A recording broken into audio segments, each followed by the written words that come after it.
technically illegal. So why the fuck? What the hell's wrong with you? Also, anyway, hi YouTube chat. How are you doing over there? Grand Strategism, as well as Explo, and Daniel, as well as Harry Rosette. Thanks for the adventure download short. Oh, cheers. You've been debating if you should wait till April or just jump in. If you want to just jump in, if you go to the, like, YouTube VODs channel or the Twitch stream and go to one of the beginning of the VODs, you can follow along. It's pretty easy to set up an adventure, if I'm being honest. That's what they all say. Do you want me to ban you? Springbok? There's two things I really dislike about this conversation. You accusing me of stating that I have a burner, which I don't, because that would imply I have more than one SIM card, which I don't. And two, you putting words in my mouth and accusing me of shit.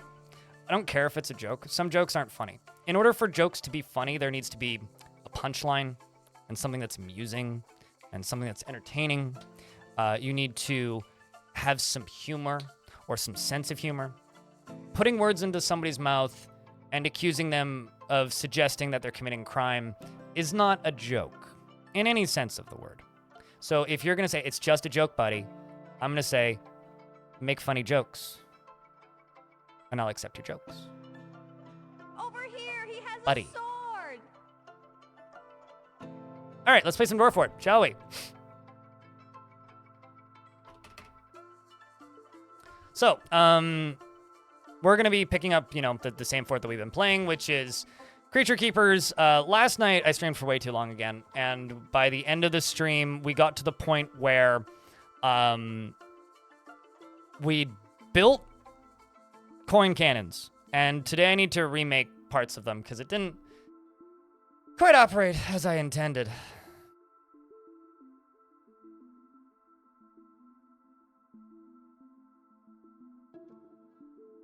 But with a few very simple coins.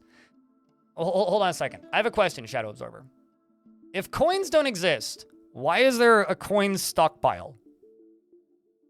It's actually pretty funny. When I was watching Bike Man the other day, he was making coins, and he stated, he was looking through like the stock screen. He's like, "Where are coins? I can't find coins. Where are coins?" And then I was like, "You mean the coins option, like right there, or like in here the coins option right here, and like all of the different things that you can make into coins, or like if you just type in like go to work orders and go here and type in coin. Well, I can type in coins.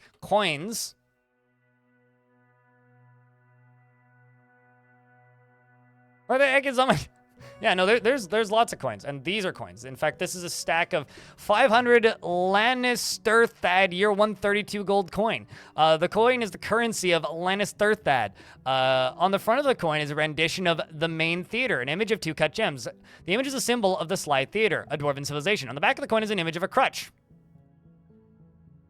The year 133 ones differ because on the front of the coin, there is a exceptionally designed image of Lycott Bridge Curious, the dwarf, and dwarves. Lycott Bridge Curious is surrounded by the dwarves. You know, I like to consider myself Bridge Curious as well. The artwork relates to the ascension of the dwarf Lycott Bridge Curious to the position of king of the Sly Theater of 81. On the coin's back is a finely designed image of an oval cut gem. So why coins? Better ballistics. So coins are kind of a old school ballistics thing. Back in the day, people used to use these for danger rooms. You've probably heard about danger rooms. Danger rooms used coins as a form of training dodging because the stacks used to split. So they dodge 500 items in a second, which used to be really good for training. Now we'll just turn your dwarves into red mist. But what I've done is I made this down here. And this is the aftermath. Which wasn't as effective as I wanted it to be because I had a malfunction with the firing mechanism. But it's fine. It's fine. I can update it. So a little bit of housekeeping with this fort before we get into exactly what this is. Can the coin stack split? I don't know if you can still split them. I was expecting this to split them, but it didn't. So I'm not sure. Possibly? What did coin clouds do for the FPS? No FPS problems. The only thing that is giving me FPS problems in this fort right now is somewhere in their caverns, swallow people appearing, and whenever they appear, my frame rate vanishes. So I have to exterminate them. I need to figure out exactly where they are showing up and what's causing that. My suspicion right now is they're probably showing up somewhere where they can't path into the fort, like on a tree or something. You're guessing Creaturekeepers keeps creatures? Sure, yeah. So, I have this. I'm building a collection. Yeah. We're building a collection of cavern creatures. Or Forgotten Beasts, rather. Who is my favorite? Probably, I like this one, the Scorching Savagery, just because it's a penguin. But the problem is it's a penguin, which means it's a bird, and none of the bird Forgotten Beasts have sprite variants right now, which is kind of sad. I don't know, this guy looks kind of cool. This one is, he's got poison gas, he's made of crystal glass. So kind of what I'm thinking about doing is just slowly catch Forgotten Beasts, and then eventually just, like, make them fight hell. It's kind of what I'm thinking. Yeah, let the loony cannon... See, I'm more of a toony cannon guy. They're heavier. Jokes aside, you don't want to get hit by a loony nor a toony. But anyway, so this is the firing spot for my cannon. I need to rework this, because what I had happening was one would fire off and it would go down here, and it would hit the bottom, and then when it would hit the bottom, the coins would come out. That worked fine. The problem is the second one hits it right here. I thought they would stack, but they don't. So what I need some way of dropping the minecart down. There's a few ways I could go about this, so I'm open to ideas. Option one is, the easiest way for me to do this is I put metal bars at the bottom of this, retracting metal bars. That will then, I could connect to a different lever that would retract and then drop the minecart down a level and then move it to the side so that it could be reclaimed, right? That's the easiest way for me to do it. The second way that I could do it is I could put bars down here and then have a minecart switch somewhere, which is basically just a circular minecart track with a button here, a pressure plate. And when the minecart hits here, it'll open/close it. So it would open and close on a timer, basically. That would also work. But the problem is minecart switches are extremely rough on frame rate for some reason. So a minecart spinning in circles at pretty high speeds is just terrible for the frame rate. It's always been terrible for the frame rate. Smitchell, thank you very much for the raid. What's up, Stealth? Hello. Welcome, Raiders. We're just talking about coins and cannons and minecarts. Normal dwarven things. So, because and that's kind of option B, right? Option C is I just make multiple spots for the cannon. I'm kind of leaning just saying screw the frames and going for the switch setup, because I already have the space. I just need to extend this a little bit, and I could very easily power a minecart switch. And I think it would be kind of fun to just have, like, you know, a little minecart switch just, like, doing laps up here. I think that would just be fun. So I'm kind of leaning minecart switch right now. The problem is I would need to time it correctly. Welcome, Raiders. Hello. How was your stream today? I saw you doing quite well today. Popping off. Got numbers. Numbers is growing. And as well as Stealth Mitchell as well. And Arende, hello. Assuming you came in from the raid. I'm actually not sure. Mimsy the Dragon, hello. And what's up, Kayla? And Eternal, hello. And I'm gonna try and spot other raiders in here. Welcome, Raiders. Hi. Got some crazy raids? Hell yeah. I love the crazy raids. Crazy raids is fun.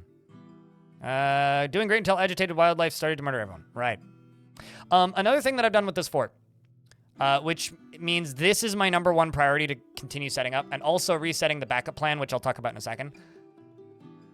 The other thing I've done with this fort is I'm referring to this fortress as a mega fort, which maybe is inaccurate, but the reason I'm calling it a mega fort is I've set all sieges to the maximum. So if I get attacked, they're going to send... They have the capability of sending up to 1,000 enemy units to attack me.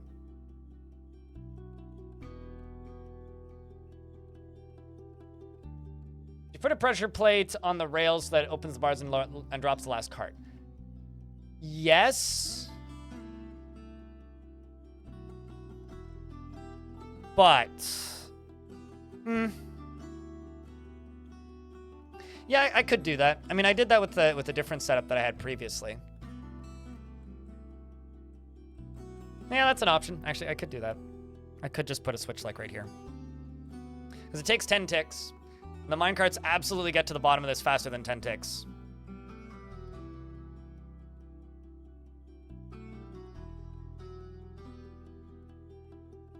It's going great until agitated wildlife started. What kind of agitated wildlife?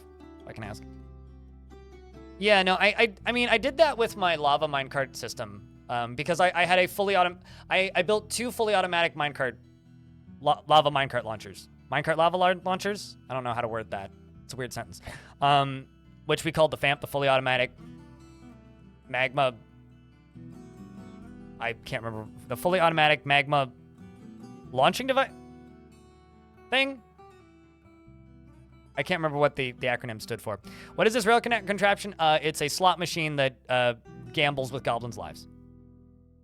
So what I think I'm going to do is I'm going to deconstruct all of these. And we're going to connect these to all the separate levers. Although I don't need to do that with these because none of these have been connected yet. I'm going to deconstruct these 2, connect them to separate levers.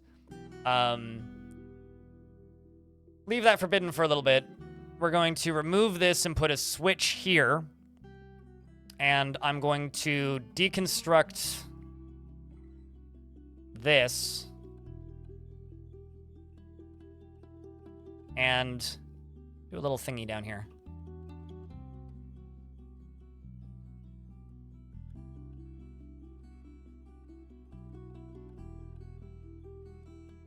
I think what I'll do is I'll just have a little, what do you call it?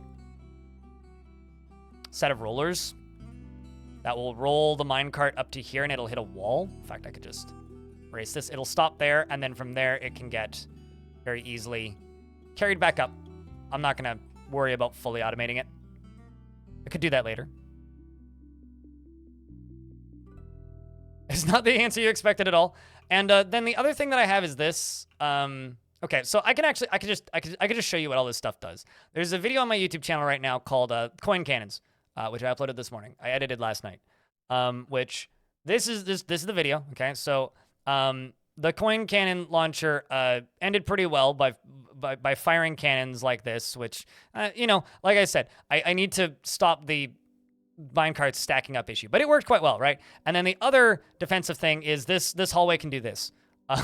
So this hallway right here, if I move up, there's another floor here. And if I move up, there's now an open space. And then if I move up, there's another open space. And if I move up, there's this. And if I move up another level, there's this. So what I need to do is I need to go 1 layer above this and dig out above this, okay? And then connect a support to it and then channel around the bottom of it. So pretty easy. I mean, I just go here and then up to here, do this, go to here. Wait, no, don't actually click. Go here, go up, go to this. So, see, well, it fills it out. 1 layer above, and then go here, and then go here, and then go here. I think I went too far. And then go here, and then go here. Okay, that's fine. Go back down here, erase this. Go up to here, all the way across. Over to here, and go to here. And we're in an ad break in a minute.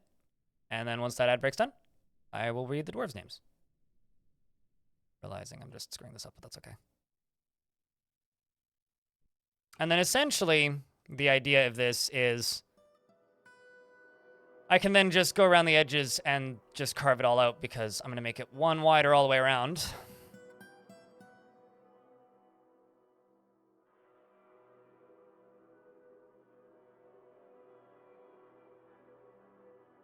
And then I can just channel it down.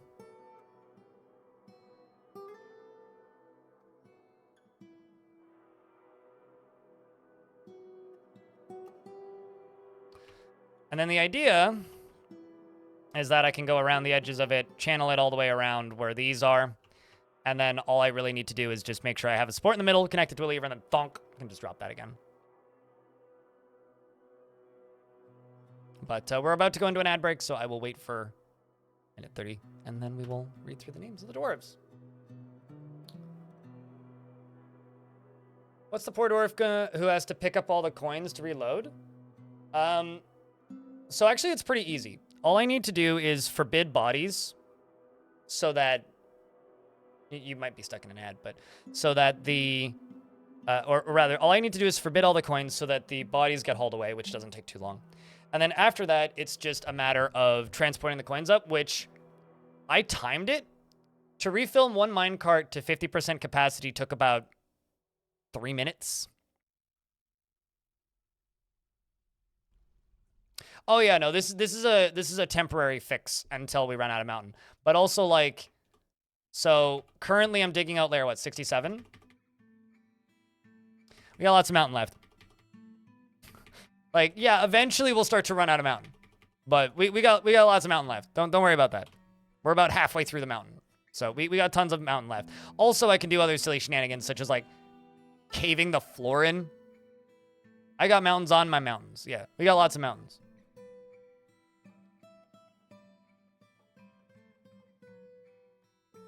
So yeah, honestly, it's not that bad. As long as all of my dwarves are working on it concurrently, and we're only at 166 population, and the population is currently set to 220, we'll be okay.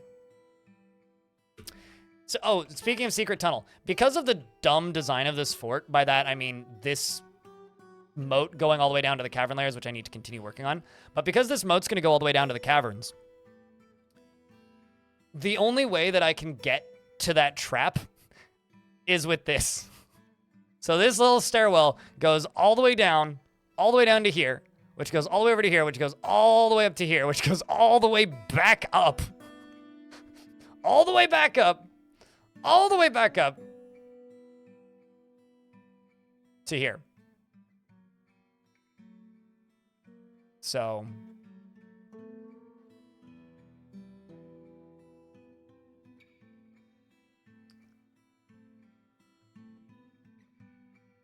I'll be breaking out the side of the mountain. Oh, they're not going bigger. Each one is the same size. But yeah, no, you are correct. We will eventually run out of mountain, yes. So that's this. I'm thinking that this kind of right now is a prototype because I would like to try fighting hell again with this fort. Because we fought it once already in this world. And so I have an idea of what we're up against. But like, you know. The problem with fighting hell with coins is you actually pretty rapidly run into this issue of running out of coins because you only have so much ammunition. But because we're on the side of this mountain face and there's so much exposed metal on the side of the mountain, our options for stuff to shoot out of cannons is a lot. Like a lot. So before I name dwarves, I just want to ask you guys for a favor real quick. We just got a very generous raid from our friends over at on Schmitzel's stream, and you should definitely give them a follow if you haven't yet. But if you want to help this channel out directly, a way that you can do that is by going over to this YouTube stream real quick. If you have the bandwidth, leaving the tab up. But if you don't have the bandwidth, that's fine too. What you can do is you can leave a like on the stream. And the more likes a YouTube stream gets, the more YouTube goes, oh, maybe I should promote this. And for the people over on YouTube, I do see your chat. I am looking. Okay. So, you know.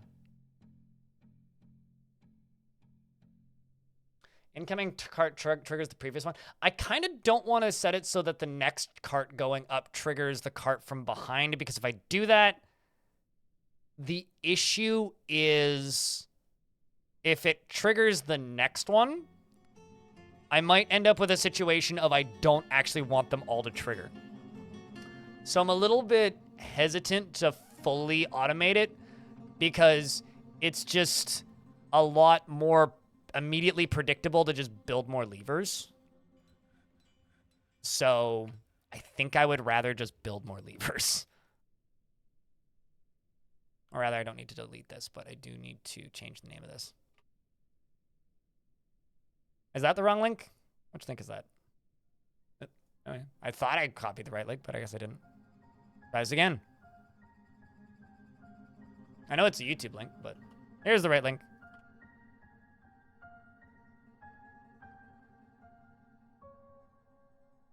All right. Let's just call this shot 2. And I can connect this to the right place. Well, actually, no, there's nowhere to connect it to at this exact moment. Anyway, let's read the names of the dwarves that are alive in the fort. As always, we name new dwarves when we get migrant waves. If you insist on having one earlier, you can ask me nicely, and I will maybe give you a dwarf. The dwarves that are currently alive in the fort are Shake Break, 800 MTV. Is anybody out on a raid? No. Adra the Metal Outlaw, Aced, Amethyst, Arende, Argamemnon, and Ash, as well as Baby Blueford and Bucket Glass, Bastet, Banich, and Venus Betty Grew, Big Bang A1, Black Rose Bronwyn, and Blazing Iceberg, Bob Bobtron, and Bubblehead, Captain Amazing, and Caramel Nuke, as well as Cathfer, and Cathode Raytube, and Celastaris, Chad Broski, Chi Cola, and Chuck's Buck Snuck, Chromoise, and Clairvore, and Cleo, and Darius Cardrin, Davin Hunt, and DB Explorer, Desokan, and Diamond Destruct, Dr. Special 420, who's having a long life and is quite a happy dwarf. Draken Soul and Drovin, as well as Dekastroth, and Devil Dawn, Ilana, and Elfie, and Eric Shadowblade, Farsco, and Faulted Thrower, as well as Fraga, and Gloves, and Gazoom, and G-Fin, Giant Blue Lizard, and Glass Half Empty. Nullman JP, Haramisu, and Hot Rod Ricky, as well as Hordager, and I Always Agree, I Drovus, and Insulina Sama, as well as Gemma Gemma Heiser, and Jezza, Joker of Spades, Killer Spud, Cramp, Crampton King, Lanix, Lena Z-Man, Laurenel? Lunril. We'll go with that. That's one that I always question myself. Manny, as well as Manticore Alpha, Martin II, Mighty Rhett, and Momake Plays, as well as Monticore, Mr. Raven, Mr. Stronghog, Narc, and Naldron. I feel like I had that one yesterday, but I've lost it today. Naoma, as well as Nodokasa, Pilot Guy, Pop, and Prue, as well as Psychotrop, Q and Green Tea, Quendelf, and Rare Candy. Raging Cave, Raw Meat, Rockwell Hardline, and RY Moon. Thanks for the $1, IR Stupid. I hope you're doing well, dude.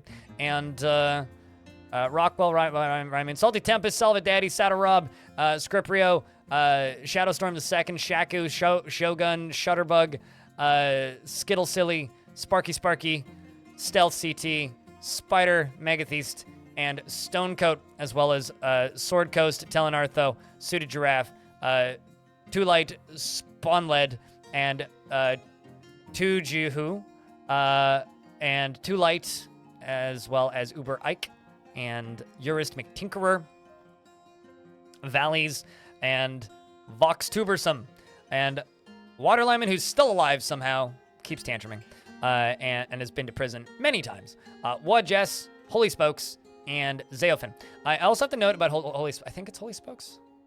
Yeah, so this dwarf can't stand. Seems to be doing fine, though.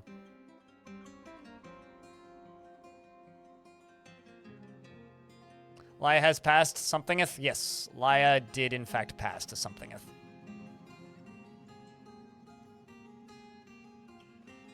It's becoming quite the list? Yeah, it does become quite the list.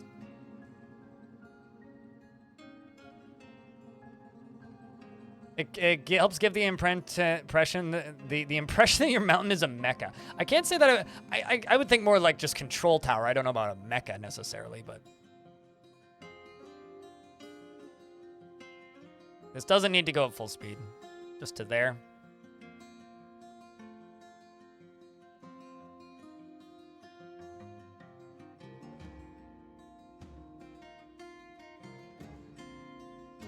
Any chance you could get a dwarf?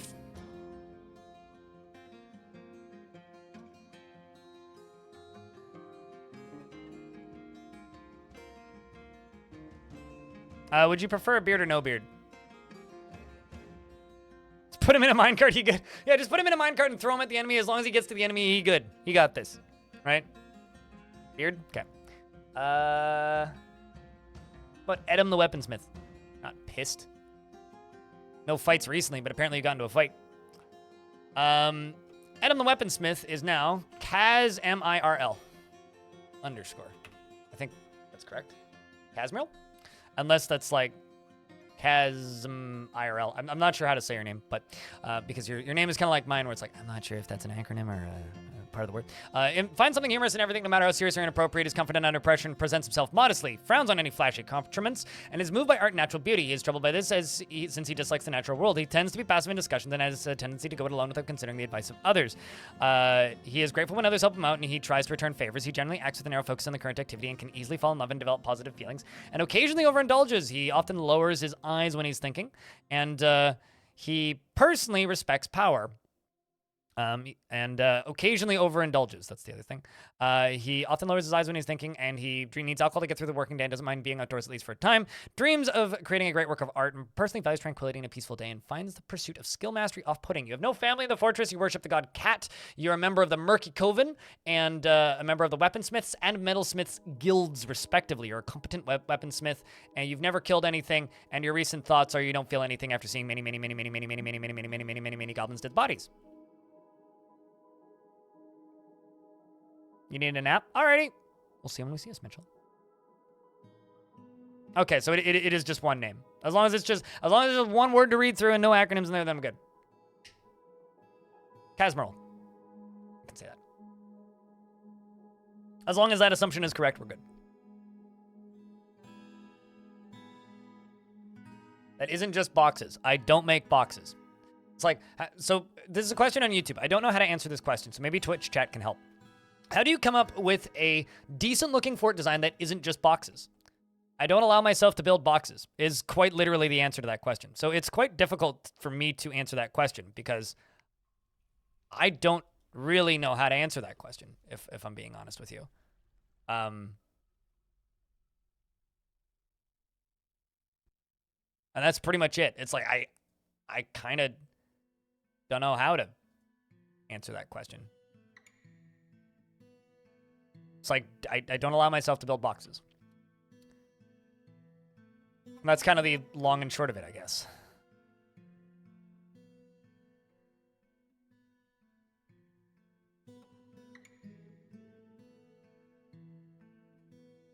So there's still rollers there and rollers there.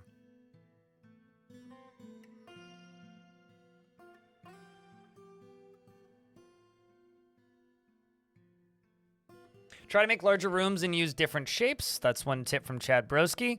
Only build in mined out ore veins. That's a good one. I like the like if you're just trying to figure out and like if you've always built with like a majority if you've always built your forts mostly in squares, I would try building forts only in cavern layers. Like go down to the caverns, right? And then say, okay, the way I'm gonna build this fort is I can only dig in this cavern layer, and I'm gonna fill out these spaces. So like you start digging around in here, and like, yeah, you could build just boxes in here, but because of your super uneven options of where you're allowed to build, like if you're building in here, you're gonna stop being able to just build boxes eventually. Or at the very least, the outer walls of your fortress will look interesting because you'll have to conform to these spaces, right? This kind of looks like a weird Yoda. See, he's got ears and like his eyes is like right there, and he goes, "Rrrr." And he's got his little hands down here where he like holds his hands and he goes, something, something. You know nothing, Jon Snow? I think that's the right idea, right?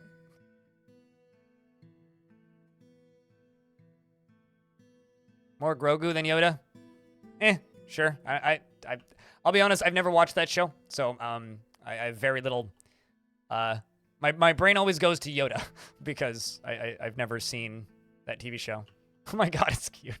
It's like the time that somebody I think the release date announcement trailer for Premium, there was a like fungus tree in the background that just straight up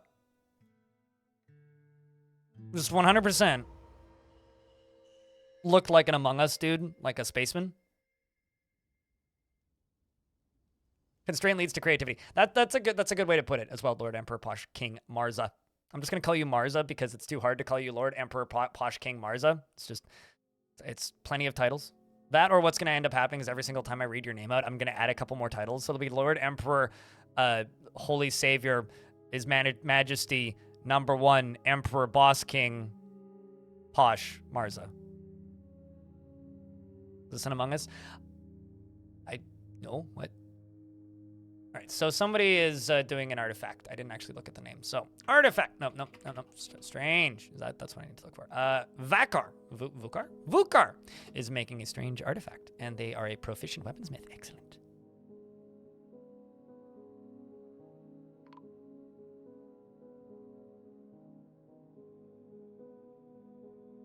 And a human caravan is also arriving. Just gonna wait until this is caved in down here. So check to make sure that's open, which it is. And so you might notice something a little bit wrong with this fortress. We're kind of low on plants. I'm not actually totally sure how that happened. I think my fortress just kind of grew and I wasn't really paying attention to my plant supply.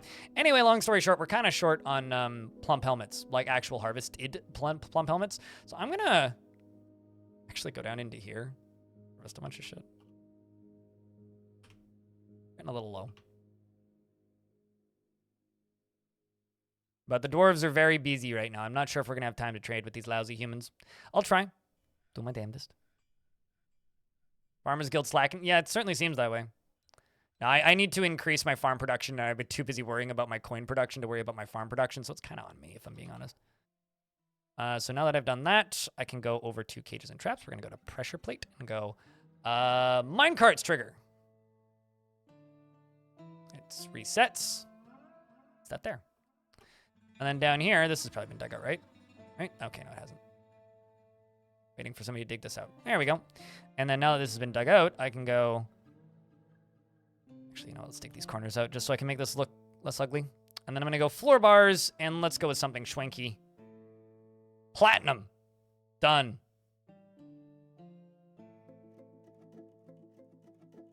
We arrive and we are missing beer. Well, we're not missing beer. We're just running precariously low with beer. Okay, so there's cave swallows in my basement. So I'm actually just going to set these 2 squads to go patrol the caverns for a little bit. This fort looks sick. Thank you. Hopefully we can get it some antibiotics so it doesn't feel sick anymore. Okay, well, I'm just going to swap you over to plump helmets. Yeah, so what I really...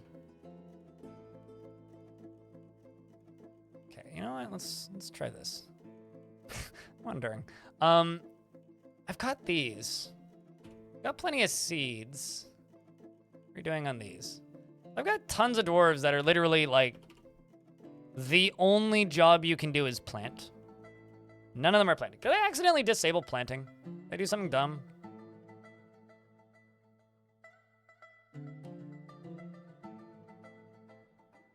Did I accidentally let my seeds go into the wrong stockpile?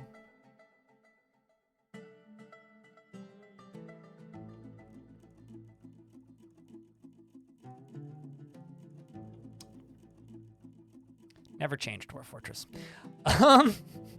Okay. Well, that's a thing that happened. What else have I done? I mean, that makes sense. They were feeding Moldogs plump helmets. Totally. Or trapped animals plump helmets.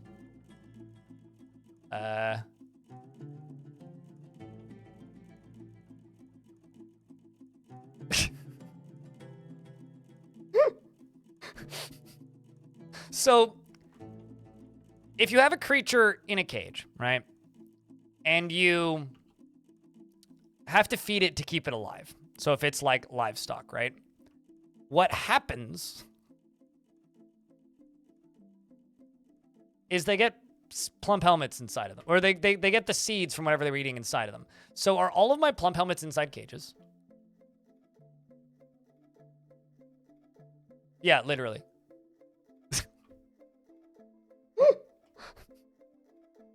That's very funny. Okay, well, I can fix this. Just need to go like right here and just go Animals.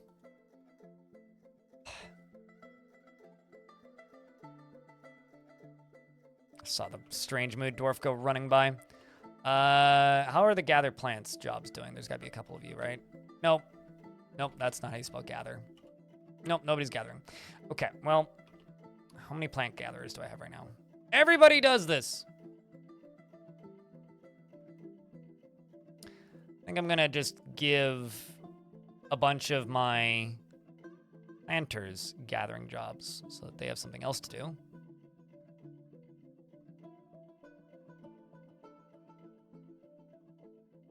There we go. That's getting work done now, so that's good. Operation Save Plump Helmet.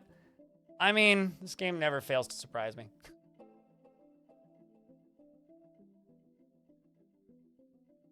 Also, thank you, Sayboard. First time catching the stream, Cattle Booper. I like your name. Or Cuddle Booper. No problem. Happy to help. So the shotguns are not set up just yet. I don't think. I need that to be connected. Fortunately, they're asking for a parlay. Well, I need to set this up. So what I need to do... Most of these coins are not back inside just yet, which is okay. It's okay. There's no need to panic just yet. You can panic later. Plenty of time for panic. There's also plenty of coins up and in here. Is this dugout? Let's double check back up. Nope. Okay.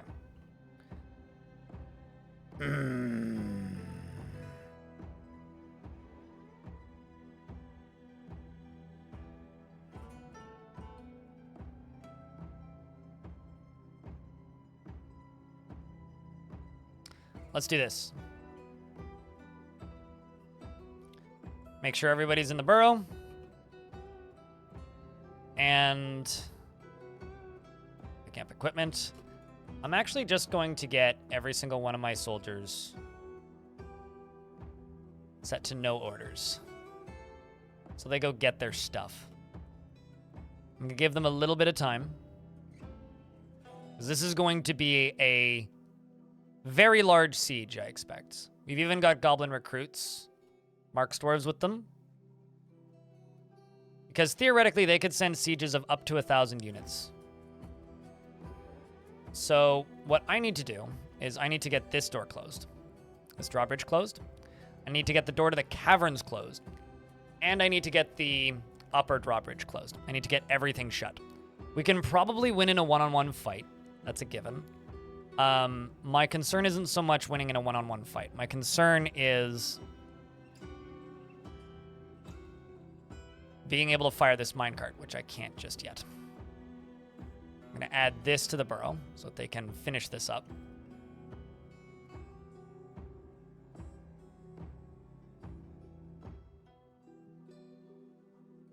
Okay, you're carrying platinum bars. That's good.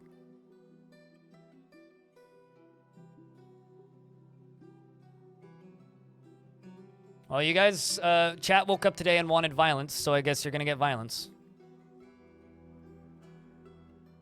That's going to take a while to get set up, but that's okay. The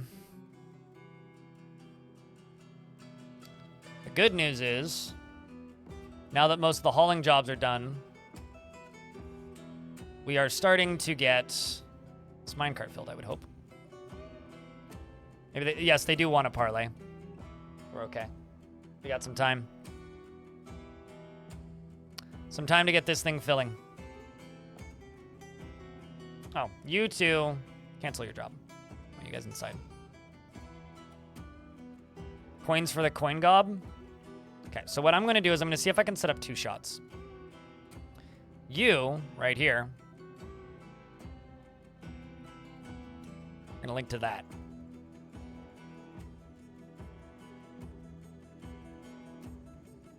Because I only need it to be about 10% full, if that. Also, something else I need to check. Oh, that's unfortunate. I also need a much better method of dealing with bodies. Right now I don't have a particularly good one. Oh, also, I go to up here.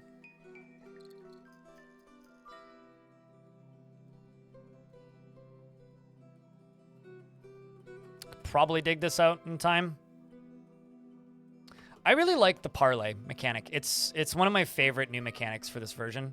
There we go. Now they're starting to fill it. Here's to 13 months of senseless violence. I don't know about that. Lumshag, thank you very much for the 13th month. Welcome back. Somebody's lucky number. I don't know if it's all senseless violence. So this is going to get linked to this once this is ready. Down here. Need blocks of some kind. Let's use rock salt.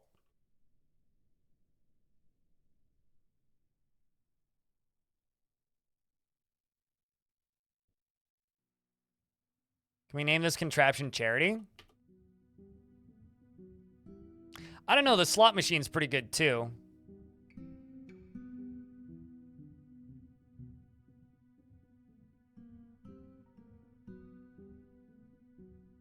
Because I think the like analogy of gambling with goblin lives is also pretty good. I don't know. I mean, you guys can call it whatever you want. Whichever name catches on, we'll roll with. I don't particularly care. Aside from that, it's not actually charity, so, but you know.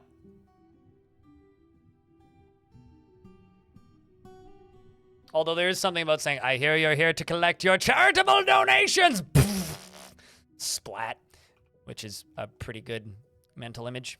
Okay, so this is already, this first shot is already 1% full. So they begin filling. I'm just going to forbid this, and these, just so that they stop pushing them. Just make sure that there's no other ones, because I just don't want them to even try to push these. Let's see how big this siege is. It's pretty hefty.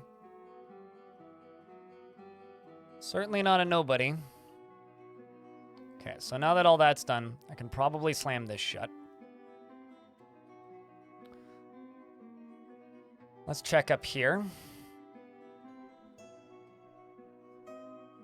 Oh, wait, hold on. I know why they haven't gone up there yet. I've got this door locked. Duh. The problem is... Actually, I should keep it locked is what I should do.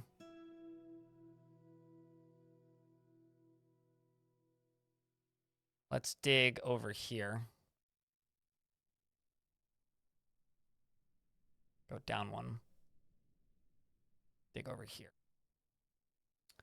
Might as well use my sneaky underground tunnels instead of potentially threatening the fort.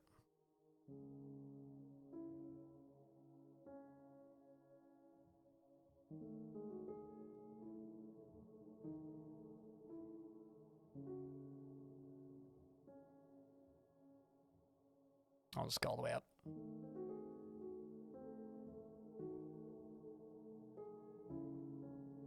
There, yeah. All right, so they'll dig through that eventually.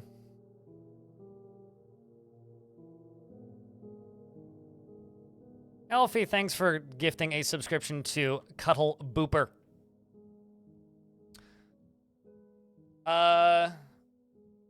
So hopefully you didn't get hit by that ad, Cuddle. Yes, that is what we're doing. We are shooting coins out of minecarts at things.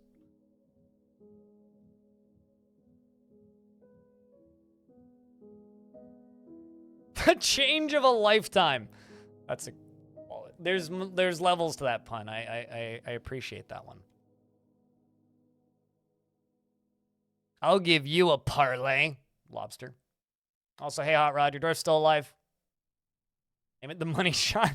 Yeah, I don't know. Like I said, chat rooms you guys can like discuss amongst yourselves. And the name that you guys stick with, you guys can roll with. And we're all good.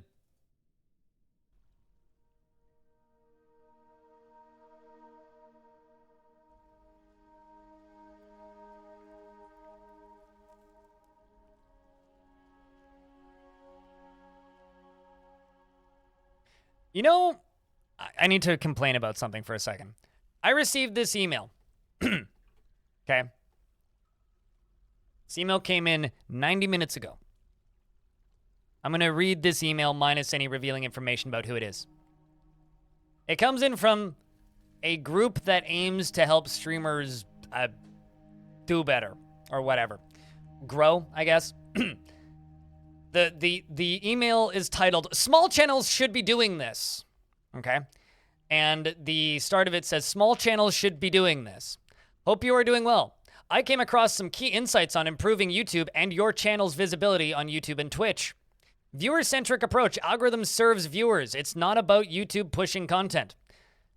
Watch history matters. Algorithm heavily relies on whether a viewer's watch history. Metadata and search optimize the title and description for search with absolutely no behavioral data. Niche strategy. Stand out by avoiding oversaturated spaces and creating superior content in a niche." Bitch, have you even looked at either of my channels? Beyond YouTube, consider promoting on platforms like Facebook for Kickstart and watch history. Click here for free insights and guidance to keep your YouTube channel growing. Fuck off. I'm not a small channel. Dick. Probably. Huddle. Jesus Christ. Their website's a .io, so they're probably using ChatGPT. I love it when, like, I get an email from something saying, "You're a small channel," and then they tell me to, like, operate niches. It's like,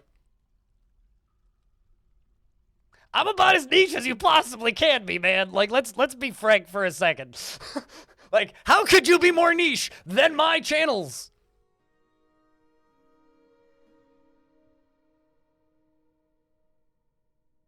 Bah!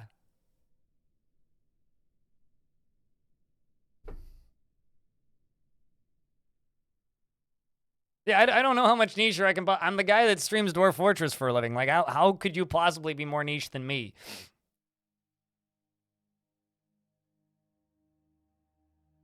Anyway, ads are done. I just saw that headline. I was like, I need to read this. What the fuck? All right, so I'm curious because I need to know how many goblins is that? 99 Gerblin! Excellent. Where are these guys from? So if you look at most goblin armies, either their breastplates or their helms or both usually have an image with the symbol of their civ on it. So this is the Wrath of Machines, a goblin civilization. So this is a different goblin civ than the other one that attacked us because we're at war with two. There's this tiny-ass one down here that's taken over some human and dwarven sites. And then there's this one over here, which I just started a war with. I started a war with them because they had a couple sites and they were pretty far away from me and I needed something else to attack me. So they're now at war with us. So this is a new goblin site. How the hell, how, holy hell, how many goblins do you have to fight? You've never seen so many attacks. So I have my difficulty set to hard, okay? And if I go into custom settings and scroll down on the difficulty settings, there is a very key couple of numbers in here. Which is invasion cap. The highest you can set this number is 500.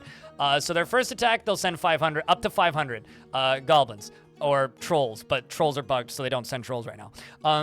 Invasion cap monsters, so mounts, so like beak dogs, ogres, animal people, other things, they can send up to 500. Same with all the attacks. So they could send up to 1,000 units at a time. Can goblins cross the water? What water? Oh, you mean on the world map? No, well, no, they walked all the way here. So can they cross the water? No, but they walked. I mean, how far away is that? 19 days travel. It only takes 20 days to walk that far. Too bad. Also, this has been connected. Fortunately, they're giving us the courtesy of parlay, which means I have time to set up.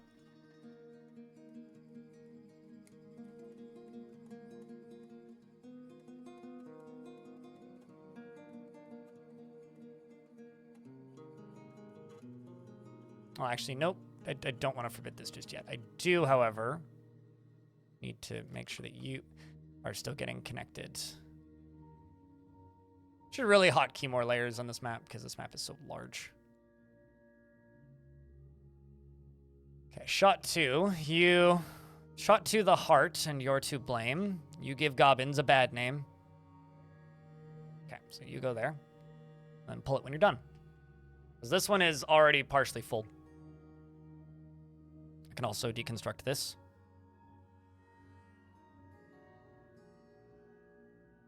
I've been busy. That happens. What's funny is I haven't actually been streaming Fort mode as much as I have recently because, or previously because I've been streaming adventure mode a bunch. So the ironic thing is, yeah, I've been busy, but I'm normally busier. I had somebody tune into my stream once and was like, "Yay, you're doing a brand new fort. I can't wait to watch you get started."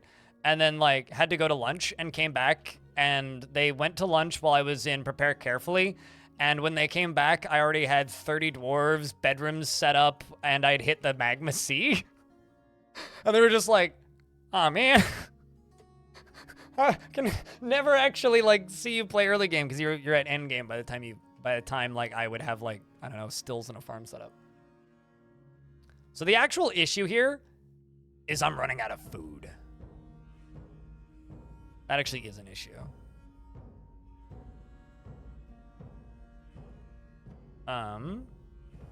Or not food. I'm running out of alcohol. And I have nothing I can plant. Okay, how many pigtails do I have? Do I have any pigtails? What do I have for pigtail seeds? Okay, I have 180 pigtail seeds. All right, that's it. Pigtails ain't in season. When are they in? Oh, no, they are in season. Where the fuck are all my pigtail seeds?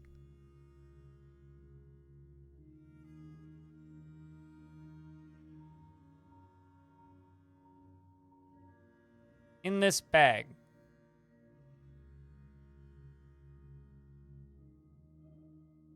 All right, well, plant pigtails. Okay, I see. They have started planting pigtails. I'm going to brew pigtails because clearly I need alcohol. So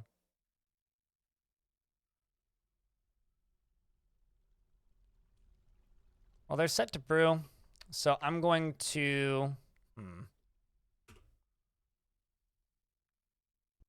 just kill this process plants order. I have a process plants order that runs on repeat for making fabric. We're just going to kill that for right now because I need food and alcohol. Well, I need alcohol. We've got plenty of food. I'm also going to kill my cooking order.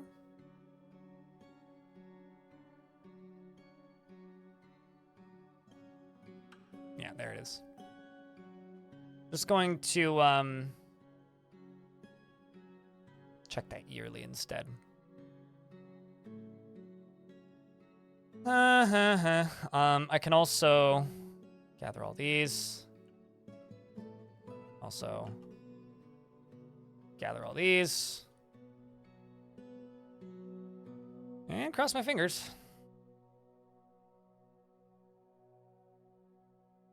I mean, worst case scenario, we just go out and fight them, right?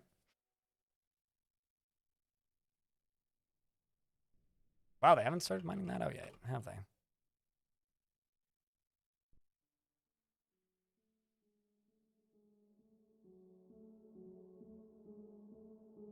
What are most of my miners up to? Constructing building. You okay? Oh, maybe it's the priorities is the problem. So I just started playing today.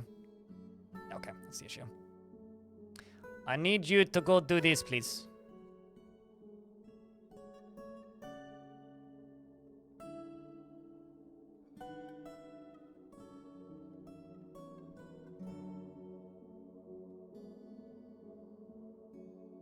Oh, stairs.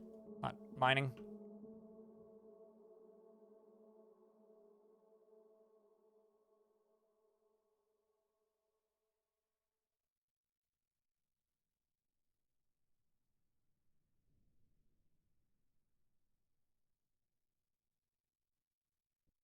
All right.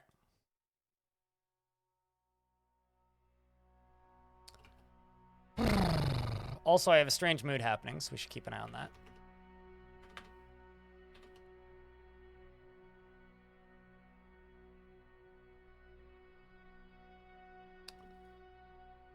Who has claimed rose gold bars, and that's it. All right, what do you need? Stacked cloth. Okay. You need skeleton, stacked cloth, and cut gems. Let me just double check that. Cut gems. Yes. So because you need skeletons and I have no meat, I'm assuming I need to butcher something.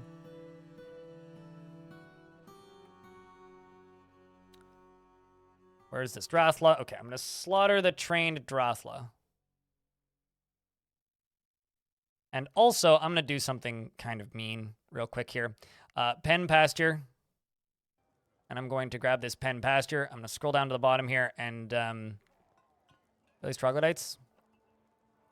I'm a bad person. Need to get these troglodytes out of here. Also the troglodyte babies. Because these are probably part of the reason I'm running out of food as well.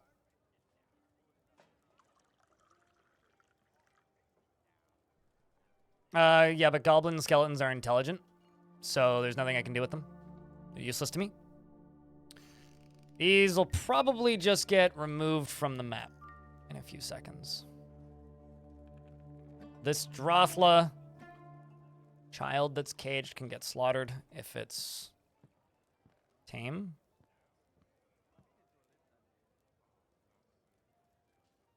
There you go, you can get slaughtered as well.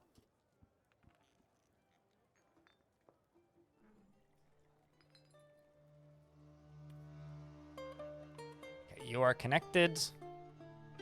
Let's jump up to here. That's getting worked on. Perfect. Are you connected? Yes, mostly. Done. Okay, so your lever's been pulled. Means I can jump back over to here, and I can unforbid this, which will move this down. So I've now got 2 cannons ready to go. One that's 3% full, and one that's 2% full. It's a bit of progress. These are diorite block tracks.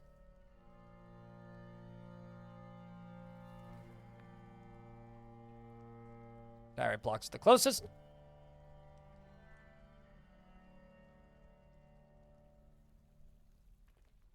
That seems like a bug that should be fixed. Yeah, see, I'm a dwarf. You clearly don't have dwarven ethics.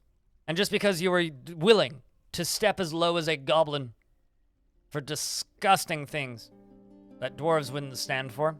Just because you're willing to step that low doesn't mean I have to. I don't know, play the game the way you want to play it, but I don't do that stuff. All right. Bring blocks up this way. Tetrahedrites.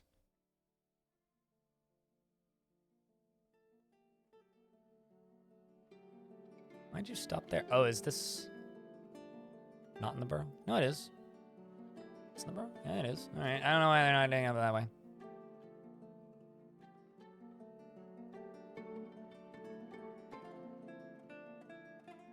Well, you ain't no dwarf. Should go look at the Dwarven Ethics page. I think I have a command for it. Exclamation point ethics. Also, I'm suddenly having frame rate problems. Did cavern creatures show up again?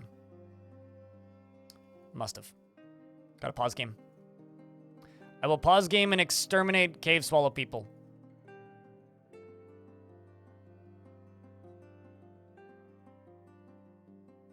That, you need to give me more information than that, Banana. I don't know how, I literally can't help you with that. You, are you having problems with the game itself or a particular save?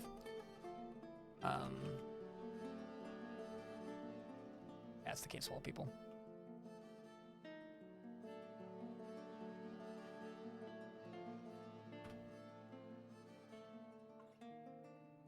Nothing's changed. Game doesn't launch. You can't help this at all. Well, then why don't you make a bug report instead of informing me? But something clearly changed. Because the game doesn't just stop working. It's probably something on your system.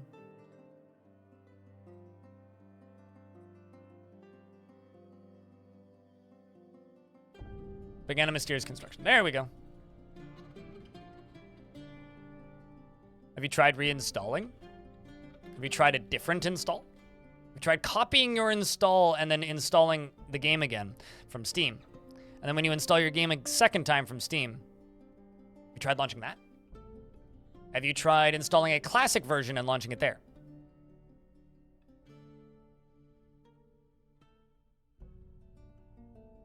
I don't know. Those are all the ideas that I have. I'd try those. If you have a bunch of mods installed, did any of your mods update?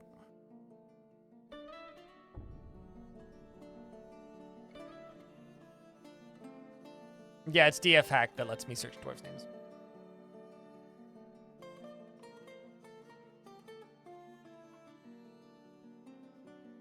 Mods, no DF hack?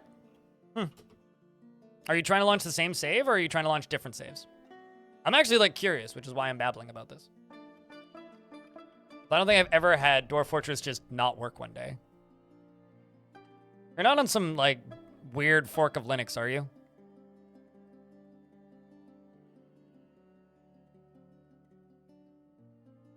No, you don't need a new save for DFHack. DFHack is like running Cheat Engine. It's a separate piece of software. I mean, that might be your issue. I'd actually be willing to bet a 20 that that's your issue.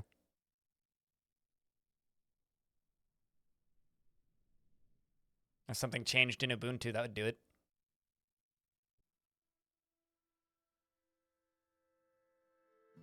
Hasn't been an issue since last year. So it's been an issue before.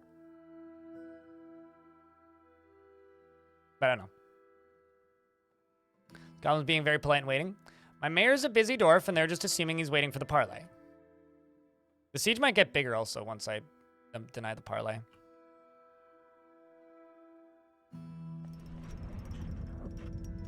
Ooh.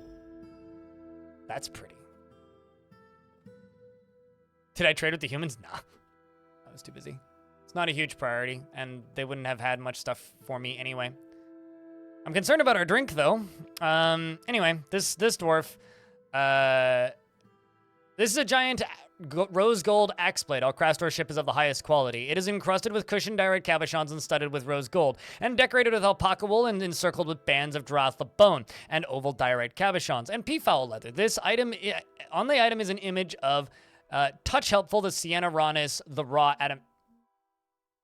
I just got a text message. My phone provider is informing me it's time to pay my bill. That is fine.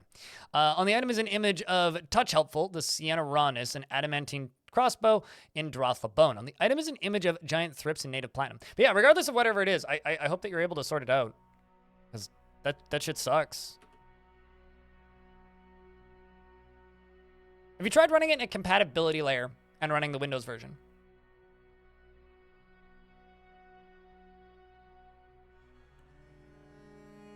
That's the last suggestion I have, and beyond that, I hope it gets fixed, because that sucks. I'm going to deconstruct this, because this is an artifact mechanism, and I'm going to make an artifact weapon trap with it.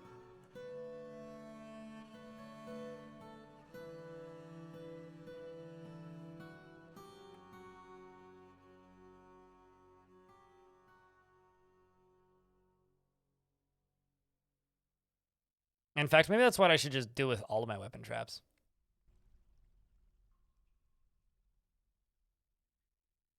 Although that axe blade must be getting moved right now. There it. There it is.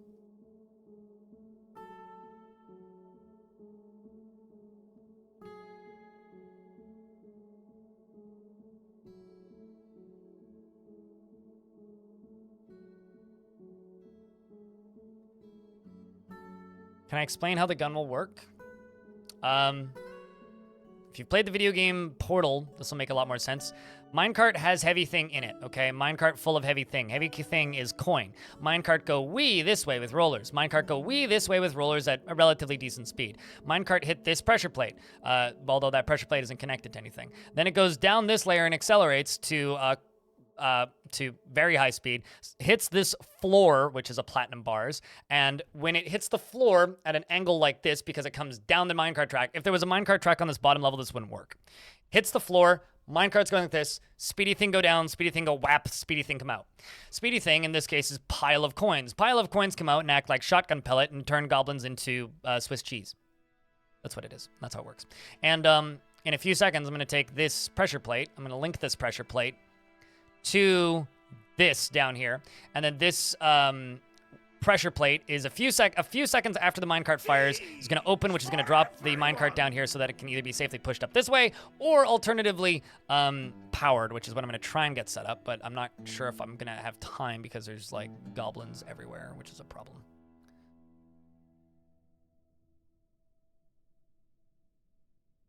So that's what I'm doing.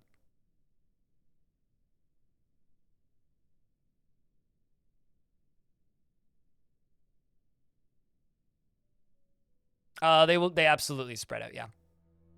If you want to watch it, the first ever test run in action, there's a video on my YouTube channel called Coin Cannons, which will hopefully be a pretty good descriptor of this. Okay. What I might do, okay. I don't want to do this, but the world may be leaving me with no choice.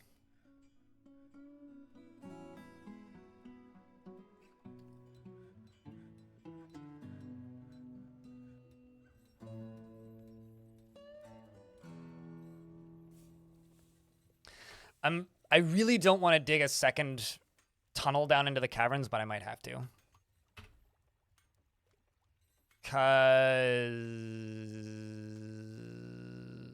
Yeah.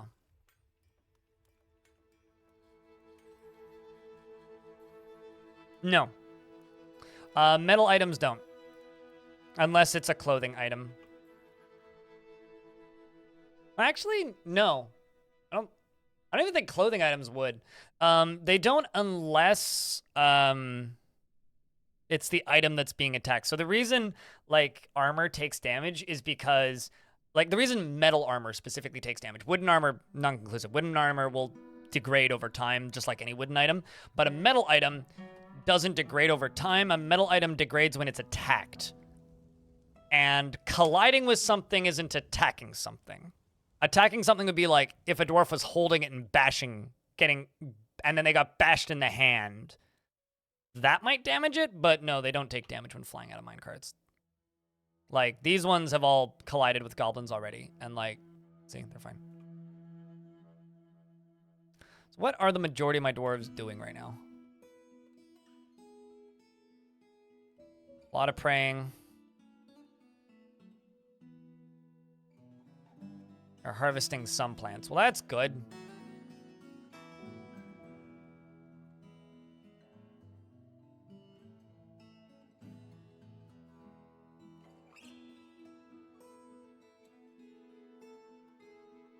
Yeah, I really need to improve the farming setup in this fort, which is, I guess, the next task I have to complete after this.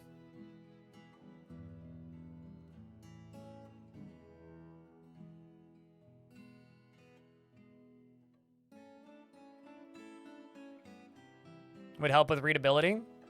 It's one of those things where my argument is you get used to it. I think that there's a mod that changes the way walls look slightly so that they have rounded corners, but for me, that's at least from my perspective, like I could see why you would want that as like maybe an accessibility thing if you're not used to that sort of thing, but if you play games like this long enough, like you stop noticing that things move that way. But yeah, I guess I could kind of see it.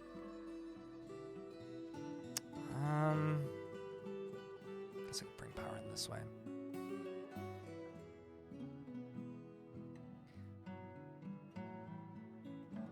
There's a lot of, I guess, issues that people have with this game aesthetically because they didn't spend most of their, like, young lives growing up playing games that look like this.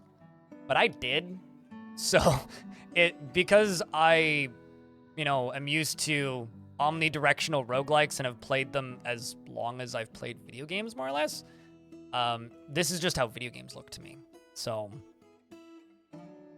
it's a difficult, like, connection for me to make in my brain of, like, yeah, that's something that's needed. It's like, I guess I could see that, but if they did that, I would hate it. So, like I said, I think there's a mod that does that. So it might be worth looking for some aesthetic mods that round corners, but dwarves can move diagonally. They're not walls.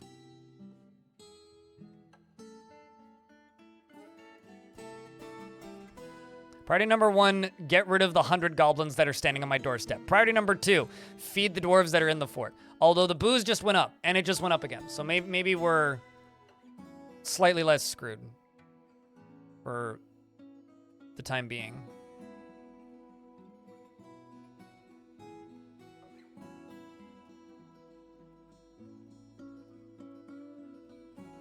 Yeah, I mean, I think one of the things that will forever make me lose brain cells is the criticism of Dwarf Fortress that game is ugly because dwarfs don't move smoothly between tiles. And it's like, this kind of fits into that complaint about this game. Uh-oh. Did I just get cave swallows again?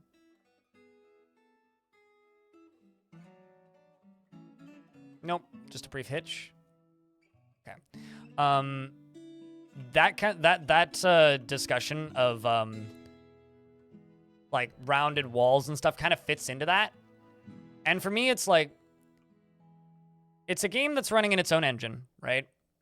And so they could, in theory, add an animation. Okay, maybe I am getting swallows because the game's hitching again.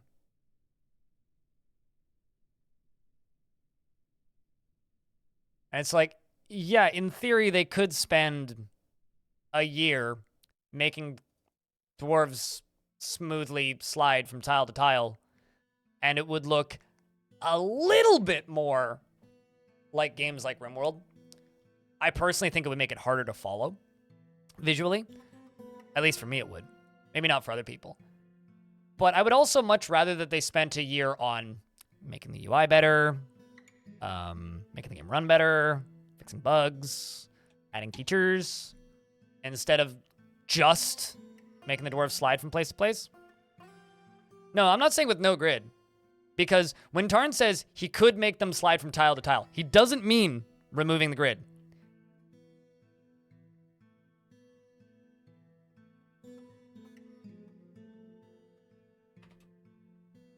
It's not what he's talking about. What he's talking about when he's talking about making dwarves slide is he literally means making them slide from tile to tile. RimWorld is still a grid, sure, but they do go off-grid when you're not in combat. It wouldn't look like RimWorld. I guarantee that. And that's what people would want, is they'd want it to... Oh, I see why the game was stuttering, because the humans are leaving. I get it! Okay. I wonder if they're gonna die, actually. They might. Let's find out. But yeah, I don't think it's worth... RimWorld is hideous, and RimWorld also, like, not a... RimWorld is a game that borrows a lot. It borrowed an art style, and it borrowed a lot of game mechanics, and it borrowed marketing from the Bay 12 forums. So, okay, maybe they're not gonna die because they're gonna go that way. Okay, are you connected? Yes, you are. Sweet. You are connected, you are connected. How full are these? Okay, so this one is 3% full, this one's 5% full.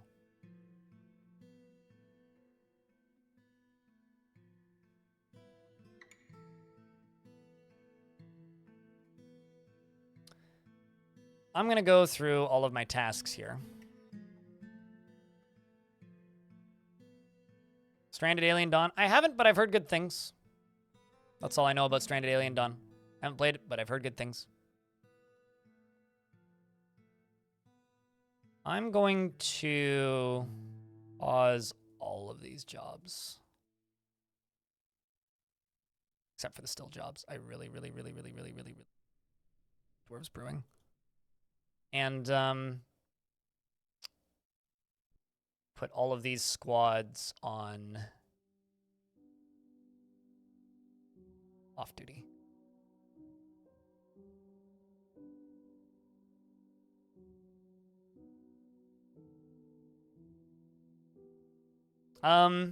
There's two games right now that are basically just 3D RimWorld, and that's Going Medieval. We're in an ad break, so I'm just waiting for another 8 seconds.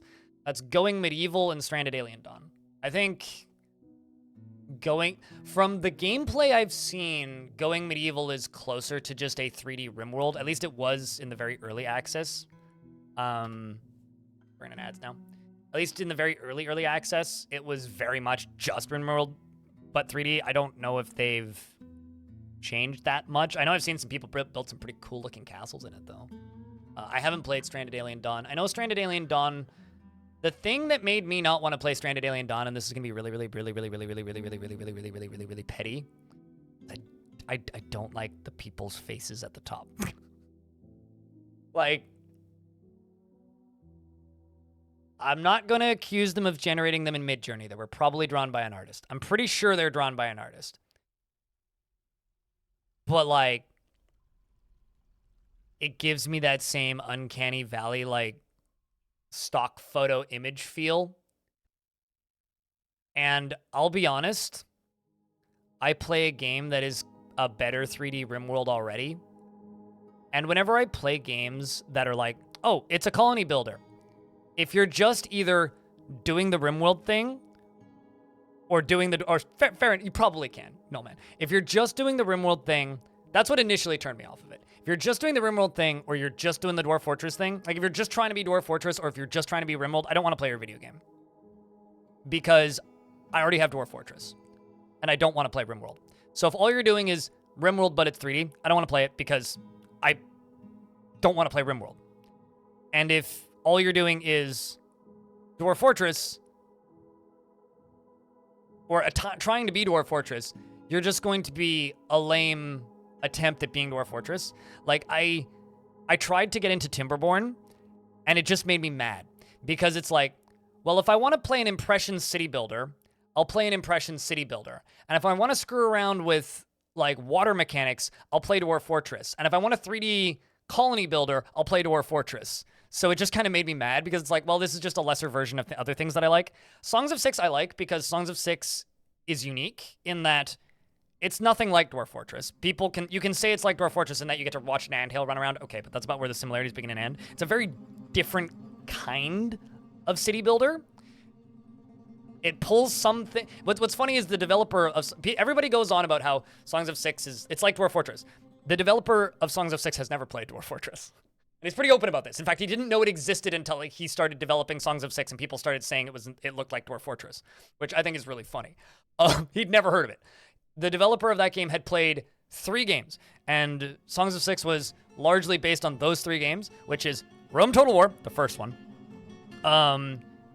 Pharaoh, and RimWorld. A little bit.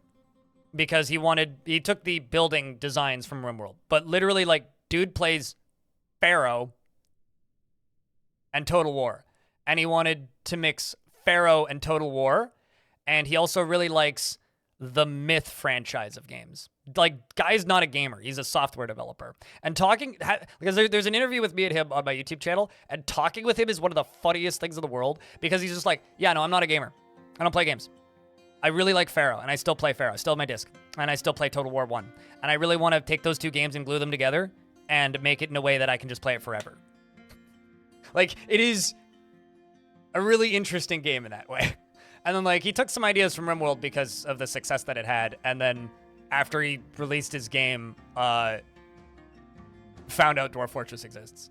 But, like, to me, that game is...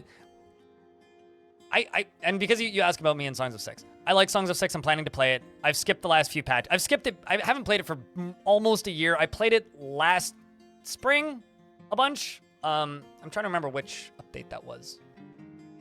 I'd have to look. But, like, when I play it for like a month and then I forget it exists for a year. It's not a game that grabs me and holds me like Dwarf Fortress does, or a lot of other games can. It's a game that, like, I play periodically. Like, very periodically.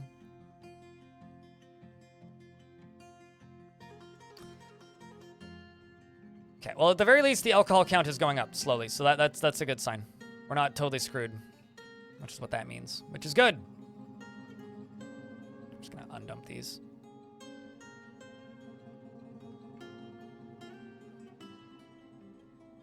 It was like 9 months ago. Yeah, okay, so like last year sometime.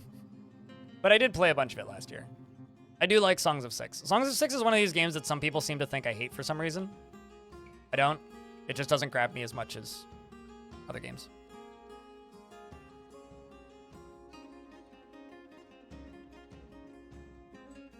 RimWorld has like no character stuff. Like the sad part about RimWorld is it is a failure of a character generator. Because the vast majority of the community doesn't play it that way, so the development team is not benefited really by selling it as that. And if you can't sell your game as that, then developing your game as that is redundant.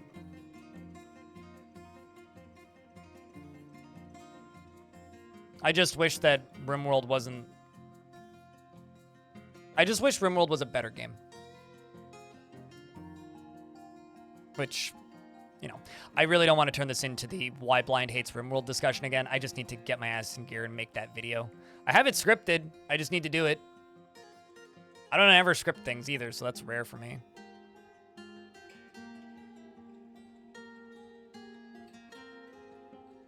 That being said, I will continue to help with and support my Stream Team's charity event, which is based around RimWorld, so... in the hope that, you know, hopefully there will be enough traffic for Dwarf Fortress again that we can do another one with Dwarf Fortress. Yeah, that's my take too. What's up, John? RimWorld is a tower defense game that has some... RimWorld is a decent strategy game and a good tower defense game that has some storytelling elements.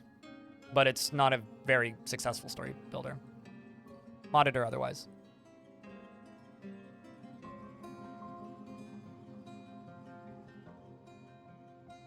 Do I have a game that comes close to DF as a whole? No. Because what DF is doing is wholly unique. Like, they're... like, okay, I have a question. What do you mean by comes close? In what aspect? Because what makes Dwarf Fortress interesting and unique isn't this. Isn't this. You know, this is not what makes Dwarf Fortress interesting and unique. This is a very stealable mechanic that many other games have replicated and some would argue have replicated better. This isn't what makes Dwarf Fortress unique. This is. The fact that this is a generated, open, alive world. The under the hood aspect. The stuff it's simulating. The world that it's simulating. The world that it generates. The history that it generates. That's what makes Dwarf Fortress interesting. Not the fact that it's a colony builder. Right? So when you ask me, it's like, what's a game that comes close to RimWorld? Or what's a game that comes close to Dwarf Fortress? Well, RimWorld exists because it marketed itself very successfully on the Dwarf Fortress forums and had a good demo. And then took almost every aspect that made it interesting and similar to Dwarf Fortress out of it. Right? Dwarf Fortress is, like Devil Dawn said, Dwarf Fortress is a fantasy world simulator that gives you the option to interact with it if you want. And you can get a lot of enjoyment out of Dwarf Fortress without actually playing either of the two playable game modes, right? My older sister plays Dwarf Fortress, and by that I mean she has a version 47 installed on her computer, because I don't actually think she owns the Steam version, and she generates a world, screenshots, waits until she generates one she likes, screenshots it, exports into Legends Viewer, and then reads Legends and uses it to write D&D campaigns.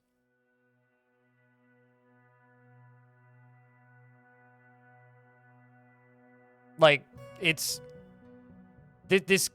you ask me, it's like, is there games that come close to Dwarf Fortress? Nothing is doing what Dwarf Fortress does. I mean, like, if you want to talk about, like, depth, okay, we can have the NetHack discussion, right? We can talk about NetHack for a bit, if you want. That's a game that is similar in insanity and depth. We could talk about Unreal World. We could talk about even Caves of Cud to a degree. We could talk about things like Cogmind, which is a much more recent game. We could talk about things like Odd Realm, but the way I talk about Odd Realm is like Odd Realm is... If Dwarf Fortress is Minecraft, Odd Realm is Terraria. I know Dwarf Fortress is nothing like Minecraft and Odd Realm is nothing like Terraria, but like that's how I think about those two games. Is Odd Realm is a game that nobody plays, right? Like right now on it's a game that's on Steam. It's also on itch, but nobody plays games on itch. On Steam, Dwarf Fortress, there's 1,200 people playing, right? Odd Realm has 3 concurrent players right now on Steam. Like, nobody plays this game. It had an all-time peak concurrent player base of 96. Odd Realm is the Terraria if Dwarf Fortress is Minecraft. We're not at a DF versus RimWorld discussion. No, somebody just asked me if, like, is there any games that come close to Dwarf Fortress? But really, no. Like, Odd Realm is interesting to me because Odd Realm is doing something completely different in the same perspective, in the same kind of building structure. But this is also a game that I'm fucking scared for because nobody plays it, nobody buys it, and the developer's like, guys, I have to release it out of early access because I'm running out of money. So I'm worried it's going to go the way of a, what's the word? I'm very worried it's going to go in the direction of No Moria. Like, I'm so fucking worried for that game. But I also know that if I just, like, stopped streaming Dwarf Fortress for a month and did nothing but Odd Realm, I would have a rough time. So it's like, I'm kind of waiting for it to leave out of early access and go, hopefully it does well, and I will stream a shit ton of it when it does. But, there you go. But does anything come close to Dwarf Fortress? No. That's why I play Dwarf Fortress.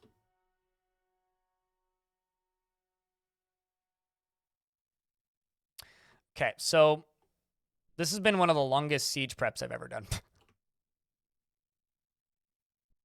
But I do have 2 minecarts. I'm just sitting here and hoping that I can get the priorities of this fort to change a little bit so that we can get this stuff filled. Because I do actually really need them to get over here and fill this stuff. There's a bunch of ducklings in my stairwell.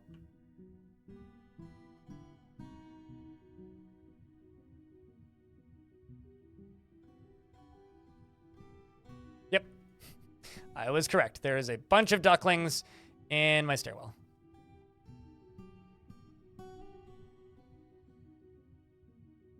That's kind of the hope, so that I don't have to explain it as many times. 6 shot. It's by design. Why do I have so many naked mole dogs? I really need to just swap that out for weapon traps, but then I'll hurt and kill my forgotten beasts. Really, Pula? They got everywhere. Can't even look at No Moria. Yeah. I mean, like, if we want to talk about depth, like, you know, there's stuff like Cataclysm. Not that I play it, but there's stuff like Ilona. There's stuff like... you could also, like, you know, make the argument of, like, Crusader Kings. I've never been able to get into Ilona, I'm not a huge fan, or by that I mean I'm not a fan of Cataclysm, but I respect Cataclysm. I think Cataclysm is an interesting video game. I'm happy that Cataclysm exists, even though I don't play it. Do bones ever degrade? Yes. And they degrade 10 times as fast if you put them into a refuse stockpile. So, for some reason, my shotgun isn't getting loaded. Why is this?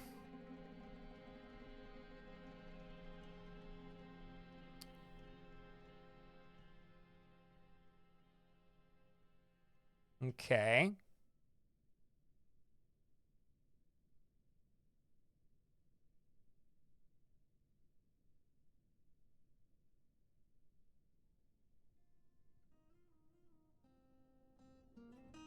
Odd.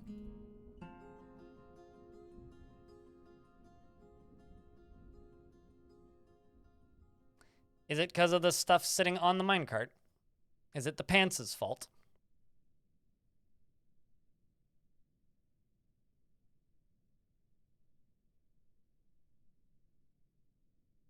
No such thing. In regards to too many coins. Devildawn, thanks for the 5-packet gift subs. Appreciate you. Might also just be seeds to a degree. But I've got a lot of dwarves that are just socializing. that on... Oh, is it my... Couldn't be my bookkeeper, could it? My bookkeeper's in prison for some reason, probably because of a failed mandate. Okay, well, we... Very least, we're getting beer, so I guess that's a good thing. I'm not entirely sure.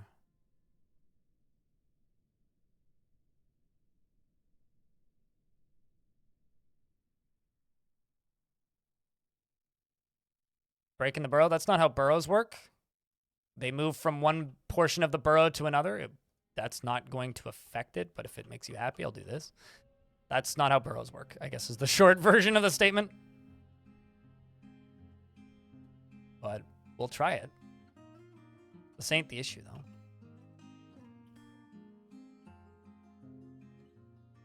Burrows, so just as an example for the way burrows work, there's a piece here and a piece here. They'll move from here to here, but they won't stand in the middle. But whatever, we'll do that. As an attempt of trying a thing, it may also just need breaks. Or there's just too many other unrelated jobs going on, which is possible. I thought it was because, like, I had too many dwarves, like, training, but... It may also have been, like, a seeds issue. But, like, most of the dwarves that are doing planting... Actually, hold on. Let me check something else. Work orders. Labor. Ending. Pulling. Okay. Well, it's not that.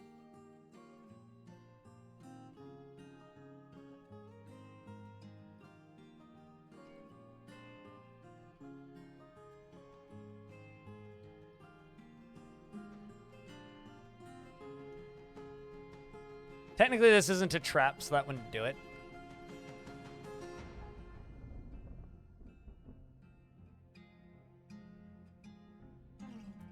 Odd. Yeah, I'm not sure.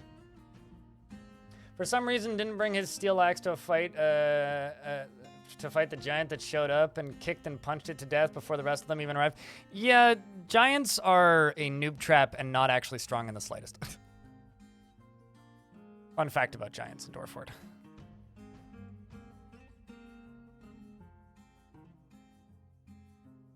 How can one interact with the generated world like you mentioned?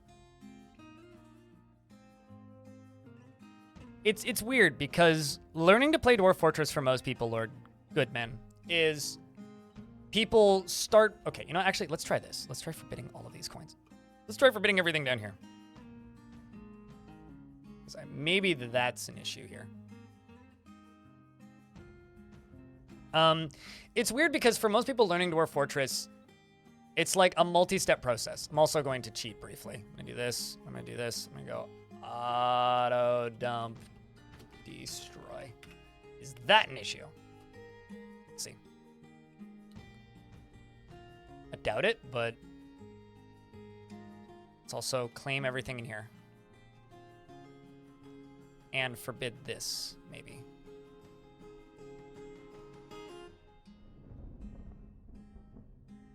Odd.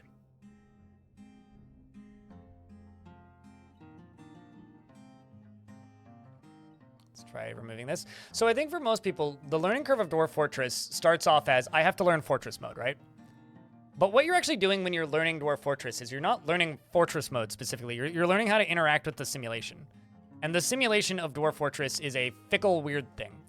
The simulation is allowing you, the player, to interact with the world that you've generated in, by default, currently in this version, two ways, right? Fortress mode and Legends mode. You can read about the history in Legends, and you can play the game, I suppose, if that's what you define it as, in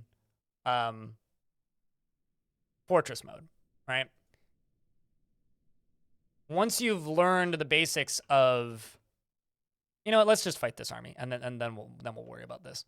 Once you've learned the basics of playing Fortress mode, you've learned one of the methods of interacting with the simulation, right? So world generates, that gives you a world, right? There is enough content in one world of Dwarf Fortress for hundreds, if not thousands of hours of gameplay. The other two ways are you can research and learn about your world within Legends mode. What Legends is essentially your world's Wikipedia. I feel like the vast majority of people who play Dwarf Fortress right now on Steam I've either never touched it or only touched Legends for a couple of minutes. It's difficult for me to stream Legends because a lot of people get bored quickly when I'm streaming Legends because it's just me reading. And it's not the sort of thing people go out of their way to watch in a live format. And when I make videos about it, people don't watch it. So it's frustrating for me on many levels. Then the third way that you can interact with the world is adventure mode, which was the original intended mode, which instead of playing as a single fortress, you get to play in this entire interconnected continent. You can visit your old fortresses, you can walk around, you can cause fights, you can start wars, you can trigger necromancy in different areas, you can cause entire civilizations to topple by infecting things with wearisms and stuff like that.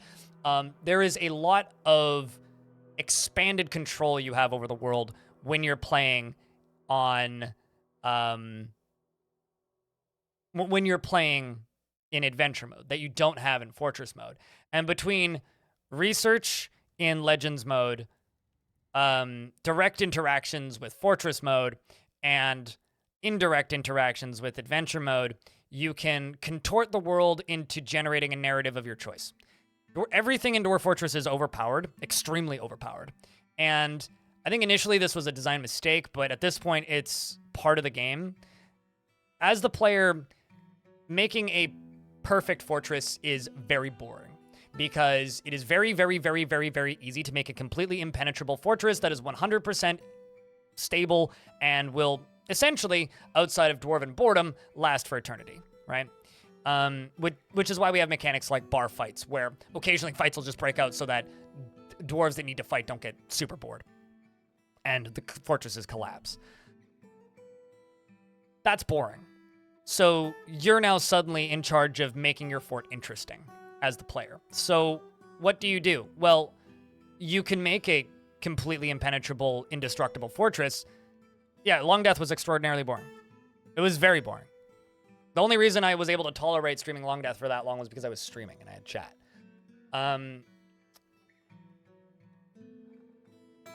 Because you, as the player, you have full control of what you do in your fort because everything is overpowered and everything is broken, you can generate a narrative. And then the best examples of this are what Krug Smash does, where he's like playing make-believe in his fortresses.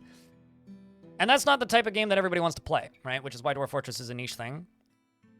But once you get past that learning curve of like the basic mechanics of Fortress mode, and also the basic mechanics of Adventure mode, you start to learn to, like, one of the most memorable attacks I ever had was one of my first cavern forts. This was ages ago. This was in version, or one of the first cavern forts I streamed, actually. This was version 44, so before version 47, back when stress was way worse. I was building in the caverns, and I had a dwarf go into a strange mood, right? And I thought my walls were all the way up to the top.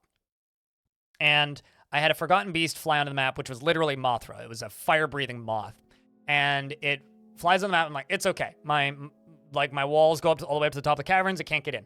Well, it got in through a crack because I chopped down a fungus tree, which let it in through a diagonal corner in the corner of that thing. And it breathed fire on this dwarf that was in a strange mood. The dwarf freaked out and threw something at this creature, which broke its wing, and the rest of the dwarves dogpiled the forgotten beast and ripped it apart. Then that dwarf killed my mayor, which caused me to get a new mayor, because they were in a berserk rage. And then the rest of the dwarves dogpiled him and killed him. And it's like, if I was better at the game at the time, that would have never happened because it would have been stuck outside. And honestly, I probably wouldn't allow an event like that to happen now because I'm better at it, because I know how to make an indestructible fortress. So I need to willingly leave holes in my fortress to keep it interesting.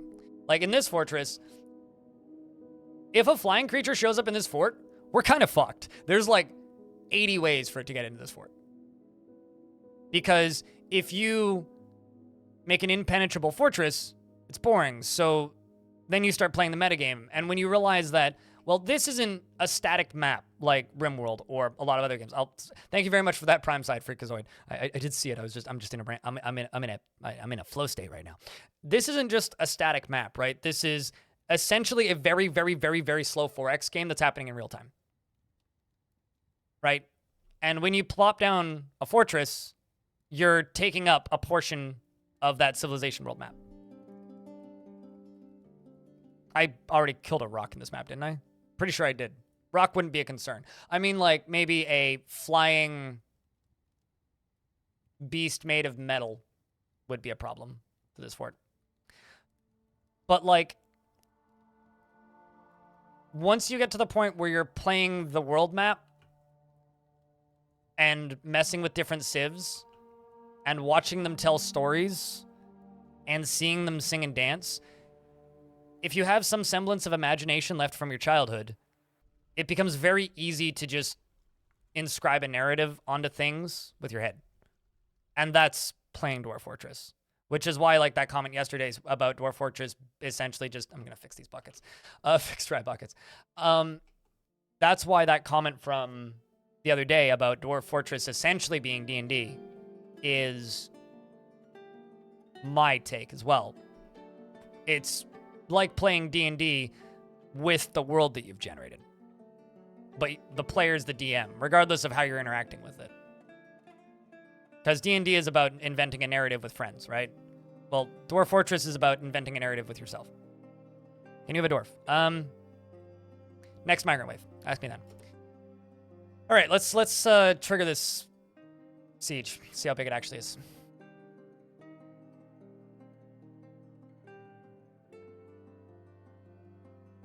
See if more show up, or if it's just this. I think it's just this.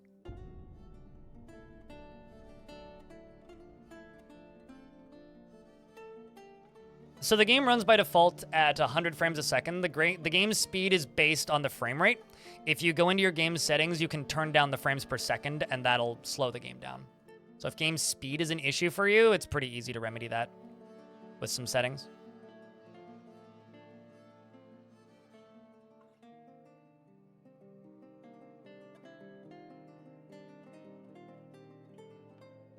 Also, I need to lock these doors. Don't really want them going down there.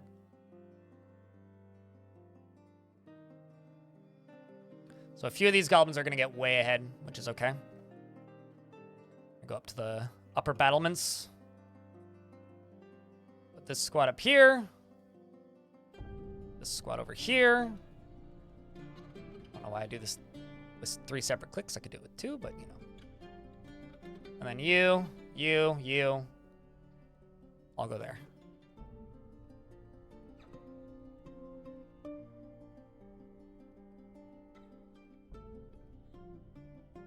You have fun every time you build it up.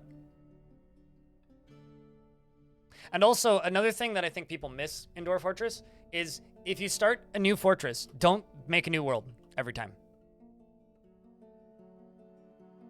Your new fortress should be in the same world as your previous fortress. Because if you're the same faction, or even if you're a different faction, your old dwarves will show up. They'll migrate to your new fortress. Or you'll get visitors that are your old dwarves. Or you'll get traders that are your old dwarves' royalty from your previous fortress.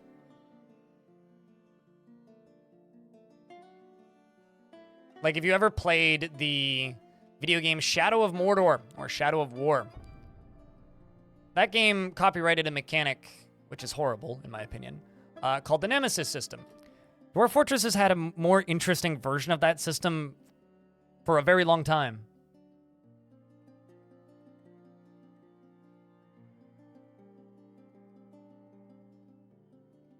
They just didn't have a catchy name for it. And getting to copyright game mechanics is a crime, in my opinion. Okay, so I've got an ad break in 1 minute. I'm going to snooze it for 5. Let's... I get 2 shots of this. 2 shots. They're here. I'm gonna wait until these guys hit here.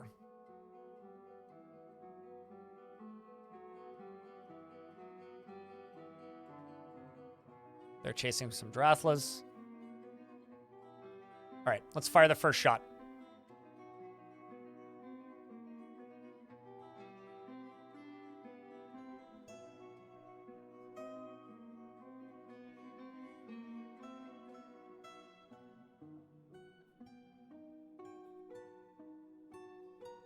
It's just strange when you copyright the name of a game mechanic that other games have used.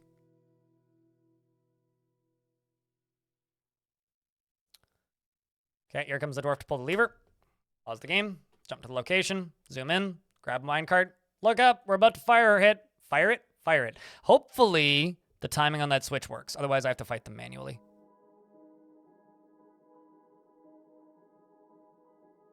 So it flies down to here, and then this is the initial fling. So this stack of coins is what's flying out of here. All of these goblins in here, and this one dwarf. Or two ball. Oh, whoa. So this dwarf was originally from a dwarven civilization called the Portal of Covens, and was a member of a group called the Stocked Roads, and the Superior Tomb, and then was a group of was part of a fortress which was run by the Treachery of Moths, and then was kidnapped by the Twinkling Midnight, and became a member of the Wrath of Machines from the Twinkling Midnight. I haven't played this faction at all, but oh, that's sad. Any relatives in my fort? Nope. I've seen dwarves that worship this god before. So this was a dwarf that in the world was born 62 years ago, has known parents in the world. This dwarf was a member of, nope, not that group. Famous Magics. That's a good name for a Helix. Human Helix, even. Crafts. Impervious Flag. I don't know where this faction is. Vault of Fortune. It's the Gleeful Letter. It's the Insightful Handles. That's the other faction I play. I'm not sure which faction this is, but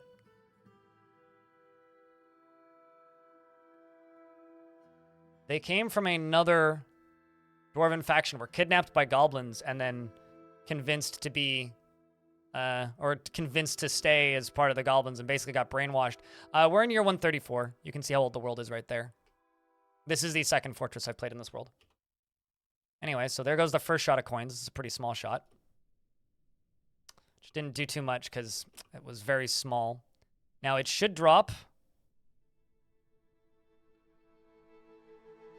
The word is should. Oh, did you never get attached properly? Oh, god damn it. It's not actually going to drop. Oh, boy. I thought you did get attached. Must have gotten canceled. All right, well, we got to fight them manually then, because I can't actually fire off the second shot. Can't actually fire off the second shot. This upper thing up here also isn't ready to go. That did get connected, though. It's okay. It's time for my Marks dwarves to show their muscle.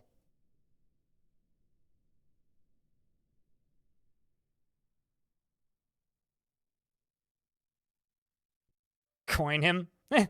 Send the children? What? What game are you playing? Children are very important. You protect the children. Children are the next generation.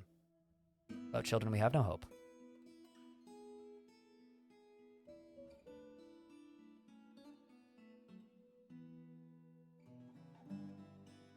I don't know, do you need the OT?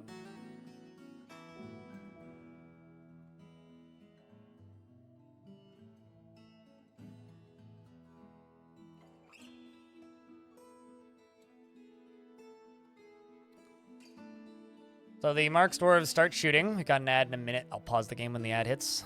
Okay, so you're taking some damage right off the bat. That's good to see. Bleeding.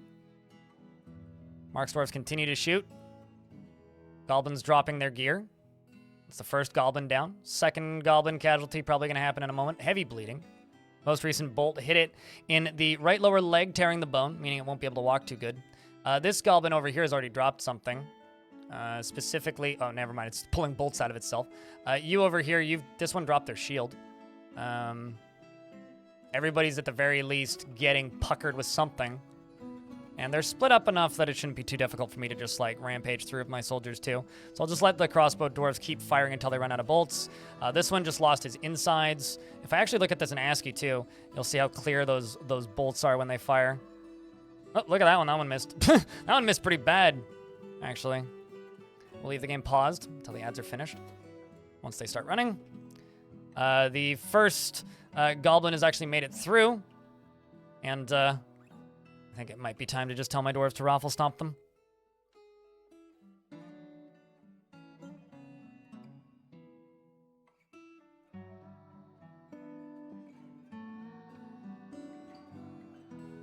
Clubbing everything. The thing is, Batar, I don't know if you're able to see the stream right now due to ads, but if you are, currently the way they fight, they don't actually do that. They fire until they run out of ammunition, and then they try and retreat. And if they can't retreat, then they fight. I don't know what Tarn's tweaked with them, but they work a lot better. People still complain about them, but like I don't know what people are doing wrong. They work quite well as far as I can tell.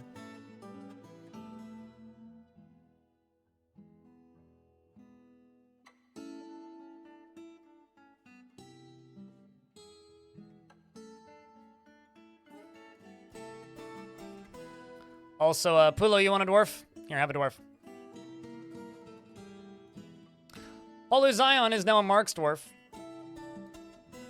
She never acts without prolonged deliberation, even to her own detriment and the harm of those around here. Here? What? Her. She feels strong urges and seeks short-term rewards and is dour as a rule. Is conflicted by this. She values parties and merrymaking in the abstract. She has a greedy streak and she's very humble. She's given to flights of fancy and she has a calm demeanor and she does not easily hate or develop negative feelings and she has a sense of duty. She often greets others with a hug. She often lowers her eyes when she's thinking. She begins speaking when she's surprised.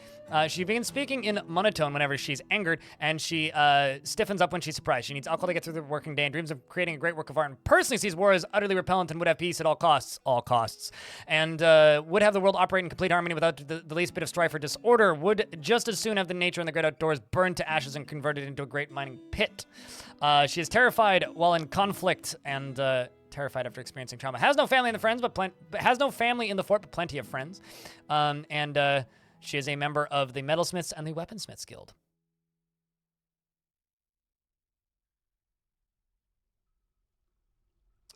The wall of bolts is continuing to fire.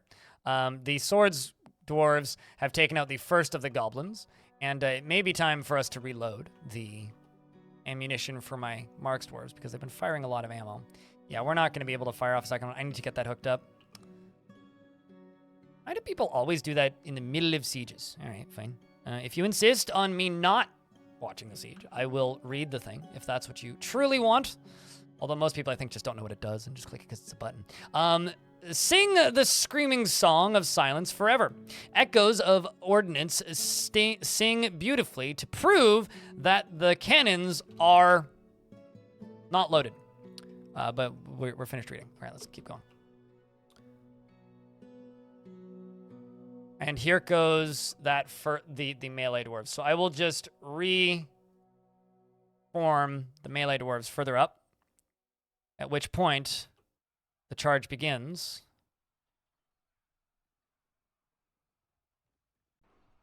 Melee dwarves are booking it forward. Like, I would be terrified of this. So whose arm is that? Oh, that's somebody's head. M. Tosterer's head is flying. So goodbye to his head. He lost his head, chat. He's lost it, finally. This goblin moves forward and seems to be having a rough day.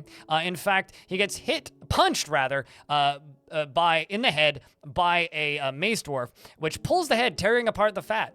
This goblin here is probably just screaming. This goblin is probably in the same boat. The dwarves are running forward. There's blood everywhere. Fortunately, it's not my dwarf's blood. It's their dwarf's blood. That dwarf Tubal, who I was reading about a second ago, rest in peace, you poor kidnapped bastard. And the dwarves continue moving forward with viscera flying every which way through the lashers and the pathetic goblin forces. The dwarves moving forward, crushing every semblance of goblin force, turning them into red mist is but what we do. The swordsmaster scratches the goblin maceman in the lower arm, bruising the fat.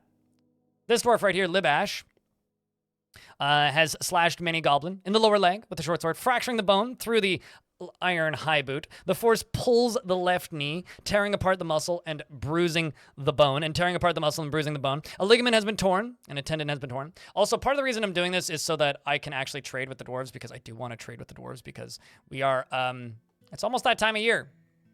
So, the dwarves are continuing to move forward, and the goblins are continuing to regret their choices and life decisions. I don't know. My brain ceased to function for a couple seconds. Arcmaster.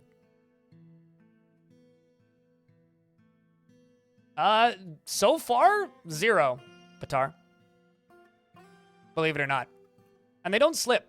What causes them to fall off of ledges like that are bolts. So if they dodge out of the way of a bolt, they'll fall. That's going to be the job of the rest of my dwarves in a minute.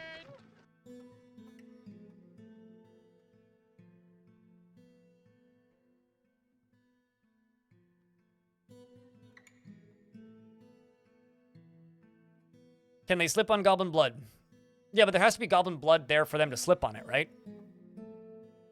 They can also slip and fall down ramps and stairs, and they can trip. But only if there's, you know, thing for them to actually slip on. Also, we had 0 depressed dwarves a minute ago. Well.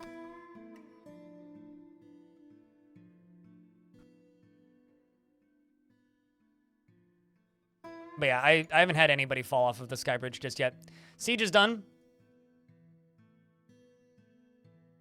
On the station, all my dwarves. Unforbid this.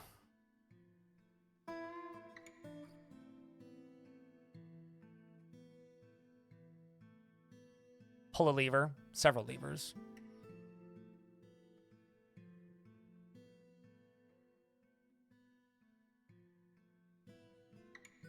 Yep, dwarves can be naturally clumsy.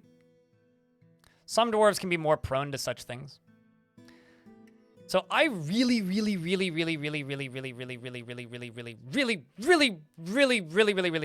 need a better way of dealing with bodies. Especially because this. So what I'm gonna do is I'm gonna real quick make a new body disposal place. Kashmir, thanks for the $10. Appreciate you. Coins for a well-armed militia. Well-armed militia indeed.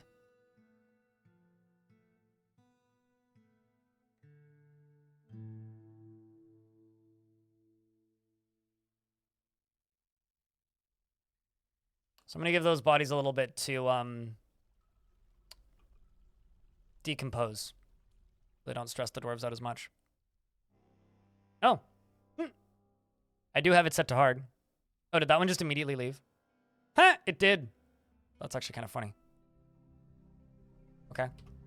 Yeah, I need to very much get everything ready to go, because with the game on hard, we're going to get a lot of sieges. Little goblin goons. Was it 99? It was... Was it actually 99? Get in the I need to go back at the VOD and look. I know I looked at the number, but... The slot machine springs to life. Minecarts all begin to fly. Coins go soaring in the sky, and 99 lil goblin lives to buy. I don't know what you're apologizing for, so thanks for the money. Appreciate you, Holy Kai.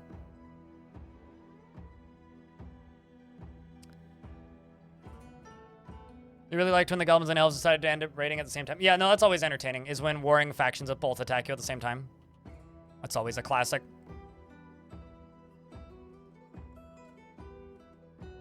I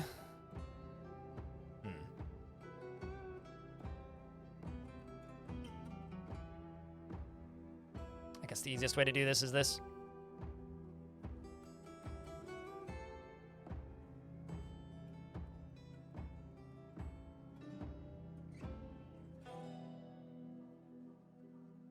I don't think I've ever had, like, humans, elves, and goblins all attack at the same time. I don't think I've ever had that, but I've definitely had, like, goblins attack at the same time as other things. So, for clarity's sake, Kashmir, thanks for the $10 in bits. Elfie Bean, thank you very much for the $1 in bits. And Holy Kai, thanks for the $3 in bits. And Anonymous, thanks for gifting a subscription. And, we are going to do this.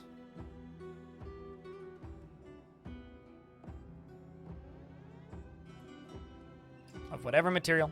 Gloves, thanks for the $10.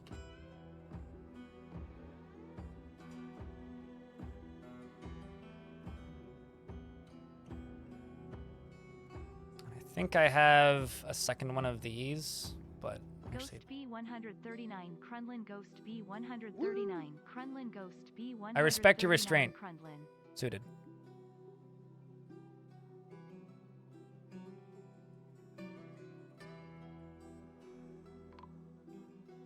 Oh, snatchers. Well, that would be why.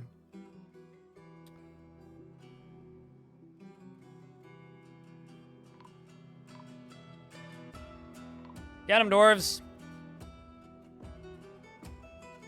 Crampton King. How many kills do you have at this point? Quite a few.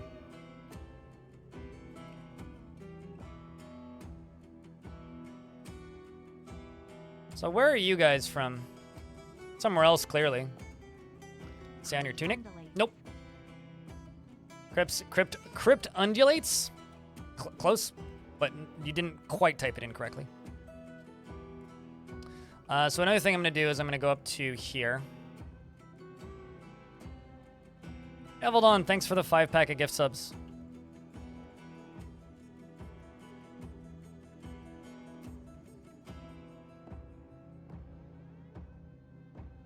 I need my backup plan.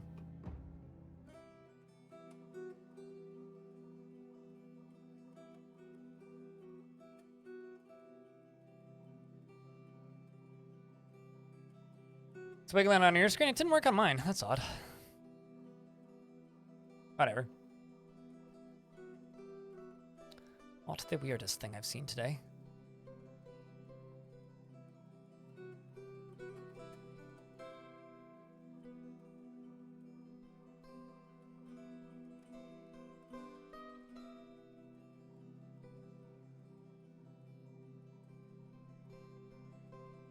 Okay, now it's loading properly. All right, have you been connected yet? Show linked buildings. Nope. Link plate. Why are you not getting linked?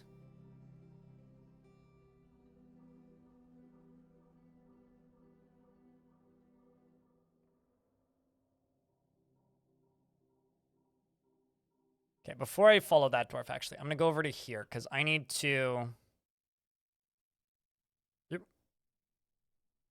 unlock this. I also need to lower this. I need to turn off this.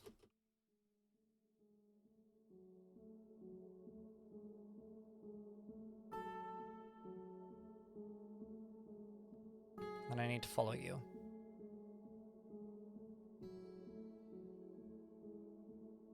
I like how goblins put prisoners of war on the front lines. That's a nice touch. They're no longer prisoners of war at that point, right? They're prisoners of war if they still have dwarven culture. But once they've been brainwashed, let's just say goblins are very convincing. That's a goblin at that point. But it is interesting, and it is a nice touch, yeah. Did that dwarf just sprint after them in full armor? Yeah, and one of those dwarves has no operation of their arms, but they still managed to kill multiple goblins by kicking and biting them. Sweet. Somehow I didn't miss a trading opportunity. So,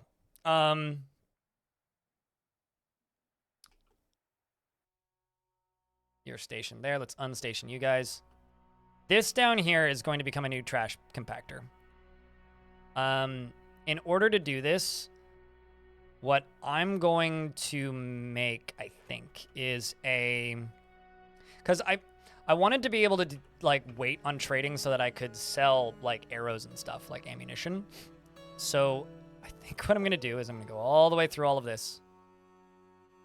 Go all the way down to here and just unforbid everything. And then my dwarves are just going to start crying, like, immediately. And then what I'm going to do is I'm going to go to here. I'm going to go quest broker and armor. It's going to be a hard thing for the dwarves to walk past. We're going to be dealing with some interesting moods in a minute. I really need a better way of dealing with bodies in that hallway, which currently I don't have. Okay, so we can sell all of these arrows. All right, melting those down. And I'm just going to search by X. Actually going to sell all of the armor as well, because it's all of their armor, mostly. And my dwarves are all armored. So I'm not too worried about my dwarves specifically.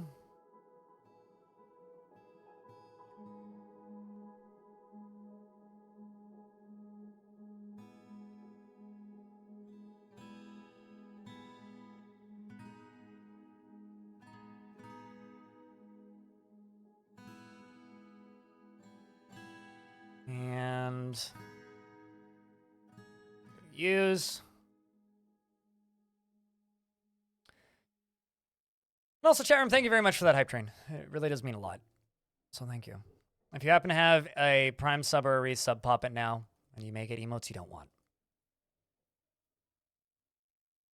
Perry Roden, hello. What's up? How's things? Tried to keep up with the YouTube VODs. Is your dwarf still alive? Did you have a dwarf in this fort, or did you have a dwarf in the last fort? Because I'm pretty sure your dwarf isn't still alive. Unless you named it something that wasn't your username. I can't remember which fort you had a dwarf in last. But I don't recall reading it this morning. Let me double check. Once I'm done clicking all these.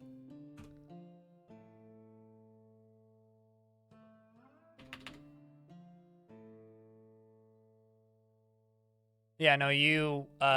so because you're a Marksdwarf who's dead, you must have died in that first Marksdwarf assault. So the first time the Marksdwarfs had to fight, which was pretty brutal.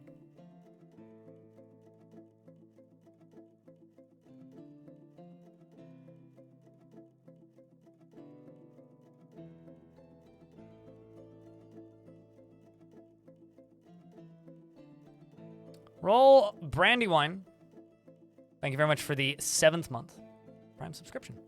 And chat room, thank you very much for the hype train with $17 in bits and 6 subscriptions. Appreciate you guys. Yeah, so the very first siege that we got basically killed my entire military. Which, you know, obviously very clearly inspired my soldiers to build the redonkulously overpowered death machine.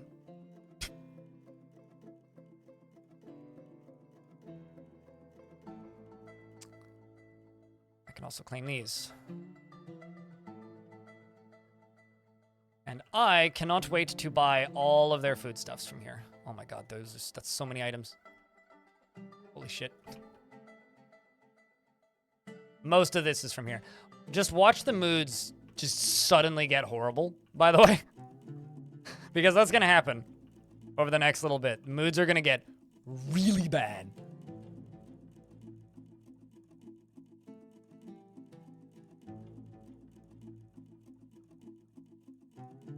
It was the first or second.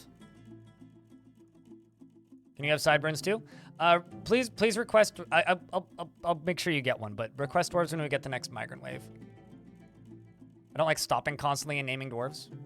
I like it kind of condensed into one thing. I do like naming dwarves from chat, but let's just do it when we get another migrant wave. Tripping? Stepping over goblin corpses, I would say. Maybe not tripping.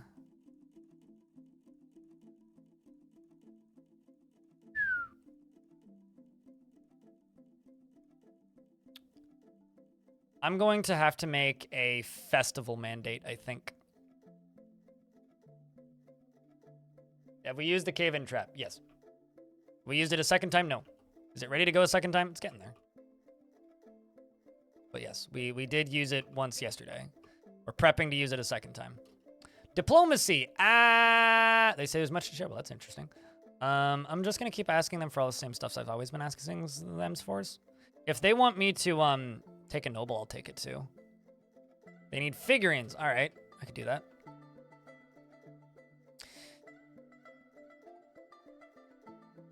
Yeah, the only people who are not doing anything up in there are children.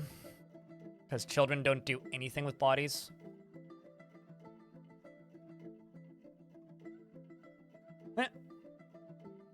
That's concerning. Oh, I see. Sweet. They did bring some cages. So they can't actually take all this stuff. It's too heavy. That's kind of funny. Well, okay. I'll take the heavy stuff then. Bronze bars and that. Cages, bronze bars and that. Plenty of extra value. Can you take all the wood? Okay, now you can. I'll trade those for the wood. I'll trade those for the copper toy axe. We'll wait.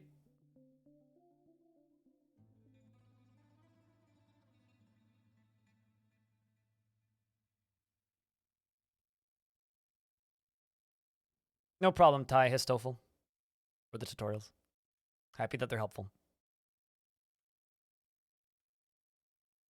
Yeah, dwarves can sort of get conditioned. It used to be like possible to totally force dwarves to become desensitized to death. That doesn't really work these days unless the dwarves have very specific traits.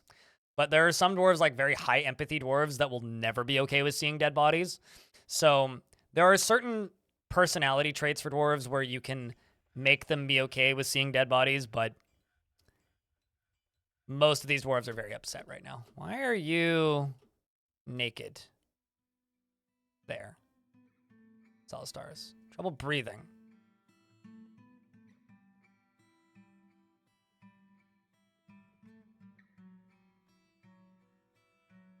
It says that you're picking up equipment. Does that mean... Oh, I see. So you're trying to pick up equipment. That dwarf's just too busy. They're trying to get new clothes, but they just can't currently.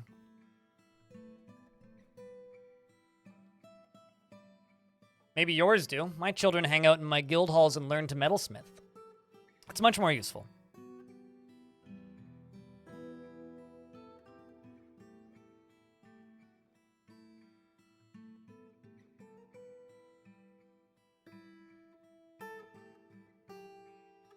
And personally, I would much rather have my children as metalsmiths than, you know, being forced to do things they're not willing to do. Like whole bodies. I like that this game gives you the option to be absolutely horrible to your children, but quietly doesn't tell you that it's significantly more beneficial to you as the player to be nice to them.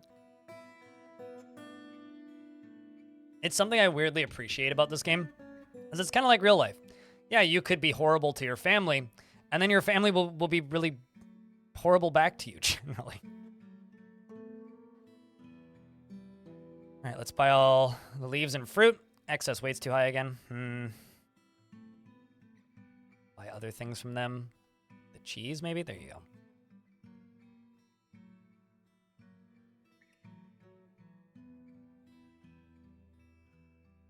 They truly learned to forge steel, yes. And between the Kitty Toy Forge and the Metalsmiths, Weaponsmiths, and Armorsmiths guilds, I'm sure that they are learning those skills quite effectively.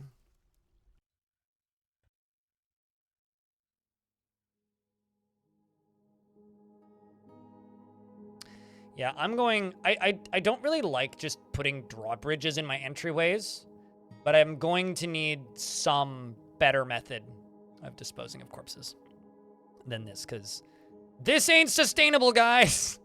That's bad. This is how you make a fort collapse under its own weight.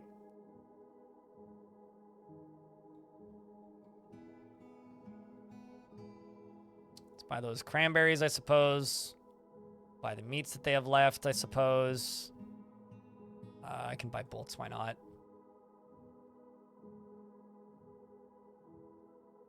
Stuff's far too heavy. There you go. Trade again.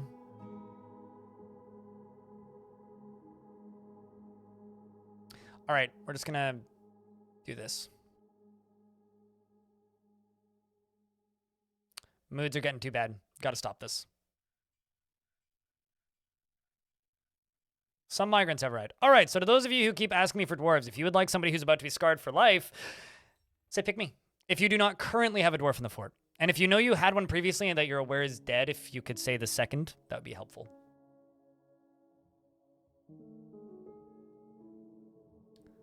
The real angry snail. CT, you installed a minecart garage route throughout the fort. Goblin bodies are the worst in quality. That's funny. Yeah, I mean, maybe that's what I'll have to do. I might have to, like, make a minecart disposal system for that thing. He is very friendly and always tries to say nice things to others. He is always tense and jittery, and he is stubborn. He often acts with compassion and is somewhat uncomfortable around those that appear unusual or live differently from himself. He tends to be a little tight with resources when working on projects, and he tends to share his own experiences and thoughts with others. He is slow to trust others, and he lives a fast-paced life. He has a greedy streak, and he tends to be passive in discussions. He does not often feel lustful, and he isn't particularly curious about the world. He isn't particularly interested in what others think of him, and he tends to act with little determination and confidence, and he has no sense of humor, and he has an active sense of humor. He needs alcohol to get through the working day. Dreams of raising a family. Personally, values peace over war, and sees sacrifices wasteful and foolish, and views loyalty unfavorably. You are going to hate it here. Has no family and no friends, and is a member of the Golden Cult, whomever that might be. I told Nuclear Sneeze I'd give him Nuclear Sneeze a second. Nuclear Sneeze 2. He would never under any circumstances speak up or otherwise put forth his point of view in a discussion. That's not true. Is greatly moved by art and natural beauty, and he is troubled by this since he dislikes the natural world. He is not the type to fall in love or even develop positive feelings, and he doesn't generally think before acting. He does not generally seek retribution for past wrongs, and he is bashful, and he is rarely discouraged. He rarely feels discouraged, and he generally is quite confident in his abilities when undertaking specific ventures, and he has a sense of duty, and he has a tendency towards forming deep and emotional bonds with others, and he is stubborn, and he tends to be a little wasteful when working on projects, and he is a friendly individual. He is somewhat uncomfortable around those that appear unusual or live differently from himself, and he can handle stress. He occasionally overindulges, and when he's exasperated, he points and shakes his finger, and he needs alcohol to get through the working day. Dreams of crafting a masterwork someday, and personally is put off by family, values tradition, does not particularly value the truth. And he likes lemonite and praise opal and snapping turtle shell. Next up, we have this dwarf here. Wait, actually, did I check your relations? Okay, yeah, no, you are a member of the doctrine of judging, the most popular religion in the fort. There we go. The next dwarf up here is... Does Arcmaster have a dwarf? I can't remember. Did you have a dwarf? No. Okay. Yeah, I can give you a dwarf. I'm bad at remembering if my regulars have had dwarves. Arcmaster 5000 has a strong tendency towards privacy and is very polite, observes the appropriate rules of decorum when possible, and he is not particularly interested in what others think of him. She has a greedy streak, and she is grateful when others help her out, and she tries to return favors, and she isn't particularly curious about the world. She is slow to trust others, and she does not go out of her way to help others, and she is somewhat fearful in the face of imminent danger. She does not hang on to grievances, and she is moved by art and natural beauty, and she is troubled by this, and she dislikes the natural world. She occasionally overindulges and is sometimes acts with little determination and confidence. Needs alcohol to get through the working day. Dreams of creating a great work of art, and personally views craftsmanship with disgust and would desecrate so-called masterwork or two if she could get away with it. She sees life as unfair and doesn't mind it that way, and finds friendship burdensome and doesn't really see the value in merrymaking. You have a lot of family, including family in the fortress, who's some of them alive and some of them is not alive. Yeah. Your nephew Sword Coast, your cousin Celastaris, who really needs a t-shirt, and your cousin Shadowstorm unfortunately passed, and cousin Alana, cousin Raul, who's not here yet. Good stuff. Next up is the Fish Dissector Doran, who's now power, tools, and beer.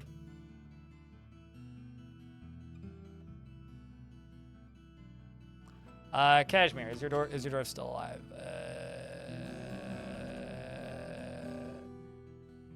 My knee-jerk response is no. Yeah, no, you died a while ago. Don't know how. Can't remember. This dwarf, who's now power, tools, and beer, rarely develops positive feelings towards things. He is very curious, quick to anger, and always tense and jittery. He likes to keep his things practical without delving too deeply into the abstract, and he is often cheerful, and he does not have a great aesthetic sensitivity. He is conflicted by this. He values artwork and its creation. He occasionally overindulges and generally acts with an narrow focus on the current activity. He needs alcohol to get through the working day and does not mind being outdoors, at least for a time. He personally sees no value in holding back complaints and concealing emotions, and values good craftsmanship, values tradition, and finds blind honesty foolish. Sees perseverance in the face of adversity, bullheaded and foolish, and dreams of creating a great work of art. You have a pet pig named Kogan. And you're a member of the Murky Coven because of your god choice, cat. I'm waiting for them to ask me for a second temple. I haven't yet. or a third temple. I think I made 2. This is the peasant Rovod. And the dwarven peasant Rovod is now Cuttle Booper.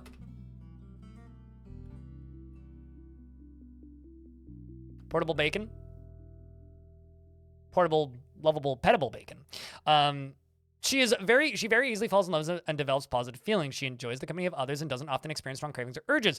She often feels lustful and she often feels envious of others. She tends to avoid any physical confrontations and works to square his natural tendency with her respect to martial prowess, and she doesn't seek out excitement, and she has an active sense of humor, and she is somewhat fearful in the face of imminent danger.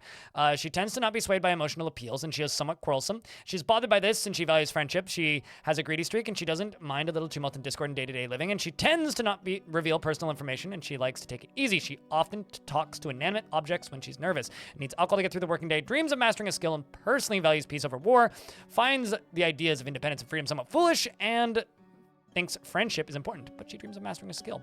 Her mom's Bubblehead, who's already in the fort, which is great, because we got Cuddle Booper and Bubblehead in the fort. Your older sister, Manticore Alpha, is one of my mining dwarves, and Faulted Thrower is your younger brother, and we're in an ad break now, so I will wait for 90 seconds. Anyway. What's up, chat? Oh, unpause until it shows up.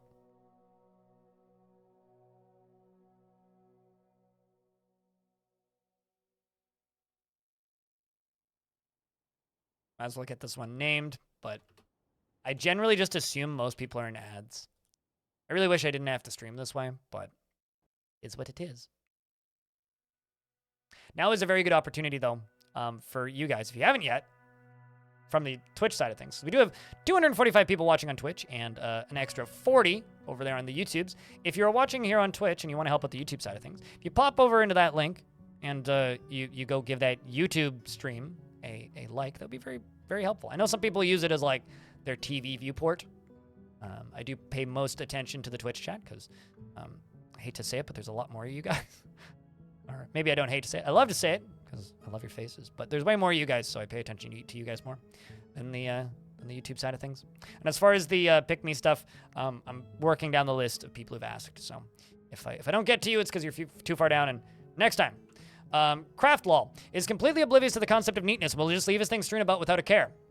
He's a pessimist and tries to do things correctly each time. Generally, he is quite confident in his abilities when undertaking specific ventures. He isn't given to flights of fancy, and he prefers to present himself modestly. He occasionally overindulges and occasionally can lose focus on the matter at hand.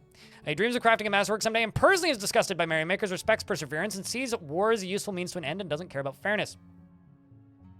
He likes native platinum, and pink tourmaline. Likes native platinum and also platinum. Has a wife who's coming with him. She'll show up probably next. And you're a member of the Doctrine of Judging, the most popular religion in the fort. Next up is your wife, Craftlaw. And Craftlaw, your wife is... I thought I gave you a dwarf, did I not? So that this would be the second? No, I didn't. I'm not in this fort. Huh.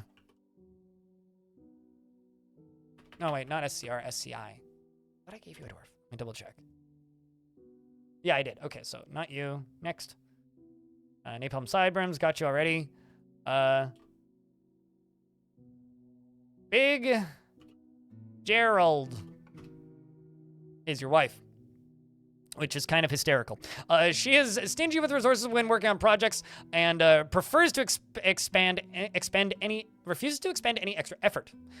She is particularly ambitious and she tends to avoid crowds. She could be considered rude, and she is a friendly individual, and she likes to keep things practical without delving too deeply into the abstract, and she is quick to form negative views about things. She doesn't try to get things done perfectly. She is somewhat uncomfortable around those that appear unusual or live differently from herself, and she doesn't cling tightly to ideas and is open to changing her mind. She occasionally overindulges and often feels lustful.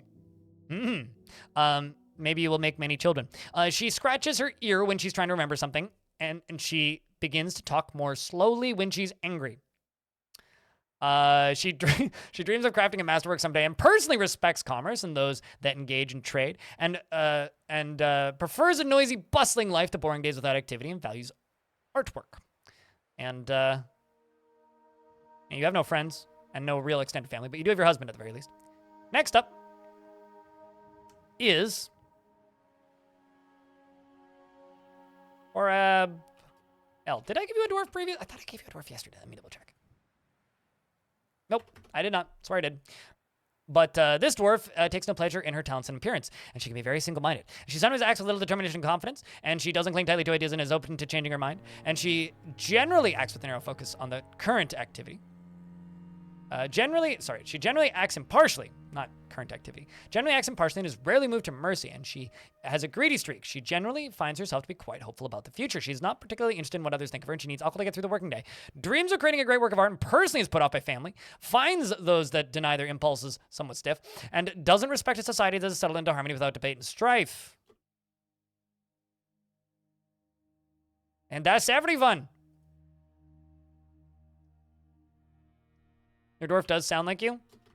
It also, just for clarity's sake, if for some reason you absolutely do not want to be the dwarf I gave you, just let me know and I will give you a different dwarf if there is one available. That being said, that's not really my priority. I don't generally rename dwarves once they've been named. All right. I need to get this done. That's what I need to get done. So this is going to be a little walled off room.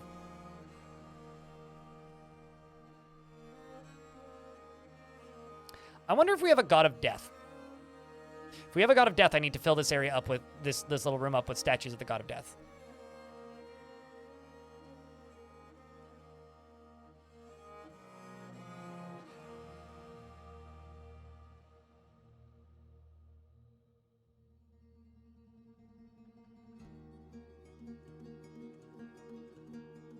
And this should be priority number 1. Okay.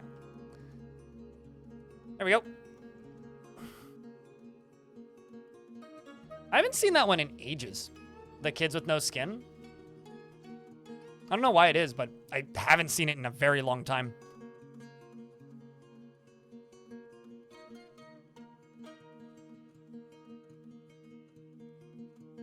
I also haven't done the testing, so I don't know for sure. Do they gain their skin when they age up, or do they just never age?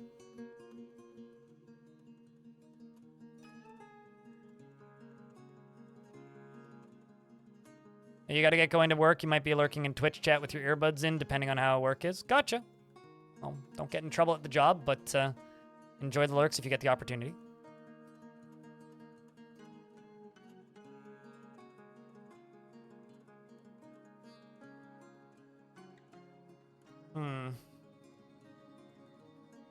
Really tempted to do this all fancy-like, but don't think I'm gonna do this fancy. Go for a mica thingy and a lever right there. Man.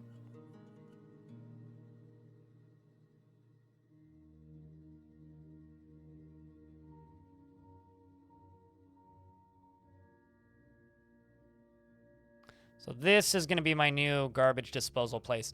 I don't know exactly what I'm going to do with the bodies up in here going forward, because this is like... Okay, something I need to do real bad. They're transporting coins. I need to forbid everything down here. Just, I need to stop them from going there.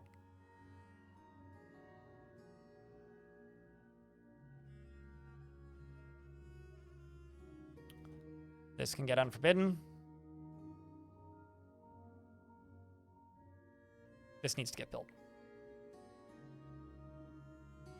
No, it doesn't. Bridges just do that. It doesn't matter what you make them out of. It's just color. It's the only thing that it really varies.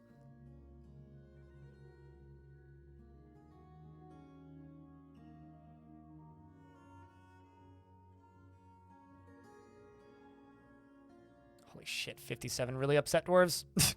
This is gonna be tough. You know, it's funny because like yesterday, I can't remember who it was, but somebody popped in my chat and was like, "You have 3 really angry dwarves." I was like, "Yeah, that's not an issue," because I had 3 dwarves here. Meanwhile, today, totally different. Very, very, very, very, very, very, very, very, very, very, very different. This is actually like a concern. The amount of upset dwarves I have right now. Yeah, I have a giant Cody running around. We kidnapped it from the goblins. Actually, really makes me want to go attack those goblins more, try and get more of them. What's up, Yellow?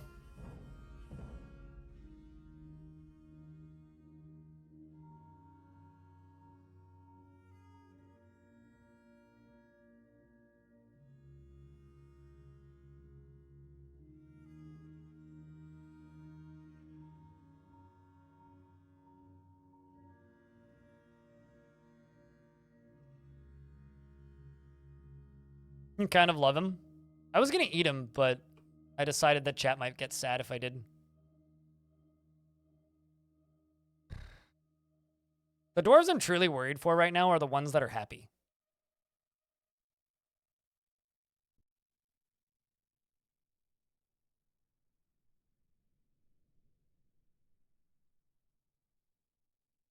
Ah, shit. Okay, never mind. I assumed that stuff wasn't set to be dumped just yet, but gotta pause all of these. Name those.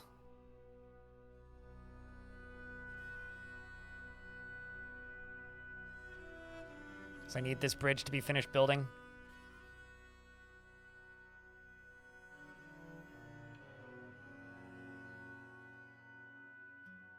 And they didn't generate offspring? Oh, that sucks. Were you able to get more, or? I wonder if the male one was gay. Because there's like... There is a 10% chance, I think. There is a percent chance. I shouldn't say numbers because I don't know. There is 8% chance that all males in Dwarf Fortress are gay or infertile, basically. Which is really funny when you're talking about things like chickens.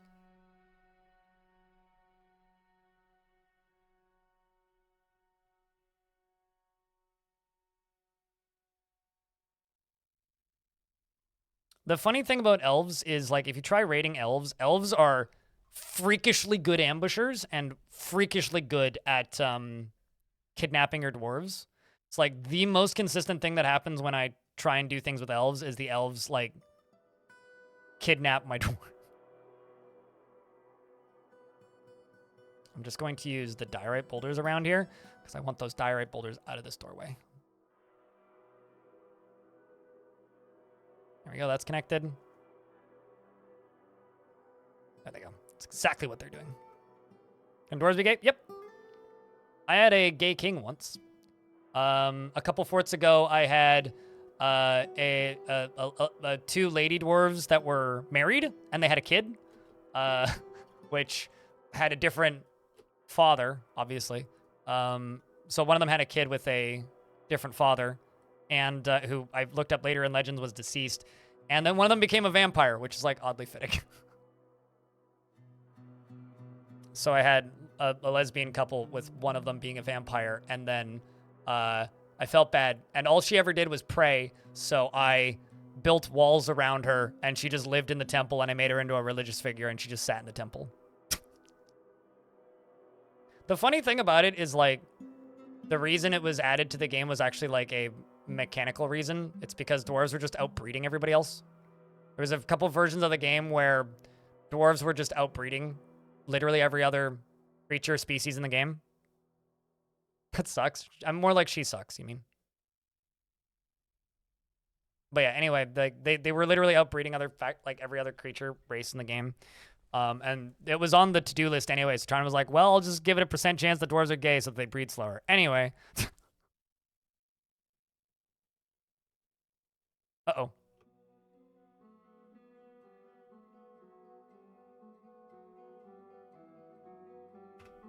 Yep. Merchants have embarked on the journey. Mermaid returns. Yeah, I don't know where those cave swallow dudes are spawning. I'm totally fine with them attacking. In fact, I want them to attack. I just don't want them to appear and then wreck my frame rate. All right, so now that that's done, I can go to body parts, dump, and here we go, dwarfs. Where's letter C? Corpses. That's where C is. And dump. Wish me luck. Let's hope we survive this. Let's see how many dump items jobs there are. None. Okay.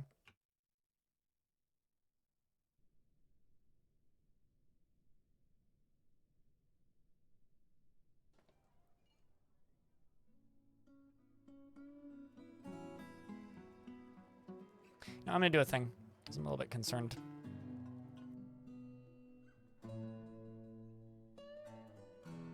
Stop doing that. Just put those in the stockpiles. Thinking something's broken here.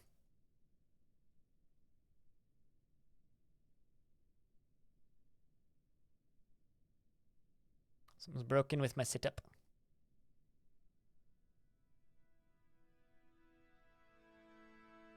Okay, so what I'm going to do now is I'm going to go into tasks and we're going to pause literally everything. Literally everything that isn't 100% mandatory. Pause, pause, pause, pause, pause, pause, pause, pause. Pause. I will keep those stills running. Pause that. And, right. Go down to here. Actually, you know what? I'm just going to go to not to that screen. Let's just type in minecarts and just forbid all of the gold minecarts. The gold minecarts are the ones that are transporting stuff. Let's go, and let's also forbid those so that they stop with the coin stuff. Okay, so this will allow the dwarves to just focus on getting stuff in there.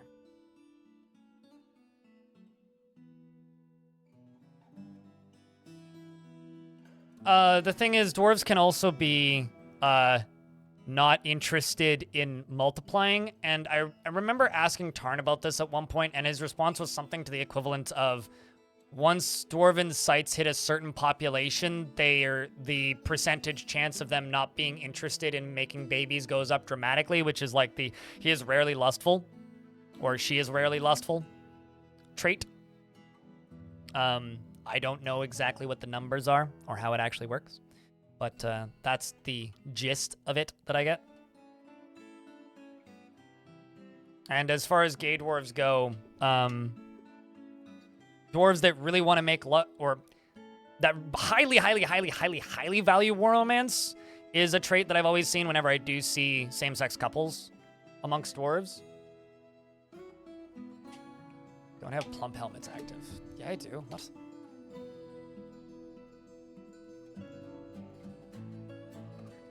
Let's find that they're cooking plump helmets.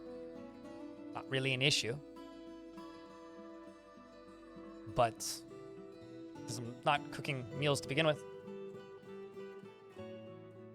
Oh, dump places. I read that as plump helmets. You are correct. Sorry, I'm babbling about too many different subjects. There's a lot of stuff going on in the game. There we go. Now dump items going off. Thanks for pointing that out. I would have taken me a second. That dwarf's upset. You okay there, man?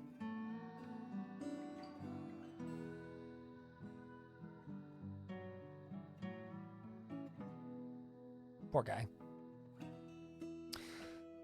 All right, well, it begins.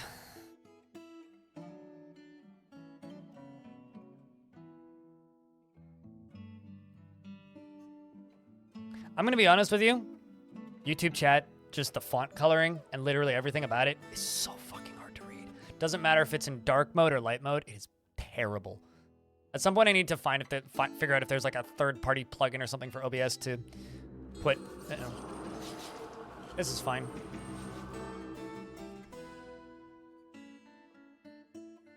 At some point, I need to figure out if there's a third-party plugin for OBS or something that will let me make YouTube chat readable. It really isn't. Black Rose Bronwyn, that dwarf that's really upset, is going to do us a huge favor by getting rid of all these cave swallow people for us. And honestly, doing a good job so far there, dwarf. I think I need to fill this whole area up with weapon traps. I think that's what I'm just going to start doing, is just fill up all of the caverns with weapon traps. Also found Shogun's body. Apparently Shogun died in here. Shogun, who was alive moments ago, is now no longer alive because Shogun got stabbed in the head with a silver spear, and the edge part is cloven asunder. That dwarf was a religious figure in the fortress, which means that dwarf Must be replaced, which is a shame. Rest in peace, Shogun. I do still appreciate your time stamping of all my videos. Could make it Lycott. Let's go with...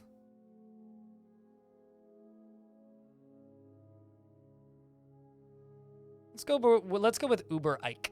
Uber Ike, you are now the exalted barricade of the doctrine of judging, whereas our mayor is the sacred citadel. Let's just make sure that I actually have 2 for this one as well. Nope, I don't need 2 for this one. Okay.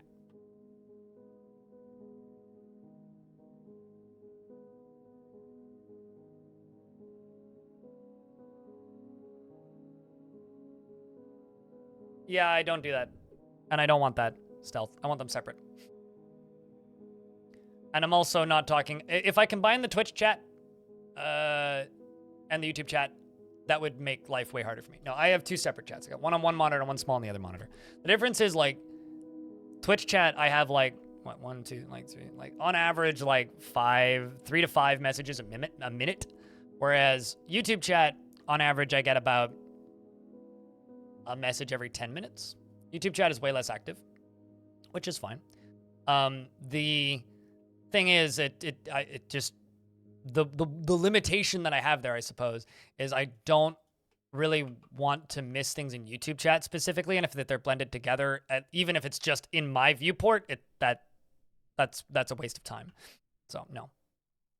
Also, I used Chatterino once before. I don't really like its accessibility plugin, its accessibility options. I found them to be not great. No, I mentioned that out loud earlier. I need to figure that out, Craftlaw. Or I don't know, rather. Probably. There's lots of gods, so I just need to find one. Probably multiple gods of death, even. Do exiled necromancers from your fort make their own towers? You want to start at the earliest date of the world and retire fortresses. So, no. I don't think so. Necromancer towers are weird because other fortresses form, and like when you retire and embark on a new fortress, the time in the world moves forward. I actually, scratch that. I don't think so. From what I can tell, the only time Necromancer towers can form is when World Gen is running. And World Gen only runs when you're actually generating the world, and then stops when you start your fortress. But when you retire a fortress and start a new fortress or an adventurer, it moves 2 weeks of World Gen forward so that stuff changes, basically. So things move around, basically. In my previous experiments in older versions of the game, yes, Car. In my previous experience in older versions of the game, the answer was just flat no. In this version, I'm not sure. My assumption would be no, that Necromancer towers do not form. New Necromancer groups can form, but they don't actually build towers outside of World Gen currently. It's just like Helixes can form, but mountain homes don't form unless the player builds them. Stuff like that. It's kind of not ideal, but such is the way of things currently. IKEA stole a book called Siphons for Everyone. Well, that sucks. I would say that there's a chance. Do I know for certain? No. If you want necromancers, I would highly advise against. Because like the way it's supposed to work, right? And this is something that we're supposed to see more of once we get the map rewrite, is the world map, when Necromancer towers form, the areas around the Necromancer towers expand and become evil. So in theory, like say I'm here, right? Let's say there's a Necromancer tower that's brand new when I start this fortress that's right here.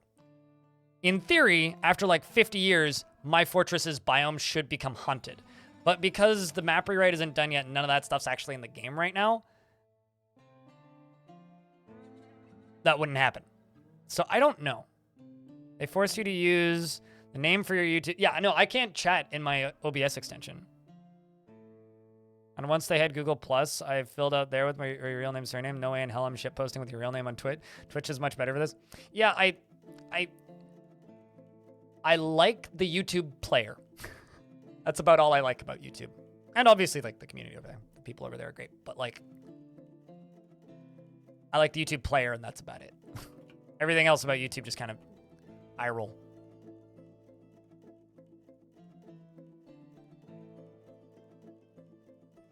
Did I make this out of granite? Yeah, I did.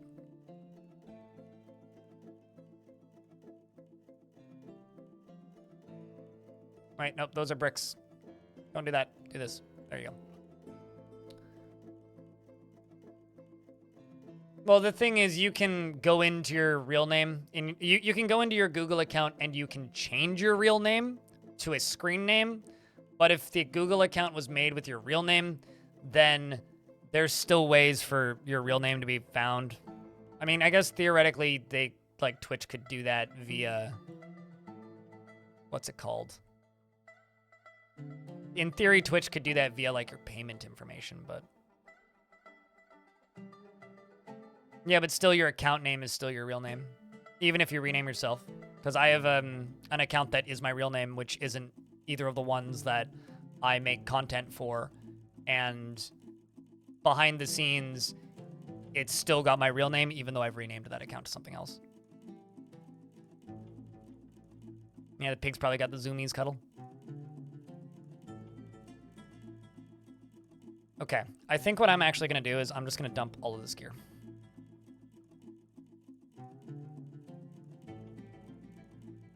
I'm also going to dump these boulders. I don't care. And I'm going to go to body parts. We're going to do this again. Oh, shit. That's fine. I can fix this. I can fix this! I shouldn't have done that. Oh, well. Corpses. There it is.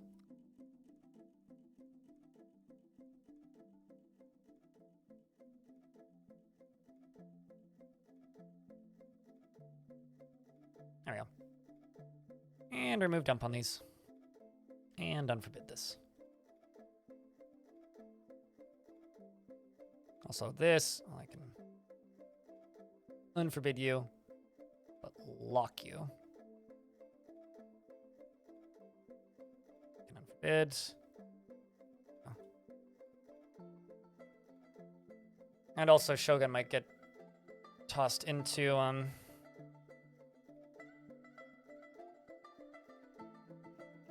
whatever. I'm not gonna click on all those bricks. I can just stay forbidden. It's fine.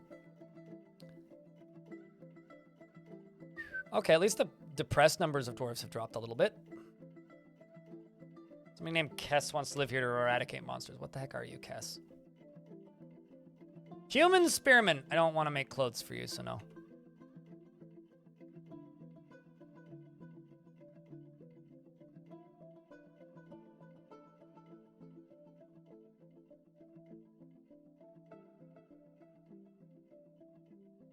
So if the horses are pets, they will feed them if they are not in a pasture, okay?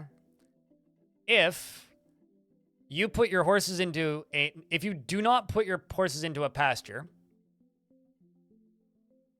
and they do not have an owner, they will starve to death. Are you assigning all of your dwarves? Are you making them all available as pets? And are they named? Because they really won't. They will stop bringing them. Like, they will die at a point if you aren't, what's the word? You know, taking care of them properly.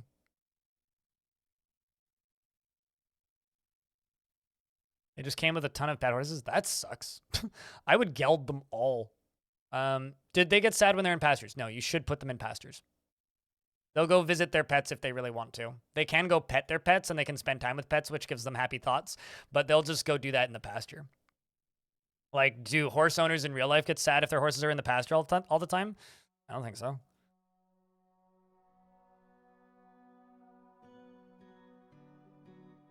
Pretty sure they'd be sad if their horse was in their living room because the horse would be pooping everywhere. And also, it would be a horse. So the horse would, you know, be doing horse things. And that would be slightly annoying, I would think. Said 2 pet horses. That sucks. Horses are useless, so yeah, that sucks. Yeah, no, put them in pastures.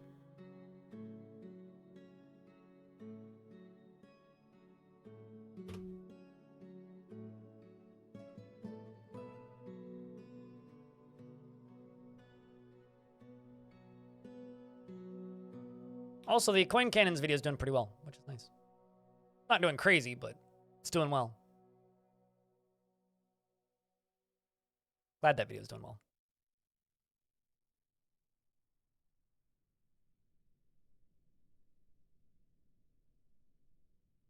I'm curious, because I'm in an ad break right now. And all I'm really doing right now is waiting for these dwarves to put all these bodies away.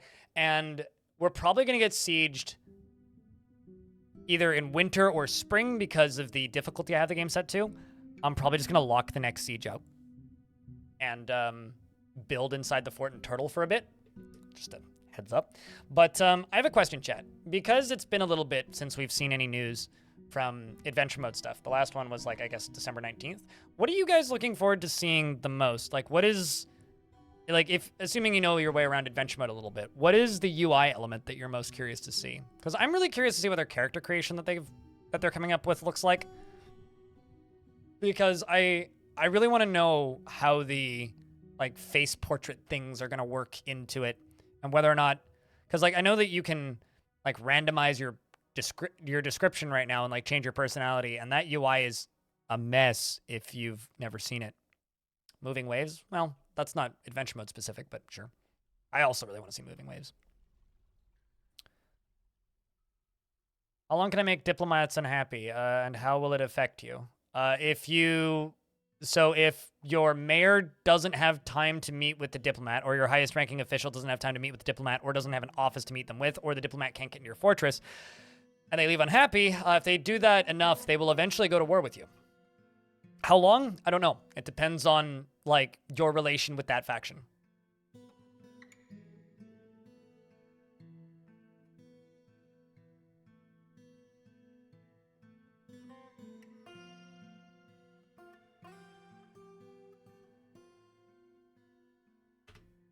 Let's just increase that number.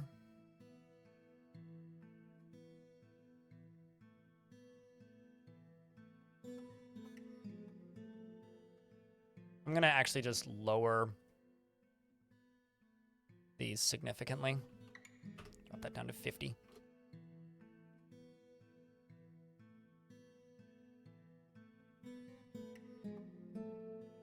Well, I mean, they'll just attack you eventually.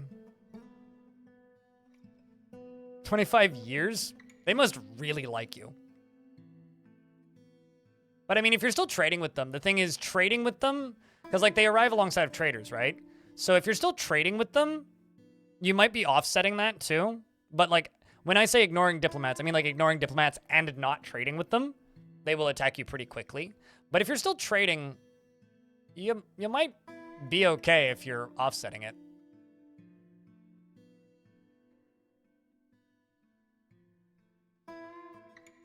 You don't think it'll be your main focus? To me, I think adventure mode played primarily, doesn't really work for me. Adventure mode played alternating with fortresses is a really cool addition to the game. Like just the concept of picking a spot for a fortress in adventure mode, retiring the adventurer, embarking there, then reclaiming the adventurer, gathering up a party of people, bringing them to that spot, retiring them there, and then reclaiming that spot, and then you start with your 7 dwarves, 12 goblins, 2 hippopotamus men, and a queen from a different faction that are all just sitting there ready to join you. That stuff like that is real cool. Things like, oh, I'm starting a brand new fortress. Find the location in adventure mode, settle on the location, then go, retire the adventurer, embark on that location, reclaim the adventurer, go steal a bunch of artifacts, kill a necromancer, steal his slab, enslave a demon, bring the demon familiar to that location, park them there, and then reclaim the brand new fortress and build a fortress on top of that? Sure. Napalm, why not? Things like that is why adventure mode is cool. It's like, I don't think adventure mode stands super well on its own as a game, but as a method of additionally interacting with fortress mode, I think it's really cool. Okay, let's stop dumping most of this stuff. I think the vast majority of this stuff is out of here. Just need to get rid of this crap down here. All the coins, of course. How many doors are still dumping stuff? Dump. Okay, hold on. I need to go to coins and forbid all coins. Holy shit, that's a couple coins. Anyway, let's forbid all those. I need them to prioritize dumping. Just get all this stuff removed.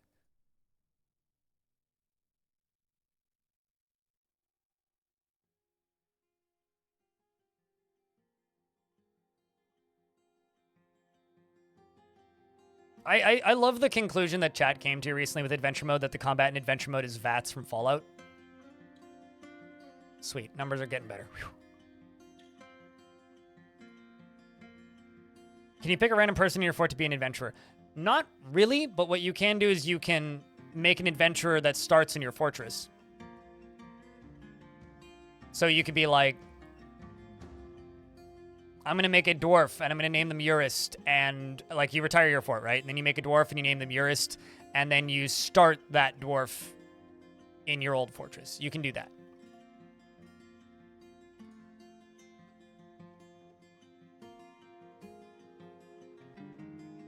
Yeah, you can reclaim adventurers. And the thing about adventurers is when you reclaim them, they generally stay in the same place. So you could also do like what one of my chat members did for ages, which is he had an adventurer and he would run around until he got bored, and then he would build a fort, and then he would reclaim that adventurer and then run around, and assuming it was still alive, which generally it was, and then he would reclaim, either leave that adventurer in a place and build a fortress with the adventurer and keep the adventurer alive. Then he'd reclaim the adventurer and then go elsewhere. It's like the adventurer was his main character. And then he would keep playing the world, making different forts, jumping between the adventurer and the forts until the adventurer died, and then he'd move on to the next world. It's like the adventurer's like was his OC, I suppose.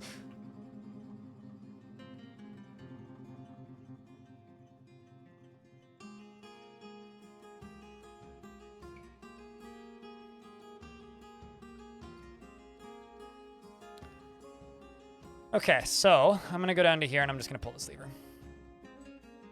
Give it a good hunk. Hold, pull it again. Taken by a Fey Mood. Avuz the Metalsmith has been taken by a Fey Mood, which means you're immediately gonna go claim one of these probably, right? Right, yep. Okay, claimed by the Metalsmith. Where'd you go? There you are. Grab steel bars. Now we're talking.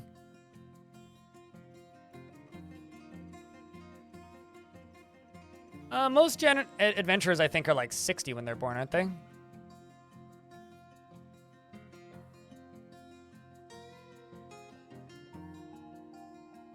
That would actually be a really fun challenge idea, is build a series of forts in one faction and keep the adventurer alive. That would actually be a really fun method of playing fortress mode. Works furiously. What all did you grab? What? Steel bars, oval black cabochons, radiant cut milk quartz, and gabbro. It's gonna be a steel artifact. Any bets on what this dwarf makes?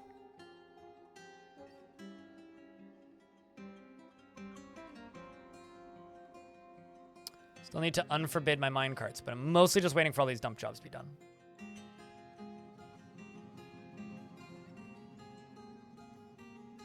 Made a Rhino Man in adventure mode. You're surprised you could stab with my horn? Yep. Like, adventure mode is, like, weirdly well thought out.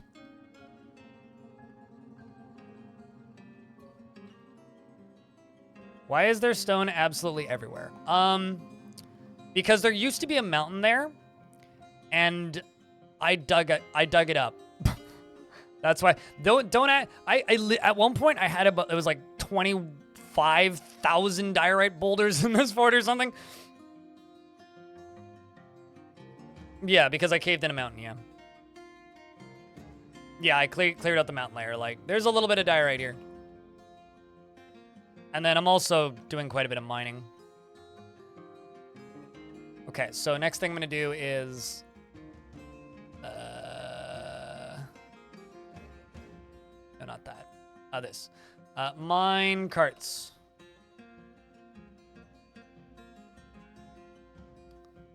Unforbid my mine carts. And let's wait until they're finished dumping items.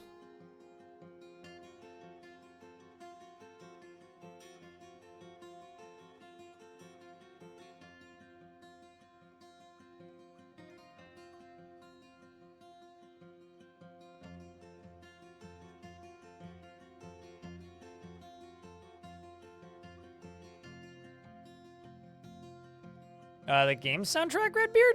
What? I'm confused.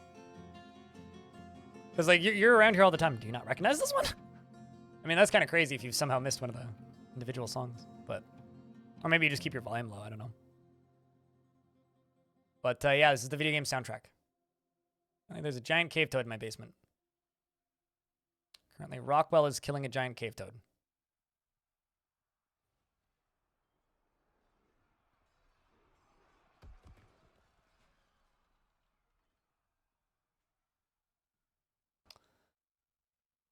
Well, let's tell them to kill this thing.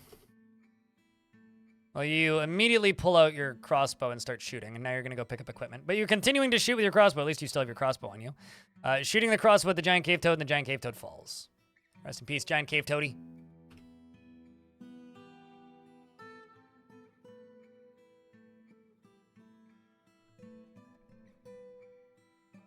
Okay, I'm gonna unforbid these. Just slowly unforbidding things. Avis the Metalsmith has created Tur Lilsid Kinderir, a steel short sword, and claims it as a family heirloom in the name of the family ancestor Farsko, Craftstangled. Cool. That's pretty rad, actually. You're not in the military. Where's your bedroom, Dwarf? That's your bedroom? All right, Dwarf, are you... You're in the Metalsmiths Guild, right? Like the Weaponsmiths Guild? Yes, you are. Which one is it? Metalsmiths. It's armor. This is weapon. I think this is going to go into the Weaponsmiths Guild. Wait, what? Why is it citizens? Oh, it is citizens only. Okay. This is going to go into the Weaponsmiths Guild.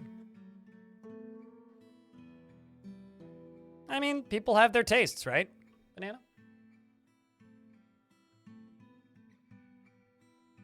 Oh, fair enough, Redbeard. Starting over and you've forgotten a lot. Oh, that's fair. I swear that I've seen you around more recently than that, but I believe you. Yeah, no, I still just listen to the game soundtrack. I know that there's some people that have started listening to Simon's old fan music for the game. Why are they on the inside? Value. They look pretty. That's like the reason why I do the vast majority of the stuff I do is fortress value, and they look pretty. Dwarves get happy thoughts when they're near a finely placed gem window. I want to keep my weaponsmiths and metalsmiths happy, so they're nearby those, and they see them, they go, oh, that's pretty window, and then they get happy thought. But how you been, Redbeard? It's good to see you. Hope you had a decent holiday season. Okay, which one is it? It's Tur. T-U.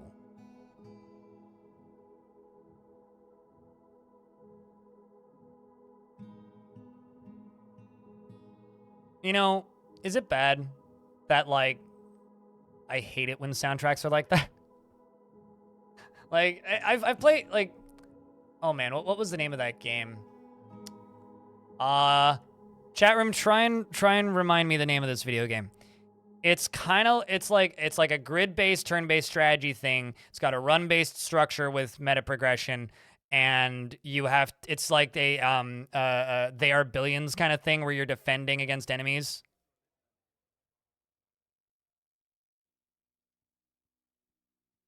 I know that's like very generic, but can like some I think Hype Train maybe published it. Did Hype Train publish it? Let me double check. I don't like this publisher, but Last Spell. I think it's the Last Spell. Let me double check. Okay, it wasn't Hype Train. Last Spell. Oh, no, it wasn't Hype Train. Yeah, no, Last Spell's what I'm thinking. Last Spell has a soundtrack that absolutely fucking bangs. Like, it is a phenomenal soundtrack. So goddamn distracting. Like, they gave me a key for that game, and I played, like, 90 minutes of it off stream. I think that game's pretty cool. Holy fuck, I cannot play it with the music on. I have to turn the music off. Music is obnoxiously distracting in that game. Like, it's a pretty cool little video game, but oh my god. Like, I can't do it. I cannot play that game because of the soundtrack. And when games have, like, super genre mixing soundtracks with, like, if every single song in the Dwarf Fortress soundtrack was like Drinkin' Industry, I wouldn't be listening to the soundtrack. I need much more mellow soundtracks for my games. I play them. So when you're just like, I wish it had like what did you say there? Like jazz metal? Nah, I'm good. It's like I like listening to more weird abstract music, but in my video games, jeez, that's not quite producing enough power. Okay, let's just deconstruct this for right now. It's more important to have this powered.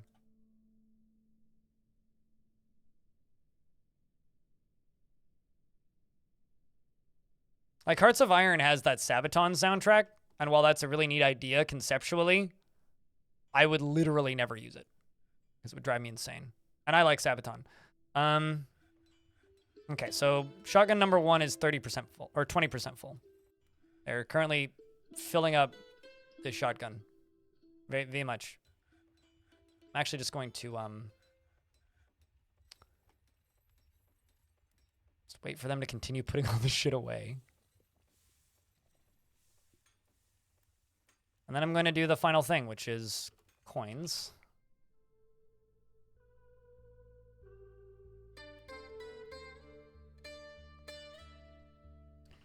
And now that all that's done, it's time to go work on bedrooms.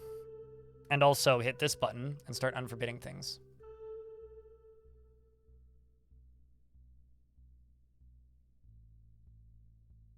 Yeah, but if I'm just moving soldiers on a map, I don't want an intense soundtrack for my video game. Like, that is the opposite of what I want.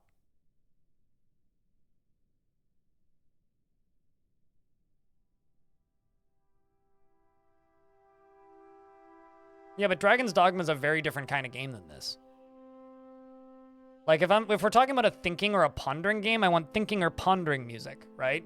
If we're talking about a, like, action-oriented game, like, let's just say Monster Hunter, you want action music, or I want action music. But that's, you know, we're talking about my preferences versus your preferences, which is silly. Anyway, let's read the description of this short sword.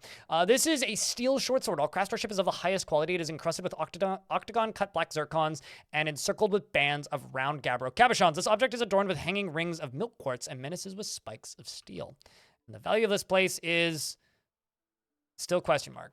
So is my broker, or rather my bookkeeper, are you in prison again? What are you doing, Lycott?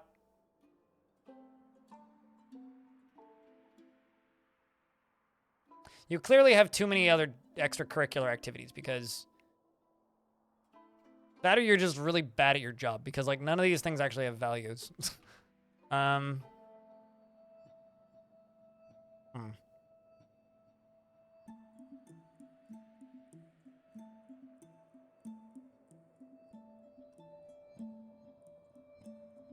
It's focused?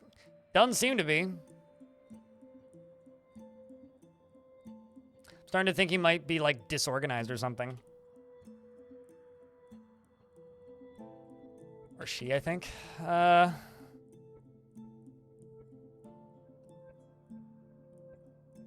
What?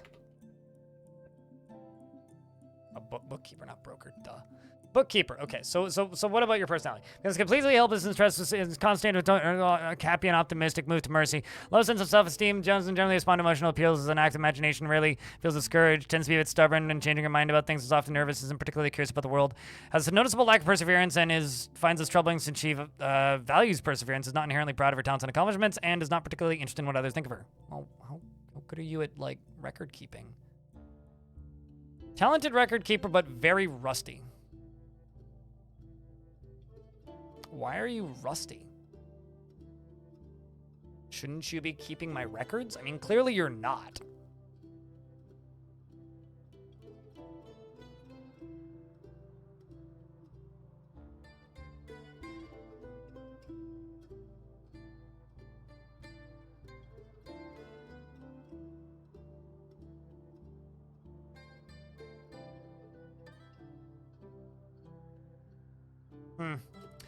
I don't know what's up with that. Like, you'd think that the bookkeeper would be doing their job more often, right? Focused or otherwise. What if I turn your labors back on? Now you just go... Oh, that might be part of the problem. I thought... I must have done this on the other timeline. You do not want your nobles to be in military squads. Unless they're a military-related noble. So that might be it.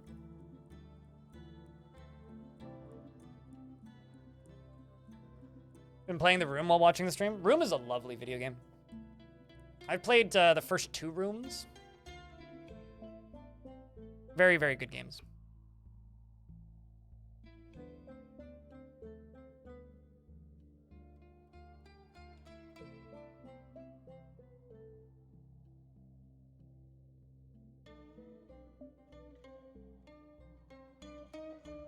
Okay, so how full is that minecart? First one is 24% full. You know what? We'll just call that we'll just call that done.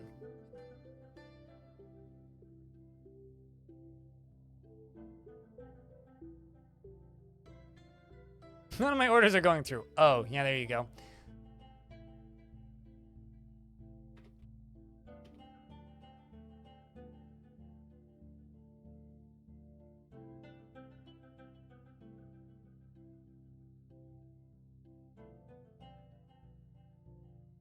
I'm just watching armor smithing. I mean, well, that dwarf's an excellent student, but you know, honestly, I think that their like lack of interest in doing bookkeeper-related duties is going to lead to the mayor to make the obvious decision, which is remove them from their job and give it to somebody else. So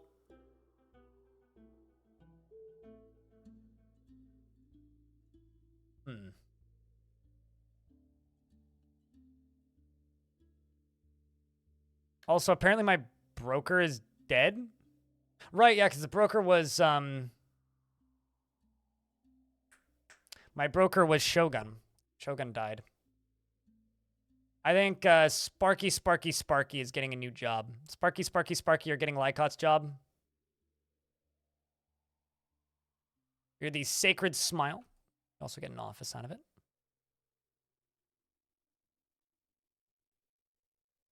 Let's see if Sparky does a better job at their job. Already conducting a meeting. Lycott can go do other things. So you're conducting a meeting with an unhappy citizen, and now you get an office to do it too. You want to practice martial art? Well...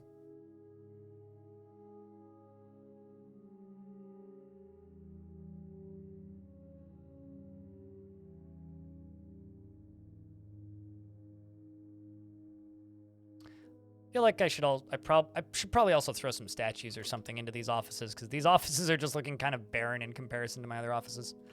Okay, so now I need to figure out where I'm going to put more bedrooms. This was the last layer I was building bedrooms on, so let's build some bedrooms. Because the reality is, right now, we are kind of sitting, or staring, I suppose, at a situation where we're going to get raided a lot. We're going to get attacked a lot. We're going to have a lot of enemies to deal with, so I need to get bedrooms going, because the amount of time that I have to build bedrooms is limited now.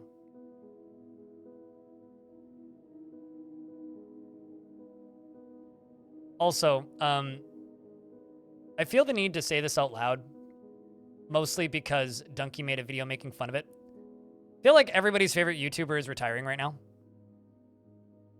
The thing that I think people need to realize, am I making floors? I'm making floors, not walls. I think the thing that people need to realize about people like Matt Pat and people like to a lesser extent, but similar degree, Tom Scott. Tom Scott, not so much, but Matt Pat especially, isn't the YouTuber he was when he started. When he started, he was just one dude in a room making videos. These days, Matt Pat has a bunch of employees and is running a production company. He's really not what he was when he first started. I think what people need to realize is that when you get to that level of success, your job ceases to be the job that you had when you initially enjoyed it. And it becomes something completely different. And whenever, and I've been in this industry a long time, when I see people going in that direction of like hiring up, becoming a manager and ceasing to be a creator and a creative, it's just an inevitability that people burn out because you started off basically having a really cool hobby that then became a job, that then became a business, and then you became a manager. Really good example of this is Finest Tech Tips. Often good front-facing entertainers are really bad managers.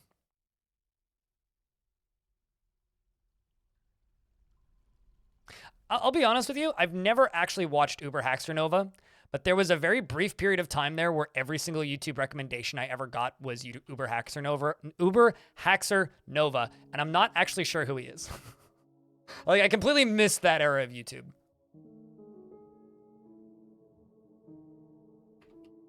So, I just wanted to say that out loud. Also, Donkey's video about how he's not retiring is pretty funny.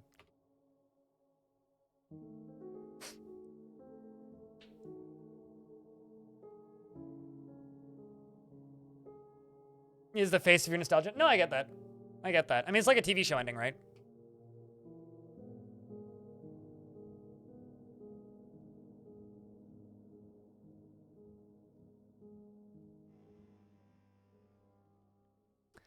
It begins again. They're giving us a parlay a second time. So which ones are these guys from?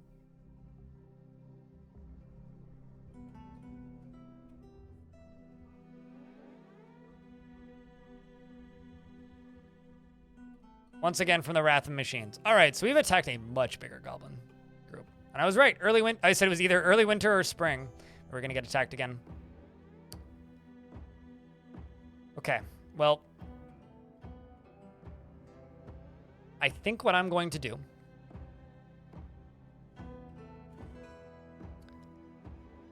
is close this drawbridge. We're going to close the front door. We're going to lock the fort down for a little bit and just kind of ignore them.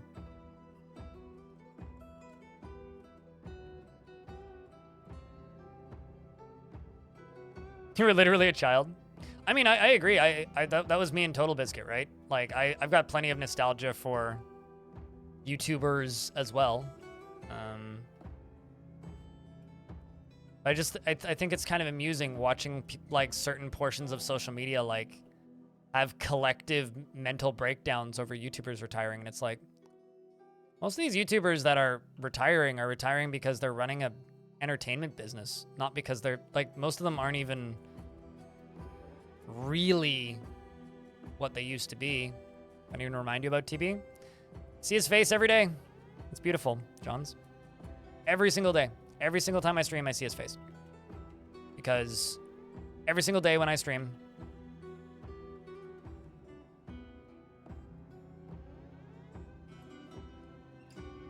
people post the lull emote, which is his face.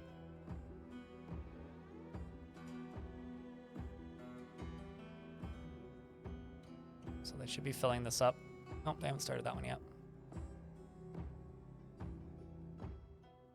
Okay, so let's see if I can just get as many of these coins up in here as possible.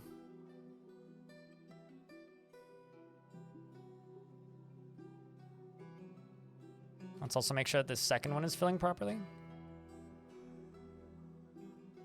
Gun 2. Let's just double check this. Fill from here. Yep, okay.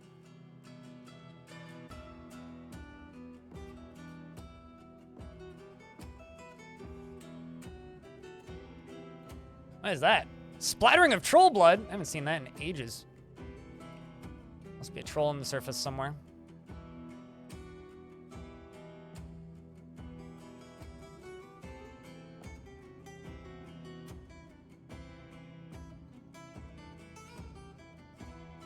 Like, one of the reasons I respect what Tom Scott did recently, for those of you who don't watch Tom Scott, I guess he's kind of like the weirdest travel YouTuber of all time, mixed with, like, Discovery Channel. The reason I have a lot of respect for what Tom Scott did, which is he's still doing his podcast. He's still doing, like, all of his, like, external content, and the reason he decided to shut down is because he doesn't want to hire 25 people and become a manager. And, like, it's still largely just him and his assistant. Like... His crew is, like, really small. And I respect that. Because it keeps it honest. It keeps it what it actually is.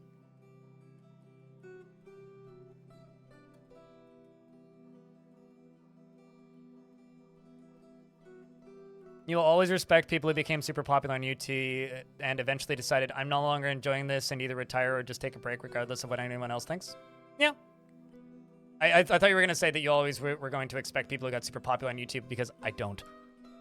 Sometimes what it takes to become super popular is being really mean to a lot of other people. 'Cause that's just how entertainment industry works, unfortunately.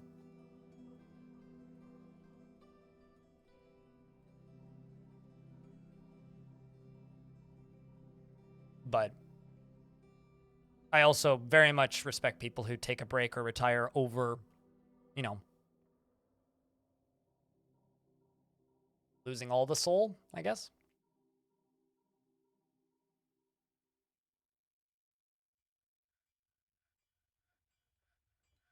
And a bunch of translators who direct. I mean, it's more than 2 people for Tom Scott's videos, but yes. Tom Scott's one of the good ones.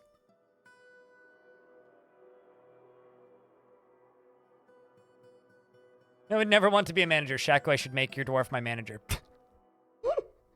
Just to spite you.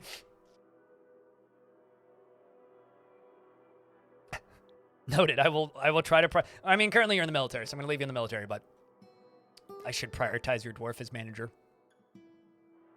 in all future forts.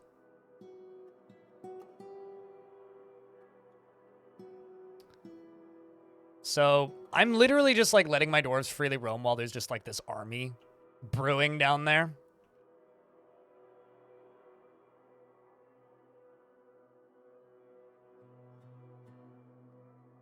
Kind of have to keep an eye on this. If this disappears, I need to panic, but we're okay currently.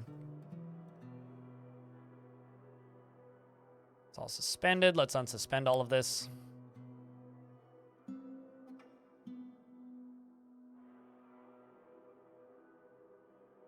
Yeah, I don't know why I brought that up. It's just something I just wanted to state out loud. Because I think, like, it's very easy to look at this industry as, like, you know, just playing video games or making videos.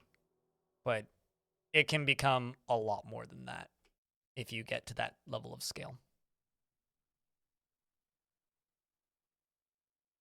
Easy settings to get a good world with lots of cliffs. Nope, I have no idea. I'm not the person to ask. If you want World Gen advice, you got to ask people who know how World Gen works. Oddly enough, that is the portion of the game that I am the least knowledgeable in. So, I could also just squish them for this siege. Chad, should I just squish them for this siege? Because I could. I have it sitting here. Yep, it's ready to go. I could just squish them.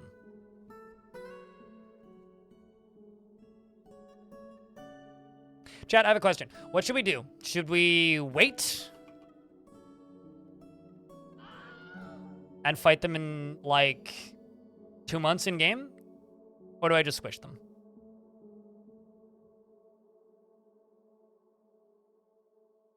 Chat saying squish. Okay, if we're gonna squish, then I'm going to set this up fully to its maximum potential.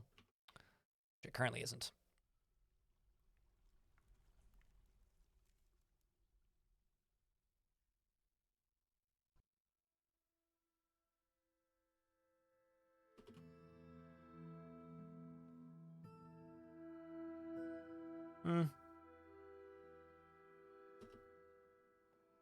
Why would I wait around for 2 months?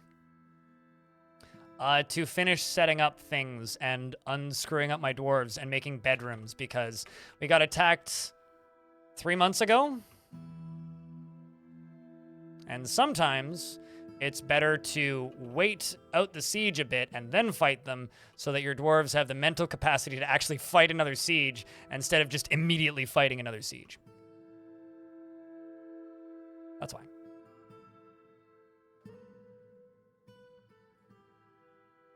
But if I did it that way, then it would let me use my much more exciting defensive structure, whereas with this way, I'm just going to squish them.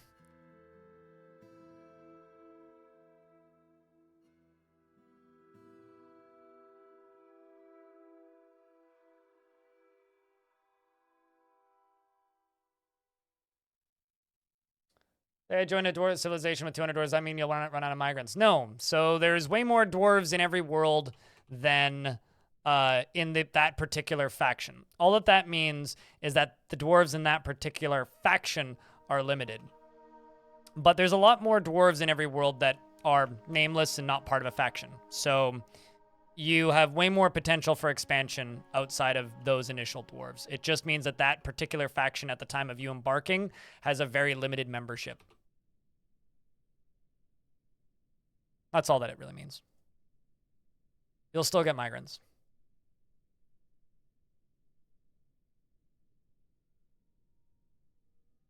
First a cave dragon and now a hydra. You know, fun fact, I've seen 2 cave dragons in my entire time playing Dwarf Fortress, and I've never even fought with one, let alone caught one.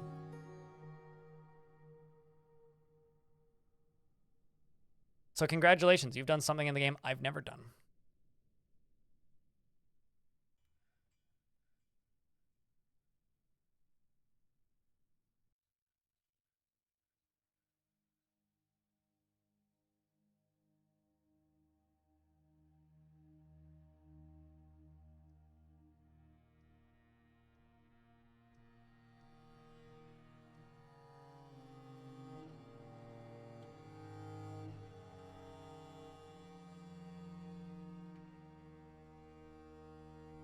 You ran away before you had the chance to try and get in a fight? Ah, there you go. Yeah, it's such a tough thing to get cave dragons.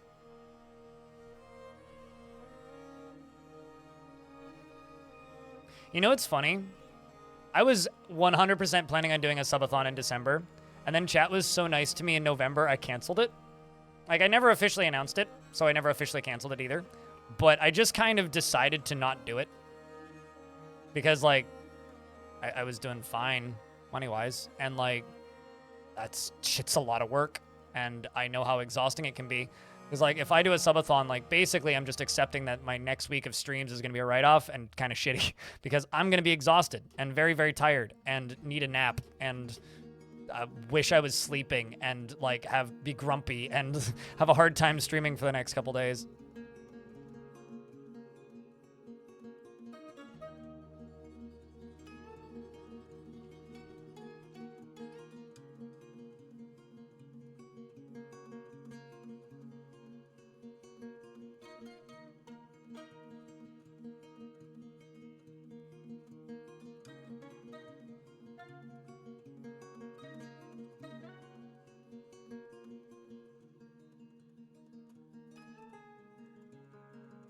Would an artificial underground pond work for fishing?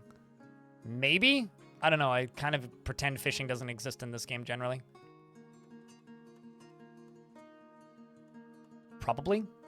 I know that aquifers can have fish show up in them. I think it depends on if there's fish in that area. The dwarf searching is part of DF hack, but supposedly I don't want to say a date, around the release of adventure mode, Putnam is currently working on filters for the UI and sorting filters for the UI and searchable functionality for the UI. And Putnam's also the one who opened up portions of the code so that DFHack could hook into it and give us stuff like this again. So I have a feeling that we'll get some vanilla option in the next couple months.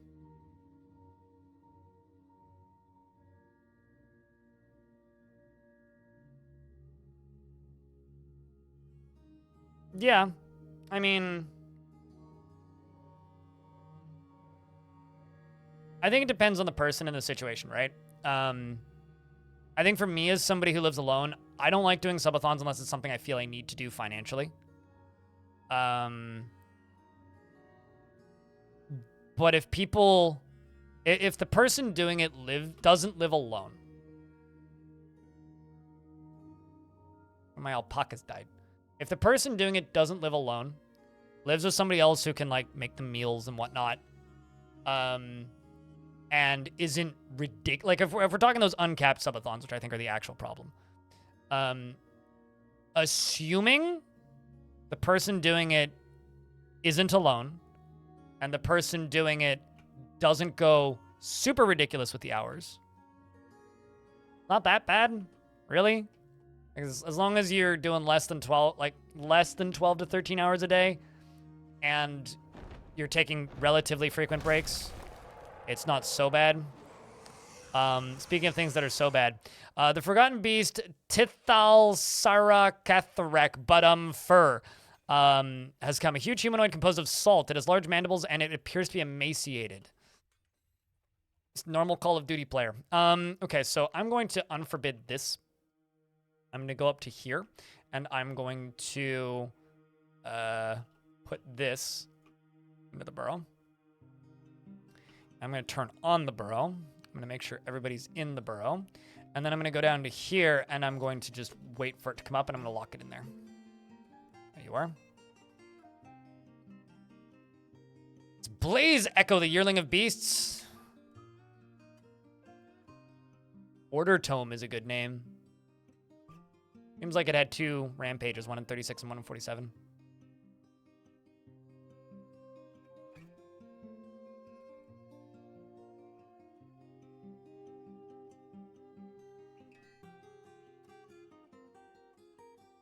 What's good today? Chat, what's good? My coffee's pretty good. Things are okay. Getting by. Working on maniacal traps, you know, as you do. Enjoying the video game. I've cranked up the difficulty and the number of enemies that can show up, so things are a little ridiculous. Rest in peace, troll. It's neat to actually see wild trolls in a cave. I haven't seen that in a while either.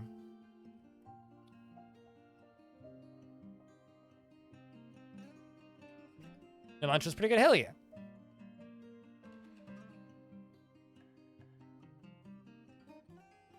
Oxygen you're breathing is pretty good.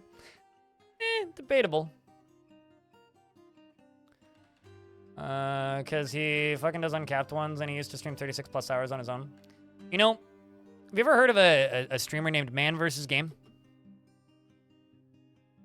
Unprompted back in the day, he used to just do like impromptu 48-hour streams. And it was the coolest thing ever back in the day, right? And then after a couple of years of this, it kind of came out that like he had a pretty bad Adderall and allegedly a speed addiction. So when I hear about stuff like that, it just makes me worried.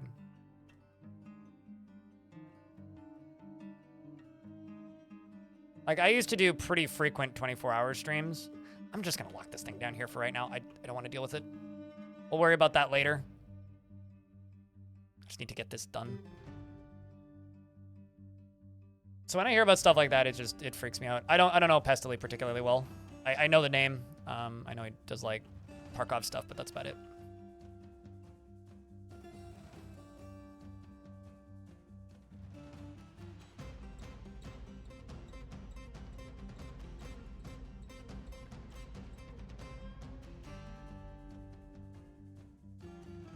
Well, who cares?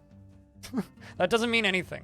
Just because you used to professionally be super unhealthy with an organization that would like consistently abuse you doesn't mean that it's like acceptable or normal to do that willingly for your own private business, right? Like I like that that's an argument. It's like, oh, he used to be in the Australian Army and he used to do that sort of thing regularly. That doesn't make it healthy. Like what? That's not how that works. That doesn't make it like a good thing to do around peers who will literally keel over and die if they do that. Sure, I used to work 24-hour night shift at McDonald's. That's the equivalent of being in the military, right? And I used to like work an 8-hour night shift and then come home and stream for 12 hours and then sleep and then wake up 3 hours later and to do that again. Does that make that healthy? No. Does it make it acceptable? No. Is it a thing that anybody should be doing? No. Like, what? Just because you're experienced in doing something stupid doesn't make it not stupid. I just think that's a really goofy statement, that's all. All right, so this is all finished being built. Let's get these rows inside.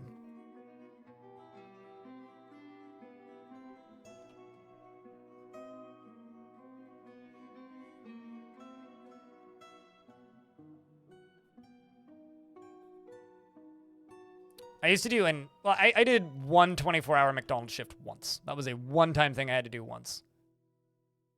And that was because nobody showed up on New Year's Day.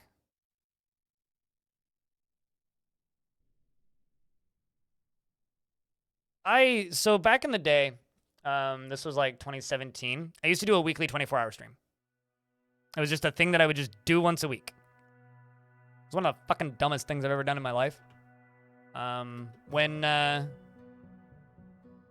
When I started seeing, like, uncapped subathons happening, like, I was like, well, okay, it's a matter of time before somebody dies again. The number of... There are two trends, I guess, in this industry that genuinely disturb me. And I've participated in one of them. Uncapped subathons.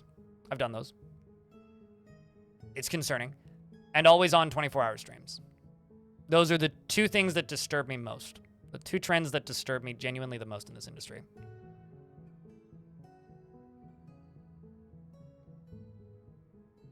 Oh god, that sucks. That's either like very poor organization on your part or really mean professor. Okay, let's get this shut. It is snowing. I don't live in the US, I live in Canada. And no, it's not legal. And because, well, it's not legal to be scheduled for a 24-hour shift. I ended up staying for 24 hours because I worked the night shift. Nobody showed up for the opening shift, not even the manager, so we just stayed. Nobody showed up for the afternoon shift except for one of the till workers, so we just stayed. And then we were calling and asking for help, and it was like hour 21 or something where we actually had a full shift of people show up and we all left. So it wasn't quite 24 hours, but I was in the building for almost 24 hours. I also took an hour nap in the middle.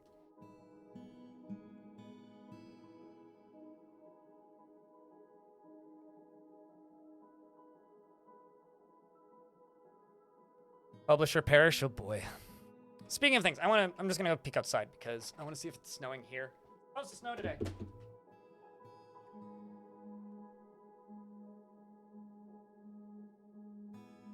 It is in fact snowing outside as well. Couldn't you just close down after your shift? We were at 24-hour McDonald's. Could you do that? Sure.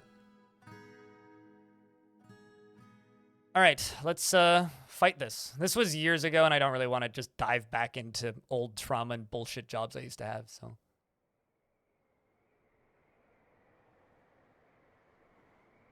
Okay, so I've probably filled the minecarts enough that I could actually fire them. Gun 1 is 24% full, gun 2 is 14.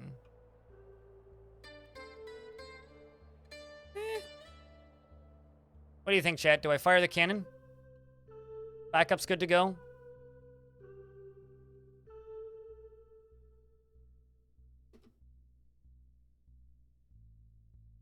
Are you asking me that, Car?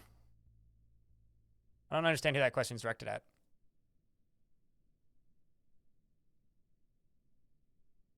Absolutely not. I would rather cut both my eyes out, cut my tongue out, and cut my feet off than go to school again. To hell with school. I got a job at 16 and I never looked back. But why do you ask?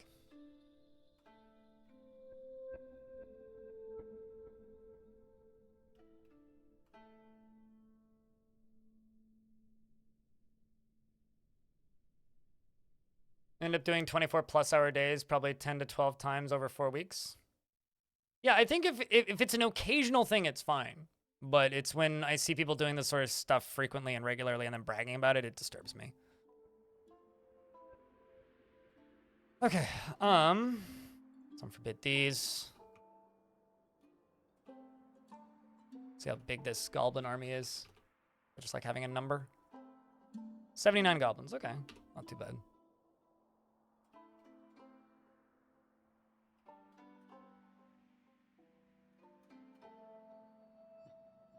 No dwarves in this one, it's just goblins. Nice little small goblin army. The longest period of time I was ever awake was 72 hours, but that was because I had to get on 2 flights. And my flights kept getting delayed by an hour. It wasn't working.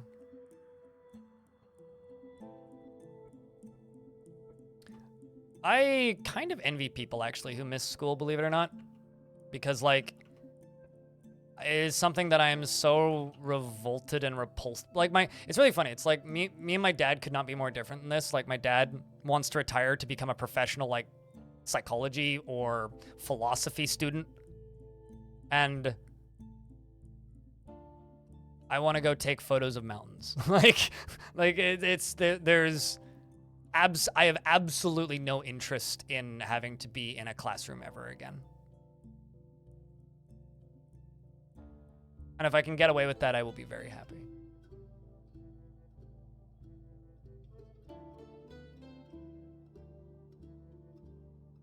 It's gonna end up happening.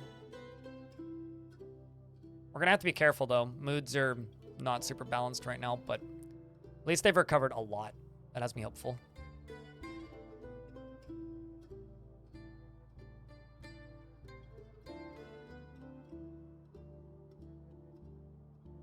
YouTube isn't the best way to learn things, but it's certainly a good way to get started learning a new thing. Okay, so now I find out if this has been hooked up properly. Yes, it has. Let's see if it works. Okay, so when they hit this spear, I think, I will fire the first shot. Oh, I'm not even remotely against learning. Learning is fantastic. Uh-oh. Valleys! Dude? I got bad news for you.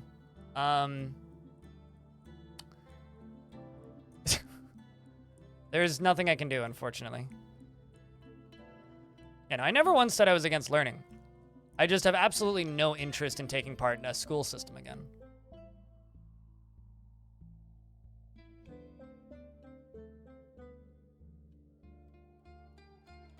I think it depends on the type of stress. I can thrive under certain types of stress. So Valleys did actually manage to get away. Okay, let's hit this. So we're gonna fire off the first minecart.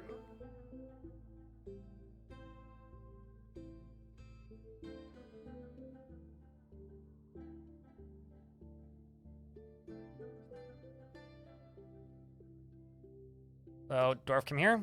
Jump to the bridge. Find the minecart, click the follow button. Wait for the first bridge to drop.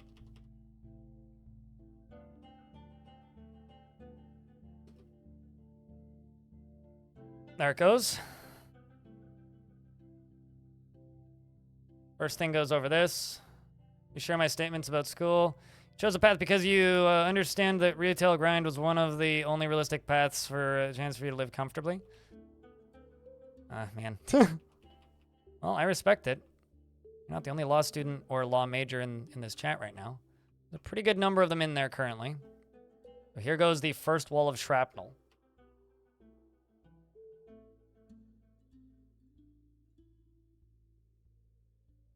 Much more effective than that first shot.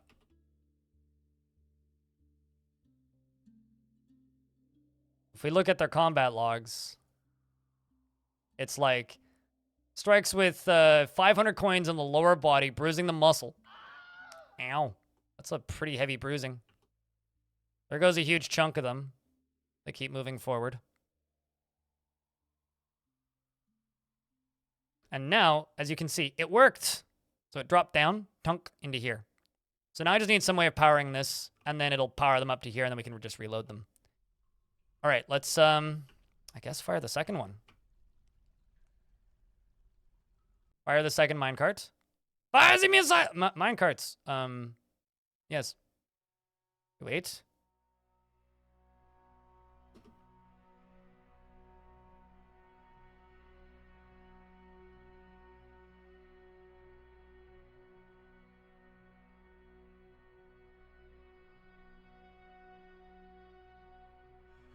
So here goes the second one.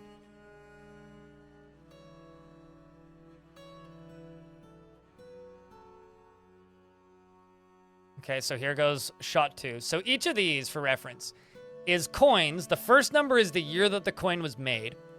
The second is the number of coins in the stack. There's 500 coins in a stack, which is 1 bar worth of coins.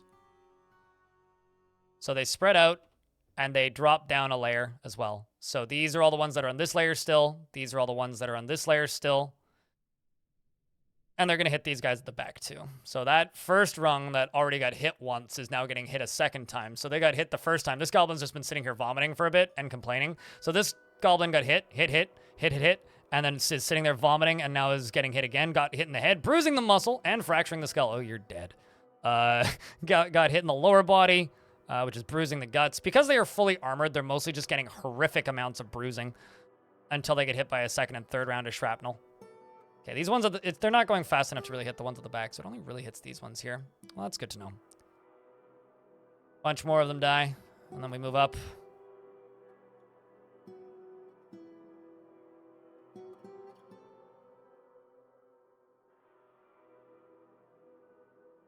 Uh-oh.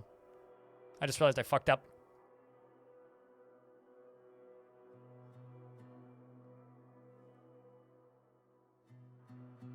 Run away, dwarves. Go mill you too.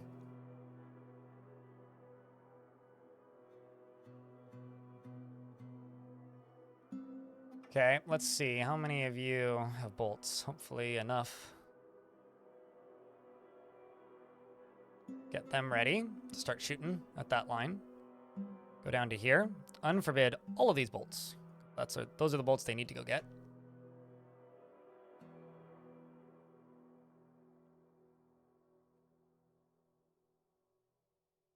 Nope, certainly not going to make it. The rest of these are going to become goblin pancakes.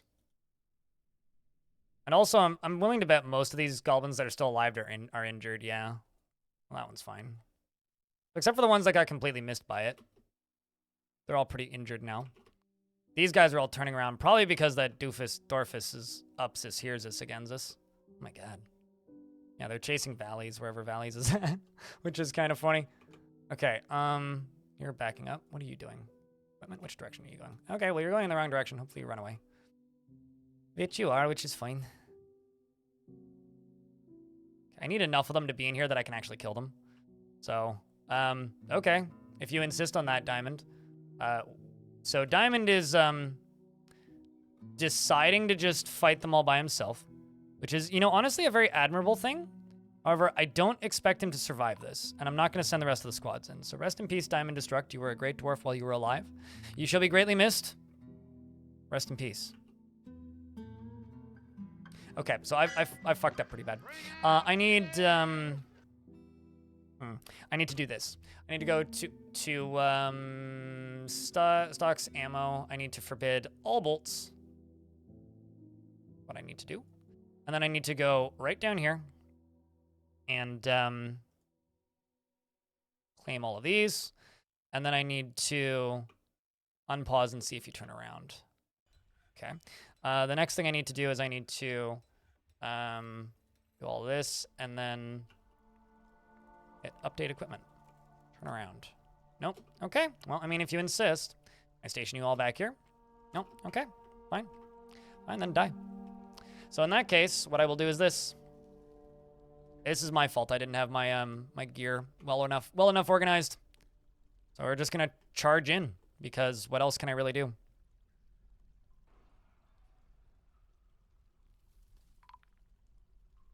We lost Roven. It's either I lose all of my Marks Dwarves or I send them in like this and lose less. So that was my fault, but it happens.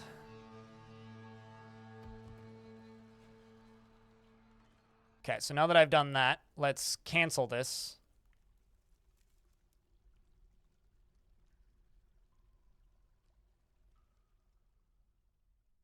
Most of them should back up. I'm going to set them all to off duty. Then they all run away, hopefully. Come on, dwarves. Run away, run away, run away, run away, run away. There we go. Sweet. Okay, so now that they've all backed up a chunk, more or less all of the goblins that are left are in here. Okay, there's a bunch down here still. I'm just going to assume that this is enough. And let's finish this up. Bellfire SC2 and Raging Cave. Bellfire SC2, thank you very much for the 3rd month of Prime. And Raging Cave, thank you very much for checking out a gift. Salty Tempest. Pull this lever.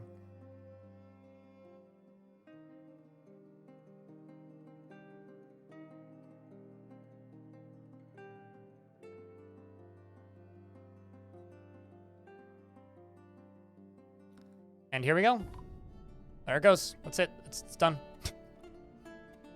Is the siege still on? I actually don't know. Game's paused because we're in an ad break. Less than 3. Are they getting it? I kind of love how it just boom gone.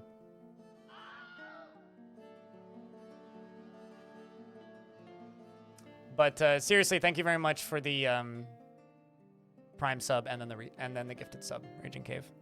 It's the first notification of money in 2 hours, actually. Thanks, guys. What the hell? I caved in. To not coincide with what you're seeing?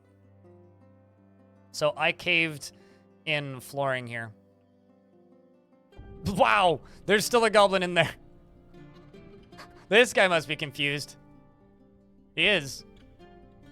Was knocked out during a cave-in. So, for clarity, I caved in a mountain, basically. When I dig out that walkway, we'll find their items again. It also seals off the upper area up here, which is very convenient.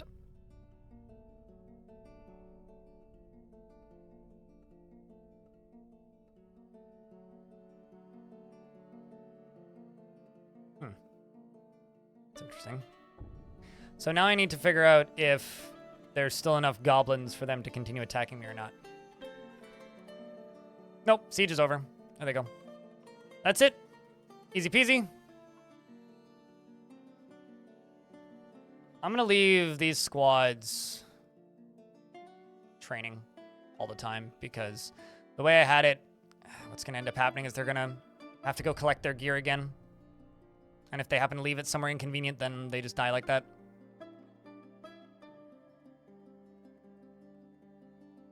So what this did is this.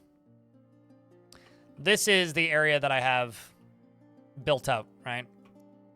The idea is I cave in everything but that area.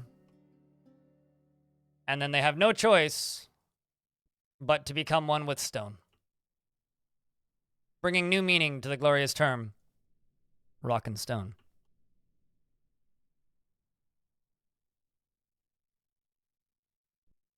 So I'm gonna just do this and to just do this.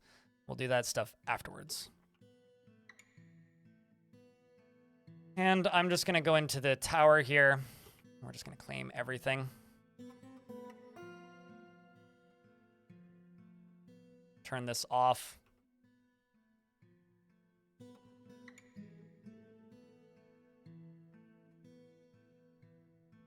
Yeah, but platinum isn't a vanilla material that can be made into weapons. In order to make platinum weapons, you need to mod the game. So I would argue no, platinum is not a good weapon material because you can't make weapons out of platinum. Yep.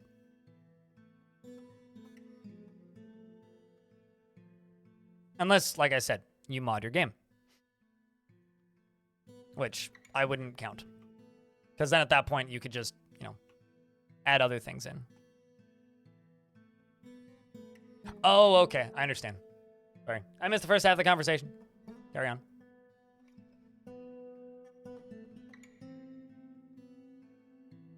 I mean, I wouldn't restrict any metals from an artifact because you should let the dwarf select it on them on their own terms. But that's just me being a weirdo. Don't mind me.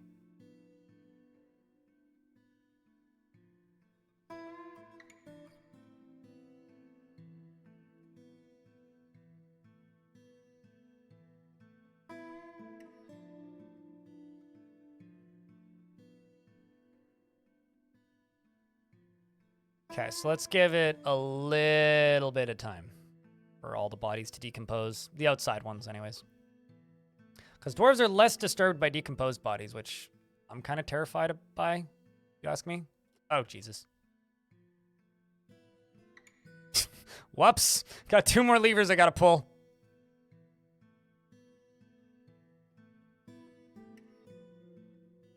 Happens to the best of us.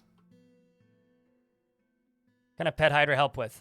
Baby hydras are born full grown and are an excellent livestock for leather and farming if you, you know, what's the word? Have a breeding pair. Outside of that, not much. It's kind of unfortunate. They're not super useful. Eric Shadowblade has been missing for a week.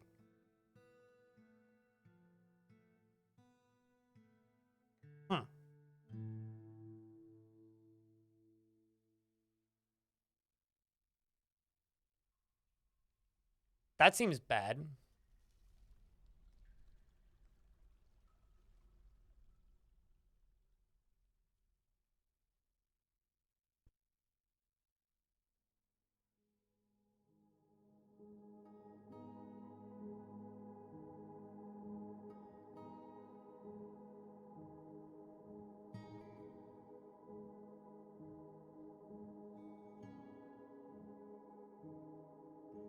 Potentially.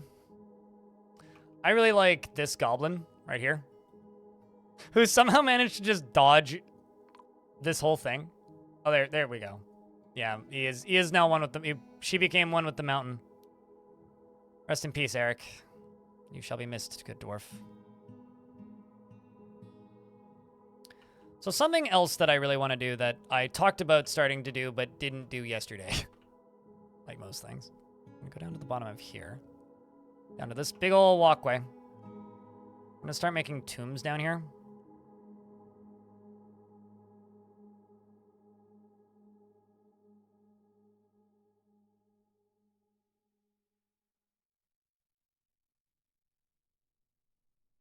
Because I think this is a really good area for the tombs. The walkway to the shotgun being a tomb is a really kind of neat thematic idea to me. Nope, because it's virtually useless. Like, the blueprint mode is literally just the exact same as this tool, except you can then push a button to, like, I think it's this one. Yeah, to turn stuff over. Like, I don't have any use for that, really. So no, if I'm gonna dig, I'm just gonna dig.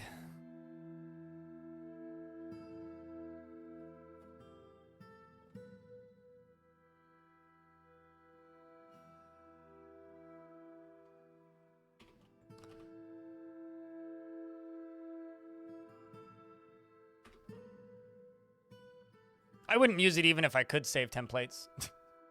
I mean, I don't build with templates, so template tools are generally not something I use. And like you said, because it doesn't have a lot of the functionality of most template tools, it's even less useful. So yeah, no, I don't use it at all.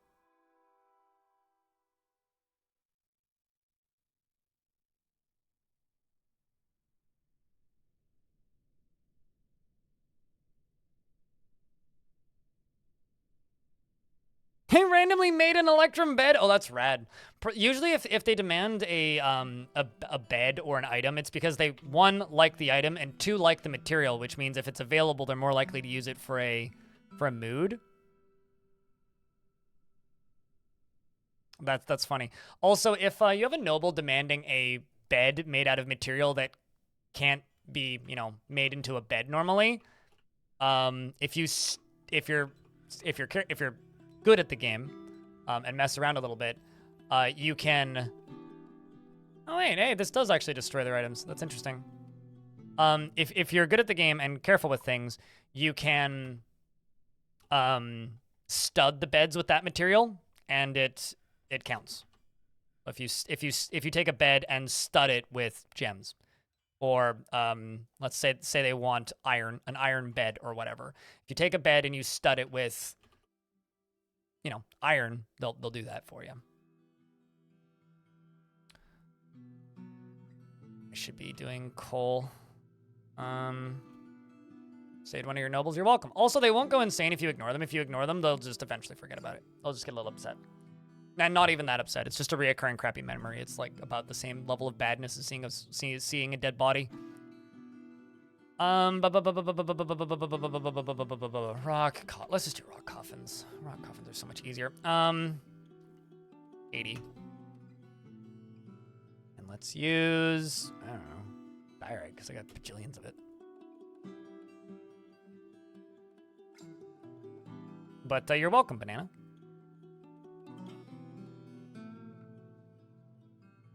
Because the wording on those demands, I think, should actually be changed, because it says, I want an Electrum bed. I think there should be variations for beds specifically, where it says, I want a bed studded with Electrum, or a bed decorated with Electrum. If they just changed it to the word decorated, I think that would be enough. Because that's all it really needs.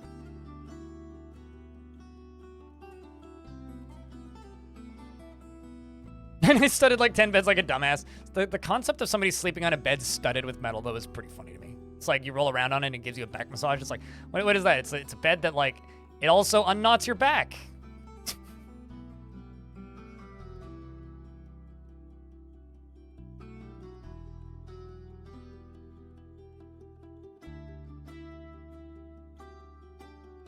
Okay, so I'm gonna need to park a squad here in a minute once they get over here.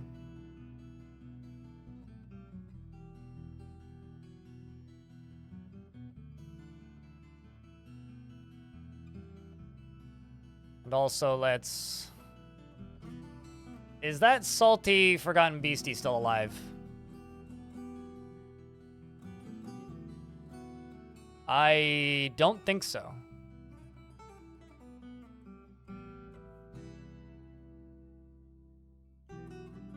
And salt is pretty fragile already. I don't see a notice of it being dead, but I'm also not seeing it.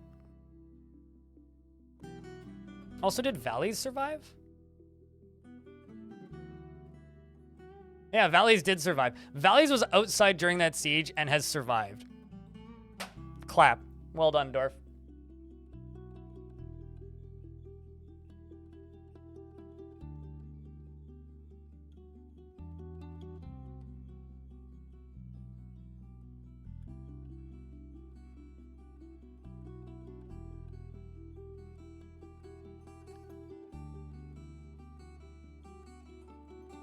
Fortunately, though, when they demand a bed with certain materials, they only demand it once, right? So you do have that benefit, right? So because they're only going to demand a bed made out of that specific material once, the number of times you actually need to go about doing such a thing is minimal. So, yeah, I mean, oh, shit. I did station them, didn't I? So there's a goblin in my walkway now. Mr. Raven's right here. Let's move you guys up to here. There they go. There goes the last goblin. That poor goblin. I actually feel bad. That poor goddamn goblin. Redbeard, thank you very much for continuing to keep that Prime subscription alive. And it's good to have you back, dude.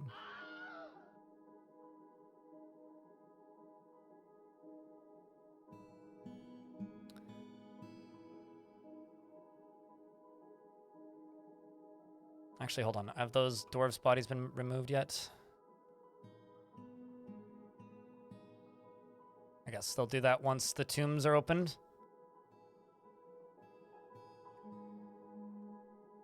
There we go.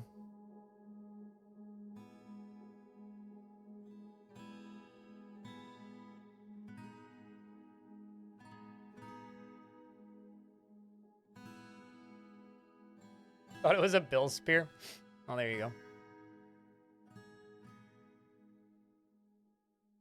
Can they claim coins as personal items? I didn't know that. I need to take a toilet break, so the game's saving. I will be right back.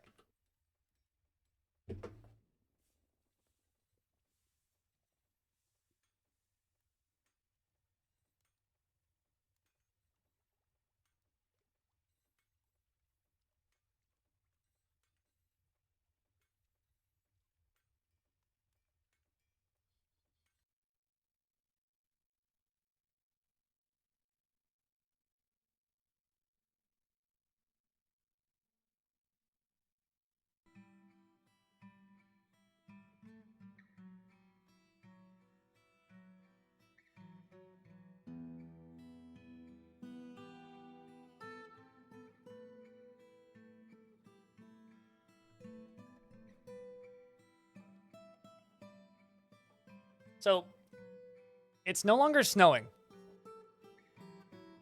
It's snowing. Like, it's snowing a lot. I'm also going to jump down to that coins screen again. Just forbid all coins, just so that we prioritize the other things.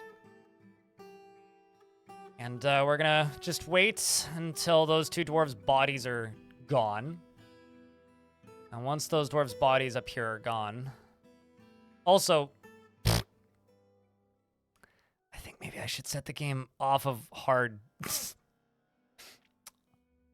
Oh boy. Yeah, so it's just seasonal now?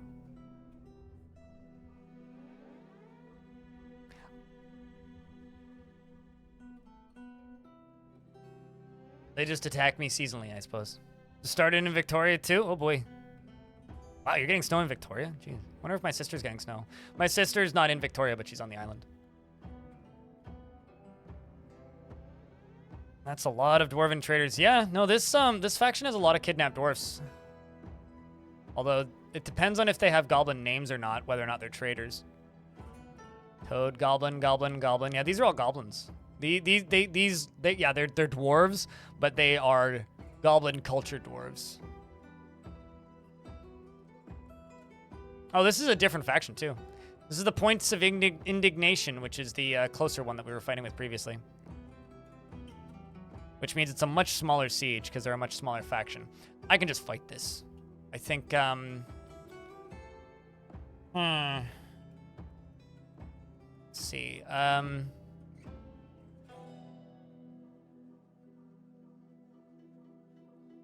we'll fight it, I think.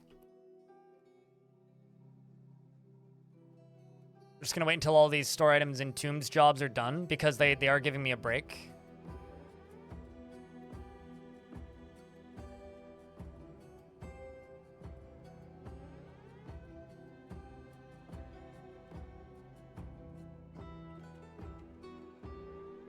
You will always have to bury them to avoid ghosts, yes. Bury or memorialize, one of the two. Those are your two options. And I had a bunch of dwarves die up on the mountainside, I think. Alright, which is why I'm waiting for the tomb jobs to all get done. 3 more. This is Diamond Destruct's body. Also going to check these squads. They're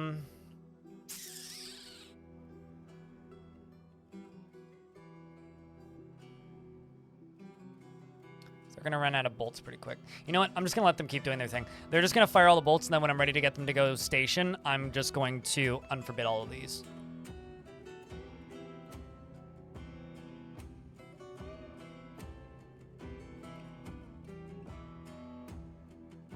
Oh, the traders. No. No, no, no. No, only if they're part of your faction. Although I have a suspicion, which is a suspicion from an older version of the game, so I don't know if it's still relevant, where I suspect that there are ghosts for factions that are not your dwarves.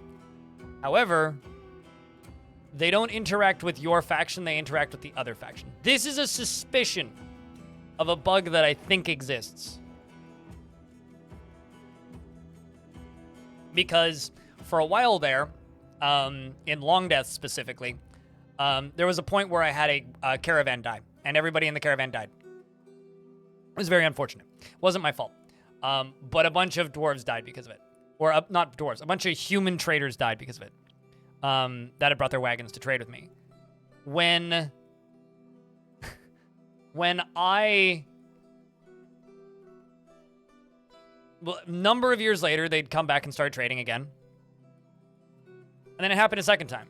Number of years later, they came back and started trading again. So it's been like 50 years. And then they showed up once, and one of them immediately died. Out of nowhere. Guy just died.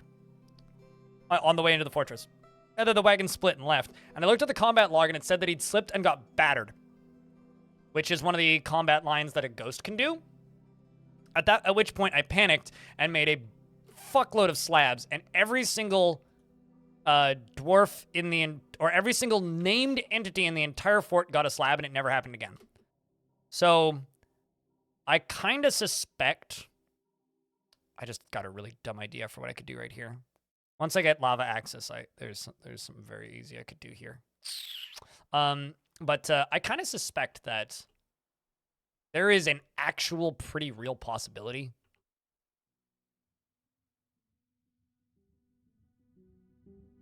What are my guns? 3%? Not enough.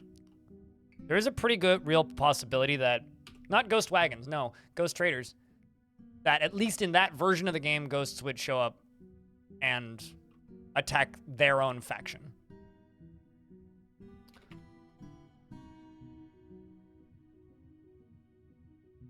It's been an all right day, JP.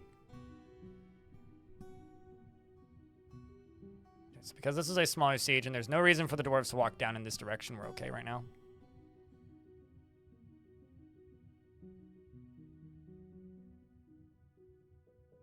No, I'm not saying that. I'm saying I suspect that might have been what happened in a much older version of the game. I did not say that you can use them as defense. So please don't put words into my mouth. And also, I've seen nothing like that happen in this version. So it may have also just been me misreading a bug or misreading a combat log. So I'm not saying that. I'm not even suggesting that. Just saying that was a weird thing that happened once. That I also didn't replicate.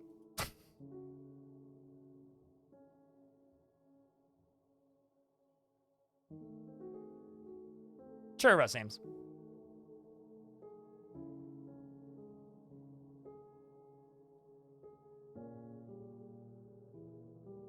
So because this is a very small siege, we're just going to do this manually. We're going to use the cannon.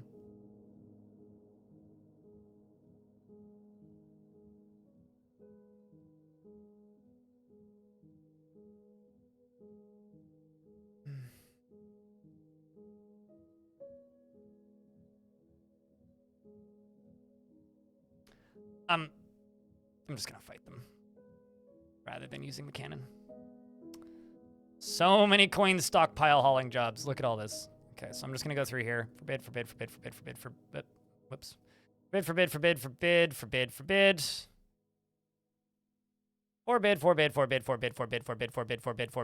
Forbid. Okay, you can keep going. You can forbid. Soap can keep going. Stocks. Coins. Forbid. And we give the dwarves a little bit of time to get inside. Including the kids. And these on.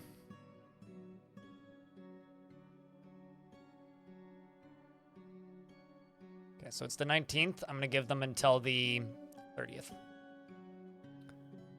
Then I shut this door. Also, what's up, Necrid Plays? So they want to weaponize this? Someone could make graves or slabs for their enemies just to desecrate them if this works? I mean, you can try the science, but here's the difference. At that point in that fortress, I'd never been sieged, right? Okay, Nevik? Never once had I been sieged at that point in that fortress. We'd also never killed an enemy from a siege, okay? Those are the two caveats. And this is why I don't think it works this way. The only units from other factions that had died on my map were merchants. If it works, which I don't think it does. I don't think it works for enemy invaders. And if you're at war with a faction, they stop sending merchants. So if it did work for enemy invaders at one point, I don't think it works anymore, for one thing. If it did work for merchants at one point, I haven't seen it happen a second time. Never saw it a second time in that fortress. So no, I wouldn't waste your time with trying to weaponize it.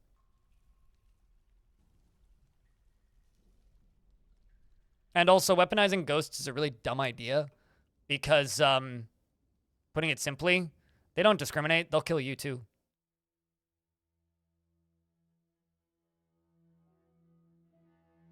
But that's also, yeah, like Russ Ames. In older versions as well, you used to be able to like set up a bunch of temples and then put statues in them and then wait for trolls to show up and they would topple the trolls, and then the trolls would get cursed and become vampires, and then they go back to the goblin faction. And because like building toppling just doesn't work in this version really. But at least in older versions, at one point you were able to like set up like false temples essentially to get desecrated. How's it going? It's going all right. Just explaining to chat things that don't work in this video game like I usually do. Not to be a big meanie to you, Russ Ames, I'm just going to point this out because I've looked at Hoodie Hair's bio, but Hoodie Hair's pronouns are she, her, based on their YouTube bio, so. Just an FYI. Let's do all this.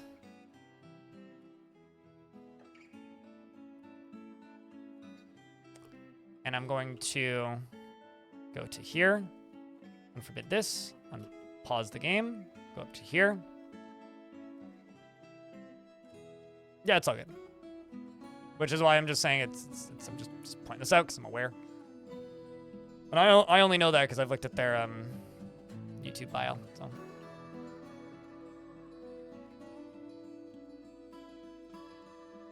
It counts as desecration, but it doesn't get you cursed by a god.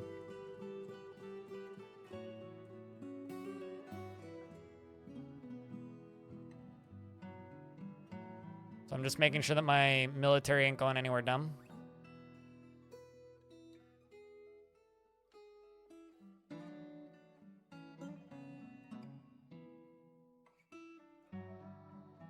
I would recommend going for a walk instead of playing Ring Fit, but that's just me.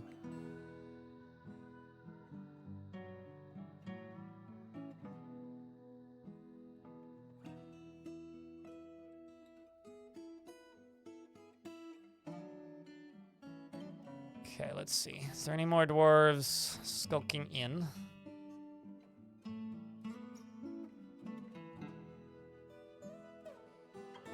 Nothing that I'm seeing. All right.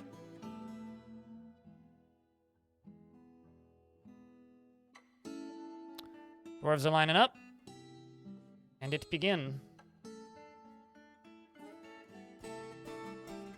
Yeah, and most of them have bolts. Except for the ones that, for some reason, don't have quivers, but I can queue up some quivers. I also need to be making clothing, which I'm not doing.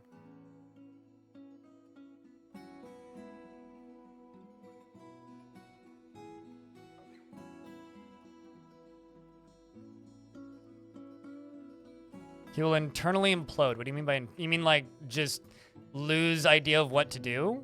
I know that like visiting were creatures, if they're dancing, they'll just keep dancing. Like that, it's like the children's play make believe job. I once had a child that was a were creature that went and played make believe and just continued playing make believe as a were creature, which was kind of funny. Instead of killing things, like they don't cancel the last job that they were doing in all cases. Like there's some weird situations where they can just like keep going. Like I had like for some reason, like the thing that they were doing overwrites the murder everybody task. Like I had a were creature once just pop up in my tavern because it was just some visitor, and he kept just continued dancing, which was kind of funny. Finished the dance, and by the time the dance was done, he was no longer a were creature. I was like, well, that's cool. Anyway, get the fuck out of my fort. Oops, all werebears. Oops, all werebears for it. Yep, I respect it. Or fine no matter where they were. Nobody around them was okay. Yeah, no, I know what you mean. But there are some weird exceptions to the rule. Because I've seen it happen.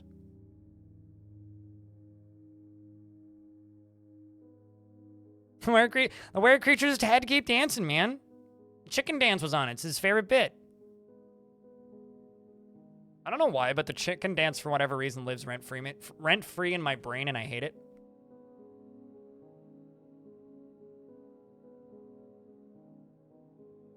Oh, also, because I was going to mention this when we were kind of at peak views, and we're at like 250 on Twitch right now and like 60 currently on YouTube. I won't be doing a stream on Friday because I have a bank appointment.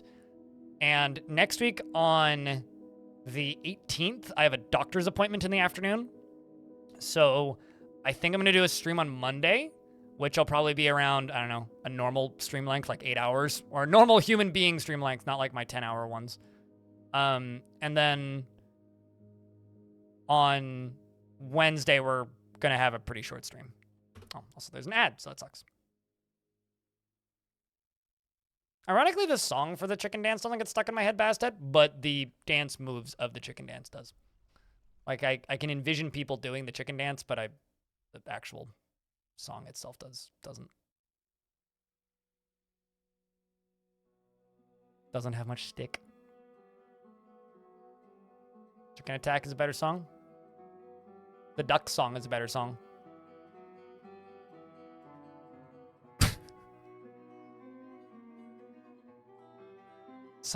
People keep pointing out a pun that I did completely unintentionally in the video from this morning, which is, that's only a quarter of my ammunition. This person's like, I see what you did there. And I'm sitting there going like, I didn't even know.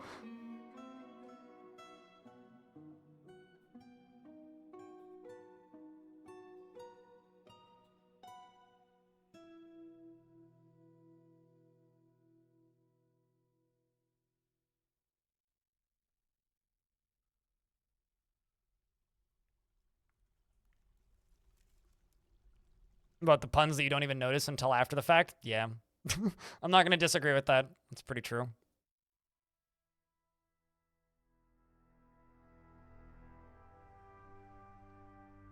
Okay, so we've got these goblins coming in.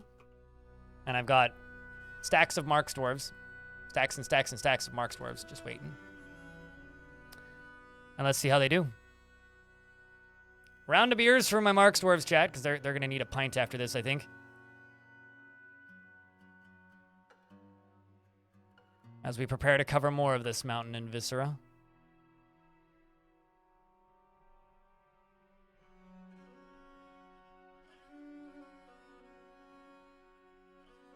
Bolts begin flying. Flying copper bolt strikes the goblin pikeman in the lower body, but it is deflected by the iron breastplate.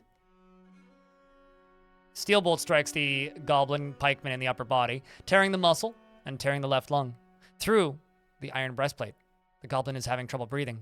Broken, begone fear. This leaves me shaken. Copper bolt strikes the goblin in the throat, bruising the throat. Through the iron mail shirt. The flying copper bolt strikes the goblin pikeman in the lower arm, but the attack was deflected. The wall of bolts gets loosed. Goblin in the back gets hit by a silver bolt in the neck. This one has been hit in the lower body. We need to manufacture more steel bolts because I'm currently using a lot of bolts that aren't great that I got from these dumb goblins. Speaking of dumb goblins, this goblin got hit in the right lower arm, which caused them to lose hold of their silver pike.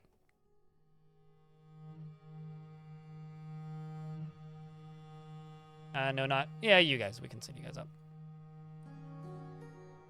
So right now, Bubblehead is thirsty and is currently fighting with this dwarf, but the goblin, I don't think has any ability to hold things, so isn't a huge threat currently.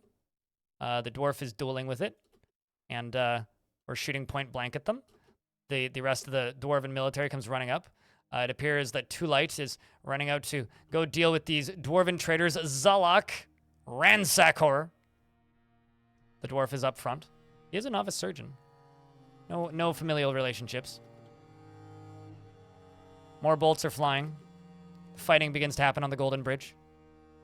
Too Light here is hungry, thirsty, tired, winded, and heavy bleeding because Too Light got scratched by the Axe Dwarf, which is not good for your future life prospects. Too Light, hang in there, dwarf. No bleeding, please. Too Light, unfortunately, didn't make it because of Tun's martial trance. So the scary thing about fighting dwarves are the only ones that can actually go into martial trances, which actually makes dwarves a significantly harder thing to fight than goblins. Too Light has been found dead due to the dwarves' martial trance. Dwarf is no longer in a martial trance and is now retreating. Fear, you coward. The most recent bolt hit him in the upper body, but it was deflected by his iron breastplate. Silver bolt hit him in the lower leg, but it was deflected by his copper high boot. Yeah, we need better bolts. He's dropped his shield, though. Seriously injured. The goblin Olungo is running forward, and the dwarves see this and take it as an opportunity to charge forward. This one isn't mine. This is theirs. Same with this goblin who's bleeding heavily. This dwarf, Crampton King, is one of my best dwarves who hopefully isn't going to fly off the edge. It's tussling with a goblin. It appears that the goblin the militia captain bashed the goblin. The goblin pikeman charges at the militia captain and collides with the militia captain, and together they tumble forward.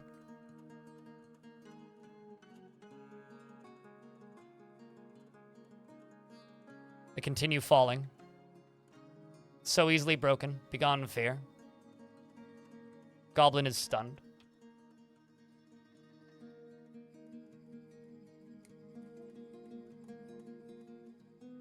Crampton King is collided with the ground. It appears that the militia captain's lower body takes the full force of the impact, but it was deflected by their steel greaves. Their upper left leg takes the full force of the impact, but it was deflected by the steel greaves. The militia captain's upper right arm takes the full force of the impact, but it was deflected by the captain's steel shirt. The militia captain's left hand takes the full force of the impact, but it was bruising the muscle through the arm, whereas our goblin here is bleeding. Move a few turns forward. The militia captain stands up. So for reference, that was 1, 2, 3, 4, 5, 6, 7, 8, 9, 10, 11, 12, 13 Z levels. The militia captain stands up, still stunned, and is probably fighting with the goblin. The militia captain bashes the goblin pikeman in the left hand with her bismuth bronze mace, and the injured part is crushed. An artery has been opened by the attack, and the force twists the left wrist. The militia captain then bashes the goblin pikeman in the right foot with her bismuth bronze mace, fracturing the bone. Oh, looks like we got a second one. Celastaris is at the bottom now, too, who didn't do as hot, apparently, on the way down, but also isn't dead yet. Okay, two of them fell, and neither of them are dead. That's some random goblin's leg. Holy Spokes is down here now. All right, well, we got a party down here. Well, that's good. This goblin's still alive somehow. They have now killed that goblin. I'm probably going to start running back up. There's an arm in midair. If I go back up to the upper layers, let's see. Well, there's Too Light's body, so that's okay. There's a big crowd of dwarves there. These 2 dwarves back here are probably the ones that are causing them to fall because they're getting bolts fired at them. Let's just wait and see what happens, which means those ones down at the bottom are probably like routing around the back. These dwarves are continuing to slowly move forward, except the one on the right, I think, is injured. Nope, not injured. So I have a feeling these guys down here are going to turn around and go fight, because Crampton is fine and Holy Spokes is fine, and they're still being told to station. So Celastaris down here is seriously injured, but hopefully won't die. Assuming your lungs aren't crushed, slight pain, winded. Okay, what's the issue? Requires a crutch. Okay, so like a broken leg. Right foot is mangled. Okay, that's fixable. We can fix that. This dwarf over here is running around the side, back around to the back of the enemy siege, and let's see if Crampton King can be the absolute hero that this dwarf dreams of being. Running up behind the enemy lines, fighting with multiple dwarves, dwarven traders, alongside of Holy Spokes here. So it's Crampton King and Holy Spokes. Absolute no issue so far. First series of goblins have now passed. Copper Stoker of Divine, they say. I believe it. They now turn around and kill another dwarf who is behind them, also of goblin variety. That fight ends, and well, it seems like the enemies of us here have like caused themselves much grief. Are flying towards where we were stationed, colliding with the goblins, or the goblin-aligned dwarves from behind. While there is still plenty on the drawbridge, what really are they to do? Holy Spokes here is in a martial trance, stabbing a mace dwarf in the right upper leg with her steel short sword, fracturing the bone and shattering the right hip. It appears that Nodokas is depressed. That's fine. So that's kind of rad. Whereas the last thing that Crampton King did was bashing a sword dwarf in the head with her steel mace, jamming the skull through the brain. So that brings their kills up to 8 and 9, and Holy Spokes down here has an additional 2 and 9. Holy Spokes is up first and is in a martial trance. Crampton King is directly behind, dueling with the remaining dwarves and goblins from the Goblin Siege. The goblins are trapped on the bridge. There really isn't much left for them to do. We're going to bring up the last few dwarven squads as backup, who are currently sitting here in waiting.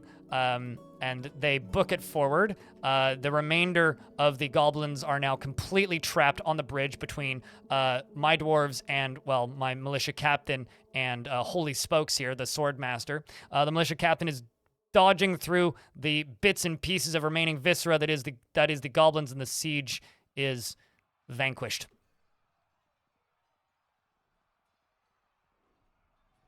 I think that is one of the coolest fights I've ever seen. Like, let's think about that for a second. Dueling, Goblin charges Crampton King falls, lands down here, recovers, beats the shit out of the goblin that fell down. Holy Spokes comes down as well as Celastaris. They kill that goblin and then charge up from behind and finish them off. Like, that is just rad. That is awesome. This game is so cool. Like, seriously, that is... Mwah.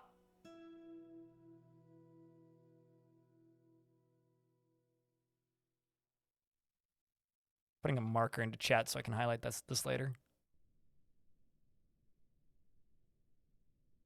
Considering it also took place on a bridge literally made of gold, right? Like, so good. Thanks for the $1 stealth.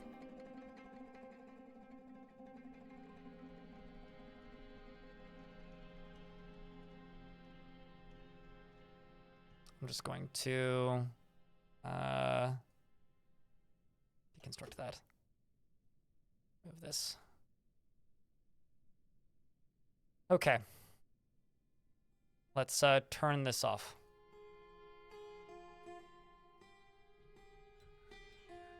And get Celastaris into the hospital. Like, stat. Celastaris is also like...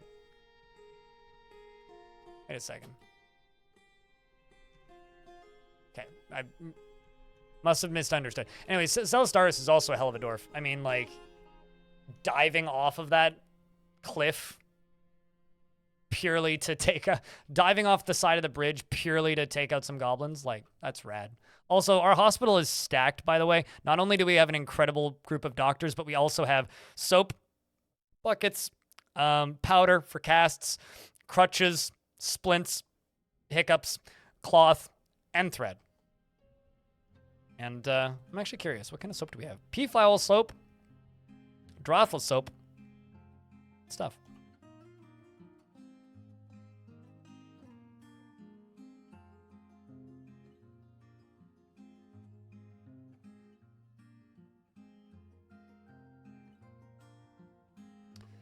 So I'm going to just go to the weapons section of the here, and I'm just gonna stop all of these from being dumped because I got a bunch of weapons getting dumped right now.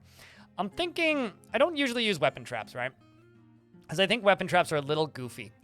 But because I'm being so ridiculous with how I'm running this fort, I'm thinking about just filling up the caverns with weapon traps. And also, just so that the caverns are less of an issue.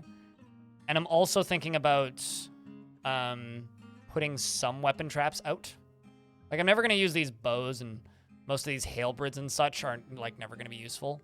But, like, I'm just looking at these pikes and, like all these random bronze spears and shit. Actually, you know what? The easier way to do this is just this. Just go all the way up to the top. Right, all the way up to the top. Okay, and then go all the way here. Unforbid. Bunk. All the way across. And all the way down. Everything's unforbidden. Go nuts, dwarfs. Do some weapons do a better job than others? Some weapons break the game's physics. Like, if you try and make dwarves wield two-handed, like, long weapons, like halberds or pikes in Fortress mode, it can actually, like, make them incapable of hitting things. Yes is the short answer. But no is the long answer. It's mostly preference. But certain materials for certain types of weapons are better. Basically, if you're making blunt weapons, you want to use silver and nothing else. So if you're making maces or hammers, you want to use silver. And this might be incorrect, so I don't know, yell at me if I'm wrong, but I'm pretty sure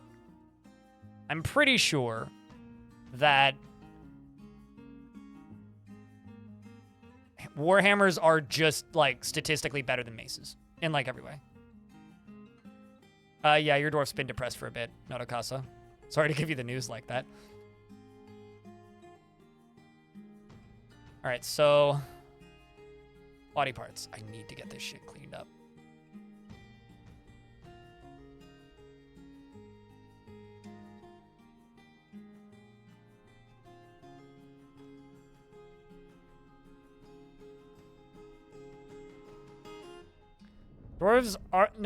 Dwarves are supposed to be able to use weapons that are foreign in adventure mode. I don't know if that functionality ever got moved over to Fortress mode, did it? Like, I remember in older versions, you used to have to literally mod your game. I'm going as forbid all coins, though. You had to literally mod your game if you wanted to use, like, whips. Like, I remember editing my raws so that my dwarves could wield whips. And then this version of the game, version 50, allowed a lot more weapon variety usage. But, like, things like pikes could be used. Counterpoint, mace dwarves look cool. Now, honestly, I think use the weapons you think look coolest, and then look up what materials are best for that weapon, and then just go from there. No, I'm not talking about older version. I'm not talking about lashers. Lashers are a weird thing because they're one-handed weapons. But in older versions of the game, you used to have to mod your raws to allow them to use whips. Now you just have to mod the game to allow them to make them. But I'm talking about two-handed foreign weapons. Because by default in Fortress mode, there are no two-handed weapons that dwarves can make. Like, there are no two-handed weapons that dwarves can make, if that makes any sense. So because of that, you end up with, like, weird eccentricities. And also, apparently they can use halberds to chop down trees. Side note, I learned this recently.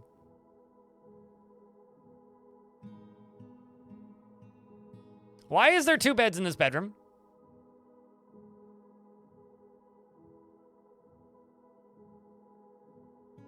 That's unfortunate. Well, I need to fix that. Yeah, I'm not counting moods. Moods are irrelevant. Like, artifacts are a different thing. We're not talking about artifact moods, right? You can't make weapons out, like, if I just type in like, let's just say gold mace, let's say zinc mace, let's just say lead mace, let's say I don't know, wooden mace. There are some materials you just can't make weapons out of. Also, in most cases, steel weapons are stronger than you need. Yeah, that's why you make a bronze mace and then you stud it with black bronze.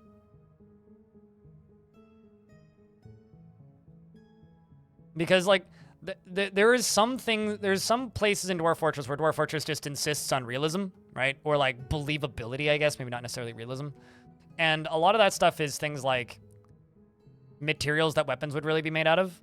Like, you can't make a sword out of electrum unless it's an artifact, at which point it would be considered like a ceremonial piece, you know?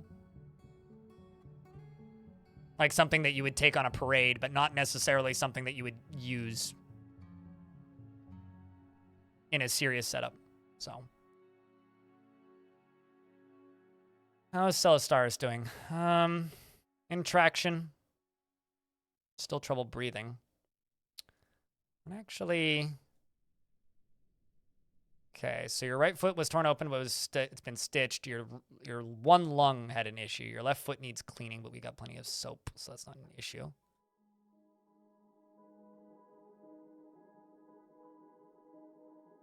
Looks like English is cleaning.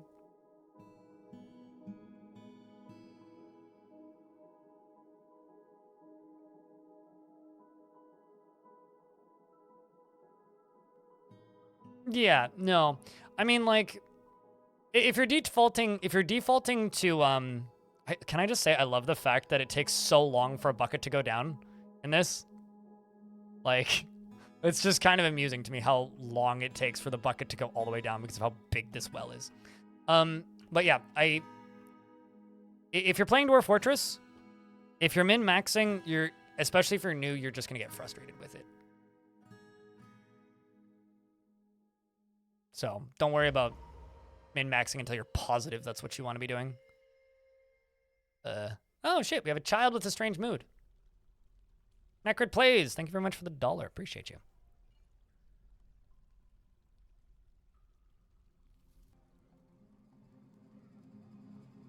Okay, so it's a kid, but the kid with no skills who's 2 years old, so of course they grab the craft store shop.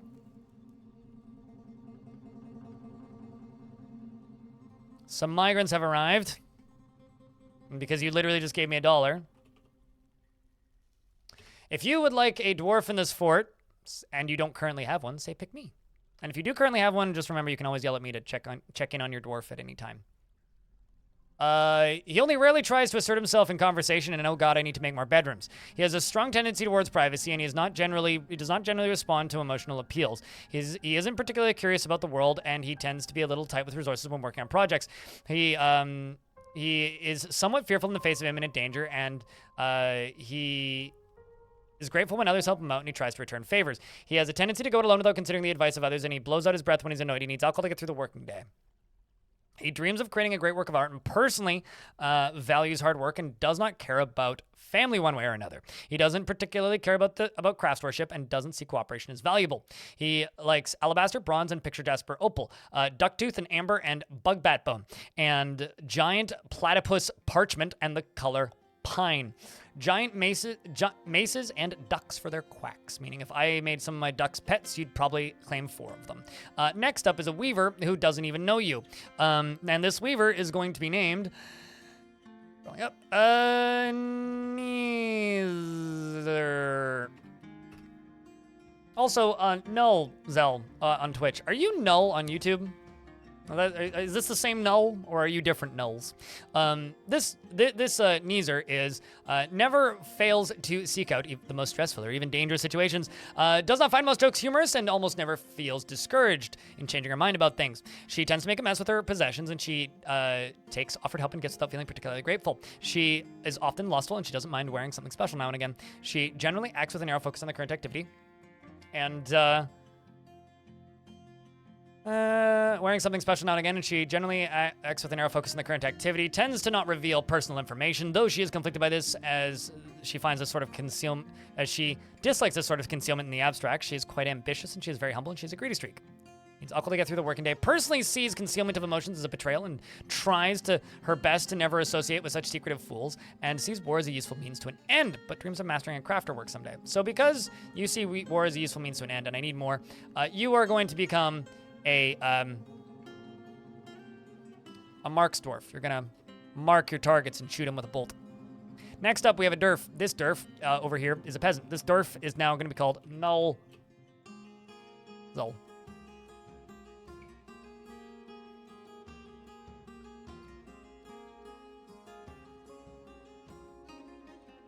Same null? Got it. Okay.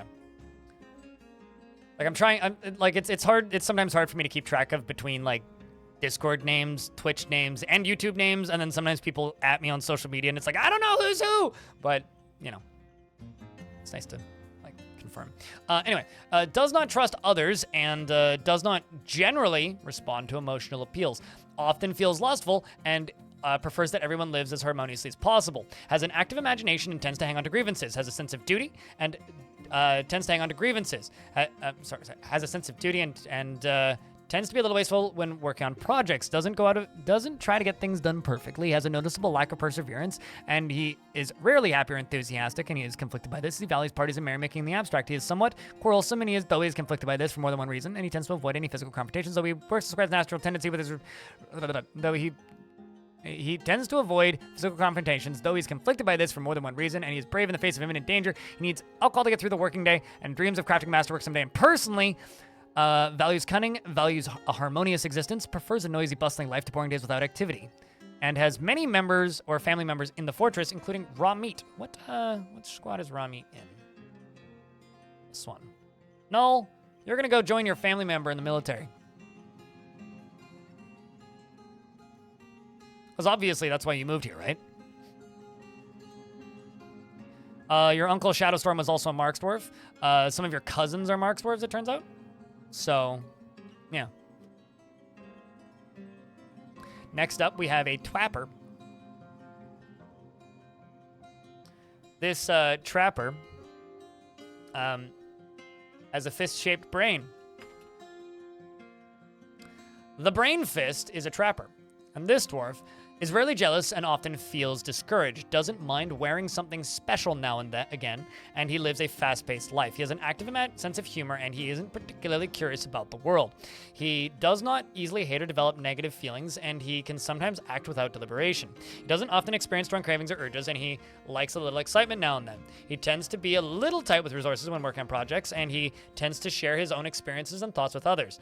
He tends to avoid crowds, and he becomes very rigid when he's angry. He licks his lips when he's nervous, and he runs his fingers through his hair when he's annoyed. He dreams of creating a great work of art and personally deeply respects eloquent speakers and has a negative view of those who exercise power over others.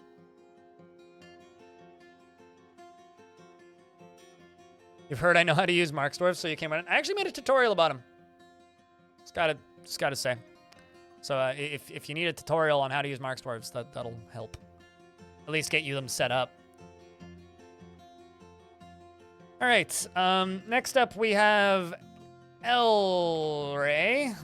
L-R-E-Y. There we go, L-Ray 7.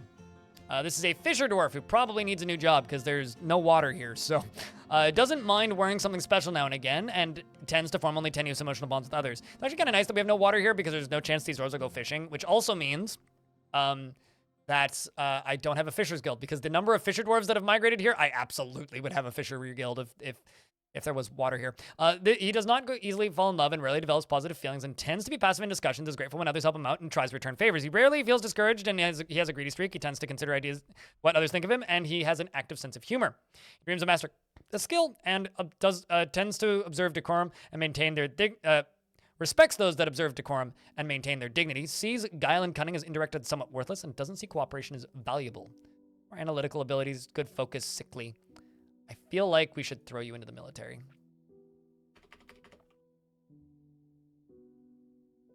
Good luck, Dwarf. Next up is a dyer, who hopefully isn't going to die here. And this dyer is Rolf. Welcome to the fort, Rolf. Rolf has no family or friends here. Strongly prefers discussions of ideas and abstract concepts over handling specific practical issues. Rarely looks on others with lust and has a low sense of self-esteem. He can easily fall in love or develop positive feelings, and he is slow to anger. He tries to keep his things orderly. He doesn't try to get things. Doesn't try to get things done perfectly. Occasionally overindulges and is often cheerful. He is quite confident in his abilities when undertaking specific ventures, and he has a greedy streak. He prefers that everyone live as harmoniously as possible, and though he is troubled by his own nature, as he prefers discord and debate at a more abstract level. And he is brave in the face of imminent danger, dreams of raising a family, and personally doesn't respect a society that's settled into harmony without debate and strife, and does not care about friendship. I'm going to throw you into the military, Rolf.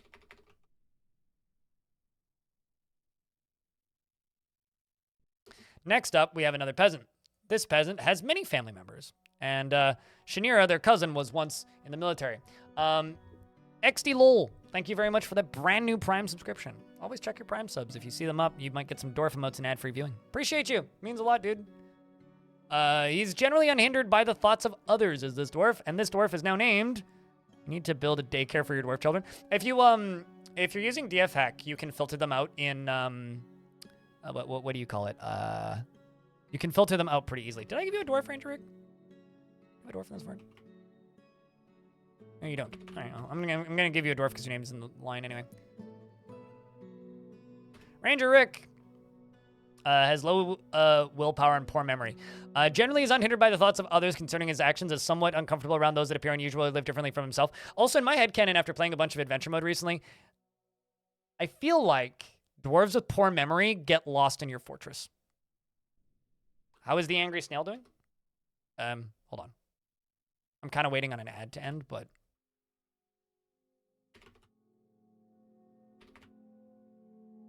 you are not angry and you're dumping body's parts, probably.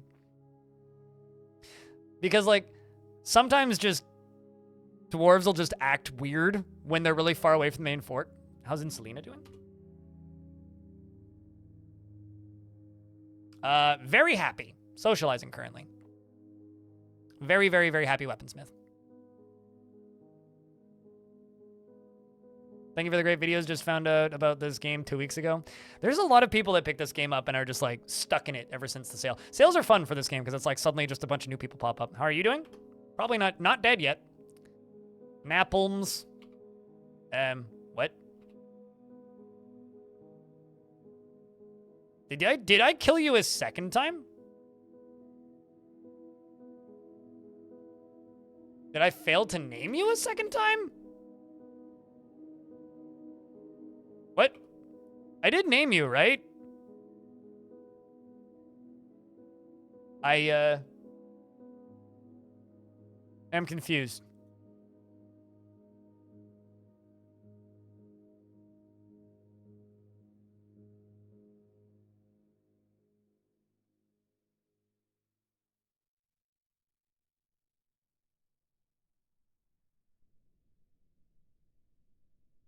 I don't think so. I must have failed to name you. I'll give you the next dwarf because I'm very perplexed by this. Anyway, I'm going to finish reading this dwarf's description, so I'm not doing this all day. Generally unhindered by the thoughts of others concerning his actions, and he is somewhat uncomfortable around those who appear unusual or live differently from himself. He has a tendency to consider ideas and abstractions over practical applications, and he takes offered helping gifts without feeling particularly grateful. He is often cheerful, and he tends to think before acting. So what I'll do, Napalm, is I will wait until this migrant wave ends, and if your body doesn't show up in the next, 20 minutes, I'm just going to give you a dwarf and assume that I failed to press enter or something stupid. Without considering the advice of others, he can easily fall in love or develop positive feelings, and he generally acts with a narrow focus on the current activity and needs alcohol to get through the working day.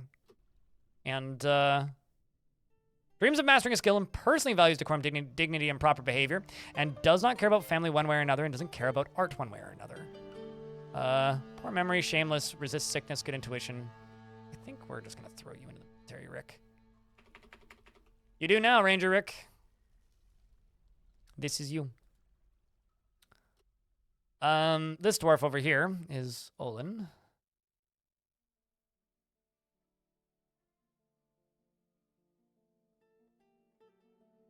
You only named Napalm once and then skipped over him for the other pick mess. So did I, like, literally fail to name him? Huh. I'd swear that I did. Anyway, now you're getting a dwarf. What's wrong with my brain today? Dislikes abstract discussions and would much rather focus on practical examples. Feels strong urges and seeks short-term rewards, and is generally unhindered by the thoughts of others concerning his actions. He is a perfectionist, and he tends to hang on to grievances. He could be considered rude, and he is stubborn. Okay, well, I'm glad you have a better memory than me.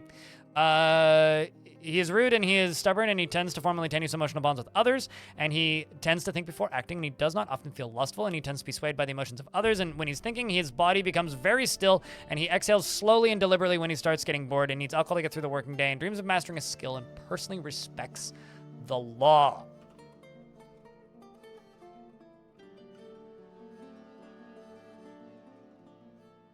I'm sitting there like, maybe I should put you into a militia squad or something. I don't know. I need to do something with this dwarf because I feel bad. We're just humans. I don't know, man. I feel like my brain is melting out of my ear. Dreams of mastering a skill. Do you have family? Nope. Nexter. Okay, so next is Loam. Curry Boglin's up next. He's very friendly, and he always tries to say nice things. He almost never feels discouraged, and he desires little for himself in the way of possessions. He is often cheerful and doesn't mind wearing something special now and again. He doesn't seek out excitement, and he doesn't handle stress well. You're gonna hate it here. He finds obligations confining, though he's conflicted by this for more than one reason. He can easily fall in love or develop positive feelings. He's not inherently proud of his talents and accomplishments. He tends to be a bit stubborn in changing his mind about things, and he likes to take it easy, and he has an active imagination. Dreams of crafting a masterwork someday, and personally sees those that attempt to maintain a dignified and proper behavior as vain and offensive, and does not care about family one way or another.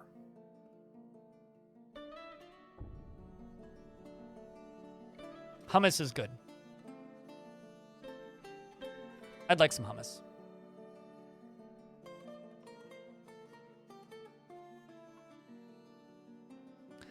Next up is Curry Boglin, who I don't think I've named yet. Let me just double check.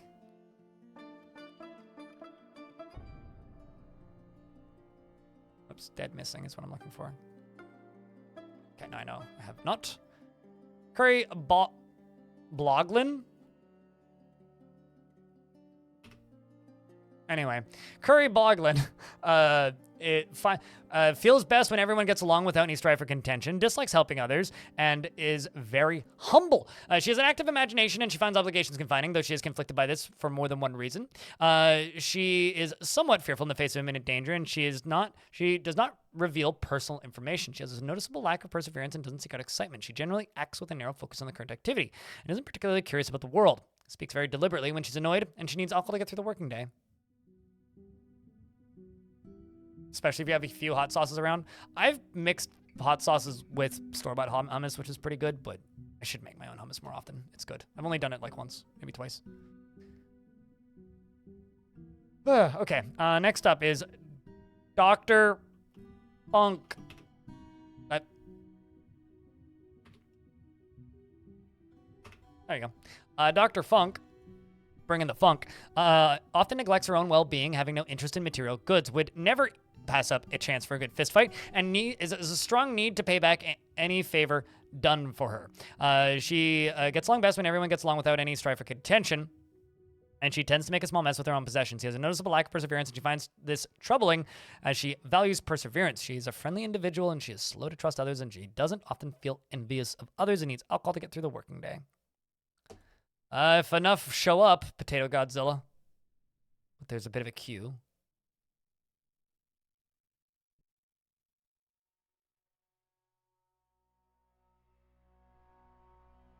Oh, I gave you a dwarf Necrid. That's what's up, if you missed it. This dwarf already has a... Wait, did a dwarf already have a custom name and I renamed them? I'm even more confused.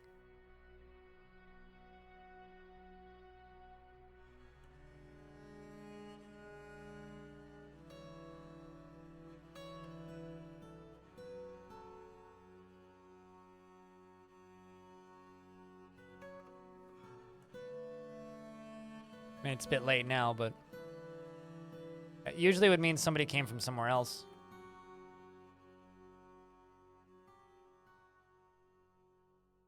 Not that I've seen.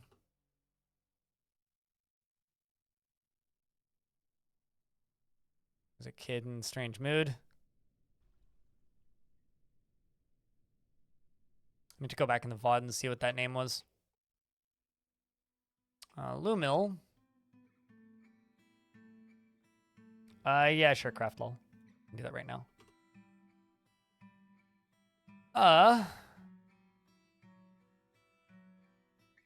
There you are. You're currently dumping items. You could be happier, but you're not, like, dying. You'll make it. Going through.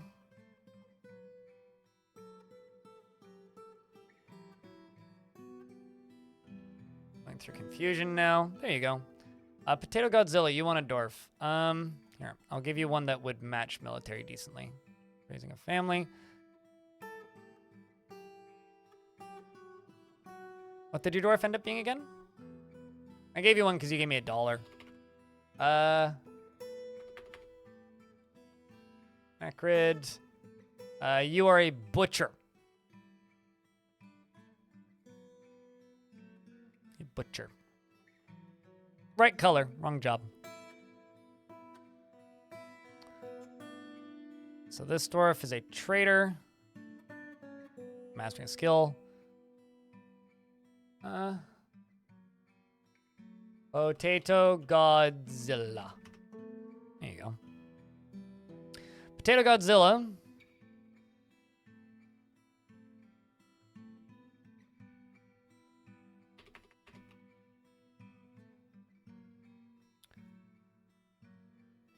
First to be alone and doesn't stick with things even if minor difficulties arise. Moves by art, natural beauty, and is troubled by this since she dislikes the natural world. Generally acts with a narrow focus on the current activity. Doesn't focus on material goods. Occasionally overindulges and tends to consider what others think of her. Doesn't mind a little tumult and discord in day-to-day living and doesn't cling tightly to ideas and is open to changing her mind. Talks very loudly whenever she's exasperated and needs alcohol to get through the working day. Dreams of mastering a skill. Personally dislikes cooperation and doesn't particularly value the truth. It's a really good thing that you are not my appraiser.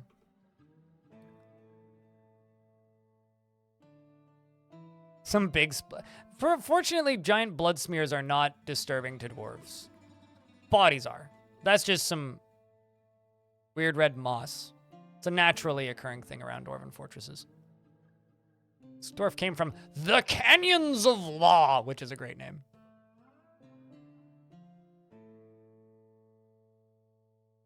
Member of the Cult of Coal. Yeah, Psycho, I think you are.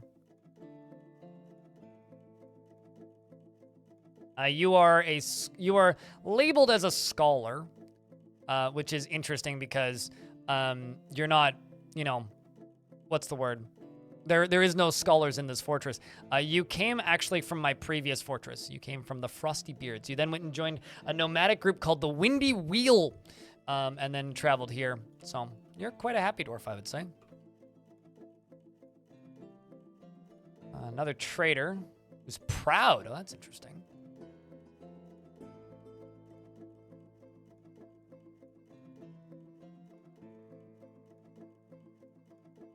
All right, sweet. I've got a dwarven child who's making an artifact somewhere in the fort. And I am going to figure out all those animals that just showed up.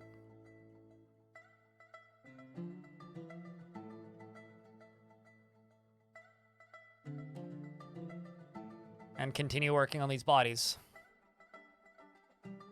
I should probably just give up on getting all these bodies actually cleaned up. It's probably exactly what I should do. Then just make a little automated pile and just let it automate itself.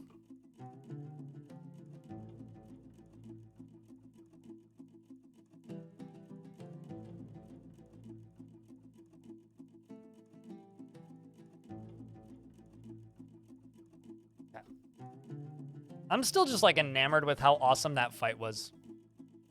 Just with the dwarf getting pushed off the edge, surviving, crashing to the ground, and then walking away and then continuing fighting. It's just too cool.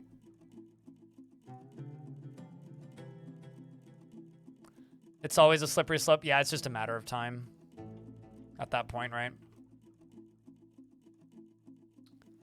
What I really need to do is I need some way of just getting an obnoxious amount of lava into here and then draining it out. Like, I could just have, like, a drainage thing that would just poop the lava out here or something. Then I need to go down to cavern layers, and then I need lava. And then I need to get the lava back up to here through the cavern layers. Which, like... I should probably do that. They were getting... Yeah, it was a strategic... So what you're saying is it was a strategic dodge? Is that what you're suggesting?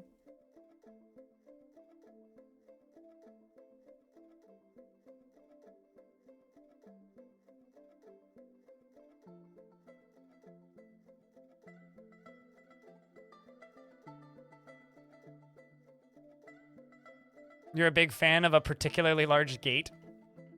Yeah, no, I would agree.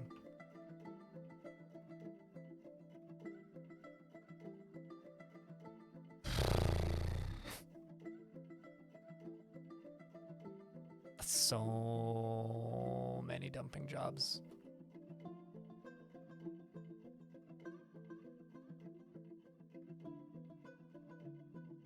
Breaking it while deflecting a bolt, then run over a smack from the goblin and smack the goblin in the face with his warhammer. That's pretty rad. The reason I'm like hesitant to set up like lava related things is I really don't. Actually, let's undump a lot of this stuff. It's like clicked and dragged.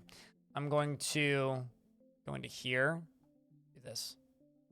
The reason I'm particularly cautious right now about using lava is I have a finite amount of coins because coins are made of gold. The coins that I have are made of gold and they will melt and disappear if lava hits them. So if I do things with lava, I have to be very careful about the location of my coins.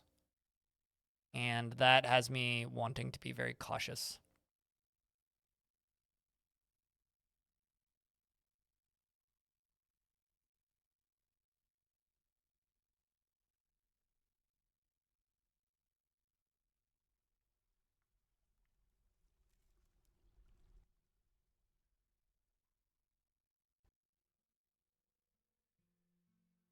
Okay, so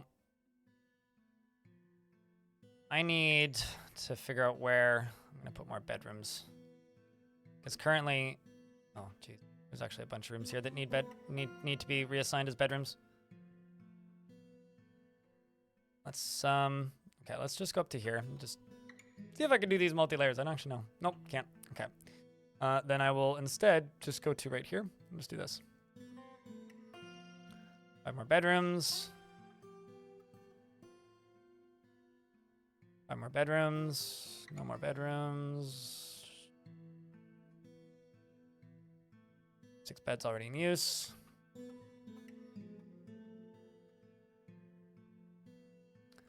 This one needs to be a bedroom, not a dormitory. No. Okay, so let's go up to here. Do this. Go back to that.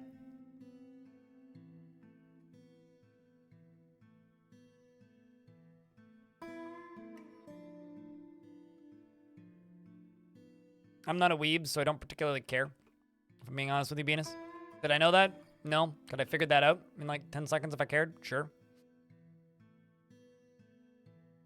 Why do you care? I feel weird being somebody who's like not particularly interested in Japan.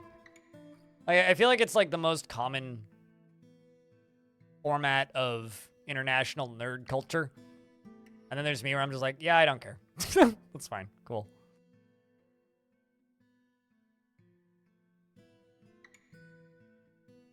To the point where like people think it's odd that I'm not like fascinated and or obsessed with Japan. It's really not. Fath, the child, has created a diorite figurine of Sportverse called Vetor Kurlig. He claims it has an heirloom in the name of the family ancestor Moma's paint crystals. I will say this about Japan. Their public transit network's pretty rad. Their, like, what's the word?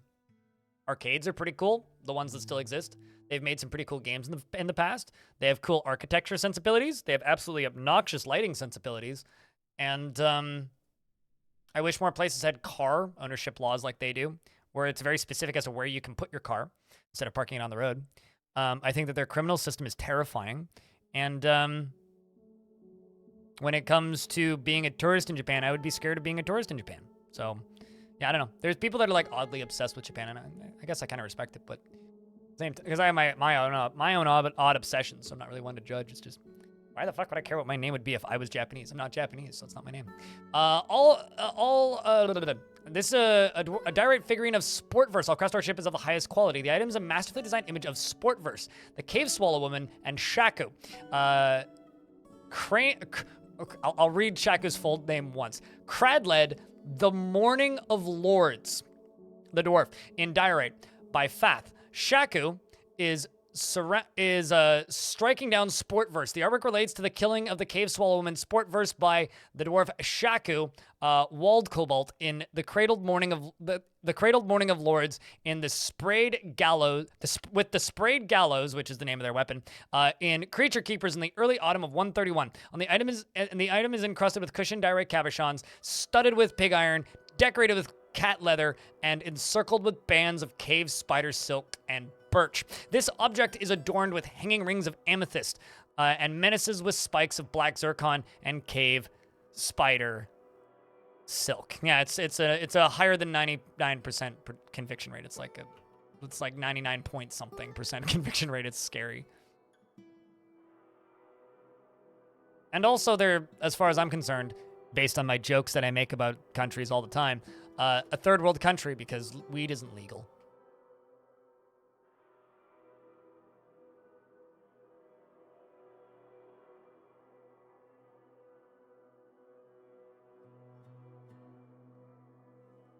They just want to arrest you unless they know that they can get you, basically. They want to keep their 100% kill rate up so they don't take the shot unless they know they can get you.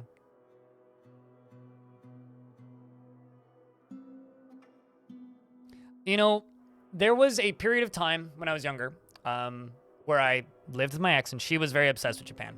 Cosplayer, loves anime, all that shit. Normal stereotypes, right? And the thing that made me go from being not obsessed, but interested in Japan to being kind of like, okay, let's back up and look at reality for a second, is a game developer that I know indirectly, who used to be on a podcast that I listened to a lot.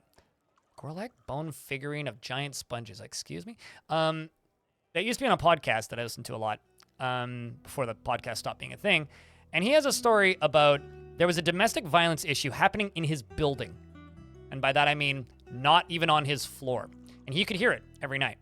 And a game developer living in Japan, developing games, right? Developing mobile games at the time. And the police arrested him.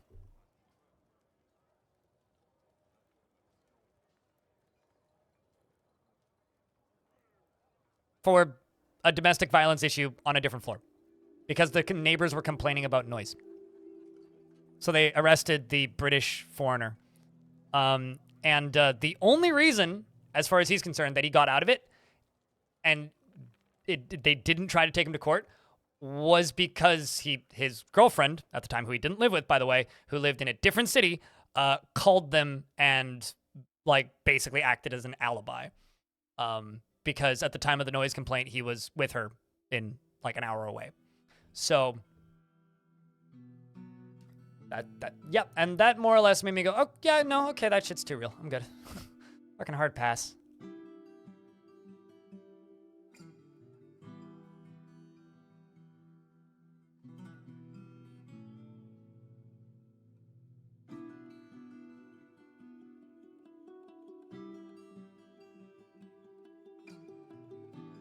Yeah, anyway. I guess at the end of the day, I don't really care what my name would be in Japanese. Also, that's not my name. It's just a handle. So I'm pretty sure that online handles are like just online handles in Japan like they are here, right? So my name is Gregory. My name isn't Blind. So if I was in Japan, my name would be some variation of that, but with Gregory instead of Blindo-san or whatever the fuck you say.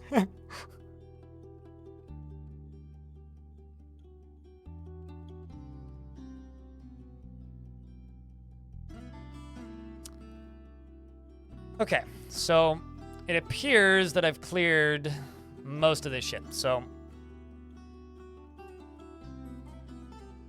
I do have beds in the barracks. But I think the thing that you don't realize is that barracks don't need to be connected to the same zone to be part of a barracks. So as an example, these are the beds in my barracks. Gregorius Rex, I like the username. A+.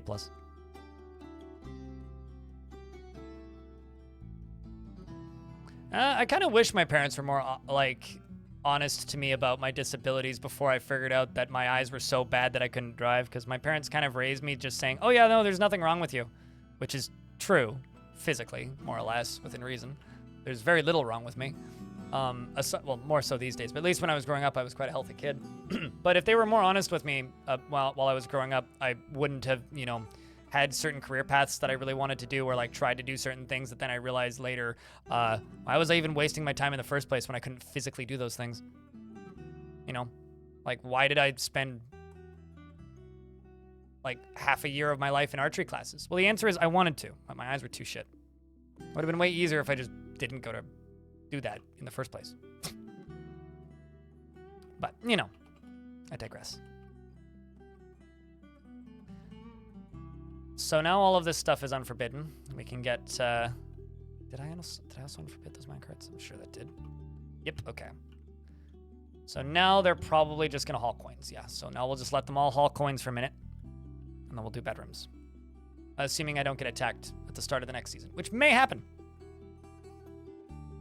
Should have gone to wrestling class? Actually, no, because I'm prone to retinal detachment, so if I get hit in the head, that was one thing my parents were very clear with me about, is do not get hit in the head. Because I am prone to retinal detachment, which essentially means if I get smacked in the head too hard, I can just go blind. Which also, by the way, that's a bad thing to tell other kids your age when you're around other kids around high school age, because they will just try and punch you in the head. Every chance they get, for no reason. Did I mention I got bullied real bad? Is it possible to not see creatures until your dwarfs see them? Yes. Yeah, because she's stealth. You only see things that your dwarves are aware of.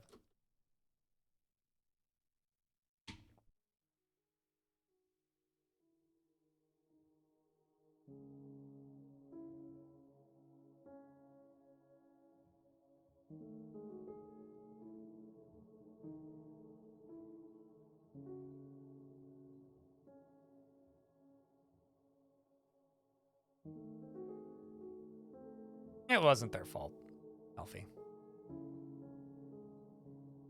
I'm more just rumbling.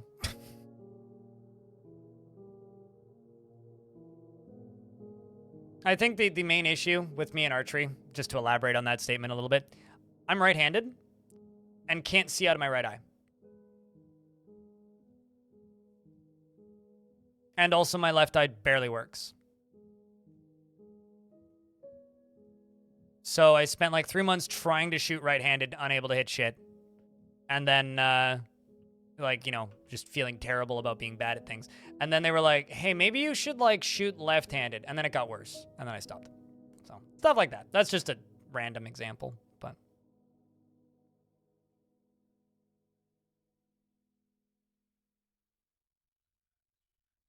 It's almost like being aware of your deficiencies makes certain things easier.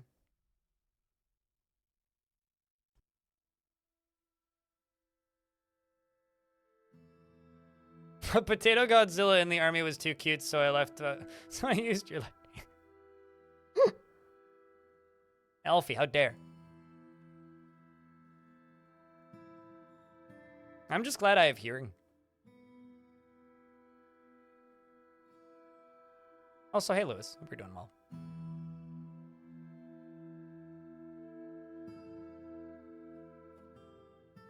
Hold on, what? Why is there like 20 different Forgotten Beast Silk options in the game? Are they not all pretty much the same? They are, but the game insists on naming things for historical context. So if you reclaim this fort 25 years from now and find a piece of silk from this fort, it'll still have that Forgotten Beast's name on it. This game catalogs literally everything. So are they the same? Yes. But it came from a different specific type of creature, and the game's cataloging that.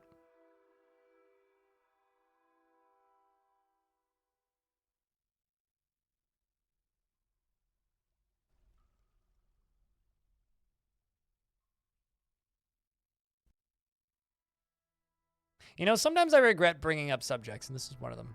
It's okay, you guys can babble on it, but I've said my piece. Seems super clunky as a uniform option. If that's the first thing that you're worried about that's clunky in this game, you're gonna go insane trying to play this game. Hate to break it to you, but this game's gonna drive you nuts.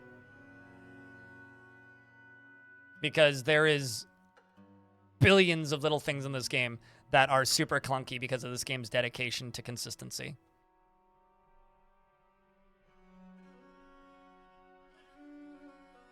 I'm just gonna forbid these two and this other one to come up.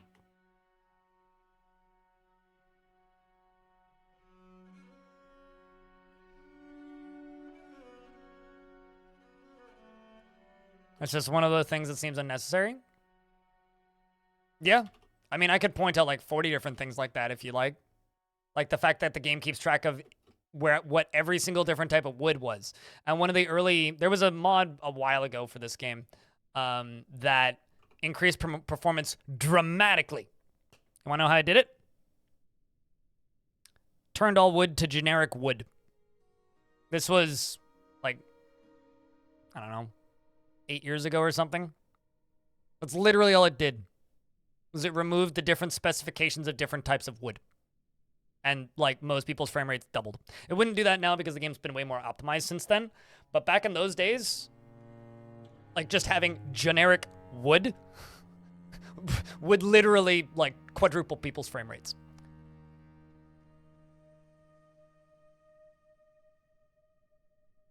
Oh, some people don't care, right? So,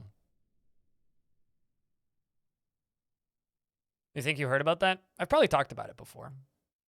I know most people knew about that mod because it was one of the ones that was built into the Masterwork launcher back in the day.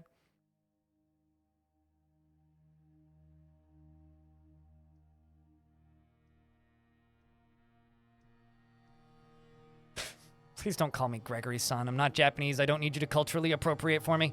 But I'll keep that in mind, Le Musketeer. No, I get it. Just orange isn't here right now.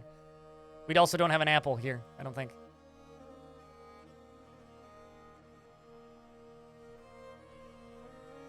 I saw somebody on Twitch the other day with the username Adams Snapple, which made me chuckle for some reason.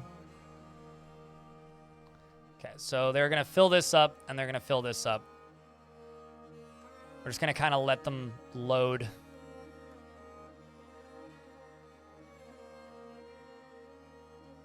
To late spring. I'm actually like worried we're gonna get attacked again. Which is 9 out of 10 chance we're gonna get attacked again.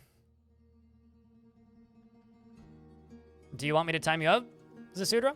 Because I didn't find that joke funny the first time. I didn't find it funny the second time when somebody made the joke in YouTube chat. I certainly don't find it funny when you made it now. So that's your warning. Please don't make that joke again.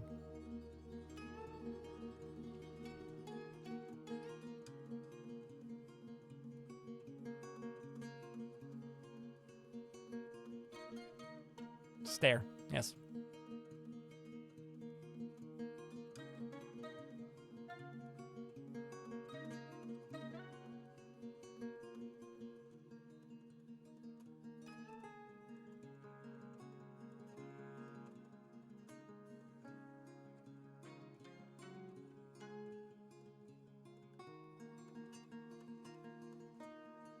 I'm not timing anybody out. It's fine. But like,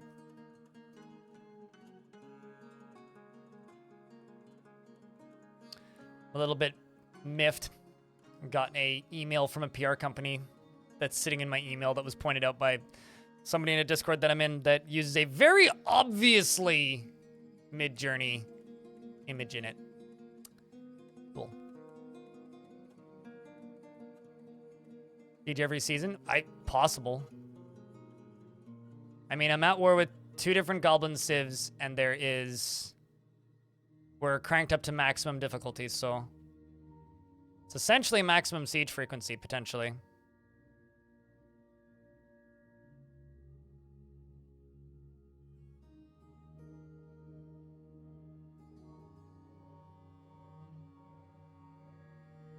I doubt it. Still.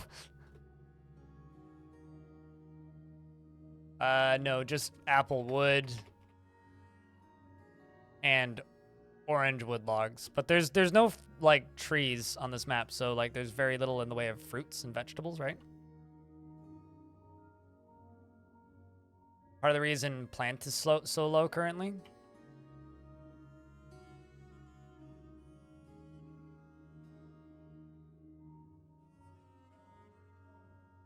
What did 2 crank maximum difficulty? What? I'm confused. Can you... What? There's a missing word in that sentence, and my brain is having trouble deciphering it. Why did I do it? What did I do to do it? Like, what do you mean? Because if you're asking what did I do, I set it to hard, and then went into here, and then increased the size of enemy sieges to 500, 500, 500, 500, 500, 500, which is the biggest number that it can be. So the enemy sieges are free to be as big as they have units available, essentially.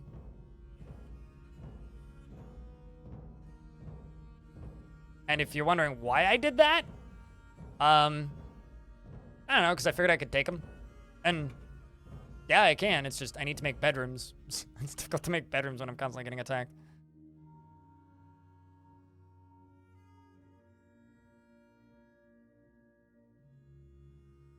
But that's okay. It's part of the fun. I think it's also making this fortress significantly more entertaining. And if you disagree, let me know. And then I will consider turning the difficulty down. Otherwise, I'm having fun.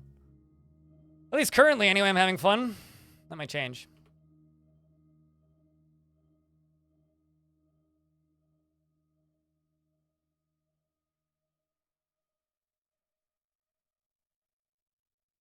No, it's totally fine, Zasidra. But when I say drop something and stop doing it, I'm generally not joking. But just keep in mind, when I say please drop something and state I'll threaten with timeouts, it's just me trying to end the conversation and move on. So we're all good. But I understood the reference. I just wanted to move on. All right, let's do this, that. Don't ever drop your coffee. Do not drop the coffee, please. Especially if it's my coffee. If I hand you a coffee, or a beer for that matter, and you drop it, I won't be mad, but I'll be kind of sad. Might ask you to help clean it up, especially if it gets on the carpet.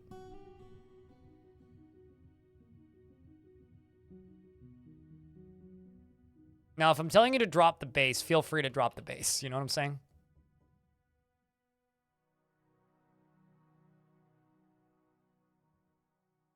It's not my incorrect use, it's chat's incorrect use. I'm just trying to drop the subject, Le Musketeer, and when a subject is up and people keep saying it, it just continues the subject, right?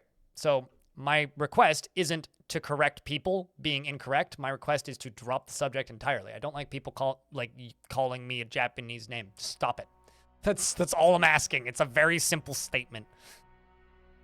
For both chat rooms. Don't abuse my alcohol, please.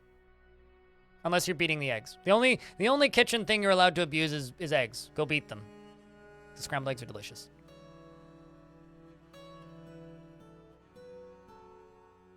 You don't know what you started? No, it's okay. Don't need, like I stated earlier, you don't need to apologize. Just stop it. Just move on. It's very simple. How about these dwarfs? I mean, I need to make them bedrooms because they sad. But aside from them being sad, some of them are quite happy, and that's good. Aside from the ones that are sad, some of them are quite happy. So that's pretty good. There we go. That's the sentence I was trying to say. Nuzzle, congratulations. You now have ad-free viewing courtesy of Elfie Bean. Also, for full clarity, I'm not upset. I just want to move on. So.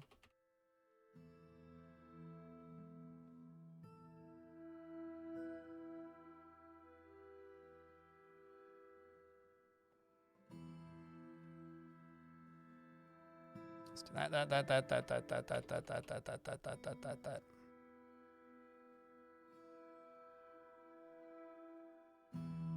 Problem is, I'm running out of olivine again. As the snow stopped, I haven't looked outside since the last time I commented on it. 2 seconds.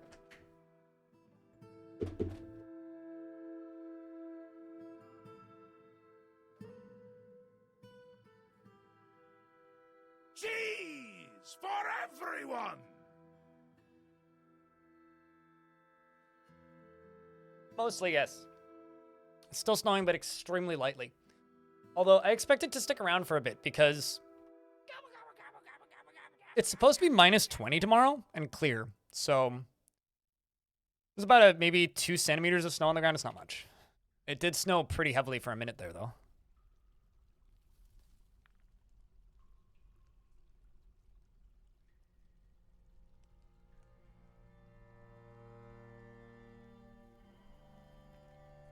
It snowed. Yep. At least here it did. It's actually, I'm quite happy because it means it's snowing a ton up on the mountain I go camping on, and I want to go up there and make a snow fort. So yeah, tomorrow it's supposed to be abnormally cold tomorrow, which -20 is very cold for here. Yeah, it's -4 outside right now apparently. Let's see, checking the weather. It is currently, yeah, today we're supposed to have a low of -16. Tomorrow it's supposed to be -11 at the high and -20 at the low. Although that's with wind chill, so I don't know how much I believe that. Then it's supposed to be like -10, -7, -4, and then rain. So it's supposed to be a couple really cold days. Over here, he has a sword.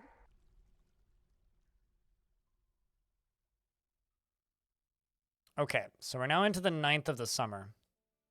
I haven't been attacked yet. Fingers crossed. How many beds do I have? 3. Yeah. Okay, let's make and queue up bed. 50. Let's also make rock blocks. Olivine. How much olivine do I have? Sure. Let's do 100.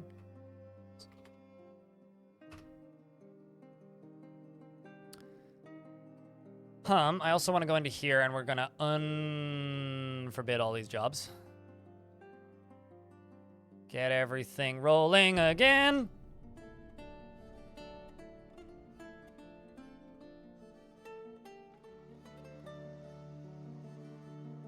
Those. And those. So use, get these rolling. All these constructions are going. All these coins are going. These are going up into here. So I'm going to let you guys just watch these dwarves run back and forth and stock this coin stockpile up. How long have I been live? I've been live for 6 hours and 45 minutes. I'm going to go grab my sandwich. And I'm going to then eat the sandwich. And it's got cheese and lettuce on it, for anybody's wondering. And then in about, I don't know, hour and a half, give or take, probably around 5 p.m., maybe a little after 5:30, we'll swap over and play adventure mode until I fall asleep. And we'll be back momentarily. Don't go anywhere too fast. And watch these dwarves put stuff away. Here it be.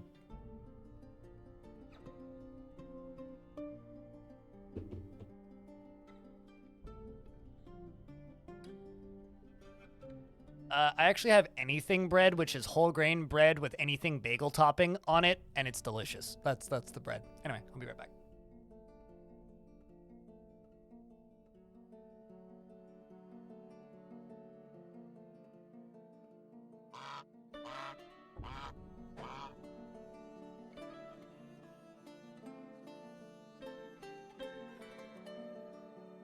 Let's take a lovely fruit, the tomato, remove everything that's good from it, the seeds, the vitamins, nutrients, everything that's good about it, and just jam it full of shit garbage shit sugar, and put it in a shit bottle that sounds like shit when you put it on your shit. It's shit! Stop eating ketchup!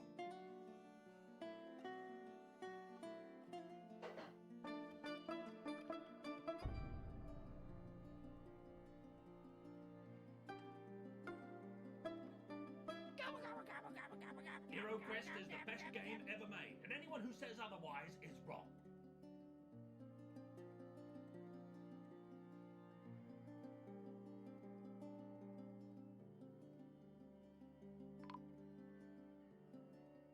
See how he bites off the shell to get at the nut?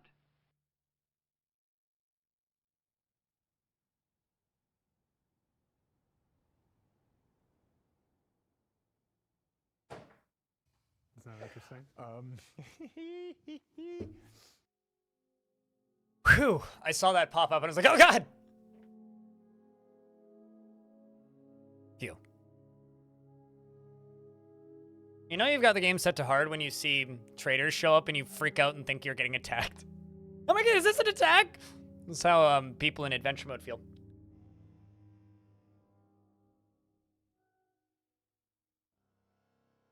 I don't want to talk about.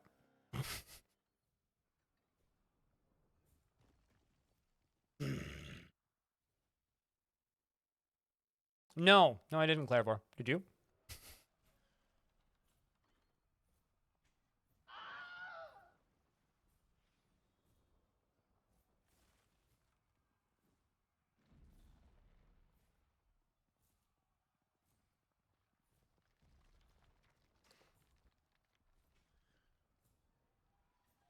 Is this an attack? How alarming. Yes.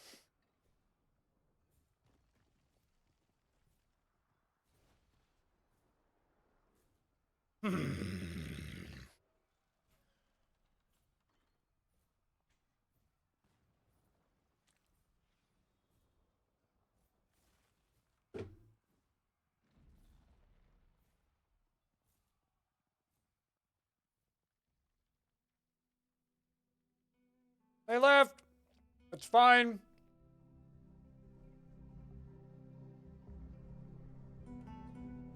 It's just a couple. What's the word? Child snatchers.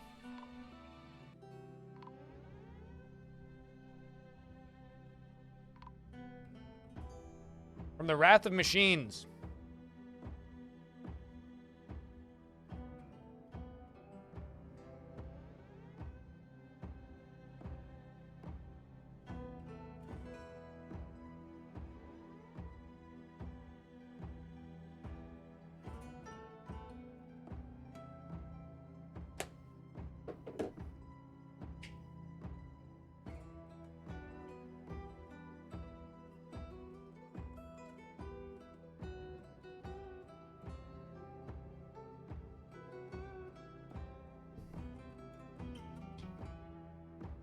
There you go.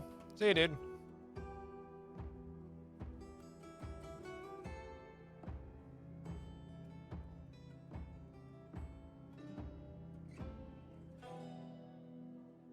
All right. Let's trade.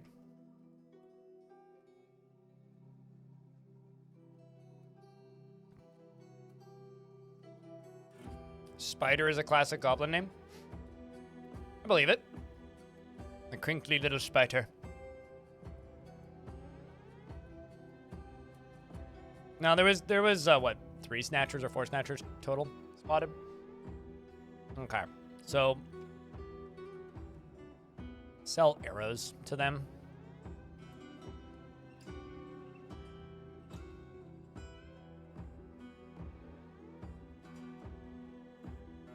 And let's sell them... I don't know.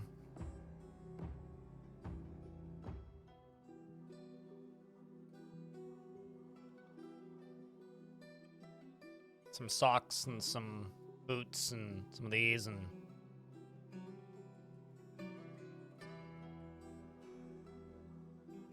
Some of these... Probably mostly goblin things.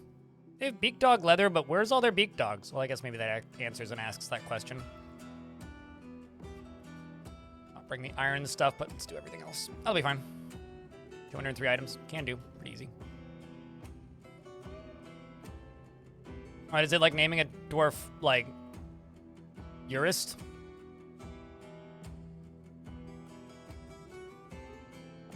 Yeah, I will be honest, I can't remember the last time I had white bread. With the exception of this past Christmas, where when I was out Christmas shopping, after I got free coffee at the Apple Store, I went to a Chinese bakery that I used to go to all the time when I lived in that area. Excuse me. Jeez. And they had milk bread, and I bought 4 slices of that. And I had milk bread toast with, I can speak. Milk bread toast with cinnamon on it, and it was very tasty. But that was a dessert that I bought. I consider white bread just to be a dessert. Like, it's not a foodstuffs to me. And it's kind of crazy to me that some people treat white bread as bread. I realize, like, it's in the name, but it is actually kind of insane to me that some people actually treat it as bread. Yeah, I want to say I've probably had white bread once or twice, like, because somebody just gave it to me and I needed food. Like, I think I had a white bread sandwich on a hike a couple years ago because I needed it and my dad had it, so he just gave it to me. It depends on what's in the muffin. And it also depends on the recipe used to make said muffin. It's not quite a one-to-one there. Usually, at least when I make muffins, my muffins are whole wheat. And I don't know about you, but I've never had a whole wheat cupcake. So I think it kind of depends on what you're putting in the muffin. But yeah, muffins aren't great for you if that's what you're saying. It's only good for toasties. Like I said, like to me, I put, like, for me in my brain, white bread is in the same bucket as, like,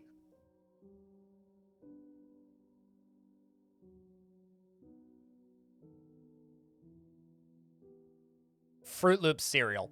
I was gonna say Lucky Charms. Maybe not quite as bad as Lucky Charms, but it's about the same as, like, Fruit Loops to me. It's like a very sugary cereal is about where I, like, think about white bread.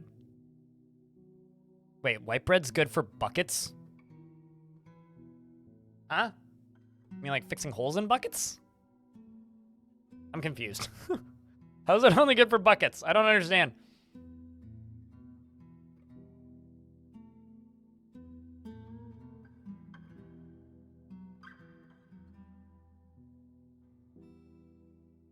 Waiting on a few more items to be brought. Oh, I see. You throw it away. Got it. For some reason, I'm like, okay, so what would you do with white bread? You put it in the bucket to soak up the water? So you can fit more water in the bucket? That's where my brain was trying to wrap that. What about chocolate chip bread? That's a dessert. If you're putting chocolate chips into something, I hate to break it to you, it's either a special occasion or it's a dessert. I will tell you, the only good thing about Wonder Bread is that you can roll it up into a ball and eat it. You can eat a whole loaf of Wonder Bread in one bite. And, like, as a little kid, that was a very funny thing to do. And then you get a stomachache later. It's great. I mean, it's bizarre that you can compact an entire loaf of bread down to the size of a golf ball. You can do that with normal bread, too. Shh! You and your logic. Any bread with sugar in it is cake? Yep. No, I agree. I mean, like, Baka Glass is asking this question just to keep the conversation going. So Baka Glass does this where Conversation is happening, and Bucket Glass goes, conversation is happening. I will ask the dumbest possible question to see what Blind's reaction is. Because this is how Bucket Glass gets entertainment from this stream. And you know what? I respect the hustle, but at the same time, I refuse to acknowledge. In a lot of cases. Okay, let's do that. Come on, I know you pretty well at this point. Let's be honest. All right, I'm going to see if I can buy this cloth. Nope.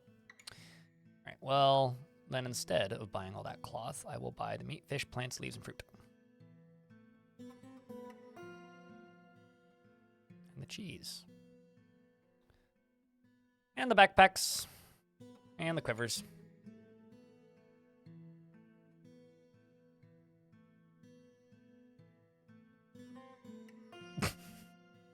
Wife made chocolate chip pumpkin bread. That sounds delicious.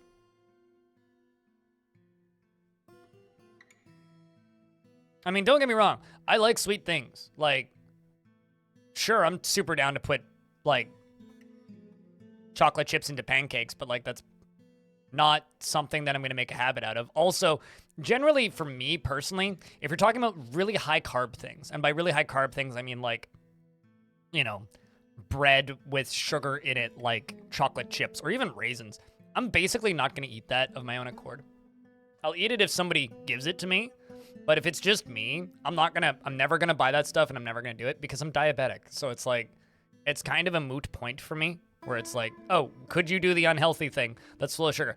Absolutely I could. It would use twice the amount of insulin, so I'd have to get insulin more frequently. And also, if I do it too often, it'll fuck up my blood glucose, and then I'll feel like trash, so it's like not worth it. It's actually like this funny thing that like I was reading about. It's like on average, type 1 diabetics have a shorter life expectancy, but on average in checkups, we tend to be more healthy than most people because we are like literally forced by our own existence to not like treat our bodies like trash, because otherwise we have a very short life expectancy.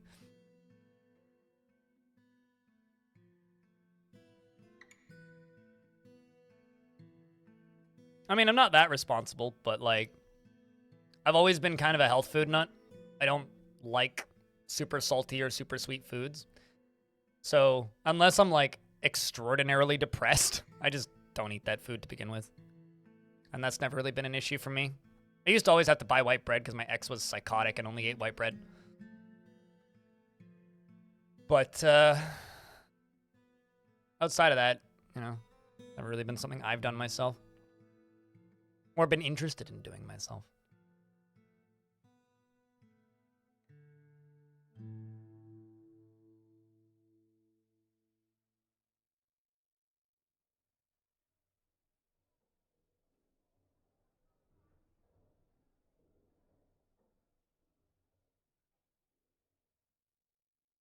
All right, there we go. I seem ecstatic with the trading. We get rid of a bunch of crap. We also get a bunch of stuff we need. Hell yeah. I'm very confused as to why you felt the need to say that, Oleg. Do I pair bread with soup? If I have soup, sure. Why wouldn't I? Is that really like a yes or no question? I usually make my own broth, though. So if I'm making soup, it's because I'm making it from scratch. And I only really make soup when I have the stuff to make it from scratch. But which bread? Whatever bread I have. I guess, like, I don't think too hard about food in that way. If I have bread and also happen to have soup, I will have soup with that bread. I don't really buy things specifically to make things unless I just feel like making a thing. But, you know. Sure. Fair enough. I mean, I like a dark rye.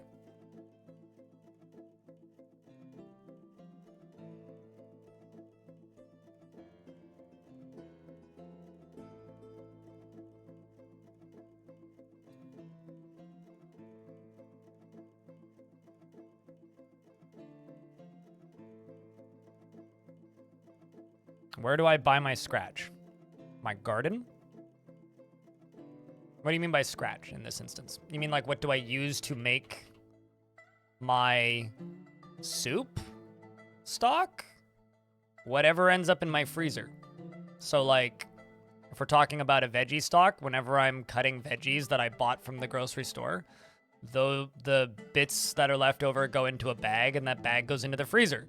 Then when that bag is full, I suddenly magically have a pot of soup stock. So it's whatever I have. So I don't buy things specifically for it. I just don't ever throw stuff in the compost, really. It's like basically the only things that go into my compost is coffee grounds.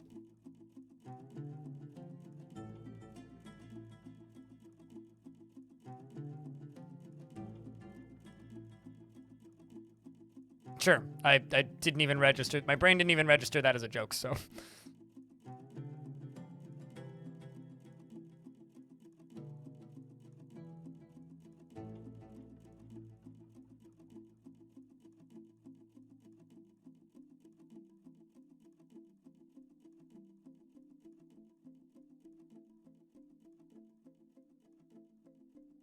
I guess the question more, Manticore, are you trying to like figure out what my favorite type of bread is? Is that the question?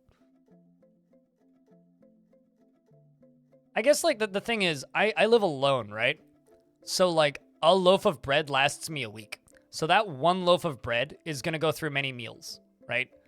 And that's gonna be my sandwiches, that's gonna go with soup, that's gonna go with whatever I happen to have, right? And because I don't have to feed other people, I don't have the like luxury, I suppose, of being able to be like, okay, we're gonna eat this loaf of bread with this thing. I buy the bread that's on sale usually. So like there's like 4 different brands I like. I like Silver Hills, Dempster's is fine. Whatever that other brand is called with the bags that are green. And there's a bakery that or rather not, it's a chain bakery. I'll sometimes go to Bread Affair if I'm in that part of town, and sometimes I'll go to Cobb's if I'm in the part of town where there's a Cobb's. But I usually just buy whatever's on sale, unless it's a nicer bakery, in which case I'll buy whatever looks fresh. I guess I'm not that specific about things. As long as it's like whole wheat, because I don't eat white bread, because that shit's disgusting.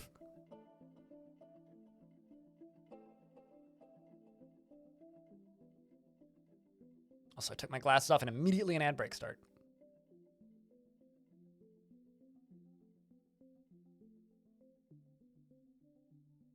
The fuck's Christmas cake? Are you talking about, like, fruit cake?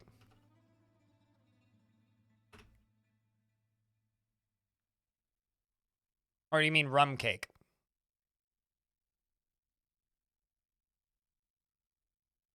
I've never heard a rum cake referred... Yeah, if you're talking about, like, a rum brandy cake, I've never heard of, like, that referred to as Christmas cake before.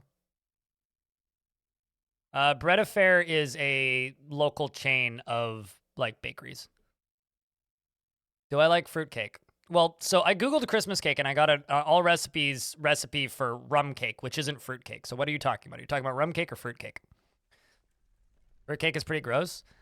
It sends my blood sugar into the stratosphere. I like it, sure. I prefer rum cake over fruitcake directly. And the reason I prefer rum cake is just nostalgia reasons. My grandmother used to make it. But she would start her rum cake like 6 months before the holiday. So like you'd go over to her house in like October and there would be like this weird bowl in the basement with this weird gelatinous mass in it. I mean, I'm literally looking at the ingredients. It looks like rum cake.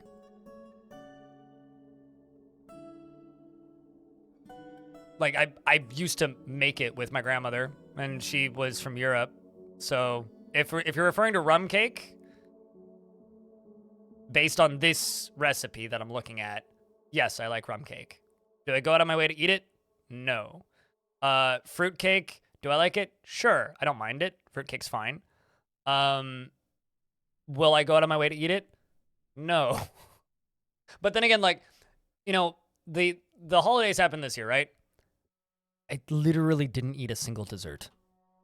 I'm diabetic, right? So you asking me, do I like these desserts? Yeah, sure, in theory. Do I like the effects they have on my body? No. So does that mean that I eat them very often? Generally not, no.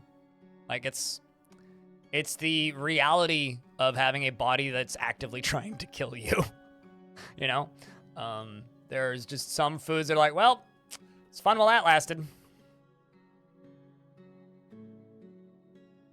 Christmas cake equals Christmas pudding. Let me look up the recipes for Christmas pudding.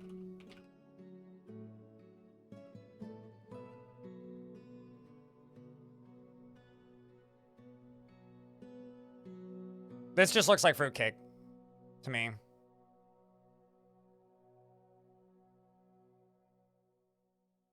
Yeah, this is just fruitcake.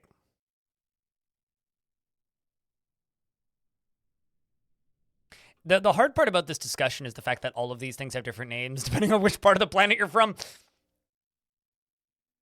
Yeah, this is just fruitcake. It's just fruitcake, but it's like a bowl shape instead of a square. Yeah, no. Well, that's how you make fruitcake. Blundermoth. Well, properly anyway.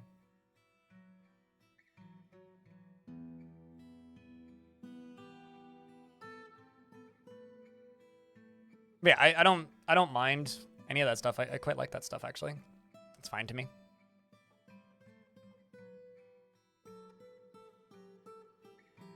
An abundant pan.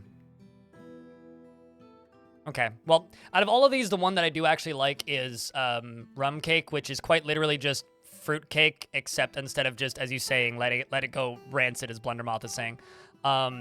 Instead of, air quotes, letting it go rancid, you ferment it essentially in rum. So it's preserved in rum.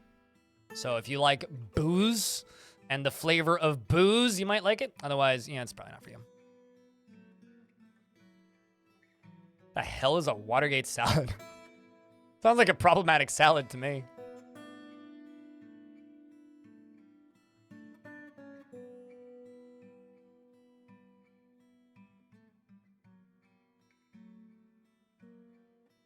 Yeah, rum instead of brandy, basically. Yeah. Although I've also had fruitcakes made without brandy, so. I've had vodka pasta. I've had vodka sauce. Is that what you mean? I don't know what vodka pasta is. But I've had like a vodka cheese sauce plenty of times.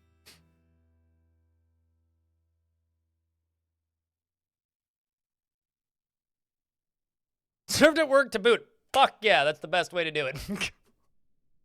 Accidentally and or intentionally get your entire crew like smashed. It's the best way to do it. Hold the pasta. So I'm just imagining like you saying hold the pasta and then like the server comes up, gives you the plate of thing, holding noodles in their hands going, okay, how many do you want? But no, I mean like putting alcohol in a sauce, it doesn't make it boozy automatically. How the heck do I do this? Okay, so I'm gonna go over to here and I'm gonna unlock this. And if a Forgotten Beast comes flying out of here in a couple seconds, we know that we've got a problem. Send these two squads, the Spicy Vulgarity and the Monolith of Rage, down into the caverns to go exploring and see if they can find what's down there, if there's anything scary down there, and hopefully kill anything that's really scary down there. And we have a ghost. Too late is a ghost now. Well, that's not good. But yeah, it's kind of redundant asking me if I like sweet things, because my knee-jerk response is always going to be probably not. Okay, I need to make a memorial. Or a slab first. Make me a slab.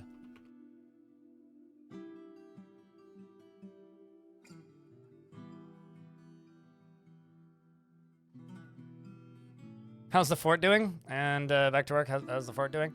I had lots of big sieges today. We had some pretty epic battles. Something scary. Oh, well, there was a Forgotten Beast down there, which I'm not sure if it died or not. And also it's been locked for a bit, so I don't know if, like, well, I mean, it's likely that there's probably a bunch of cavern critters running around and whatnot. That sort of thing.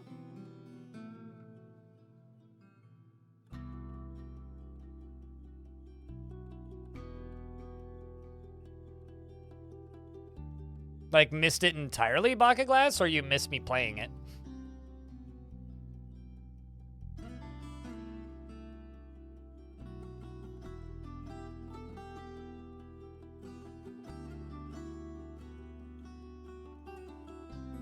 Oh, you missed me playing it. I mean, it was a fun theme. I could do it again next year for Halloween. It's not something I would do often, though. It's a fun fort because once ghosts hit critical mass, it's just like pop, pop, pop, pop, pop, pop, pop, pop, pop, pop, pop, pop, fort done. It's like you can only last until dwarves start dying, and then as soon as dwarves start dying, it's just a matter of time before everyone's dead.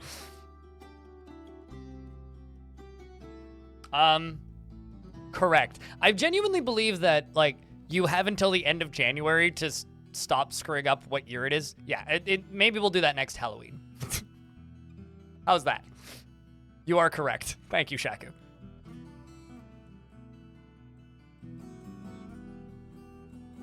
Also, that's me just bullshitting and making excuses. I should know what year it is.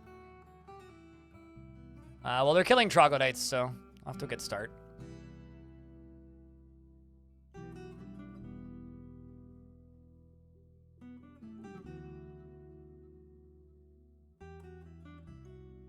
Just waiting for this to be done. But yeah, I'm totally okay with doing that theme again in the future, because that was a fun theme. Just like I'd be okay with doing my no digging fort again.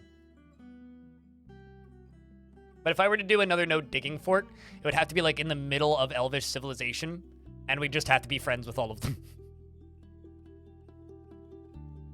Because that would be almost impossible to like keep them from killing me, because like I would just have to chop down wood everywhere. Migrants have arrived? Yeah. Another orb fort? Orb fort. Was there no digging fort in orb fort? Got some new arrivals. More dwarfs incoming. So, Le Musketeer over in the YouTube chat asked for a dwarf a minute ago. I thought, what if you make a ghost fort and then resettled it as a different civilization? Would the ghosts still be there? I don't know. That's a good question. Because, like, for reference, the ghost fort was we just didn't memorialize any dwarves.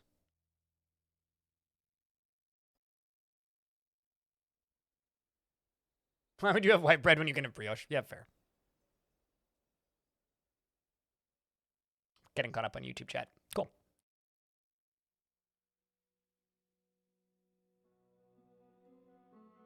Actually, that would be an interesting idea. Another thing that would be interesting would be like reclaiming a surface fort and then doing no digging and just using the rooms in the surface fort. And just using the rooms in the reclaimed fort. So like reclaiming a world gen fort and then doing the no digging thing would be fun.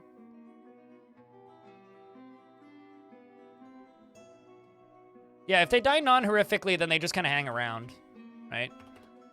If they die non-horrifically, they just kind of hang around. There's like 12 different type of personalities they can have, but most of them are pretty bad. The thing is, if a dwarf dies, once they're stressed, they can cause damage, which upset dwarves, which cause more dwarves to be stressed, which can cause dwarves to hurt each other, which can cause dwarves to get murdered by other dwarves, which can cause murderous ghosts, right? So it's a very quick spiral. Like you get, let's just say, a dozen like ghosts that aren't murderous, but give it like a dozen dwarfs that aren't murderous for one dwarf to go insane because of all of the non-murderous ghosts everywhere. So like it is just kind of a matter of time if you do a fort where you don't memorialize any dead. He is a pessimist and will generally he is generally unhindered by the thoughts of others concerning his actions. He can get caught up in internal deliberations when action is necessary, and he can easily fall in love or develop positive feelings. He has a tendency to consider ideas and abstractions over practical applications, and he tends to be swayed by the emotions of others. He doesn't cling tightly to ideas and is open to changing his mind. He likes to brawl, and he enjoys the company of others. He generally acts with a narrow focus on the current activity and tends to present himself modestly. When he's thinking, his body becomes very still. He dreams of creating a great work of art and personally doesn't care about nature one way or another, and doesn't particularly respect commerce. Welcome to the fort. Member of the Sly Theater. There's a chicken.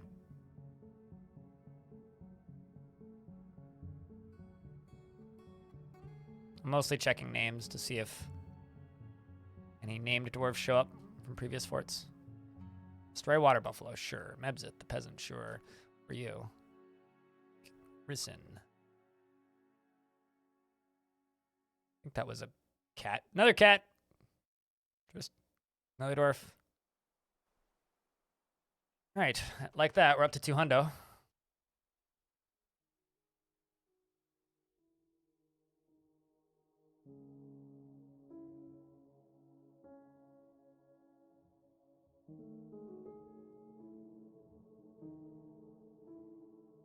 Oh yeah, no, I mean, I almost never start at cave entrances because I like to discover those in adventure mode.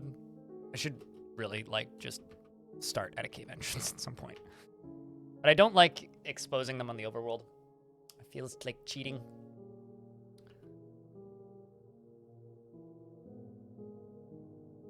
At least we are finally increasing the number of drinks that we have. It's getting a little stressful for a bit there, but let's process some plants and milk animal.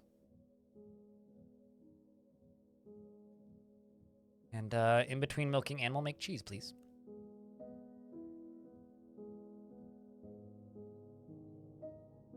What's the most population you've ever had? Do you want the long answer or the short answer?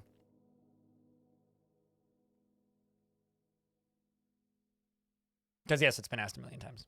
Long? I was wishing he'd say short. I'll give you the short answer. The short answer is literally the population I had in the last fort, about 260. Because up until less than half a year ago, the performance in this game was so bad on the vast majority of machines that you literally couldn't have more than 200 dwarves in a fort.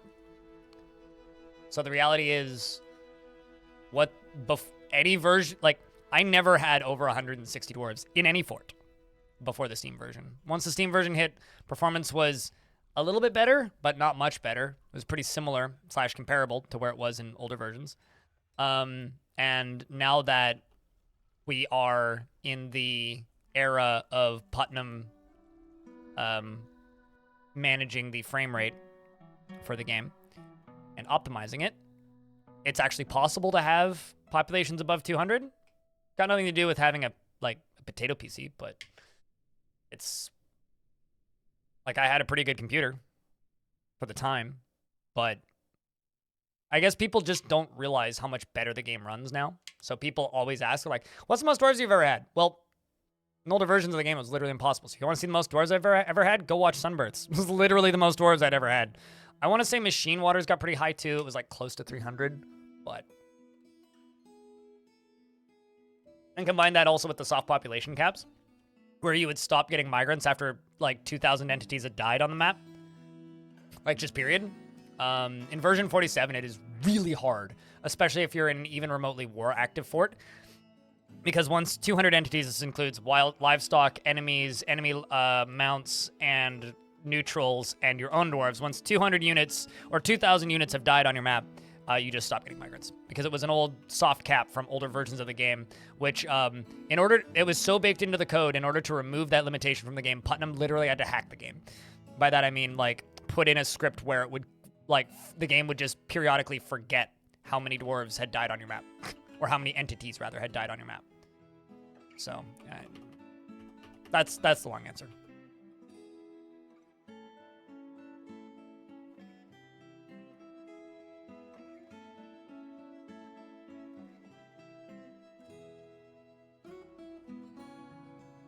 So anyway, the actual answer is don't ask stupid questions, because that's a pretty dumb question, at least from my perspective.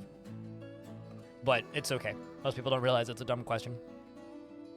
It's still kind of a dumb question. It just means that you probably started playing with version 50, which is cool. Good to have you. Putnam has done some amazing work, yeah. What I think is interesting is, like, everybody seems to think that Tarn's code is terrible. And it's like, hearing Putnam talk about this game, she's just like, well, no, his code's actually pretty good. There's just a lot of, like, tricky optimizations that Putnam happens to be particularly good at that Tarn has never bothered to learn or doesn't know to begin with. So his code's apparently quite organized and not anywhere near as spaghetti as people make it sound. His code was never meant to be read by others. I don't know if I agree with that. Like, see, that's kind of the takes that, like, I disagree on. I think Tarn is a very, very, very smart person. But when you're self-taught, There's just some things you miss, you know? I'm a self-taught video editor, which is one of the reasons I don't ever show me video editing. Because, like, I tried streaming video editing on my second account once. I lasted about 90 minutes. And probably never again. Because, like, people are very quick to critique your editing style and just like, wow, you could do this so much more efficiently or so much better in this way. It's like...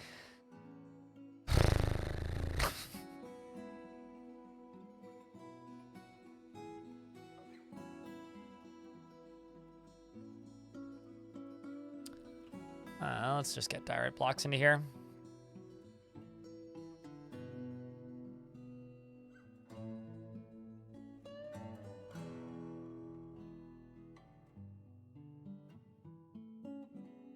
Like, I'm pretty sure Tarn learned to code from, like, those magazines that they used to have. Remember those things called magazines? Yeah, those used to be a thing that people paid for. And they had magazines where, like, it would just give you the code for a thing, except you had to copy it letter by letter. Like, I'm pretty sure that's how Zach and Tarn learned to, like, program and make games.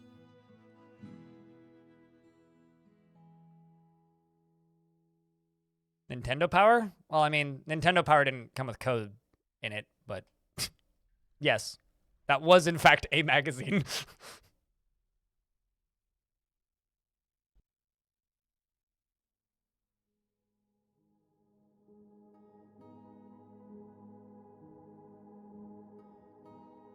Be a big ass bedroom.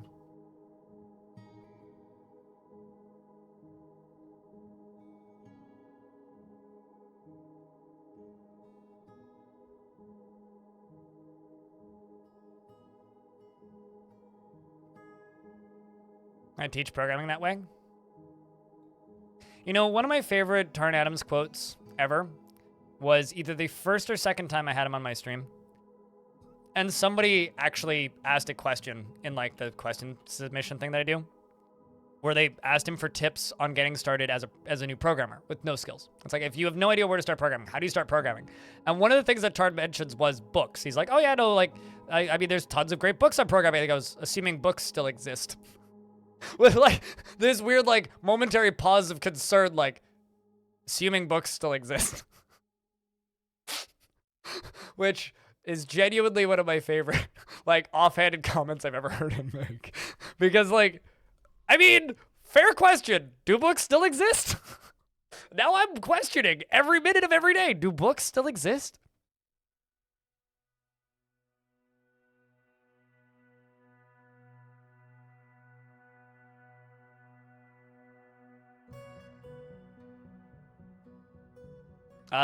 It's a bunch of folders on my computer, I think.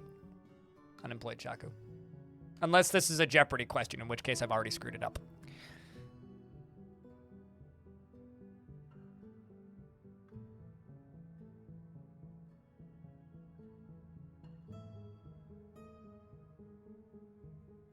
Same analogy as the Internet Archive, yeah. Although, I don't know about you, but my library has a computer lab and 3D printers, so I guess the definition of what is a library could be quite different depending on what you use it for.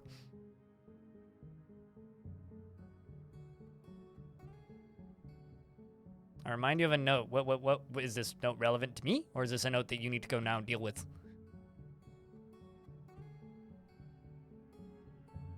Yeah, no, absolutely. I wouldn't. I mean, I'd be willing to bet that, like, PDF books and, like, ebooks are probably more common than book books these days, right? What's up, Francisco?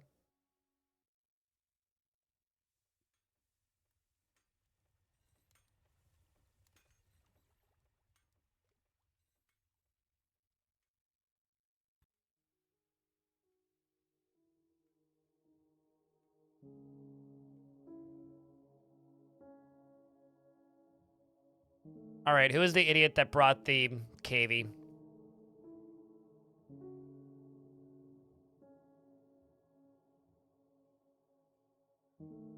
Reason. Reason, you are a bad dwarf. Although, you know what I could do that would be adorable? I should give Reason this bedroom, who has the pet KV, and put the pet cavey in their bedroom. I should do that.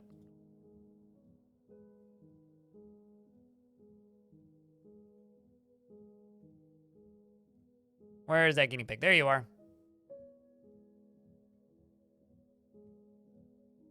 And then this here can be a bedroom.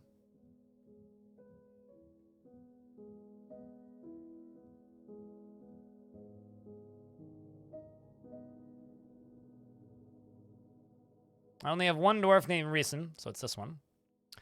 That can be your bed. You and your guinea pig.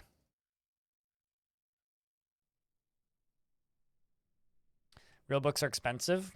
Yeah, I like reading real books. If I do read a book, I like reading a real book. I love how we have the fiction author here. Tell on Earth, for those of you who don't know, is a I think fantasy fiction? I'm actually not entirely certain, but fiction author. Writes stories. So yes, books still exist. It's just a funny quote. It's one of those things where it's like, that made me laugh at the time.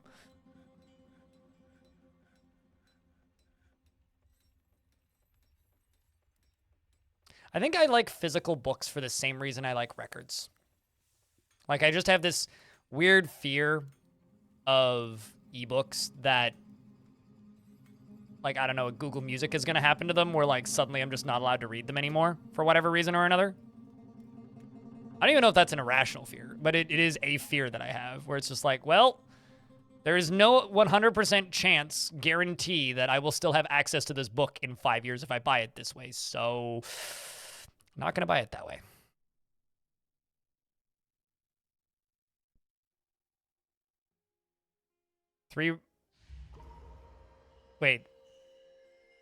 Three regular books to every ebook in existence? Is that what you're saying?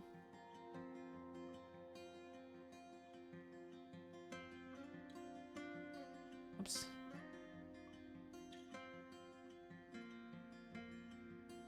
That seems like a lot. Huh. Well, interesting. It's good to know. It's an interesting factoid. Dastot, the metalsmith, has been possessed. Metal artifact coming right up.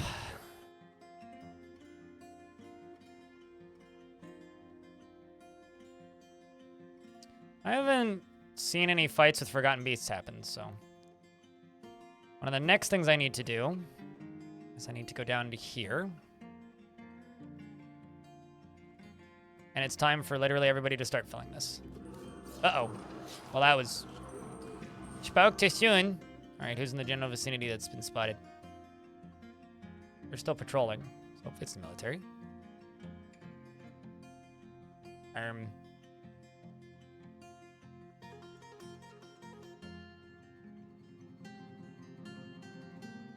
don't know. I don't see any combat, so let's just send... Let's add route to a spot to this route. So let's see if I can do this. There we go. Added an additional point to that route. Okay, that didn't confirm it. So let's add this. Confirm. There we go.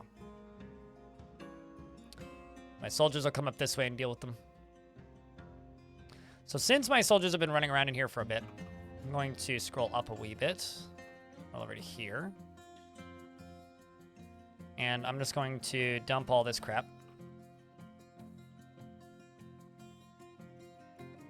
And actually, I think I'm just going to do this.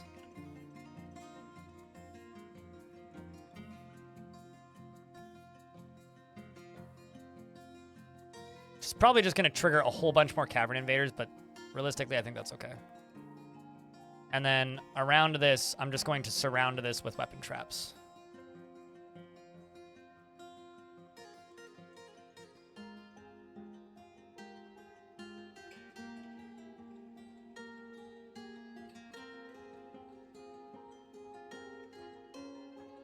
You went to start a mega build yesterday and hollow down the building, but not by mining, and the hollow down and building a keep, not by not mining out the walls and oh yeah, okay, I understand. It's just a weird sentence to read.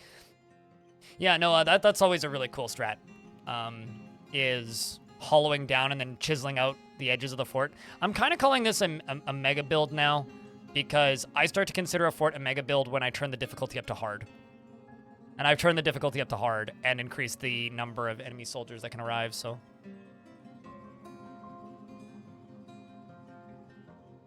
What genre do I read most? I don't really read fiction. Much to Talon Arthur's dismay. I'm sorry, man. Also, Talon, you don't ever do this, but I'm just going to give you blanket permission. You're allowed to promote your books in my chat. If you ever have anything go out, like, in any format, just, you're more than welcome to promote it. I read nonfiction, generally. My favorite book I've read recently was John Romero's book called Doom Guy, which I read in its entirety, and I'm kind of planning to read a second time. Doom Guy was very, very, very, very, very good. It's just John Romero talking about, you know, being at id Software and developing Doom and Quake, and then eventually Daikatana. It's and also like his childhood and all that stuff. Like it's as somebody who likes video game stuff, it's a fascinating read. I also read a book that I liked enough. I bought a second copy and gave it to my brother-in-law for the holidays, which was Game of the Year. And the reason I bought that book initially was because I'm one of those weirdos, and I realize there's plenty of us, but I'm one of those weirdos who likes supporting video games journalism, and we live in an era of video games coverage where you don't really get just good essays on video games anymore, because all of the sites that did that kind of coverage either no longer exist, fired everybody, and have pivoted, or no longer exist. So I like reading video game essays. So I bought Video Game of the Year because it supports a bunch of, I guess now, ex-video games journalists and writers, or some of them are still in the industry but are now independent and stuff like that. And it's just a whole bunch of different essays, one for every year. I'll link it in the chats if you're interested.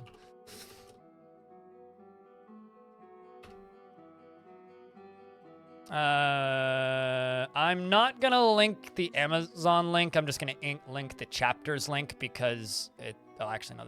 These are all .ca links. Can I find a Amazon.com link here? We'll do that. This book. This was a very good book. It's more of a coffee table book, so it's a pretty easy read. Oopsies. I thought I hit the wrong button. We're also in an ad break, so people aren't really missing much. And for the YouTube chat. Anybody cares?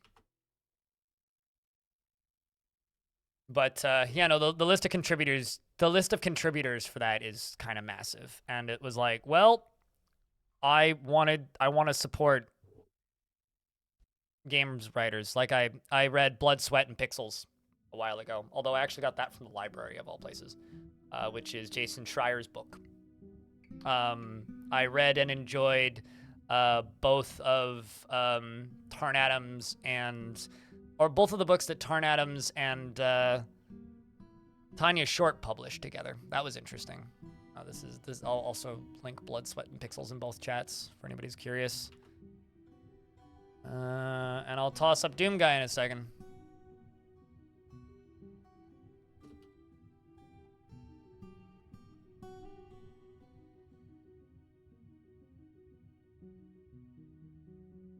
But I'm pretty picky on books. I generally only read a book if I'm willing to buy it.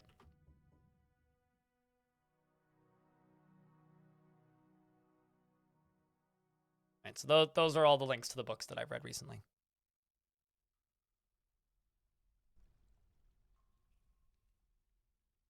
The thing is, you've probably not, even if you haven't read a video game essay, Francisco, you've probably heard video game essays.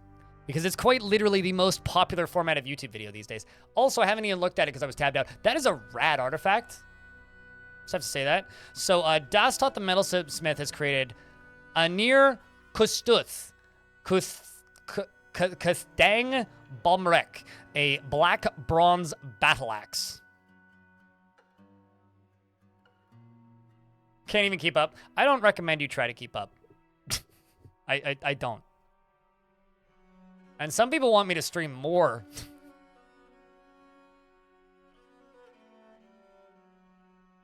This is a black bronze battle axe. All craft store ship is of the highest quality. It is encircled with bands of black bronze. Well, I mean, keep it simple, stupid. That's pretty rad. I'm gonna put it here.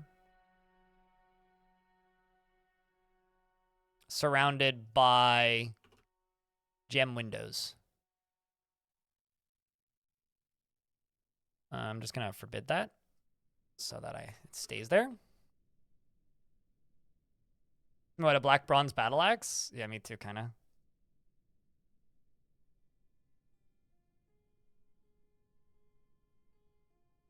What's up, Rhino? Blood, Sweat, and Pixels. That's a good book, yeah. Some people like... Jason Schreier is one of those writers that some people really hate for some odd reason, and I never quite could figure out why. But these days, if you want good writing about video games sometimes, but also a lot of news, Aftermath is pretty good. Aftermath.site. Yep, still in the fort.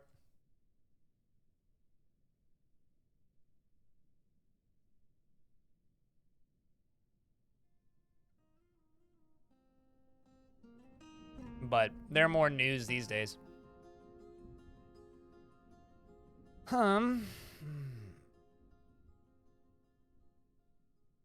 Also, Video Games Chronicle is pretty good.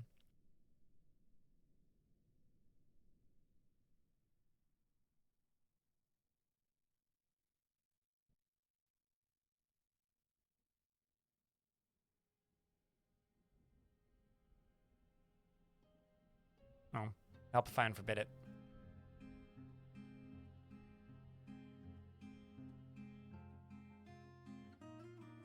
Bastet, next time you should try distracting to draw yourself. Done any more gold shotgun testing? Yes. It's one of those like, right, yeah, you did just tune in, didn't you? Yeah, no, so we've been getting attacked on average like once a season. I did kind of crank the difficulty up, so things have gotten a little nutty. Hey, you're pretty good at drawing. Give yourself more credit, past it.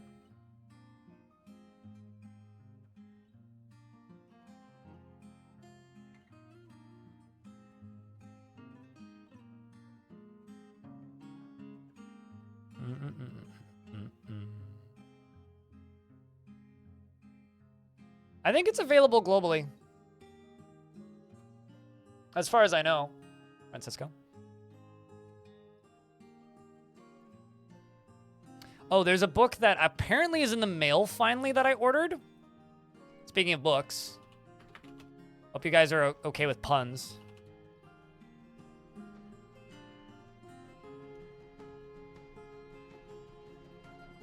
Oh, hey, the website loads now without completely... Oh, no, never mind. It still does completely break my web browser for a bit.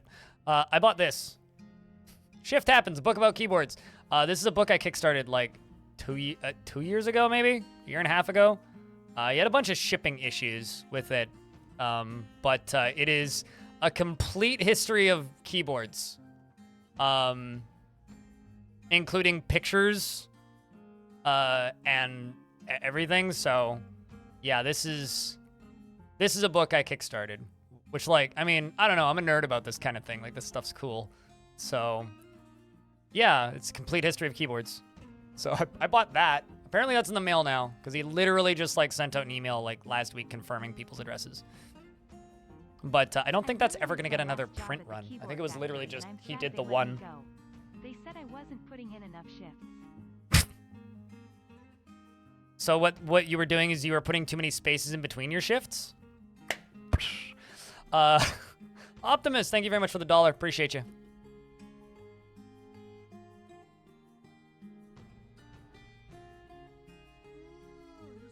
Why do you boo me? Boo them.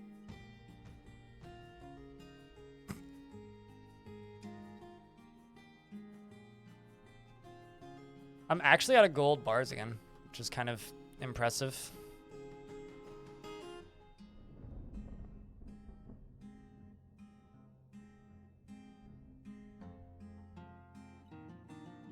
Is there any gold back down here? Oh. Ah, there we go. Perfect. Get more gold.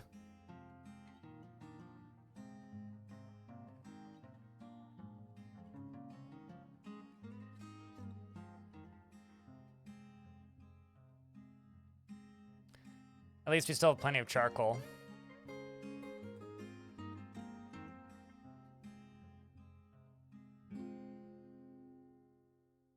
Let's see how full that minecart is.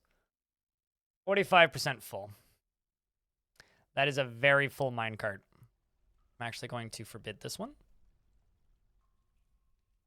No. We'll just let them finish it. Actually, no. You know what? We're gonna forbid this one for a little bit. 45% full is plenty full. What I should really start doing is making coins out of other materials. Because we've got gold coins.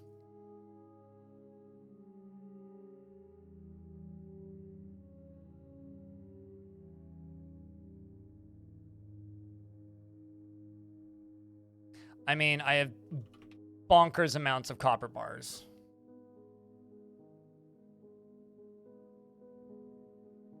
But those wouldn't be particularly good. We have lead. Tetrahedrite makes lead, right? Or is that silver and copper? Actually, hold on. Let me see. What do I have? I have tetrahedrite, native gold, luminite, magnetite, cassiterite, and that's it. Yeah, I don't have any galena, no. Not that I've seen. Yeah, it's copper and silver, yeah. No, I do have some lead bars. I just don't have large amounts of it.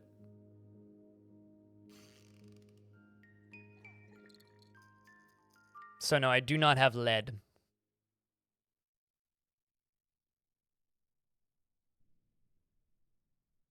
I mean, silver coins would probably be pretty good. How many coins can you put inside of one cart?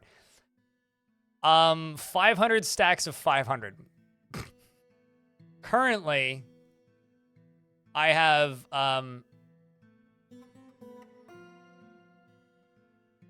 474,500 coins.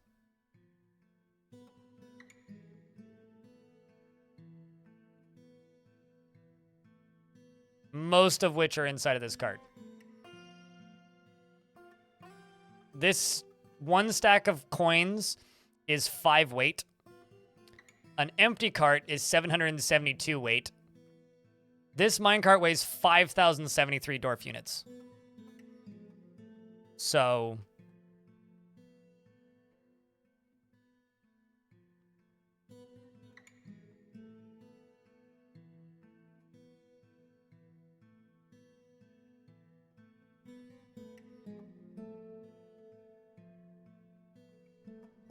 Almost 42. Almost 42, hell yeah. Thank you very much for the 41st month, Cyrelac. Hope you've been doing well.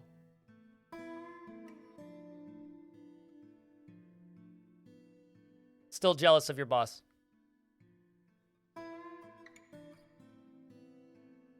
You know, I'm gonna jump out on a limb here and say that us not having a ton of lead is probably not a bad thing. The thing is, our ammo is actually deceptively higher than that. Because these bins are full of ammo. And those aren't all counted. I do actually have quite a bit more ammo than that. Okay. All these stacks of 25 steel bolts. So the amount of ammo I have is actually kind of deceptive. Because those would show up in the bins section and not in the ammo section. So I apparently have more cavern dwellers.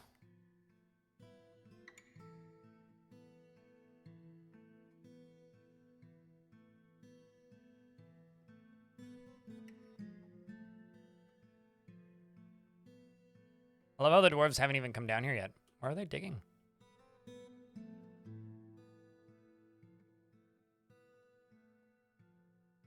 Oh, now they're going down there. There we go.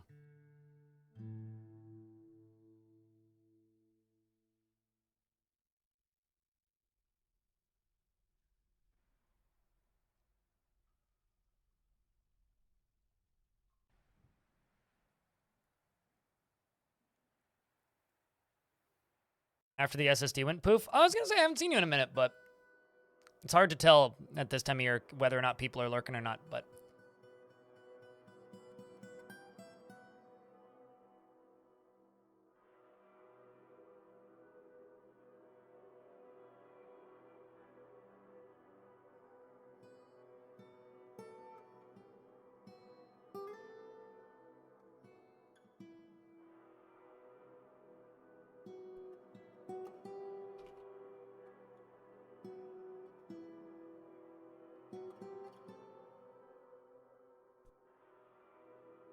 Saw the coin cannon video and it made you very happy.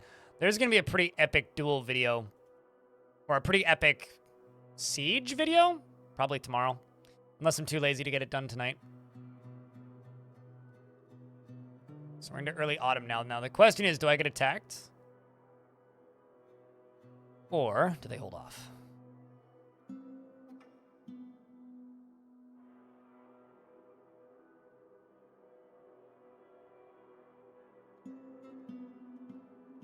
Got an injured dwarf down here. Suited giraffe is seriously injured.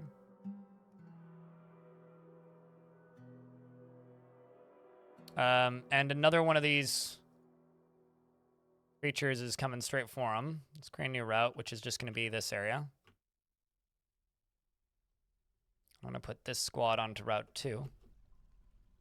We need to rescue Suited Giraffe, guys. There you go. Soldiers are here to defend.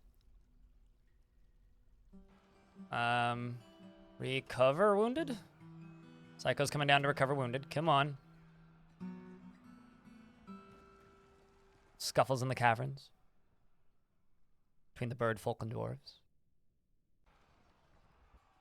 But, glad that you're back in the realm of the digital.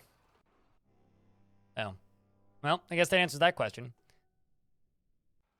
Speaking of being back in the realm of the digital, they are, in fact, parlaying me.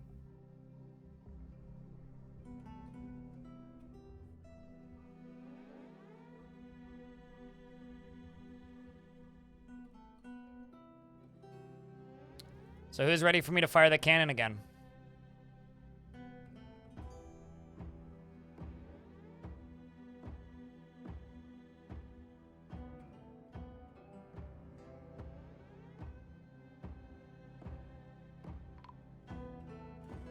Amethyst the miner's been found dead. What? Woo! To what?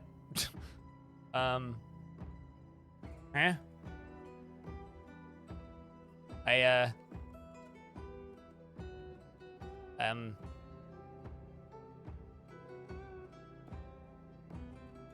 Kid was so startled by it, they dropped their toy hammer. I don't know how that dwarf died. They must... Did you, like, fall off the wall or something? Like, what? I'm too curious. Sometimes I just have to know.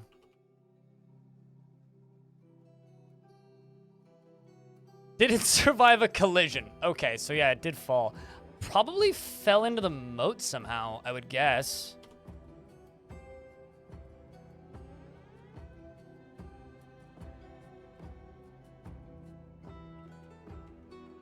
Okay, well, I'll just let this dwarf put this body in the tomb, and then I will forbid it. Most of the dwarves are getting back inside anyway.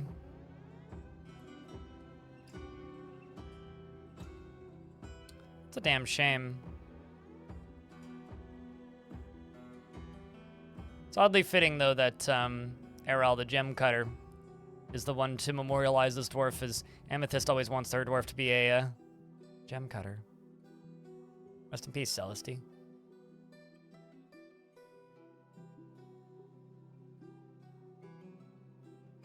Yeah, there's death cause.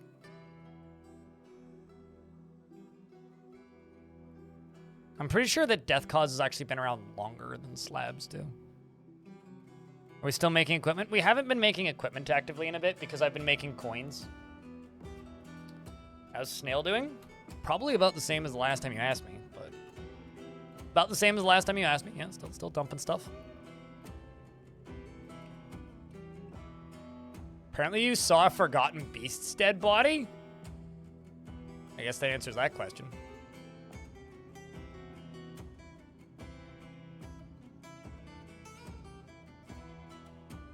Rather, I don't want to do that just yet. Watch this finish. I just choose the most stressful times to ask that big bang. Give me a second to answer that question once this is done. All right. Big bang. You are very happy. An elite Marks dwarf who killed a cave swallowman once. You're content after eating a fine dish and you fork due to inebriation.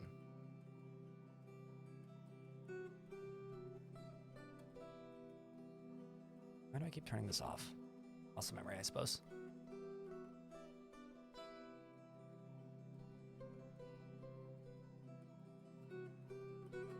Booze supply is slowly crawling up, which is where I need it.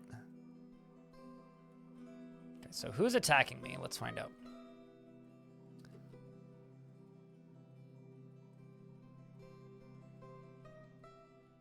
Oh, wow. So this is the first goblins, the goblins that were attacking me originally.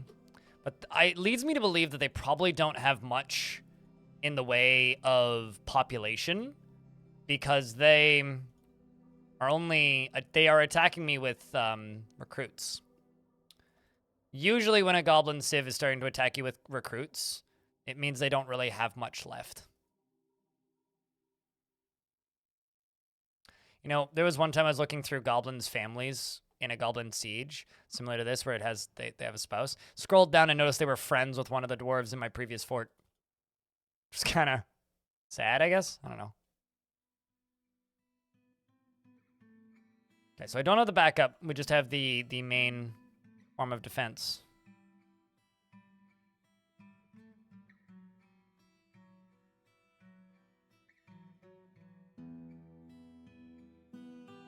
Okay, let's wait for Captain Amazing. Well, I'm pretty sure. Okay, so this is that Forgotten Beast. Yeah, okay. We've got several bits of Forgotten Beasts coming in. That was that Forgotten Beast that disappeared.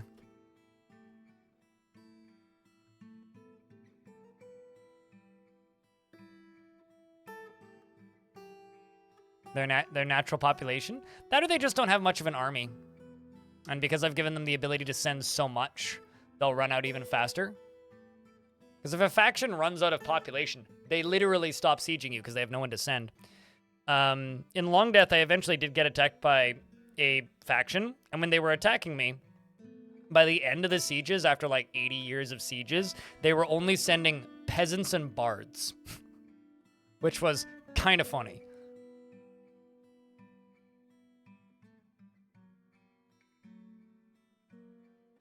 Yes, shotgun time. Well, in a minute, once the last of these dwarves are inside. So let's just check this side. Also need to go to here. Make sure this isn't set. Can go up to here and erase down through the middle of this. All right. This kitty is smart. Don't let anybody tell you otherwise. Very smart kitty. Mm-hmm. You trying to tell me that there's somebody outside my fort, kitty? Because kitties want to be close to things they like and people they like. Unless you're going to go kill a mouse in my body pit.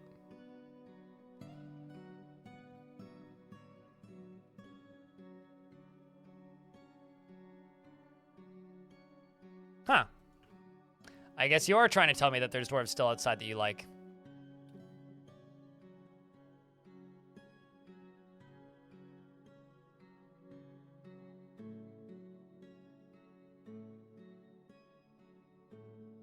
What are you carrying? I don't know why you're dumping diorite, but that shouldn't be dumped. How about you? You're smelting native gold ore. You're apparently dumping diorite. Okay, don't do that. Smelting native gold ore. You're apparently dumping diorite. There we go.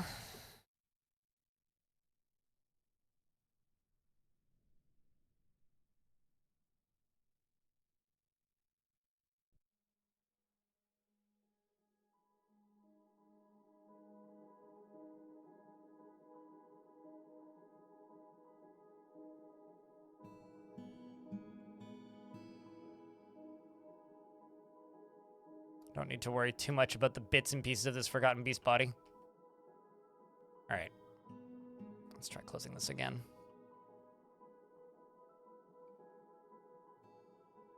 Just a bunch of Drothless coming out. I thought I just saw a Dwarf. Oh no, it's just a shield. All right, not seeing anybody down there.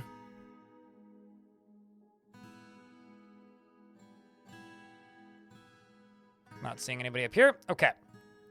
Door is shut. Locked and loaded. Pausing game. Unforbidding ammo. Telling Marksdorf squads to line up.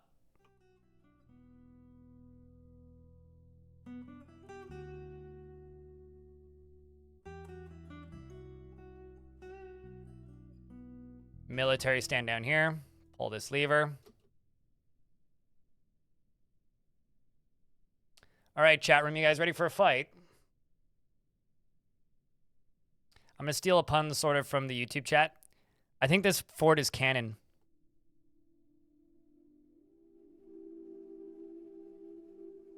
All right, open that.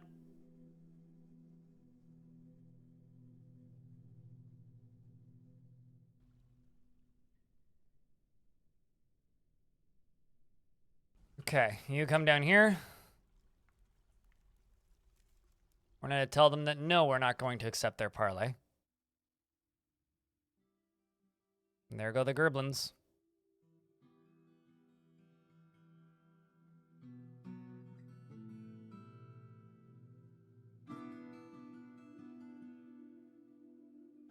So what I should really do, because it would be extremely easy in this fortress, is I should, at some point, make a lava reservoir about here, okay? That's about this big, that let's just say it goes down to about here, right? Don't worry about where that tomb is. This is a hypothetical. Then what I need to do is I need to pump lava all the way up into that cistern, right?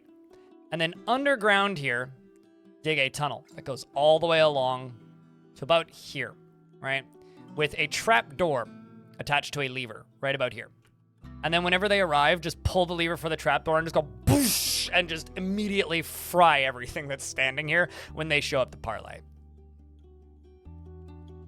I should really do that. Happy to help, Baka. These goblins are moving so slow. It's probably because this goblin is holding a silver two-handed sword and a shield. This goblin is one-handing a silver two-handed sword. That thing's got to be real heavy for little goblin arms.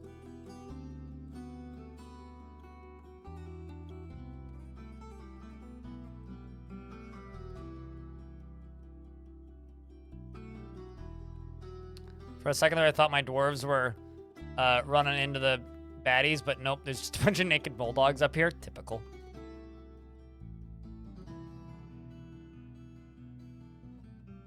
Frame rate, please.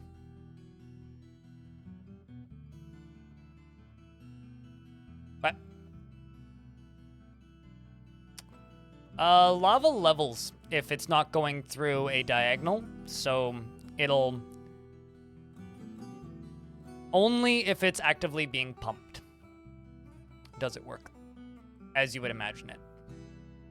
Okay, so I'm just going to assume right now that there's some problematic cave swallow people on the map.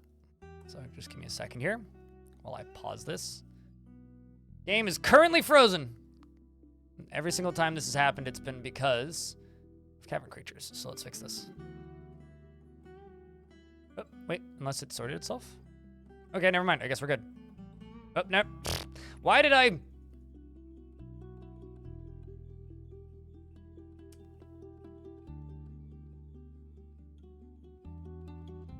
We kind of talked about this earlier. Short answer, Chad, is yes.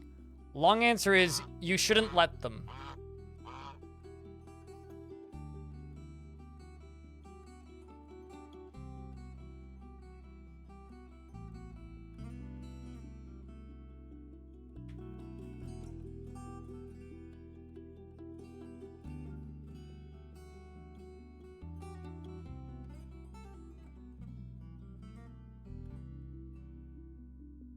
Hey, and Fragrance. Hope you're doing well, dude.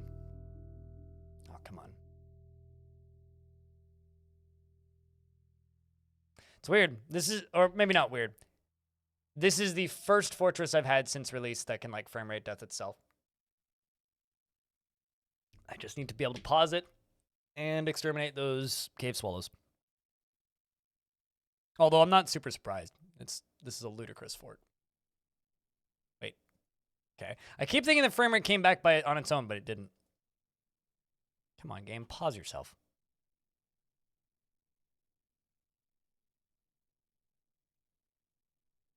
It can't be that statue.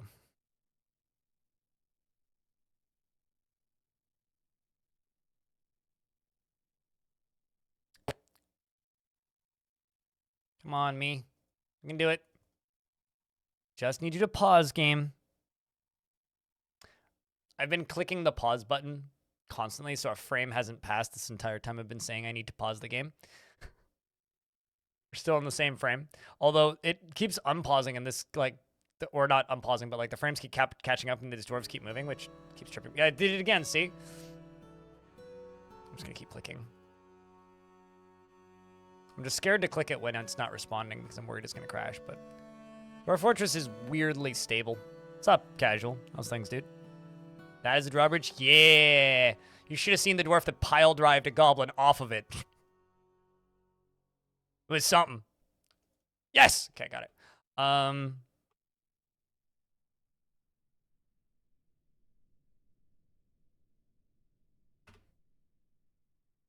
And is it back? Yep. It's literally them every single time. More specifically, a goblin charged at the dwarf, knocked the dwarf sideways, dwarf fell, they both landed stunned, dwarf woke up quicker, killed the goblin, and then ran all the way to the main entrance around from behind and then just completely demolished them. It's gonna make it to a video, not just a short. It'll be a pretty short one, but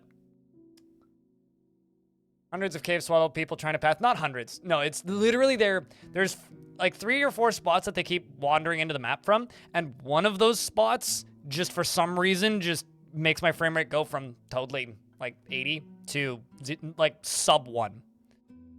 Like, a frame per minute. It's pretty bad. I don't know what it is. And then I just, like, use DF hack to kill them, and it's fine. It's weird. I need to figure out exactly why that's happening, and I don't know. Something to do with just this map. I don't know. This is a very odd map, though, so I'm not too surprised there's weird things going on with it.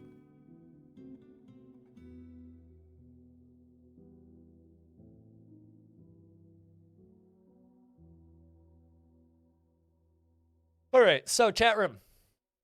Can I get a round of beers for good luck for these poor goblins who are idiotic enough to try to enter my fortress?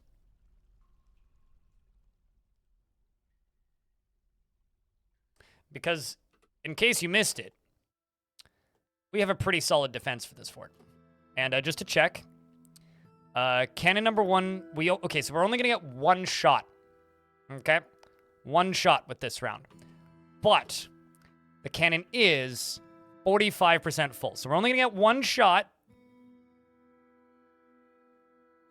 However, the bot's gonna take like 10 minutes for that to roll through because it's doing so many beers.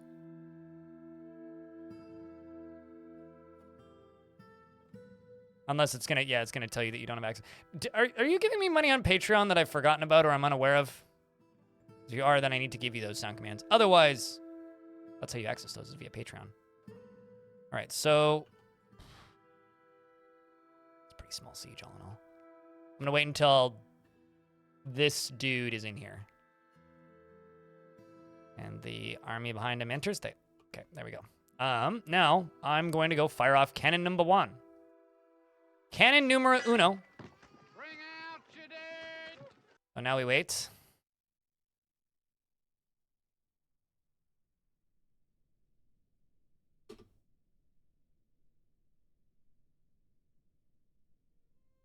Kill them with lethal tender. I missed that one last night then.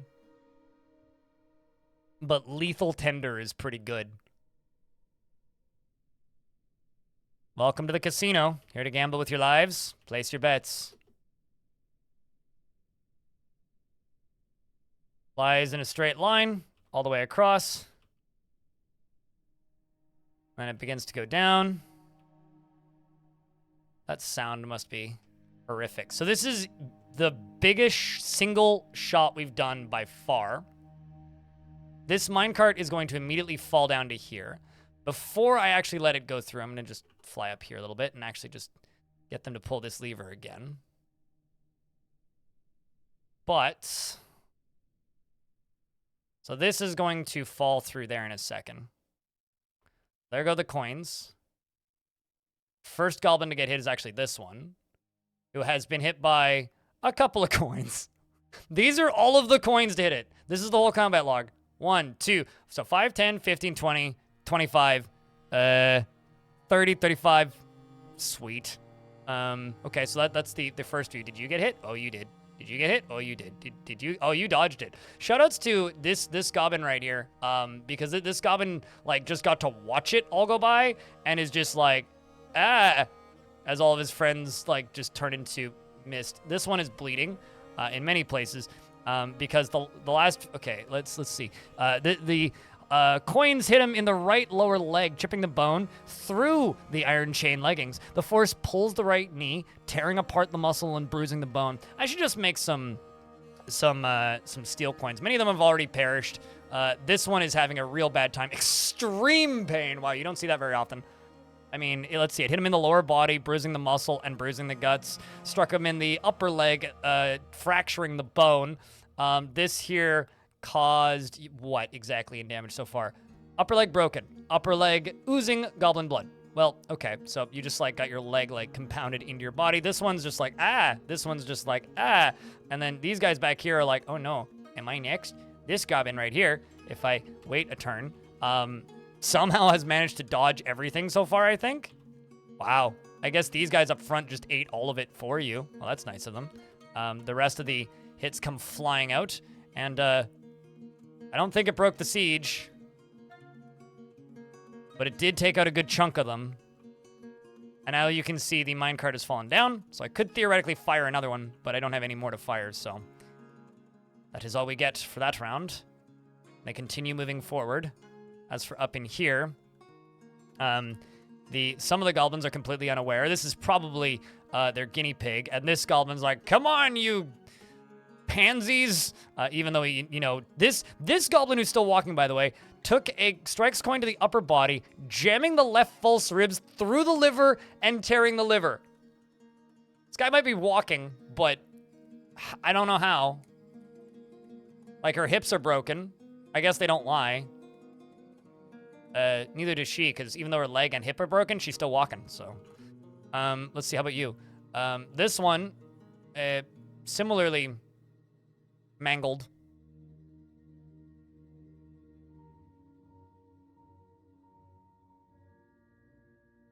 So, they're either running away, or there's a dwarf up here somewhere. So, I'm not sure which, but either they are running away or there's a dwarf that they are chasing. So they continue running forwards.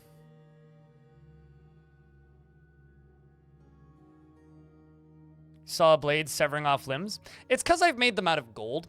Gold is a blunt damage weapon. I'm going to, I think, because if I actually look up steel, how much do I have for steel right now? I have 59 steel bars. Let's start making some steel coins. Let's just say, add some cutting damage to our cacophony of nightmares. There's also just a bunch of Drothlas and, like, random bulldogs in here. Yeah, they're pretty. It depends on the material you make them out of. But I've honestly been making them out of gold because I had like 2,000 gold bars at one point. So I've been making them out of gold because comedy to a degree. So this goblin is very enthusiastically trying to punch this Moldog and is now going to become a pincushion after pushing a Moldog off the edge and then moving forward, is now bleeding after getting multiple bolts stuck in it, including a steel bolt lodged firmly in the wound, is now moving further forward. All of their clothes have been shredded off by the flying volleys of crossbow bolts, is still trying to move forward and then bleeds out. Now for some reason, the dwarves have decided to shoot the Moldogs as well. and the melee squads are now running up and in. In fact, they are chasing the Drothlas, which I think honestly is a bit silly, but the dwarves are silly sometimes. These poor Drothlas, they're literally stuck between that and this. That is not fair. All right, well, the dwarves are backing up now. The goblins are coming around the corner going, oh, look, a Drothla, and they killed him too. Well, at least we're all on the same side on this one. The dwarves will be dwarves. Yeah, they're sport fighting at this point. There's a cat. This cat, she's running forwards and sees goblins and runs away. Well, I guess that's smart. Goblins are continuing to kill the naked mole dogs and move forward. Just for those of you who ask me to sometimes, let's see this in ASCII briefly. See all the happy dwarves that are thirsty and stressed, like all of them, as the cat continues to run forwards once again. And then you're going to start seeing little bolts do this, see? Bolts. Bolts. Go bolts! You can see the goblins fall over as they fall over in real time. There's this goblin who's just saying, screw the police, and just running straight through all of us, who is not dead yet, but is getting hit by getting many different bolts fired at him, and then runs into the middle of everything, and then the goblins are like, get him, boys! And they do the stabbing to death thing, where, see, here's the goblin just chasing this Drothla, and then the dwarves are all just like, splort!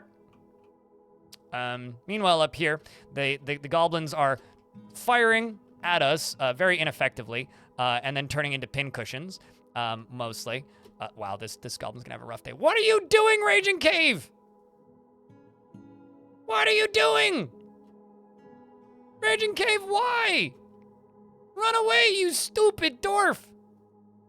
Jeez Louise, your upper body is cut open and your ribs are bruised. You should run away. Just an idea. The Marks dwarves are beginning to run out of ammunition. Which means it may almost soon be time for us to charge forwards. Yeah, it is time for us to charge forwards. So I'm going to send my military here. Because I don't really want Bombrek here to die young. Or old. I don't know how old Bombrek is. The Stray Giant Cody's assisting by striking at the Goblin Maceman, but the shot was blocked by the Iron Shield. The Goblins didn't see this coming, though. Even though he's exhilarated after being attacked, he's probably about to turn into red paste. The first dwarf to collapse with him is Gazoom, and Gazoom runs straight through, slashing their way through this Goblin Maceman with her steel short sword. And the 7-part sails off in an arc by hitting her in the head, which is not a fair fight if you ask me, but that's fine. The dwarves are then running north, straight up directly into the rest of the Goblin forces. The Goblins are wishing they stayed on the other side of the bridge, and are rapidly beginning to regret their words and deeds and their choices. Has anybody fallen off yet? Doesn't look like it. All right, so far so good. They do have a couple of... Okay, so as long as they don't successfully fire any arrows, we should be okay. I'm just going to move this forward one turn at a time. Crossbow dwarves are still firing bolts out at the sides. The dwarves are moving forward. Somebody's nose is going flying. This seems fine. The goblins are falling to pieces as quickly as you would expect them to, including limbs, teeth, and everything else just flying every single which way. It's kind of a murderous nightmare, frankly, especially for these goblins. Dwarves, not so much. The dwarves are actually having a pretty good time with things, I would think. This dwarf over here is thirsty and also is out of bolts. I'm going to tell my... Marks dwarves here to go get more ammo. So here's hoping they go get more ammo. I need to actually get ammo depots up in here, I think. The melee military is moving forwards at a pretty rapid clip. These goblins aren't really standing much of a chance. The only real issue that could happen to my dwarves is if some of them manage to fly off the edges, which none of them have just yet. Most of the goblins are either out of ammunition or unable to fire due to their hands not working anymore, which is actually a really good thing when the biggest threat to my dwarves is this, which is stuff dodging through. Phew. Huh, okay. So those bolts have flown by, and the dwarves just kind of watch them sail on by. The melee military is continuing to move forward. Down here at the back here, we have dwarves like Skettle Skelly, who... You can still use your hands, right? If so, then... Oh, I see. Okay, you do, in fact, have stuff in your hands. I just can't see it because reasons. We got Bobtron up here, who's currently stunned, which is unfortunate. However, you are a Spearmaster, so I have a feeling Bobtron will come out of it pretty quick. Is currently bleeding, which is bad because they're stunned, but they're now back up and moving again. We have Momoke Plays here, is thirsty, but is doing a pretty good job, most recently slapping a Goblin Maceman in the left lower leg with the flat of his steel short sword, fracturing the bone through the copper chain leggings. Over here, we have Gazoom. That arm went far. Jeez, 10 points for that one. This one down here is Gazoom, who is hungry and is afraid while in conflict, but fortunately is a legendary swords dwarf, so should, at the very least, have a chance of not dying. And if they do, they're wearing pretty good armor, so probably won't die upon falling to the ground, hopefully. Continuing to move forward slowly, Mr. Stronghog is asking you, you might be wondering, how did I end up here? Falls. Falls. Falls. Down, down, down, down, down, down, down, down, down. Smacking the ground. Colliding with the ground. Full force of the impact impacted by steel greaves. Mostly deflected. Swordmaster's cheek takes the full force of the impact, splits into gore. Upper leg takes full force of the impact, deflected. Upper body takes the full force of the impact. Seems to have landed okay. The bleeding has stopped. And it's time for them to go achieve behind enemy lines.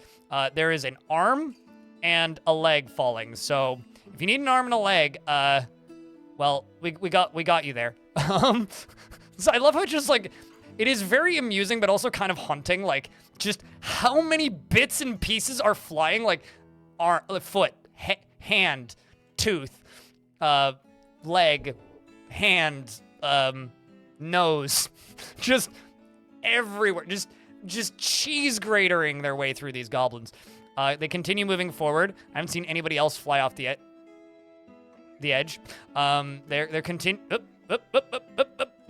Okay, well this goblin. All right, do you survive? Goblin falls, splat, heavy bleeding. Still heavy bleeding, stunned and heavy bleeding. Okay, so Framerate decided to take a dump.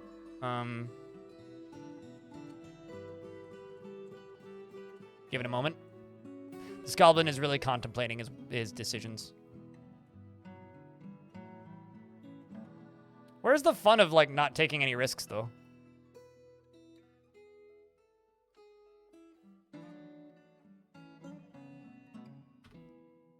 I don't know if it was them, but I'm blaming them. All right, well, not dead yet. His left hand is gone. Hopefully you're not left-handed. I think most of these goblins have been disarmed at this point, so this is good news for us. Giant blue lizard charges forwards. Through the goblin forces. Frame rate once again chunks. But yeah, I say all the time, it's like, you know, a perfectly safe fort is a boring fort. These fights would be real boring if this was perfectly safe. Like, some of the most entertainment I've gotten out of this fort today has been these dwarves, like, fighting their way along this bridge. It's just so entertaining.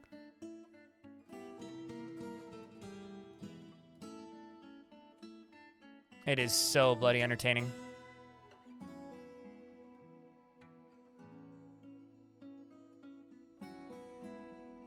Was he not, Chad? I thought that goblin was stunned when he hit the ground. Unless you're talking about the dwarf. Let's check for...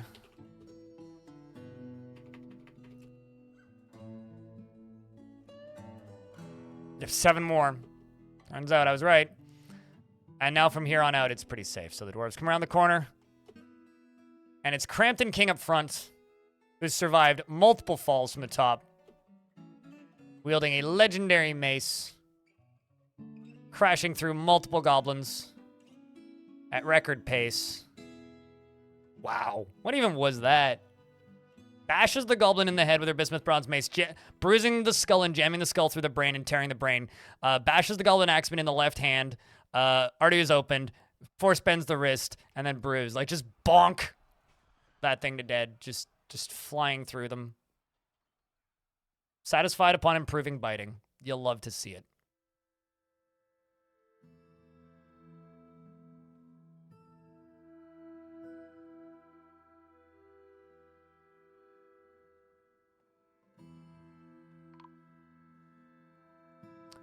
Unfortunately,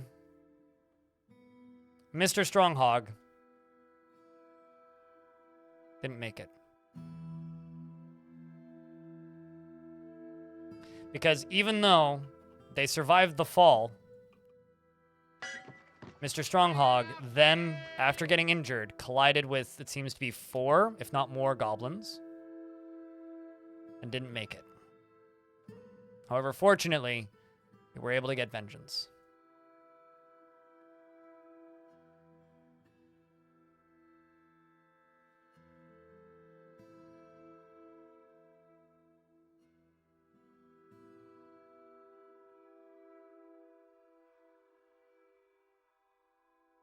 Pretty good fight.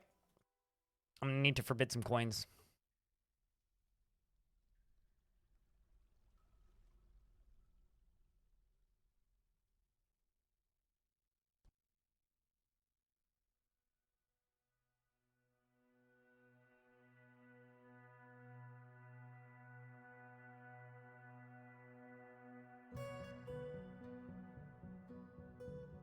That's a lot of teeth.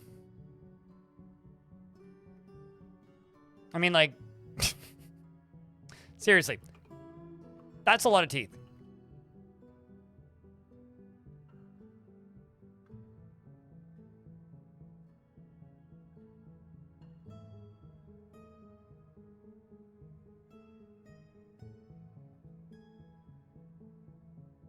Any teeth fairies? Dude, we'd be rich. Actually, where else do you think we got all those coins from? I mean.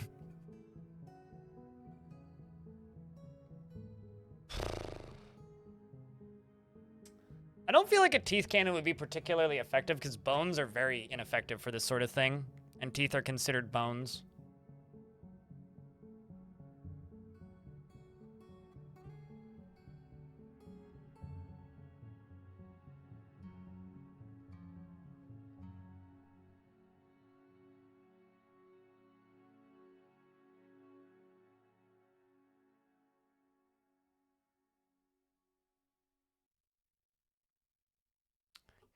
I mean, I could, but it would also be terrifying for any poor dwarf who had to actually, like, load it.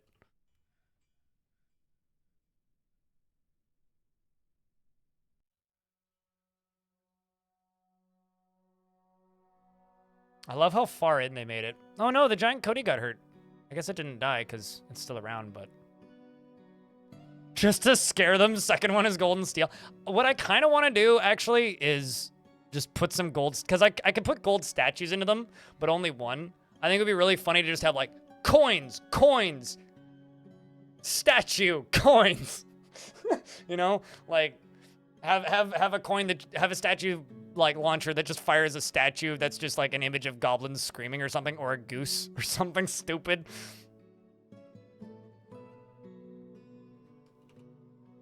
Like, as violent as this game can be, it's pretty Looney Tunes.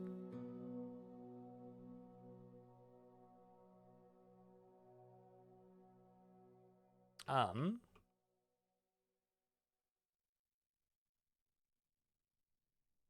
I'm just going to claim all this.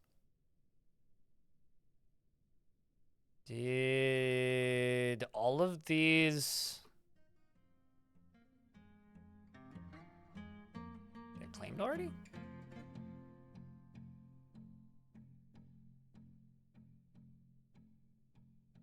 Stronghog has grave. But okay, you are. Oh, I see. Someone's going to go do that now. Or an anvil. I think you could do more than one anvil.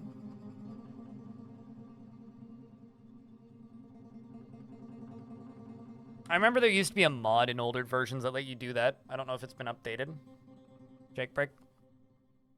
But I don't know. It would be the same as any Stonefall trap, which is very ineffective. Crampton King has bestowed the name Sokan Datan Tut Luruk upon an iron shield.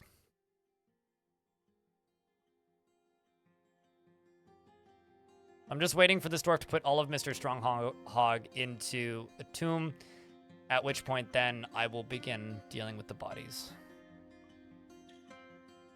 Well, we do actually worship a chinchilla god, So I could do a chinchilla statue. I hate cavies, though. Not in real life. In real life, they're adorable. In this video game, they are useless and they kind of bother me. Would I ever consider using stored water as defense? I've used stored water as defense so many times. I try and do other things. I've done that a bajillion and a half times. Basically. Defense is old as time. No. Although drowning chambers are pretty boring. I generally prefer, like, pressurized water that insta-drowns and then swooshes them into an area and then, like, they fall and stuff like that. Or using pressurized water to knock dudes off of a walkway. Shoot people to bits? No, but them colliding with the wall can. I had a fort once which, basically was, like, had an underground walkway that was about this. Oops. Okay, that's the auto mine. This with, like, this. Okay. And then all the way along up here was a huge reservoir with, I guess, little openings. And it was all pressurized. And when they'd go to walk across this, I had pressure plates that would open up these and close them periodically. And they would go, poosh, because these were all separate containers. And it would just, like, launch a bunch of them off and then they'd fall into spikes. That was a pretty fun fort. That was a long time ago, though. Like a really long time ago.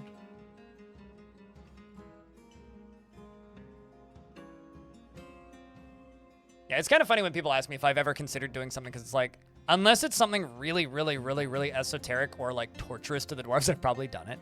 But, like, you know, it just means I haven't done it in a while, is probably why people are asking, right? Because people, I feel like people only really remember and quote things that I've done in, like, the last 3 or 4 forts. Except for, like, the really heavily viewed ones, like waterlongs.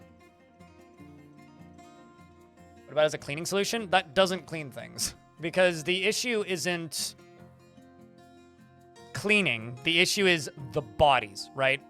So you need to dispose of the bodies. Water doesn't dispose of bodies. It can push them, but it doesn't dispose of bodies. So that's not a cleaning solution. If anything, it makes it messier. Bronze Tooth, thank you very much for the brand new Prime subscription. No, lava's the only way to clean up bodies. Excuse me. What was I doing? Tomb. All this dwarf.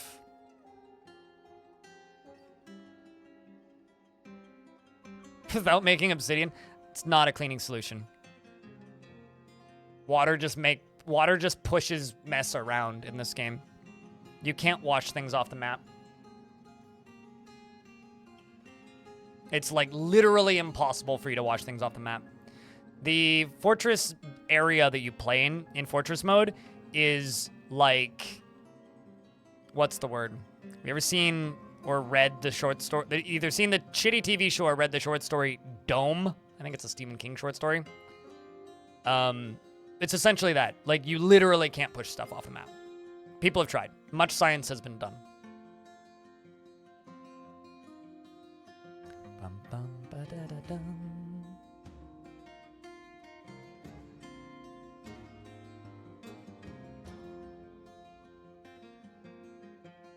But the reason I haven't been using lava as often, well, I've used lava in a few forts, but the reason I haven't been using, like, just cisterns full of lava and dumping it, it's too easy. I mean, it's cool the first time and the third time, maybe the fourth time you do it, but at a point it's like, it kind of falls into the problem of, like, a safe fort is a boring fort, and frankly, more than 4, Maple. And frankly, in my opinion, like, can you entomb them Han Solo style? I mean, you drop them into lava and then drop water on them, or vice versa. So drop water on them and then drop lava on them. But, like, then you have to dig them out anyway, and that doesn't clean things, right? Like, yeah, I don't know. That's not as convenient, I guess, as you think, because you still have to dig them out, and when you dig them out, the bodies come out. Otherwise, you're just gonna have, like, you'd have to raise the whole setup up every single time, which I guess you could, like, collapse it, but then, like, the obsidian would disappear probably, or crumple in places, and then they'd fall, and the bodies are still there. It's just inside of obsidian. Just thought it would be funny. Oh, fair, yeah. I did that with a demonic horde ages ago. I had, like, before they would break drawbridges. I had a bunch of retracting drawbridges below them and a bunch above them. Below them was just water, so they'd fall into the water or they'd run in the water initially anyway, and then I'd dump lava on them and it would go psh, and turn them all into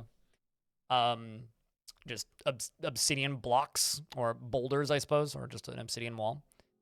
Which was pretty funny, but...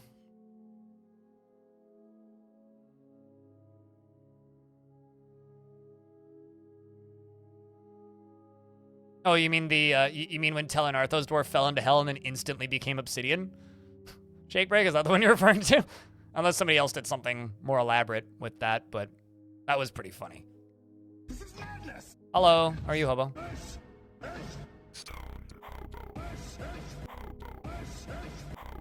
Yeet.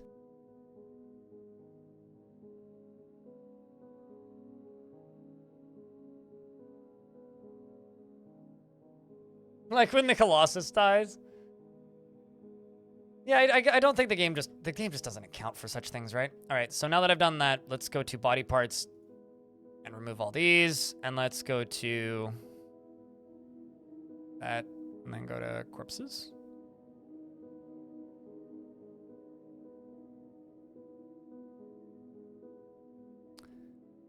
And now it begins.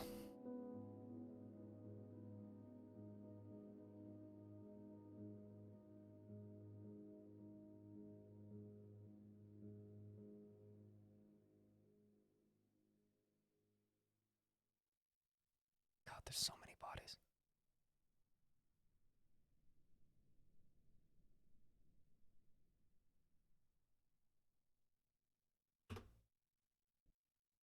That particular one was one of the most memorable deaths we've had in a while, Helen.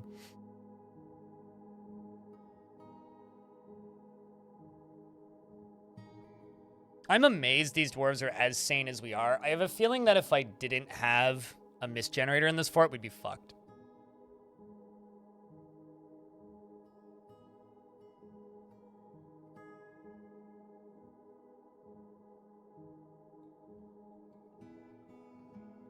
I'll build my fortress out of obsidian that has encased your bones. It is pretty metal, but...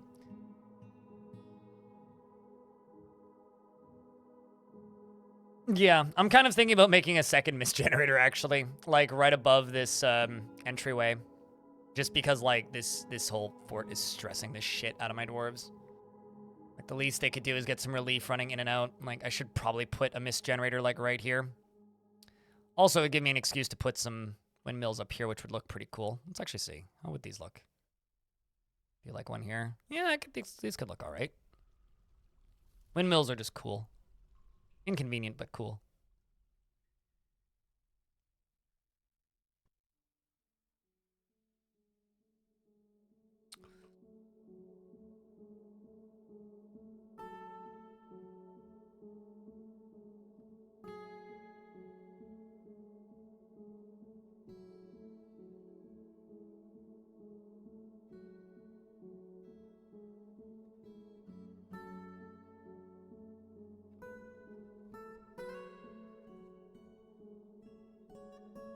Where does the drawbridge chute go? I mean this? Down 2 layers underneath this? What are you asking? What do you mean by chute? I mean this? I guess I'm confused. Anus 1800. You mean Anno 1800? I mean, that's a good game. I'd play that for... Does it come with DLC or is it vanilla? Or base game, I guess, not vanilla. That's the wrong word.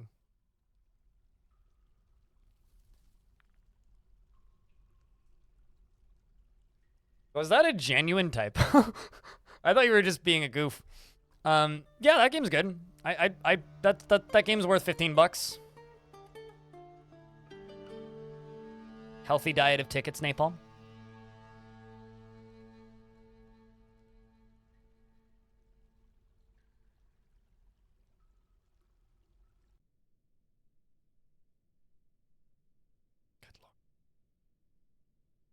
Yeah, I'm gonna make another. Okay, so let's wood and cork, wood and pipe, Except just 4 of each.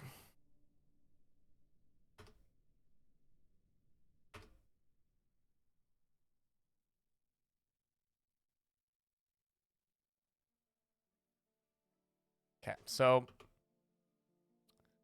few things I'm gonna do. Cut out all this. Cut out all this, and then this area down here is gonna just get filled up with cage traps. Or not cage traps, weapon traps is the term I was looking for there. Actually maybe not down here, screw this. And actually take out this. And also,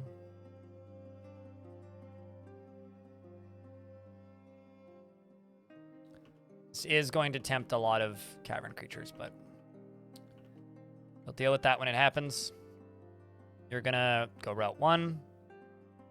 You, and go route 2.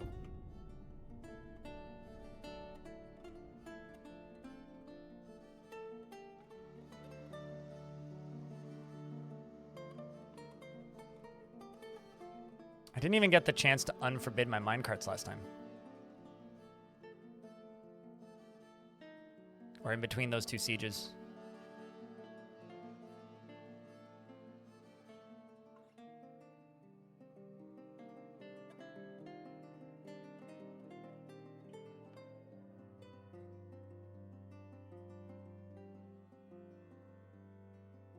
Yeah, spiked glass balls are strong. Can confirm. So the other thing that I could do, which would give me a lot more ammunition, which would also be hysterical, and I'm gonna ask you guys for your take on this. Should I just allow weapons? Except for maybe picks, battle axes, spears, crossbows, short swords. Just everything else. Just allow everything else.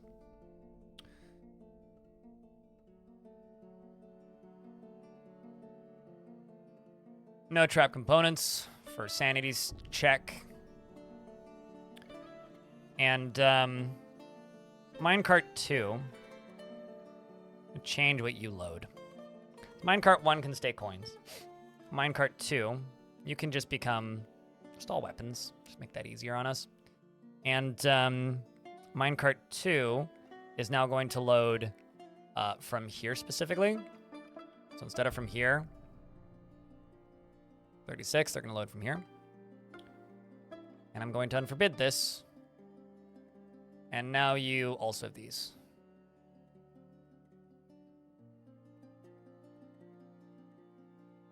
No, I'm just keeping the ones that are assigned to my squads out of there. Actually, maybe also not hammers.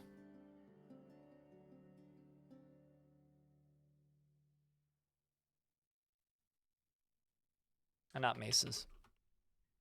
Basically, all of the weapons that aren't natural to us.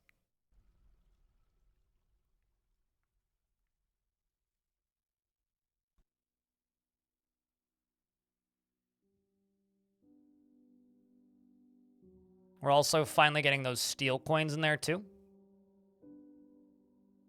Gold swords from Max Flex. Those have to be artifacts, so I don't have any artifact gold swords. This just gives us a lot more ammo.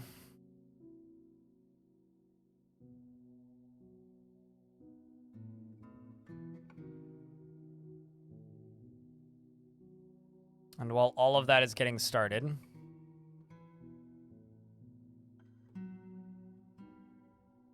some migrants have arrived. I need more bedrooms. In case you guys didn't know, I need more bedrooms.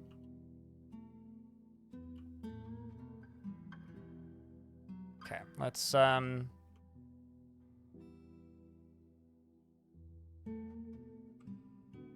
all these dwarves to this. Give them a break. They can go help. How many caverns have we breached? Only one cavern layer. Yeah, only one single cavern layer have I breached.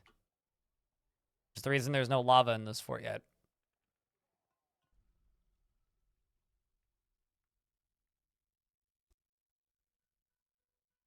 Shogun, not to be mean, but your dwarf died today. If a dwarf died, I try not to rename them until the next stream.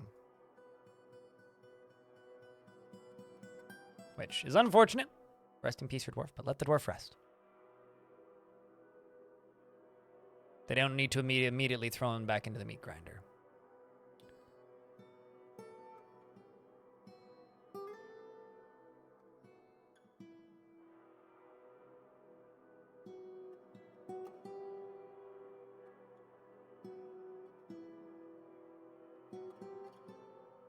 I don't think so, Will. Double check.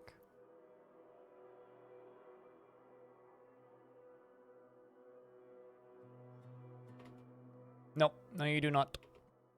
Did you have one in this fort? I know you did in the last. Yeah, you were one of the Mark Swerves that died in that first squad, then I suppose.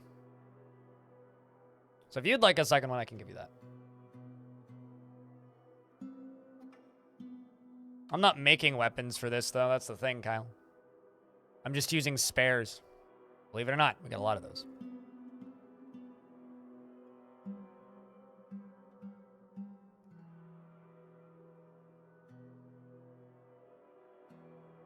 But yeah, Will WCam, if you would like a second dwarf, I can do that. Died a while ago.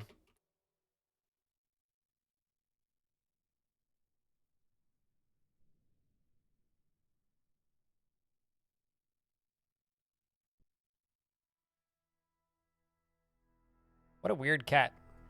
Cats don't do that. It's not how cats work. You should check to make sure that your cat is functioning correctly.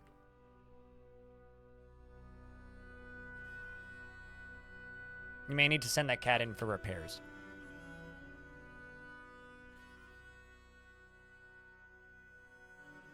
Good night, Napalm. I will see you maybe Monday. If not Monday, then Tuesday.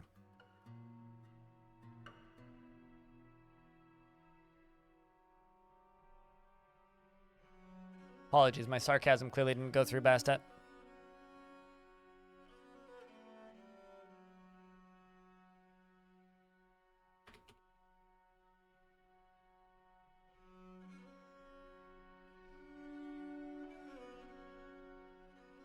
Only if there's unclaimed ones? Yeah, there's unclaimed dwarves. There's plenty. Oops.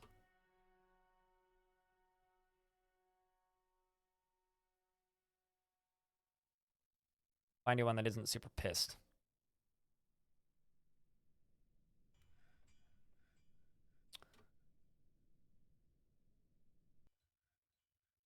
Do not the cat. Yes, do not the cat. Will WKM2. He enjoys the company of others, does not often feel lustful, is curious and eager to learn, and likes to take it easy. Doesn't handle stress well. Dreams of mastering a skill, personally believes freedom and independence are completely non-negotiable and would fight to defend them. Lacks respect for family, and this is a weird dwarf. Lacks respect for any family, and finds eloquence and artful speech off-putting. Well then, that is one of the shortest dwarf descriptions I've ever read. He is a amateur military dwarf too.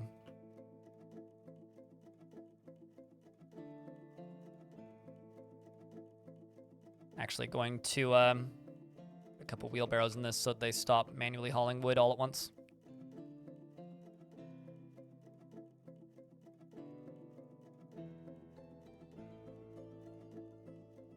Nope, I don't know this by now. Just like I'm sarcastic all the time. You should know this by now. Yeah, no, it's not a fair comparison, but... It is pretty safe to assume that the vast majority of things that I say is some format of sarcasm.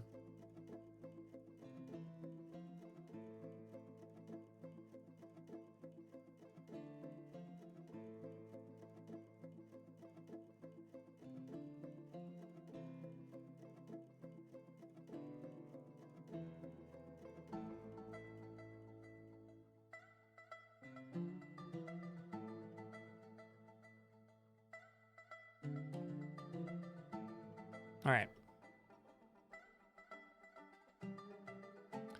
Let's get these bodies removed.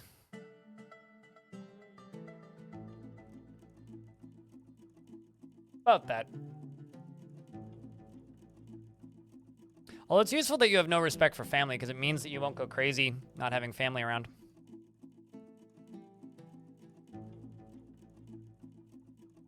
Is really what that means.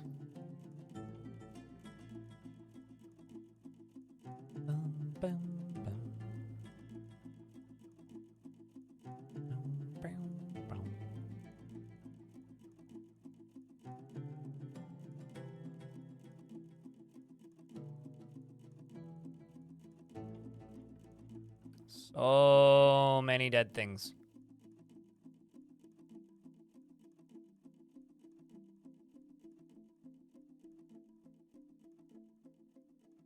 Okay, so they're also putting bows in there, which is kind of funny. You know what? I'm okay with this. Although I am going to forbid these 2 minecarts right now. I don't really want them filling these. I just want them to focus on getting rid of these bodies. Like, badly. There they go. We're working on it. That's what you gotta see. Clean up in fort location, yes. Alright, so... 1, 2... That's not right. 3, 4.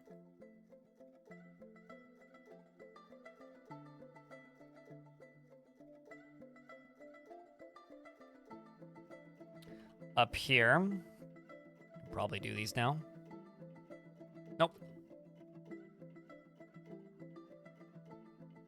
Here's hoping that the next time I do this, we'll have this set up in advance.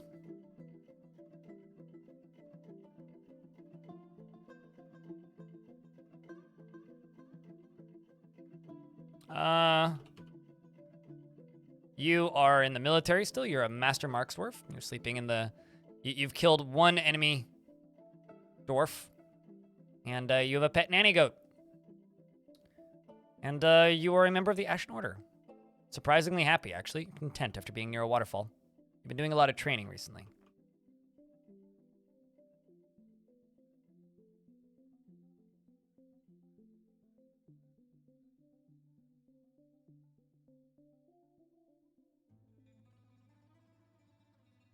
Let's remove copper from this.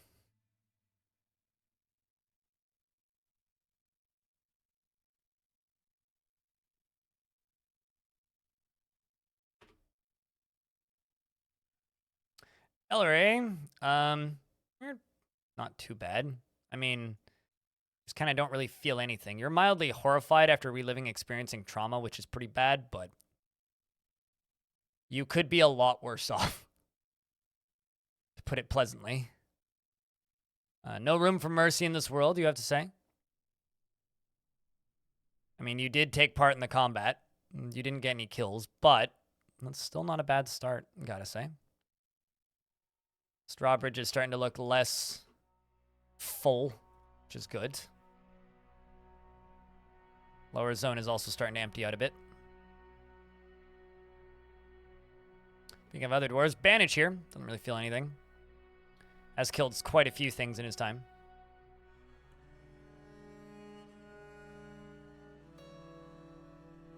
I mean, it's pretty hard for Marks dwarves to really get credited with kills.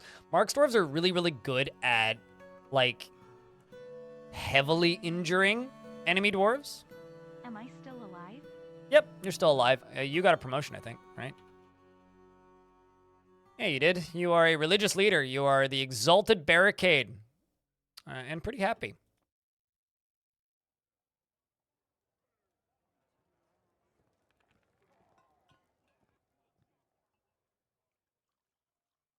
I wish dwarves would carry a basket to carry multiple small items.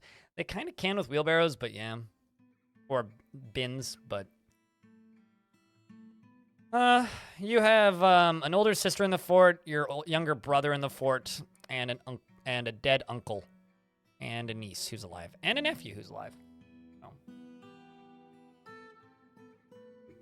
Yeah, no, I mean, we were talking about this earlier about, like, things that seem ridiculous and excessive in this game. Yeah, there's a lot of that.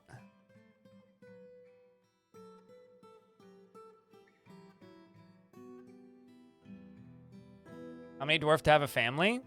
They have to spend time with family, not just have a family. Like, a dwarf could have a huge family in the fort and not get to spend time with them. When they say that they want to spend time with them, what they mean is they want to hang out in taverns, basically. What I really should do with this fort to make these dwarves a lot happier is literally lock the doors for 3 years and remove all of their jobs except for brewing food and farming. Brewing meals, brewing alcohol, making food, and farming. That would improve moods in this fort dramatically. But because I'm not doing that, the result is we just have really, really, really, really, really upset dwarves. Because I am fighting every siege that's shown up. I may have to actually just lock the doors for a couple of years. Regardless of how much I actually want to do that, which is very little, but... How many more dump tasks do I have? We're getting there. 1 or 2 more trips per dwarf. What are the coins used for? Shrapnel. But we are now also adding weapons in.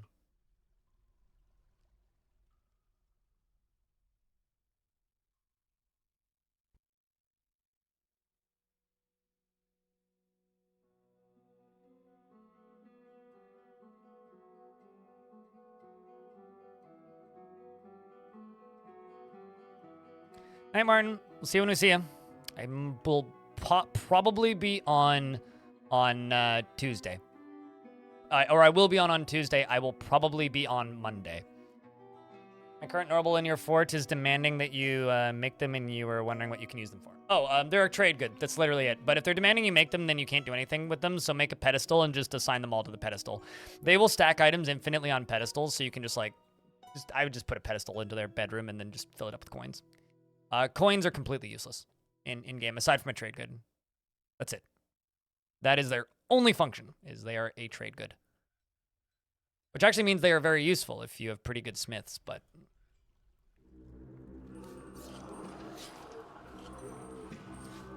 So Loam, Shag, and Lazy Man have just run into a bunch of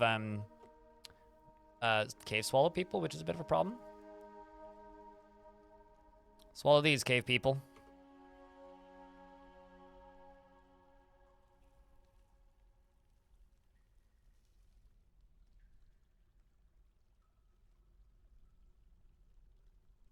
Make a pedestal and assign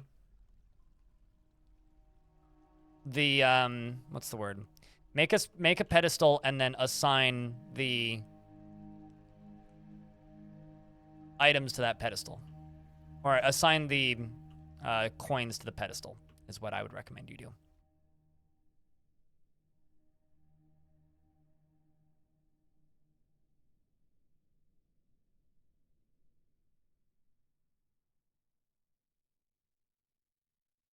Yep. Yeah, I realized that not too long ago myself, actually. In regards to pedestals. A very densely forested cavern lair.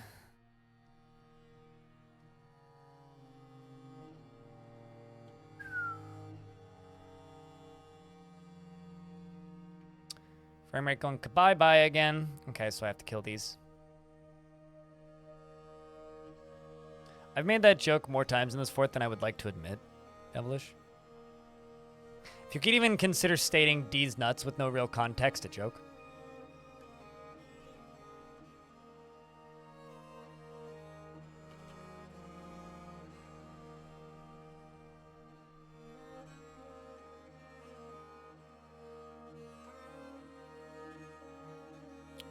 I realize that's cheating, but meh.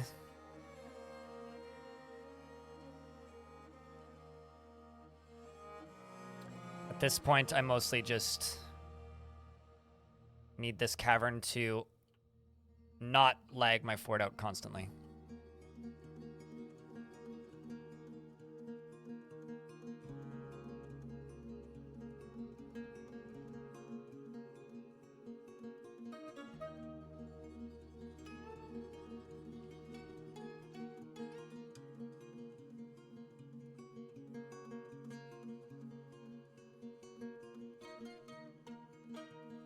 Okay, so let's just get these two patrolling again.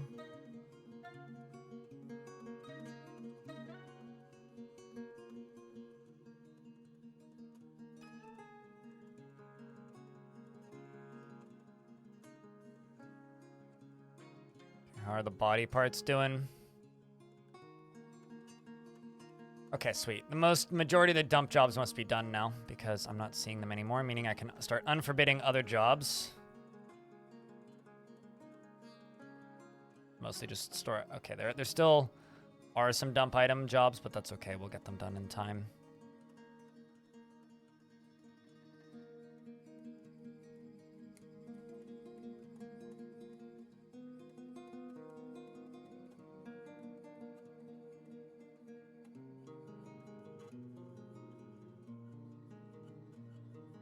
Did that. Get rid of you. Okay.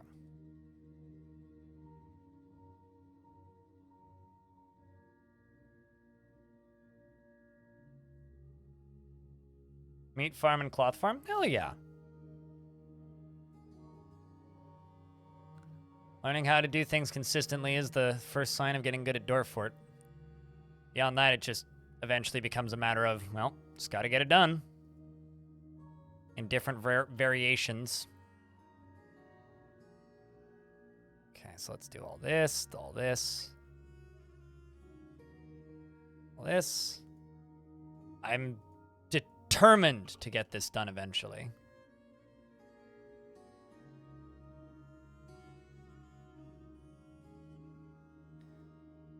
Even though this moat has started claiming my own dwarves' lives, it's just way too entertaining to not. I don't know why there's a coffin down here, but apparently there's a coffin down here. Oddly fitting.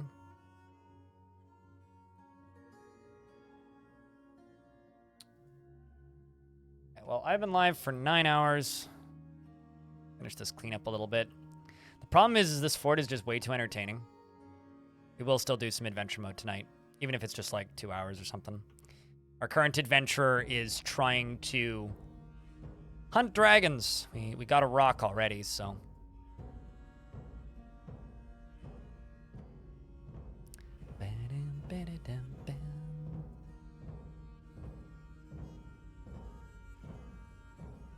Moats are fun. Moats are...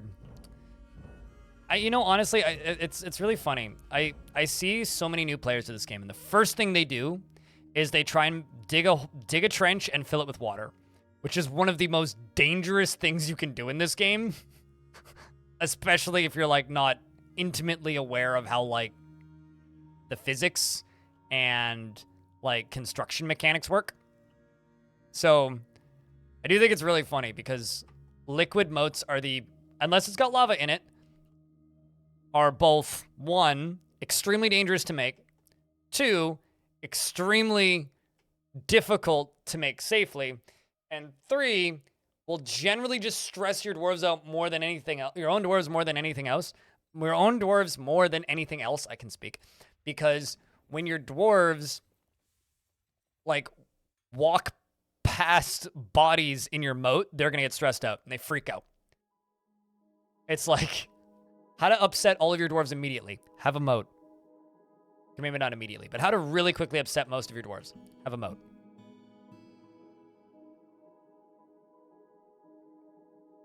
Because it's just like, oh yeah, it's just like a gross, like, full, disgusting nightmare mess of bodies. Awesome.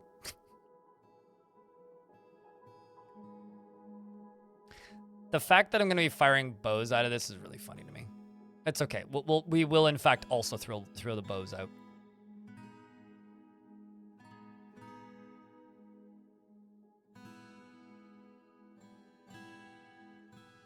Make a moat that works like a whirlpool. Whirlpools don't really function the way you would expect them to in Dwarf Fortress. So, not really, no. And I guarantee it would kill more of your own dwarves than your dwarves. Than the enemy dwarves. Man, Nodokasa, you're such a sad dwarf. I wish this dwarf was happy. I wish I could make you happy. I'm going to try and remove all of your tasks.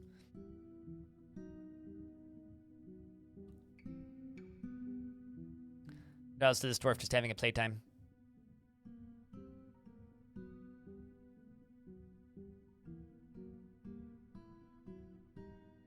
Was but trying to make an actual waterfall, i.e. river, flow past your main staircase. Ooh. Pets kept getting flung over the edge. Fun. Yeah, I can see it. Makes sense. Checks out.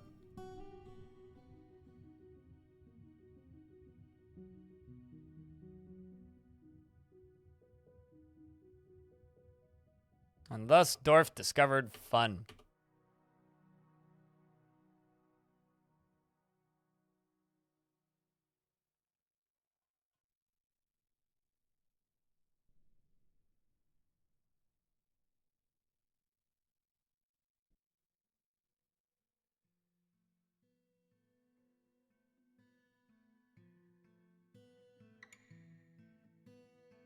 Also, your fort was on a tundra with the river would freeze in the winter. Oh. Yep. Ah, the things we learn.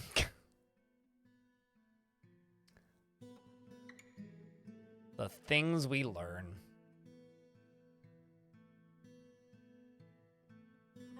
Yeah, the nice thing about Dwarf Fortress is you only really make mistakes like that once. Or you quit this game and never play it again out of frustration. One of the two. But then, I guess still you could argue that you still only make the mistake once.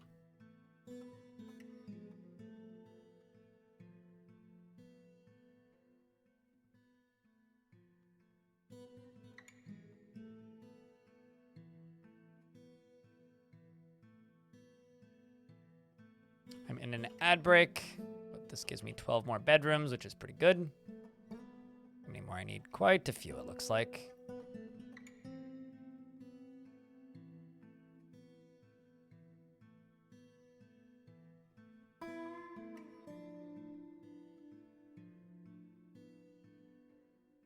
I 3 winters in a row on your last fort. I this that. I this that? What? And I did that? I'm confused. The problem is it doesn't matter how good your dwarves are at oh, you did that. Okay. It's like I this that? I this that? What? If it doesn't matter how good they are at swimming. If the water that they're swimming in turns to ice, you're dead. That's it. You're just dead. Instantly.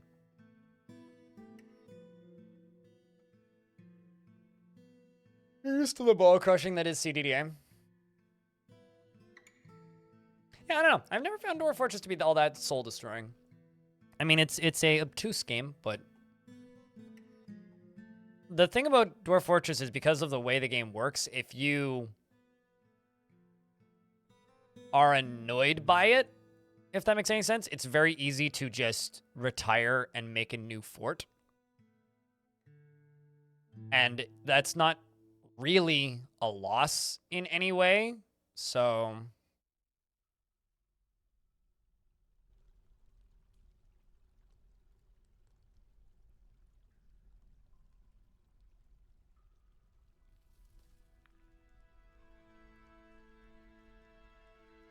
what am I filling my moat with? Nothing. Air. Oxygen. So a lot of this discussion has been like how liquid moats are dangerous and more dangerous to your own dwarves. No, the point of this moat is just going to go all the way down to the cavern layers. All the way down to the cavern layers. So I'm just slowly channeling it inwards and making it go down until it eventually hits the caverns.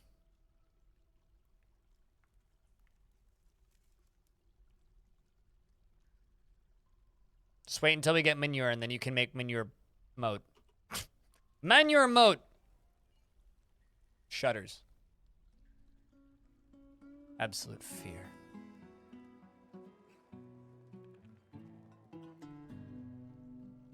Need these cleared out, but little bits I will.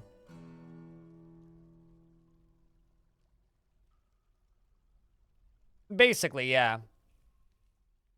And then I'm also, something that I'm, there's a few things I want to do with this fort that I have no idea if I'm actually going to.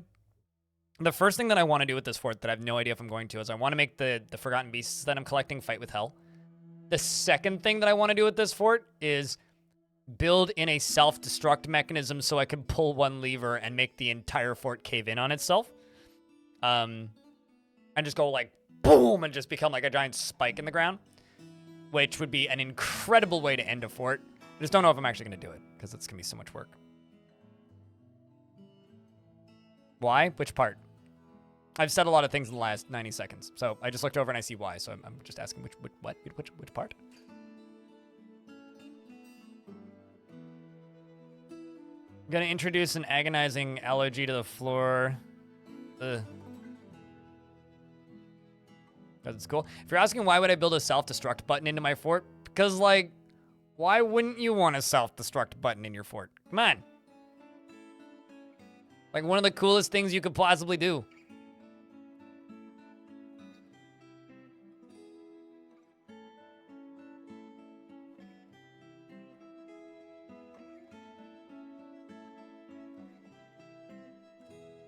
One that ghosts can pull. I would need to have some really pissed off, like, dead dwarves in my fort for ghosts to be able to do that. So, then I'd also have to not memorialize them, which I'm pretty good about doing so.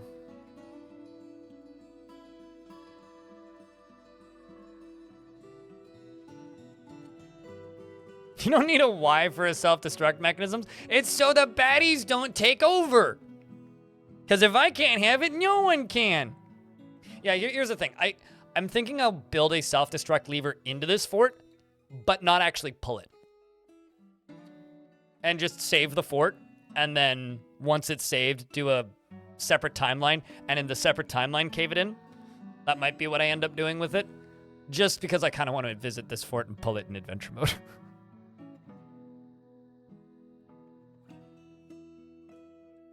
Your cat is curled up on your lap. Well, you can't leave. You're trapped. That's it. Your life's over.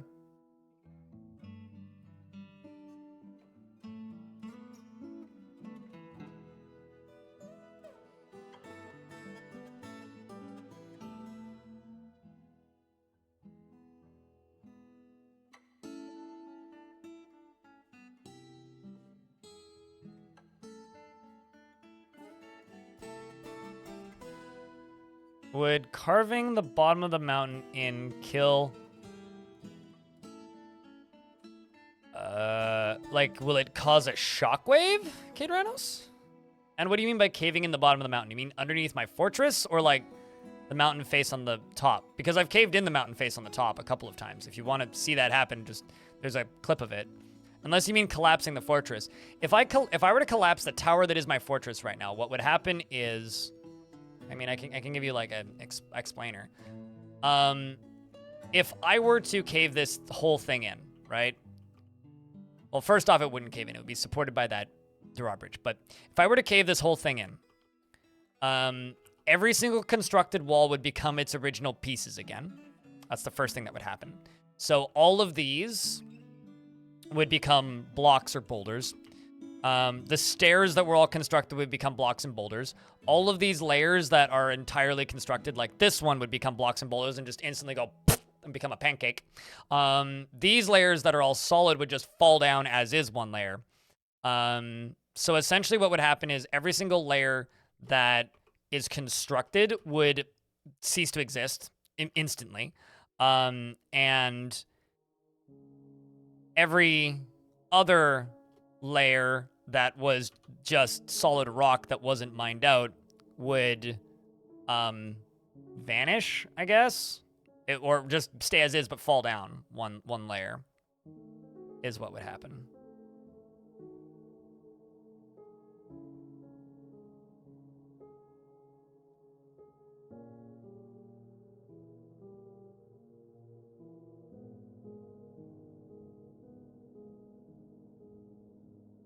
And, like, this whole drawbridge would just collapse. Basically, it would either collapse or just become stone again. For the entirety of it.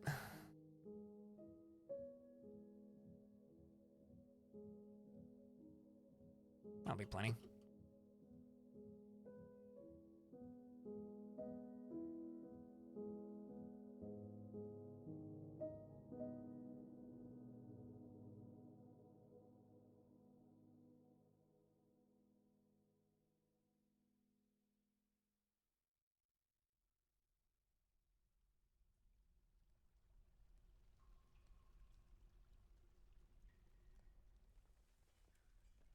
So more constructed and a support under the more constructed layers and a support under the spire rug pull. I'm not entirely certain what you're trying to communicate. I will be completely honest because my brain is like deciding to just be dumb.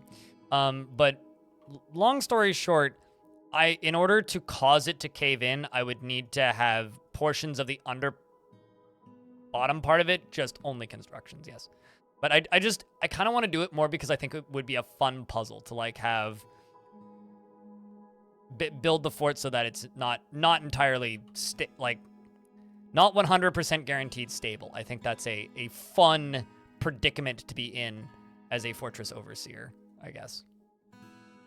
The possibility of potential ultimate calamity is hysterical, and I like the idea of it. Is the easiest way of putting this.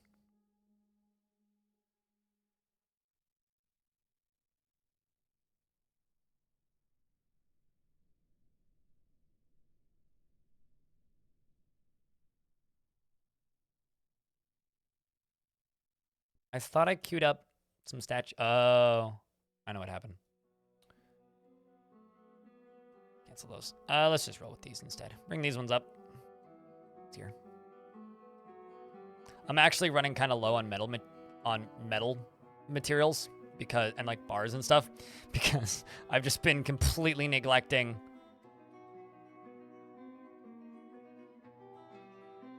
Ooh. Problem with doing it this way is now suddenly, if I did start getting wagons, they wouldn't be able to come in this way. But that's okay.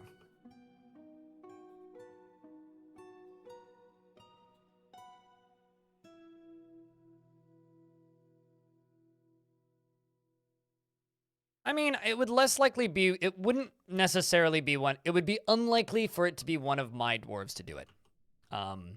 It would be much more likely that it was one of the various more mischievous things like a ghost or something that could do it. Yeah.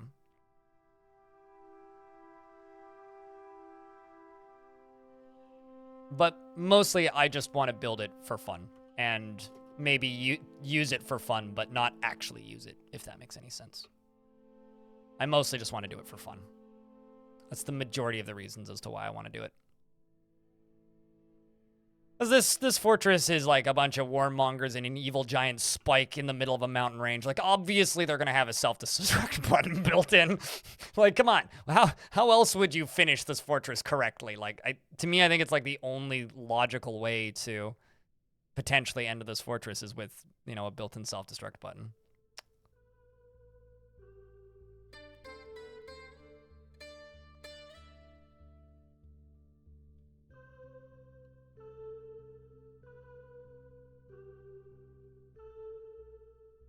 And if you disagree, I'd love to hear your argument so that I could inform you as to why I think it's wrong. Wouldn't it be like the ultimate guaranteed fail button, not a fail safe?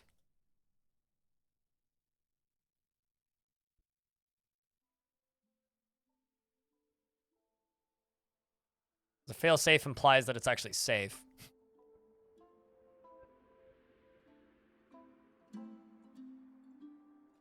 Okay, so now that we're down here, I'm gonna go to weapon traps.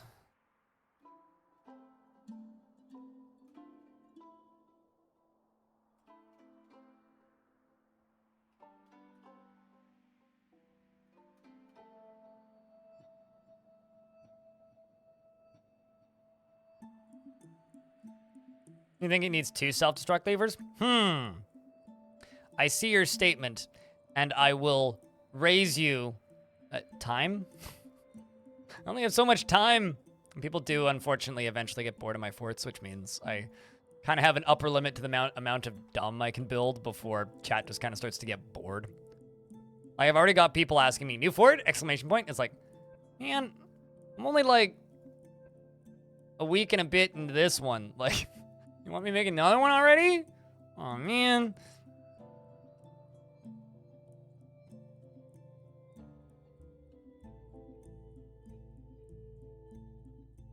Okay.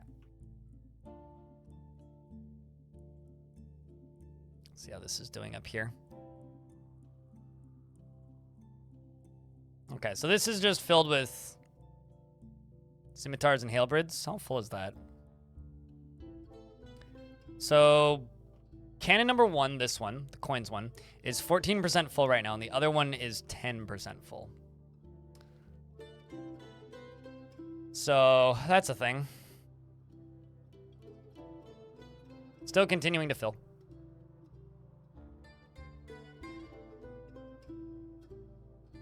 So many whips.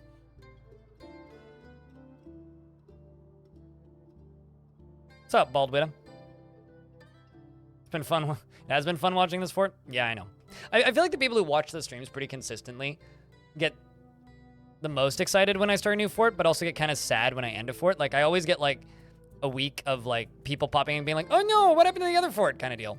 But at the same time, whenever I start a new fort, it's, like, the best views I have that month, which I think's kind of funny. It's, like, the most inconsistent viewers, I guess. Maybe, I mean, that sounds mean when I say it that way.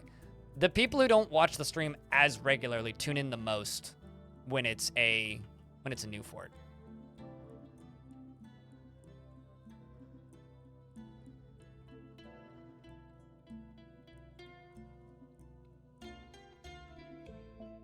So honestly, like, generally what dictates me starting a new fort is numbers dropping. And I recover it by starting a new fort, which has been very interesting recently because bigger influxes of people tune in all at once for adventure mode now. Because adventure mode, I guess, is new and interesting, but also it's much more likely that I'll be doing a fresh adventurer because they don't last as long usually. That's been an interesting prospect. I'm, like, fascinated to see where my stats go when adventure mode releases. Yeah, no, I mean, that makes sense, Will, right? Because I think a lot of people learned to play this game watching my tutorials, so it would only make logical sense that people want to tune in when a new fort is starting, because then it's, like, the most potential that you'll learn something, I guess.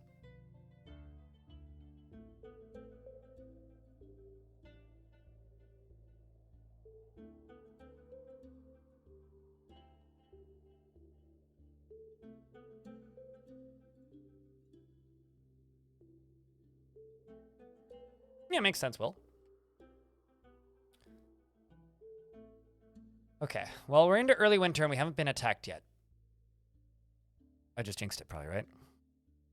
Nope.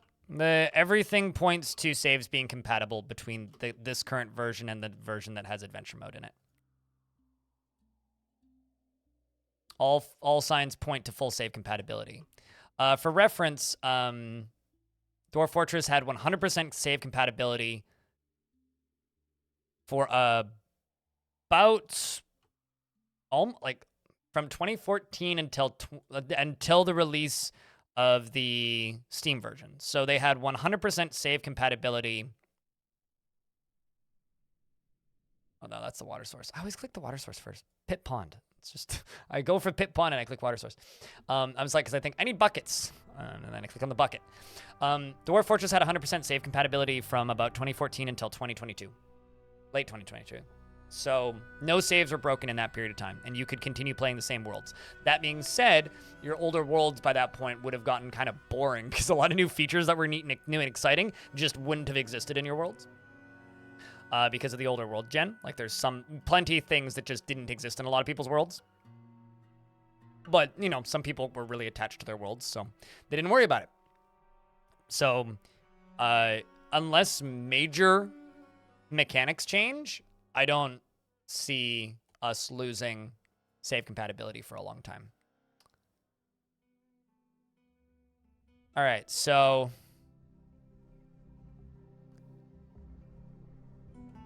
I'm really tempted to just like tell my two squads to just go stand here. Because there's only two of them. This could go very bad if they just keep walking off the map. But I'm wondering, if I kill these two, will they just leave?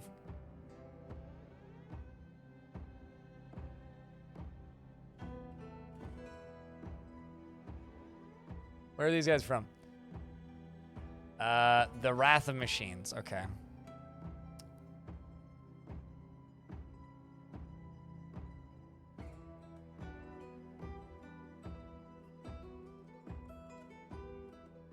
See, I disagree, Francisco.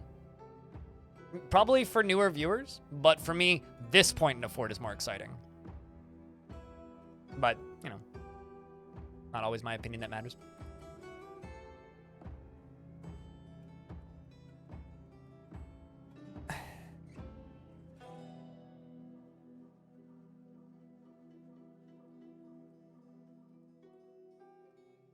Well, I'm not going to accept the parlay. I'm just going to take a dumb gamble.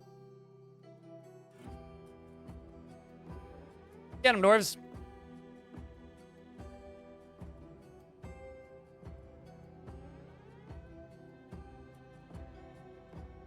All right, Crampton King. Don't you fail me, you legendary dwarf. Crazy bastard. With your mace in your right hand and your named shield in the left. 8 notable kills and 15 other kills.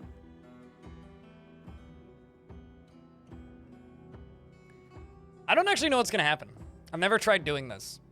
Just attacking them first. So I think it's one of two things is gonna happen. They're either gonna keep wandering in the map one on one, or it's just gonna immediately break the siege.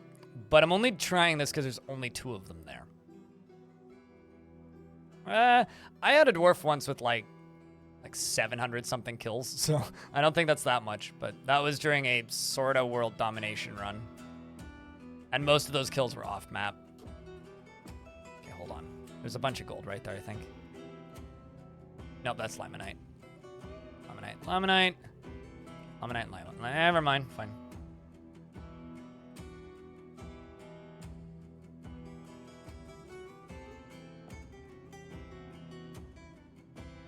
No, I know that.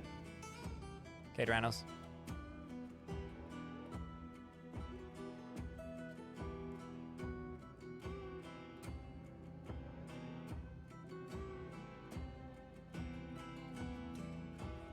I'm just really curious as to what's going to happen here.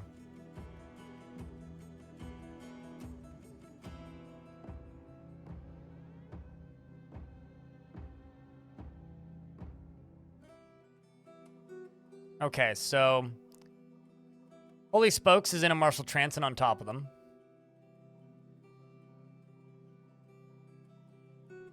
Okay, so what I need to do is I need to tell them to station up here now because they are actually attacking and more of them are coming onto the map. Get them, dwarves. Holy Spokes is running back up, continuing to fight. Thirsty and tired, which is not good. Where's the rest of them? Dwarves. Did you abandon Holy Spokes? Dwarf, come on. Why must you go pick up equipment right now? Ooh. You are abandoning our dwarf. This is a shame. Holy Spokes is fighting all alone. 24 kills. Overexerted. Maybe Holy Spokes is death.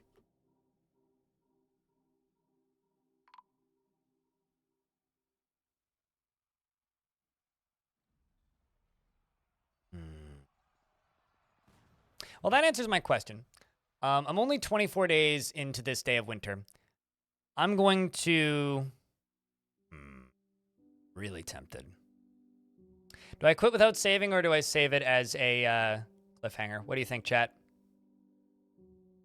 Oh, no, there's definitely more than 2. Yeah, no, I answered my question. Can you have a great fort in my dwarf? Sure, I will give you a fort in my dwarf. Where's this? Where's a great dwarf that you can have? I can tell you right now I don't have anybody specified as soap maker. You can have a weaponsmith, though. How about Avus?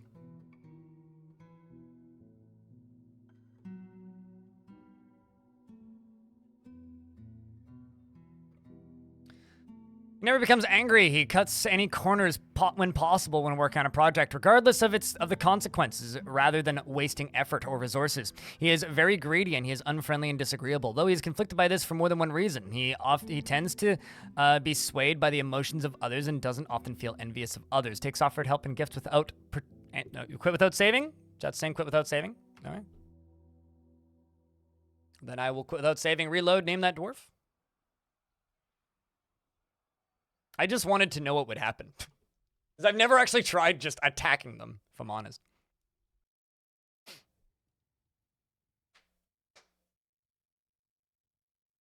But here, I'll give you that dwarf again. Avo's the weaponsmith. So this is your dwarf. Hold on, let's just make sure. Yeah, okay, they're just patrolling. Avo's...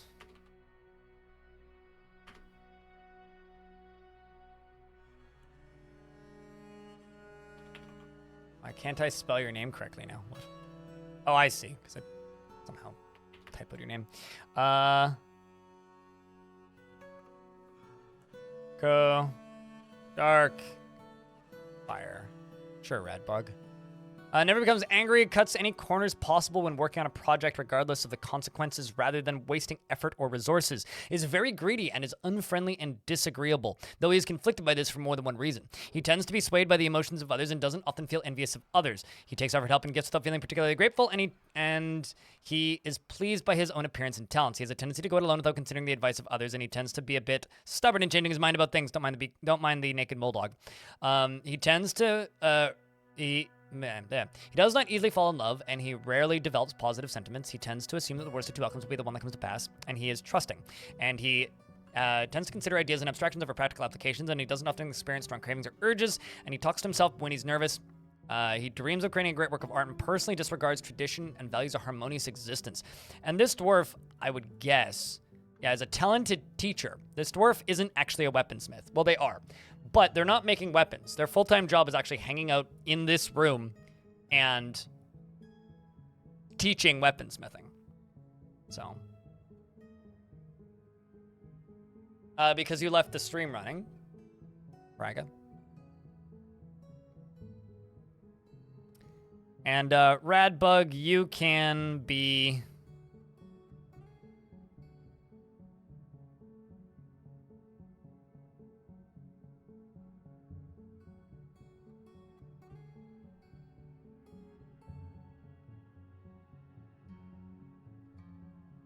this dwarf, who's a fish dissector by trade, but a competent armorsmith. I don't know. You should maybe... Oh, never mind. This dwarf's already named. I can read. Clicked on the wrong one.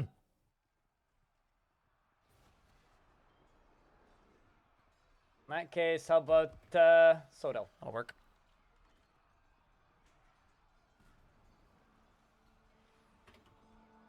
Radbug is not the type to fall in love or even develop positive feelings. He lives a slow-going and leisurely pace and has little time for forgiveness and will generally seek retribution.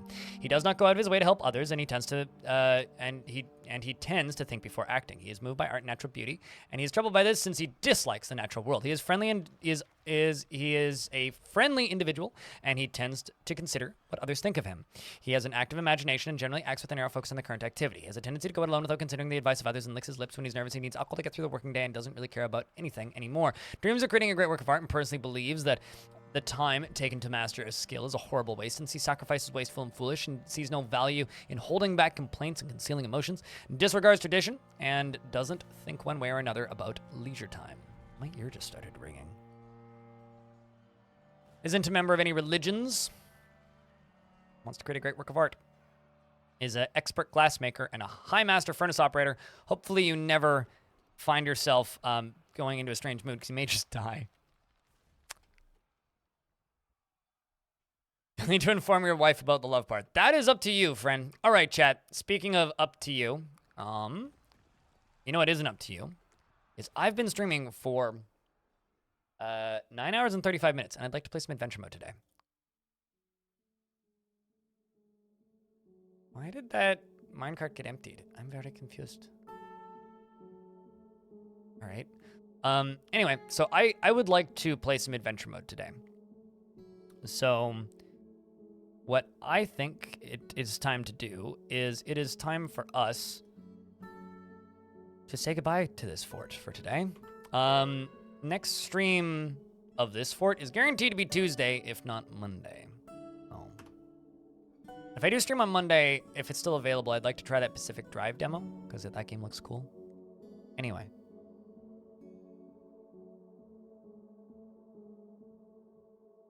You're new, so you're probably right. Fair. I mean, for me, I like the beginnings of forts because beginnings of forts is a lot of creativity, right? It's the most creative portion of a fortress, really. It's when you kind of set down all the plans and you start to put them into motion. But end game is where the exciting things happen, right? So it's like one is intriguing and interesting, and then the other one is exciting. I find late game forts to be more exciting generally. Because that's where you get to know your storyline and your characters a little bit. And that's where things get fun for me. So chat room. If you're sticking around for some adventure mode. Oh. I get a round of beers?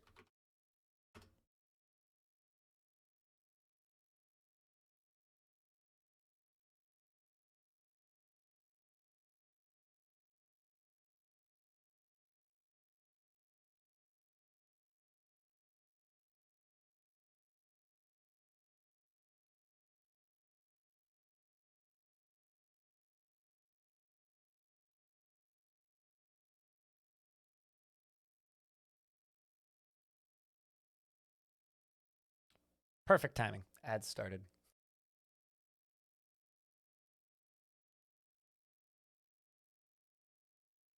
Everything's still set up. Okay.